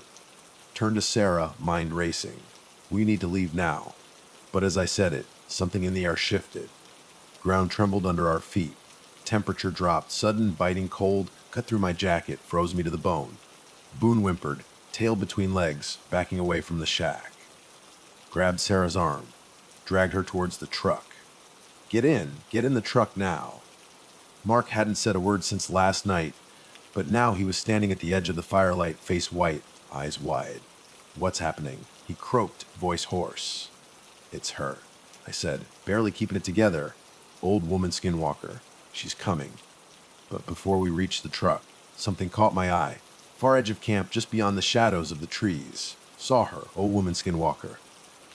Too tall, body bent wrong, angles all messed up. Face gaunt, hollow, skin stretched tight over bones way too big for her frame.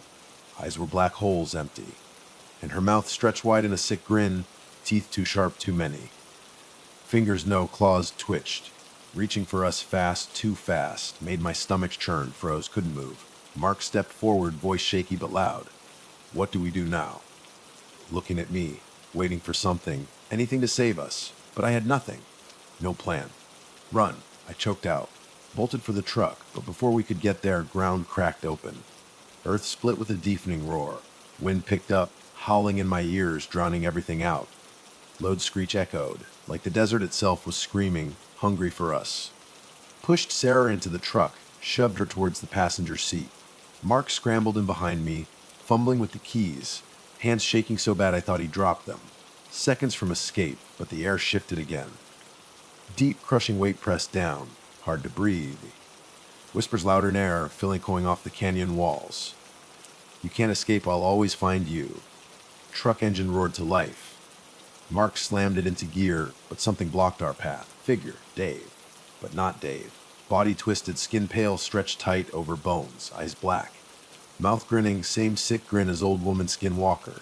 And then I saw it. Mark on his neck. Black, jagged symbol burned into his skin like a brand. No, I gasped. It's not him. Mark floored it, but Dave thing moved impossible fast. Hands, claws slammed against the windshield, cracking it, sickening sound. Grabbed the rifle from the passenger seat, fired. Shot rang out, night exploded. But Dave didn't flinch, grin just widened. Then, horrible screech, creature lunged. Impact sent the truck spinning, crashing into a boulder.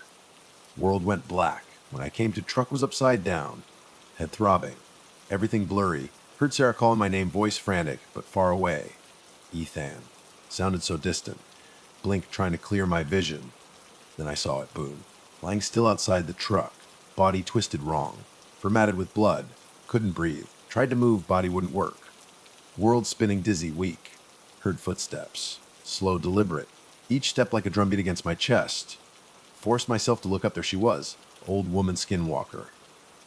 Smiling at me, mouth stretching impossibly wide. Sound of her laughter scraped against my mind like nails on glass. You belong to me now. She whispered, voice low, rasping hiss. You all belong to me. Last thing I remember was her reaching down. Long, bony fingers wrapping around my throat. Hey everyone, long-time lurker, first-time poster. Gotta share something that still messes with my head even years later. It happened back in March of 2021. I'm Liam Walker, 32, ex-park ranger. Now I try to make a living snapping photos of the outdoors. Always been more at home in the wild than in any city, you get it. This was supposed to be a chill trip. Just a long weekend to Yosemite. Needed to clear my head, get some shots for a magazine jig. Famous last words, right? Nothing's ever simple. My girlfriend Sarah came along. She was a journalist, always chasing local legends, especially the creepy stuff. Yosemite, with its old stories, was right up her alley. She was digging into this thing the locals called the Lost Path, a section of the park where hikers had just vanished over the years. Whispers of curses, something unnatural in the woods. Sarah, naturally, was all over it, believed in all the stuff most people write off as campfire tales. That was Sarah. Then there was Ben, my best friend. Ex-Marine, survivalist to the core. Duke was just a nickname from his military days. Everyone called him Ben. He wasn't about ghosts, logic, reason, and a good knife. That was Ben's religion. If things went south, and they always seemed to around me, Ben was the guy you wanted with you. Packed enough gear to survive a zombie apocalypse in his rucksack, and could start a fire with, like 2 damp twigs. Solid dude. We rolled into Yosemite Friday afternoon, sun already dipping low, those long shadows stretching across the valley. Set up camp near this busted, up old ranger station, been abandoned for ages. Perfect view of Half Dumb, though. Figured I'd get some killer sunset shots, maybe catch some wildlife. Sarah, being Sarah, was instantly off exploring, notebook in hand.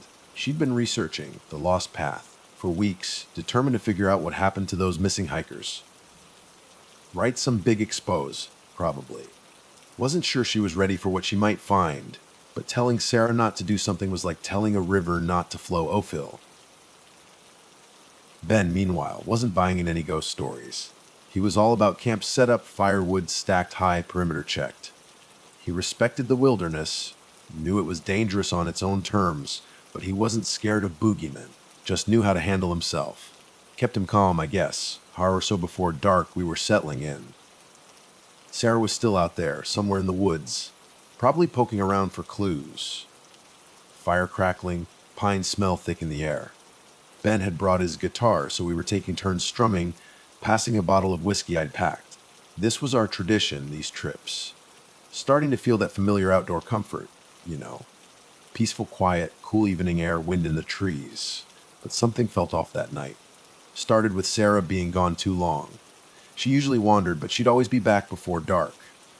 Now shadows were getting long and no sign of her. Called out her name, just got wind back. Ben noticed it too. Gave me this look, brow furrowed. Probably chasing some legend.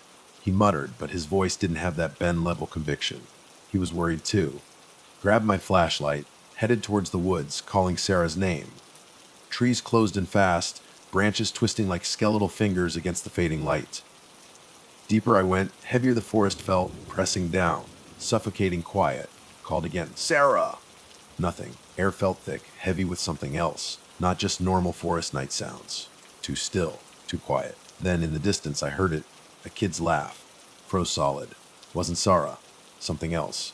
Too high-pitched, too unsettling. Laugh echoed through the trees, chilled down my spine.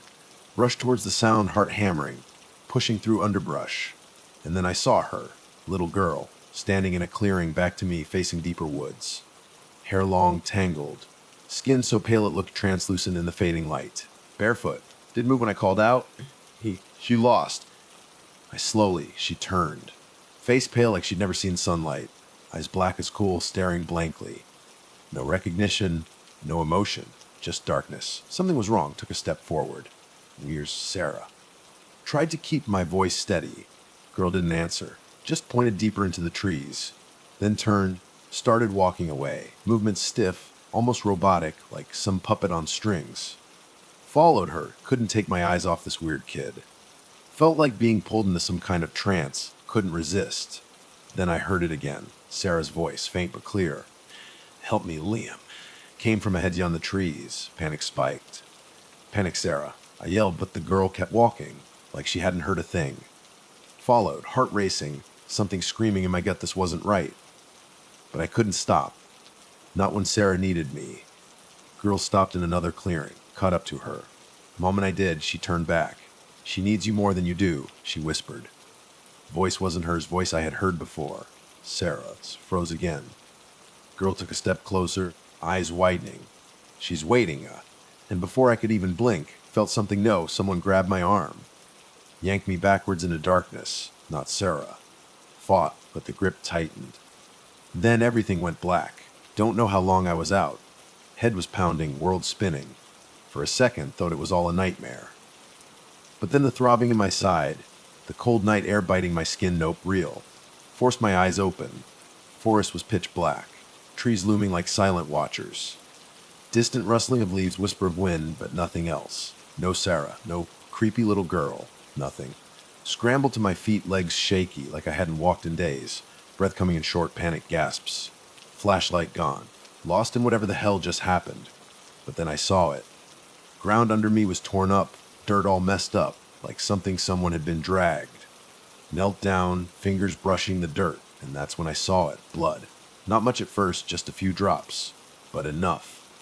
Enough to confirm the icy dread already in my gut. Sarah, staggered forward following the trail, eyes glued to the ground. Blood led me deeper into the woods, winding around gnarled roots of ancient trees.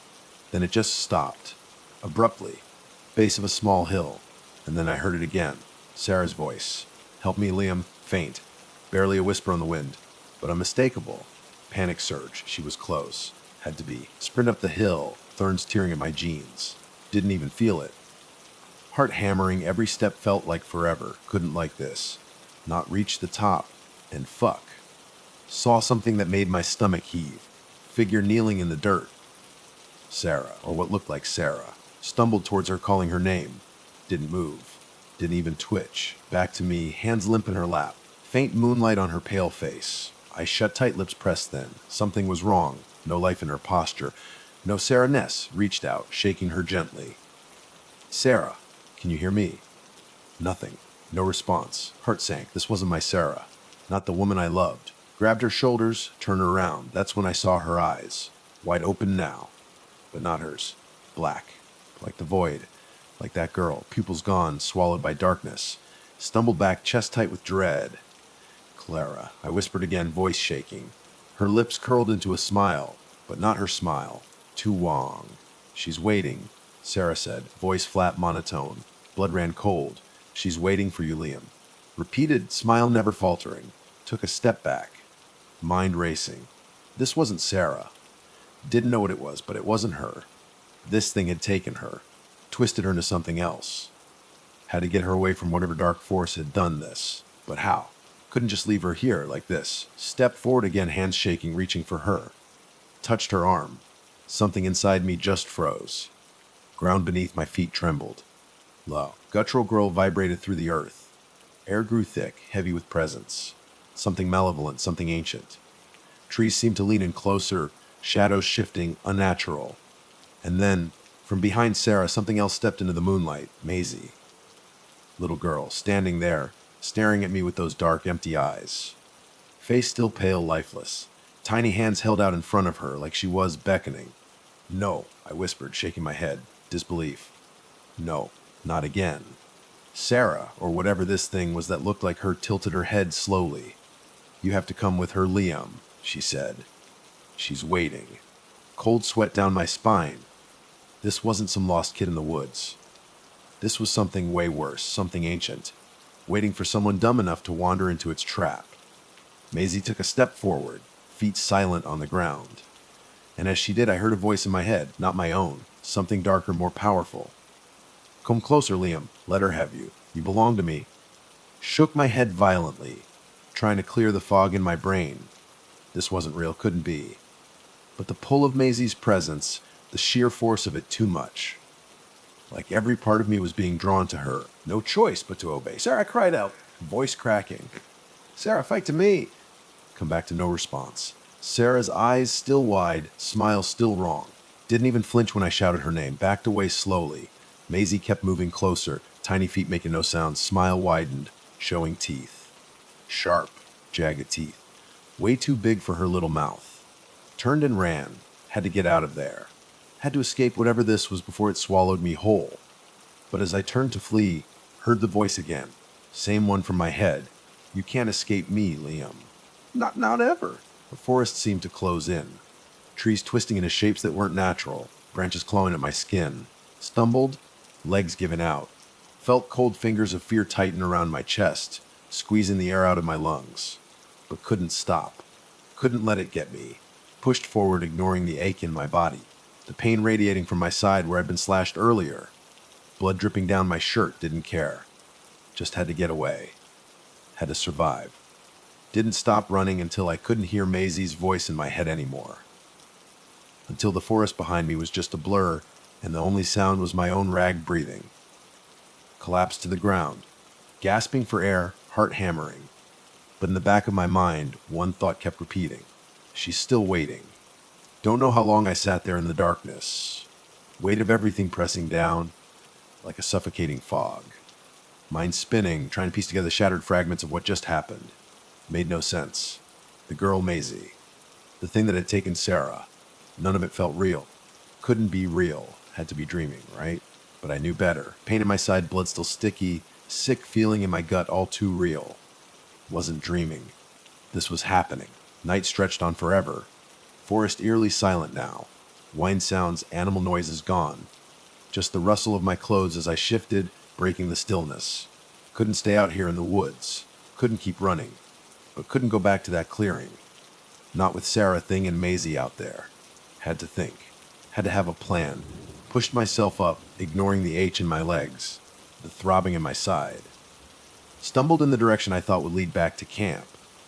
Wasn't sure where I even was anymore, how far I'd run. Trees all looked the same. Twisted branches reaching up like crooked fingers in the pale moonlight. Every shadow seemed to hide something. Every rustle in the corner of my eye made me jump. Forest was alive, and it was watching me. Moved as fast as I could, trying to shake the feeling of being followed. Wasn't alone, knew in my bones. Deeper I went, trail blurred, ground uneven. Forest floor thick with undergrowth. Felt like walking in circles. Didn't dare stop long enough to look back. Had to find Ben. He'd know what to do. He'd help me get out of this mess. We trained together. He always saw things clear when I was freaking out. Reached for my phone in my pocket. Dumbus. No signal. Panic simmering under the surface started to boil over. Throat tightened. Chest constricting with every step. Ben, I thought, desperate. Where are you? Felt like hours, stumbling through the dark. Then, finally, spotted something familiar. Old, half-rotted tree.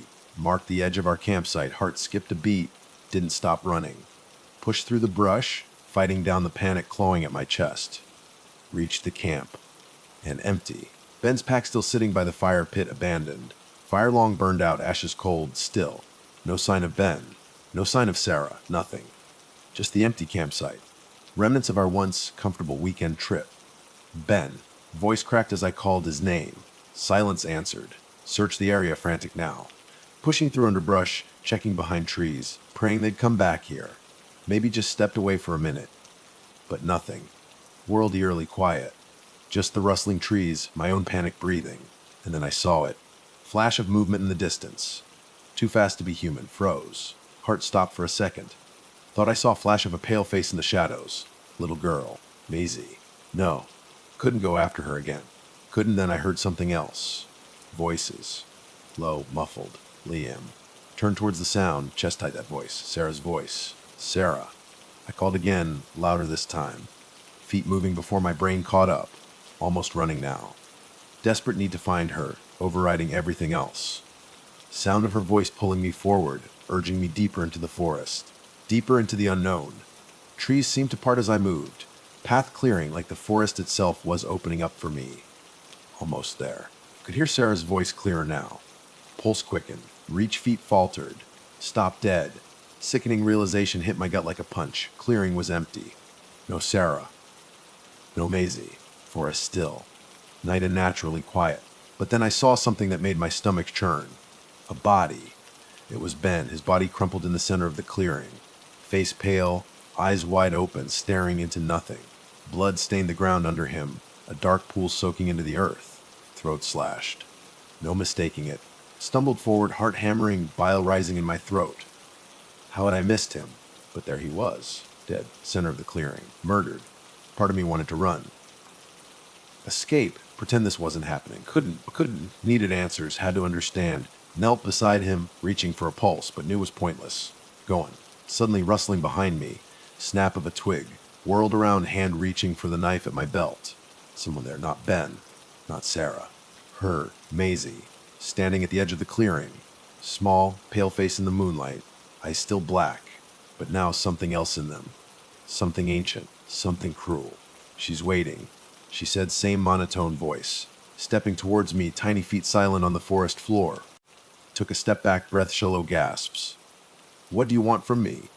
Maisie tilted her head like considering the question. Said nothing. Just pointed to the ground, where Ben's body lay. You're next, she whispered. World seemed to tilt. Darkness around me deepened, shadows pressing in. Turned away from her, legs moving on instinct. Had to leave. Couldn't face whatever this was. Not alone. But before I could take another step, something cold gripped my arm. Jerked away, but the grip tightened. Looked blood ran cold. Sarah. There. Eyes still black, face still too pale. Kneeling beside Ben's body, hands tracing the blood on the ground. Sarah. I whispered. No answer. Lips parted in that wide, unnatural smile. She's waiting, she repeated. Voice like ice. And then something changed. Air shifted. Forest seemed to close in tighter. Could feel it. Presence. Something darker than either of them. Something that had been waiting for me since I stepped into these woods. Too late. Already too late. Last thing I heard was Sarah's voice. Then black. Woke up to absolute darkness. Disoriented. Confused. Sharp, acrid taste of fear in my mouth, gasping for air. Chest tight like something heavy was crushing me. Eyes flickered open, but just blackness. No moon, no stars. Just void. Was I even still in the forest? Trapped somewhere else entirely. Tried to move. Limbs felt like lead. Sluggish. Stone. Panic surged again, fought to sit up, but body wouldn't cooperate. Like someone was holding me down. Keeping me pinned. Then I heard the whisper. Deep in the darkness. Soft, like a breath on the wind, but unmistakable. You can't escape. Froy Solier. Maisie. But not just Maisie anymore.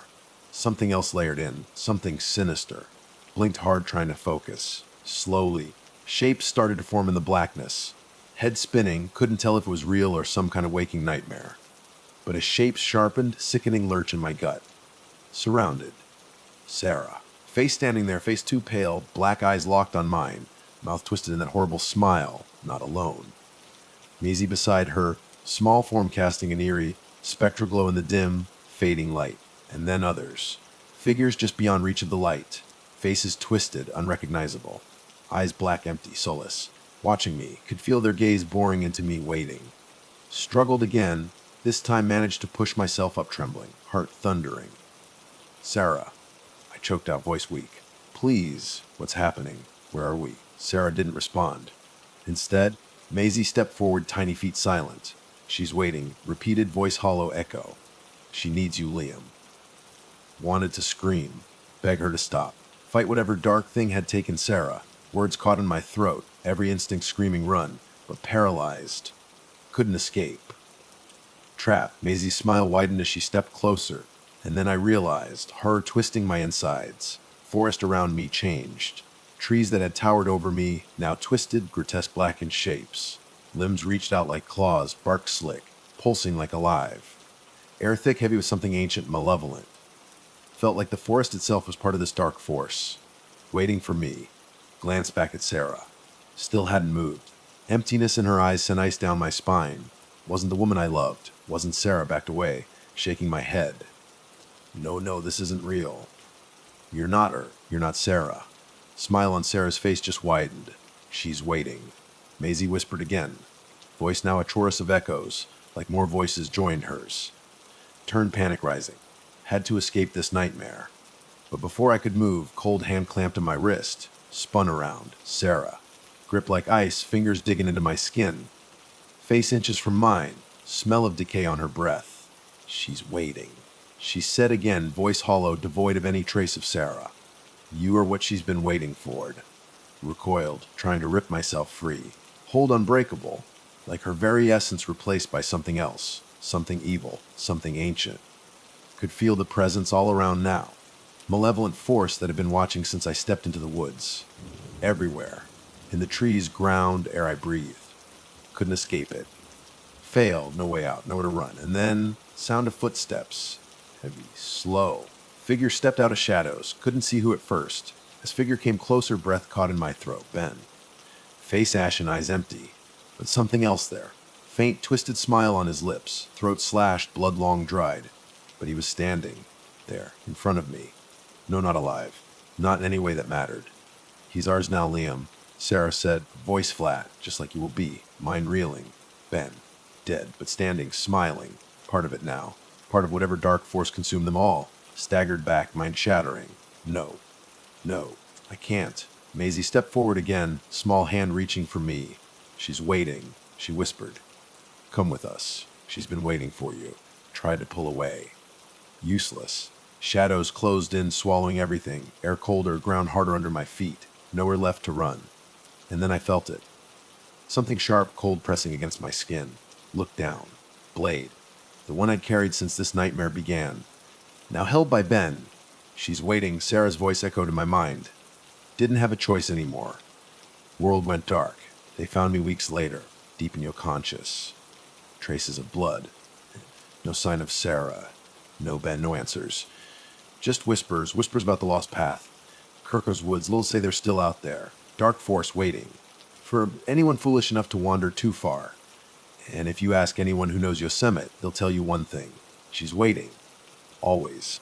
My name's Ethan, and I guess you could say I'm a bit of a recluse.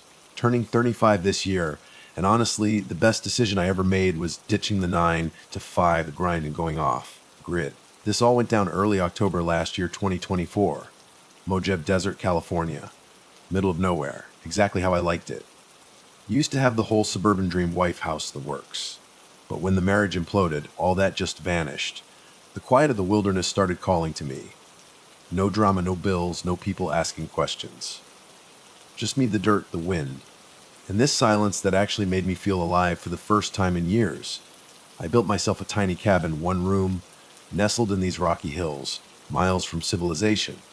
My only real company was my dog Kaiser, German Shepherd, loyal as hell. Out there, he wasn't just a pet, he was family. Kept me grounded, kept me sane. It was a Thursday morning when things started getting weird. I was patching up the cabin door. Storm had rattled it pretty good when I heard it. A sound that just didn't fit. Kaiser, who was chilling by the door, snapped his head up, ears twitching, eyes locked on something way off in the distance. Then his ears went flat against his skull, tail stiff as a board. I followed his stare, figuring it was a deer or maybe a coyote. Nope. What I saw made my blood run cold. Footprints. Bare human footprints in the dirt. I walked over, checking them out. Fresh. Ours old Max. Weird thing was, no trail leading up to them. It was like whoever made them just materialized there. They stopped right at the edge of the clearing where my cabin stood. No one around. Hello. I yelled, voice echoing in the silence. Nothing. I crouched down, looking closer at the tracks. Not deep, but definitely there. Could make out the shape of a foot, faint to prints. But something was off. The spacing, the way they were pressed into the ground, didn't make sense. Like whoever walked there was floating, not stepping. Gliding instead of walking. Kaiser let out a low growl deep in his chest, eyes never leaving the spot where the track started. Every muscle in his body was tense. I knew that look. Something was wrong. Seriously wrong. I stood up, scanned the area again. Still nothing. Just the silence, thick and heavy. A few hours later, my old buddy Danny rolls up out of the blue. Danny and I go way back. Always had some hustle going. Always chasing the next big thing. We used to run together back in the day before I bailed on all that. Turns out, Danny was in the area, trying to keep a low profile after some deal went south. Danny had a knack for trouble, and now he needed a place to hide. His beat-up truck pulls up, kicking up dust, tires spitting gravel. He wasn't alone. Some dude I didn't recognize with shotgun, heavy-set guy, late 40s, camo jacket, and a permanent scowl etched on his face. Danny hops out, waves, all smiles. Ethan, good to see you, man. Figured I might find you out here. I didn't exactly share his enthusiasm, just nodded. What brings you to my neck of the woods, Danny? He hesitated, glanced at the stranger in the truck. Need a place to lay low. Just for a couple days, things got complicated. His eyes darted away, and I caught this nervous edge in his voice. Danny wasn't one to show fear. Something was definitely up. Didn't trust it, but I owed Danny a few. All right, I said, stepping back to let them in. Roof over your head. But I don't want any trouble, Danny.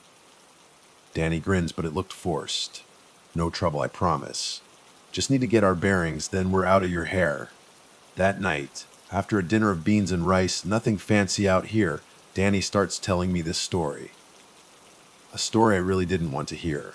Listen, man, Danny says, voice low, almost a whisper. There's something out here. Something bad. I can't explain it, but it's been hunting me for weeks. I raise an eyebrow. Hunting you. What are you talking about? He glances at the stranger beside him, then back at me. I think we messed with the wrong people. Cartel. Yeah, but there's something else. Something that's been picking us off, one by one. I didn't laugh. Didn't call him crazy. Because as he's talking, the hairs on my neck are standing up. I'd heard whispers about things out in these deserts, old stories, but I never bought into them. Not until now. You think something's hunting you? I ask, skeptical. Like a person. Danny shakes his head, eyes wide. No, not a person, something worth seeing it. It doesn't look human. I almost laughed then, but something in his eyes stopped me. Danny was a lot of things, but superstitious wasn't one of them. Something in the desert. I ask, still doubtful. What is it? A beer. He shakes his head harder this time, almost frantic. No beer. Something else.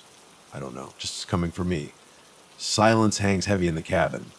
Then I hear it, faint sound carried on the wind. Almost a whisper, but too clear. Do you hear that? I ask, standing up, heart hammering. Danny and the stranger exchange a look, both just as spooked as I am. But neither of them says anything. And that's when I knew something was seriously wrong. Kaiser, who'd been quiet by the fire, suddenly jumps up, low growl rumbling in his chest. For raised teeth bared, I follow his gaze across the clearing to the edge of the trees. Something moved. Just a shadow, a flicker of something tall, unnatural. A figure standing too still. I take a step forward, heart pounding. Who's out there? I call, but my voice is swallowed by the vast emptiness. The figure doesn't move.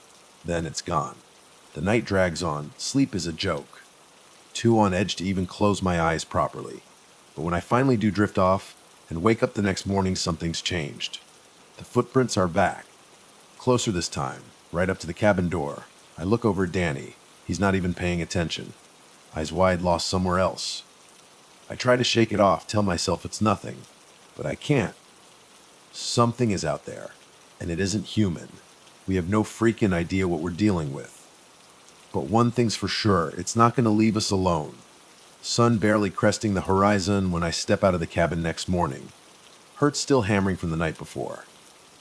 Air's cold, crisp, the kind that makes your breath cloud up even in the early light. I walk over to the door where I found those footprints yesterday. They're still there, closer now. Way closer. I crouch down, run my fingers over the faint outlines in the dirt. Human, definitely, but still off. Prints aren't deep, like someone walking light. Or something not quite human. I look around again, scanning the clearing. No movement. No trace of whoever or whatever left them. Kaiser's right beside me, eyes darting back and forth, low growl rumbling in his chest.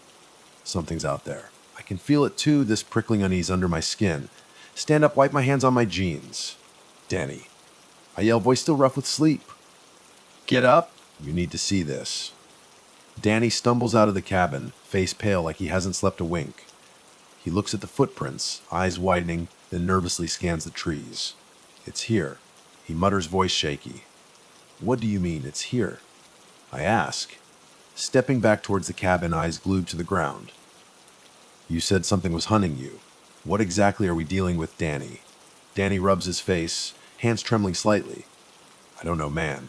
I've seen it once. Just for a second. But that's second enough.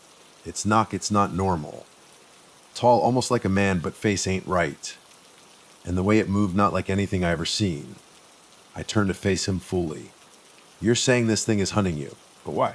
Why here? Why now? Danny's eyes are wild, darting around the clearing again. I don't know. But I'm telling you, it's not just me. It's been picking people off. Cartel guys, hikers, even some locals. You heard the stories, Ethan. People go missing out here all the time. But no one talks about what's really happening. They're scared. We should be too. I glance over at Kaiser. He's still standing perfectly still, ears pinned back.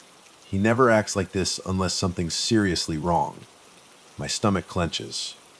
My first instinct is to write it off as paranoia. Danny's freaking out. But his eyes, they're dead serious. He's not lying. Before I can say anything else, Kaiser barks. Once. Sharp, abrupt. And then he's off, charging towards the edge of the clearing, straight for the trees. Body low. Tail stiff and straight. Kaiser. I yell, panic spiking. But he's already gone, swallowed by the woods. Duke, come back. I start running after him, calling his name, boots crunching on the dirt. Kaiser, come back. I'm winded by the time I hit the tree line. Forest is dense, shadows long and dark even with the sun climbing. No sign of him. I stop, trying to listen, straining for any sound. Just the wind whispering through the branches. Then I hear his bark. Not far off. Close. Too close. I push through the brush, heart pounding. Mind racing. What the hell is out there? What's got him? Round a big oak. And freeze. There's Kay just a feet away, sitting on the ground, tail thumping softly. But his eyes locked on something in front of him. Stands tense, alert, but not scared. That's weird. If something was out there, something dangerous, he'd be on high alert, not just sitting there like everything's normal. And then I see it, a figure, standing in the shadows of the trees. At first, I think it's a person, but then I see the way it moves. Slow, deliberate, body unnaturally tall, thin. Air around it seems to shimmer like reality itself is bending. Thing's skin is stretched tight over bones, pale. Almost see-through, no hair, no features, just dark, empty sockets where eyes should be. I'm frozen. Can't move, can't breathe. It takes a step forward, and I hear the scraping sound on the ground. Nails long, curved nails dragging on the earth. Sound chills me to the bone. Instinctively, I take a step back, but Kaiser, he doesn't move, doesn't bark, doesn't react at all. The creature tilts its head slightly, like it's curious, studying me. I want to scream, run, do anything. but my feet are rooted. Like a deer in headlights, paralyzed by pure, unadulterated fear. Then, just as suddenly as it appeared, it's gone. Vanished back into the trees like it was never even there. My legs give out. I collapse to the ground, breath ragged and even. Look around, dazed, trying to make sense of what just happened. Mind spinning. Logical side of me fighting for an explanation. Trick of the light, shadow, anything. But deep down I know the truth. That thing was real. Ethan. Danny's voice breaks through the fog. He's standing behind me, face white as a sheet, body rigid with fear. What did you see? I can't answer. Don't even know how to explain it. Just stare at the spot where the creature was, praying it won't come back. Finally, I turn to Danny, voice a hoarse whisper. It's here, Danny. Whatever you saw, it's real. Danny's eyes widen even more. Steps back, breath coming faster. Told you, didn't I? Told you it wasn't just some hallucination. Suddenly, Kaiser stands up, tail wagging like nothing even happened. Walks back towards us, calm as you please. Like he wasn't just staring down some creature from hell. But I don't feel calm. I feel hunted. Come on, I say, standing up shaky as hell. We need to get back to the cabin. Danny doesn't argue.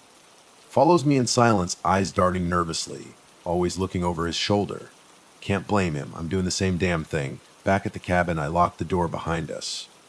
But the feeling of being watched doesn't fade. Still there, lurking just outside. Waiting, watching. Hours crawl by intense silence. Neither of us talks much. But it doesn't take a genius to know what we're both thinking. That thing isn't gone. It's still out there. Night starts to fall. Try to ignore the sinking feeling in my gut, but it just gets worse as the shadows lengthen. Silence broken only by the creak of the old cabin wood. Then, just before dark, I hear it again. A sound distant but unmistakable. Soft scratching noise, like claws on wood.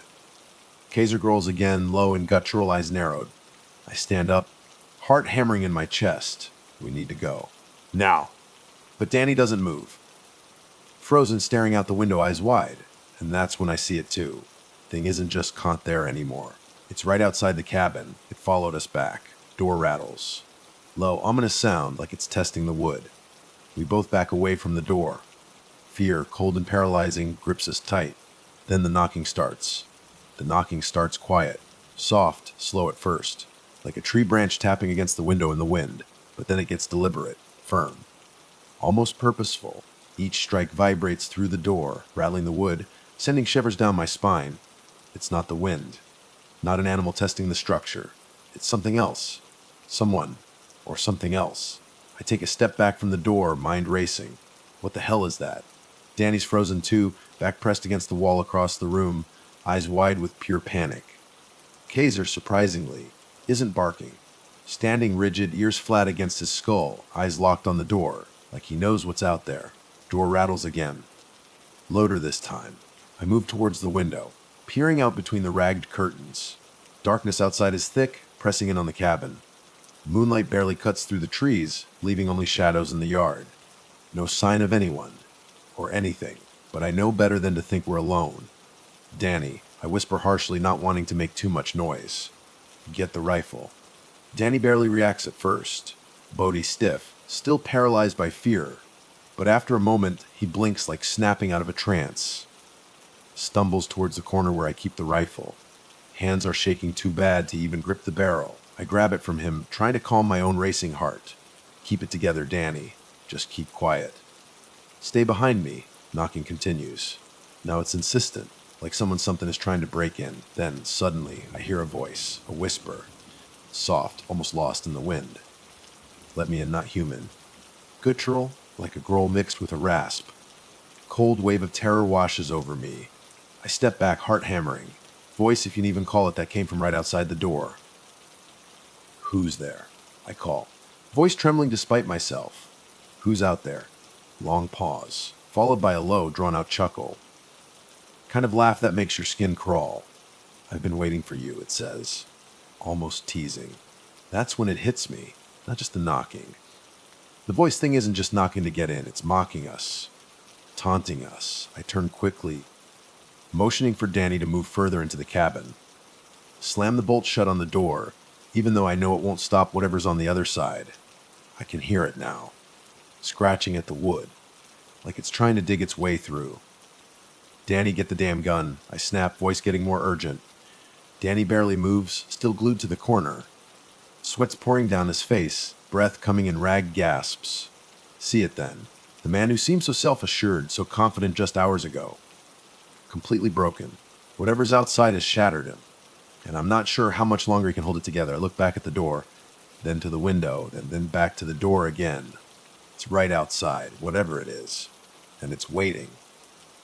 Then, as suddenly as it started, the knocking stops. Complete silence fills the cabin. I can hear my own heartbeat in my ears. Wait, it feels like hours, trying to steady my breath. Kaiser's beside me, growling softly, but he's not tense anymore. Just alert, like he's waiting for something to happen. But nothing does. Silence stretches on. Still frozen, gripped tight on the rifle. Should we go outside? Danny asks, voice barely a whisper. No, I say too quickly, too loud. We're not going out there. We wait. Another half hour. An hour. Time loses all meaning.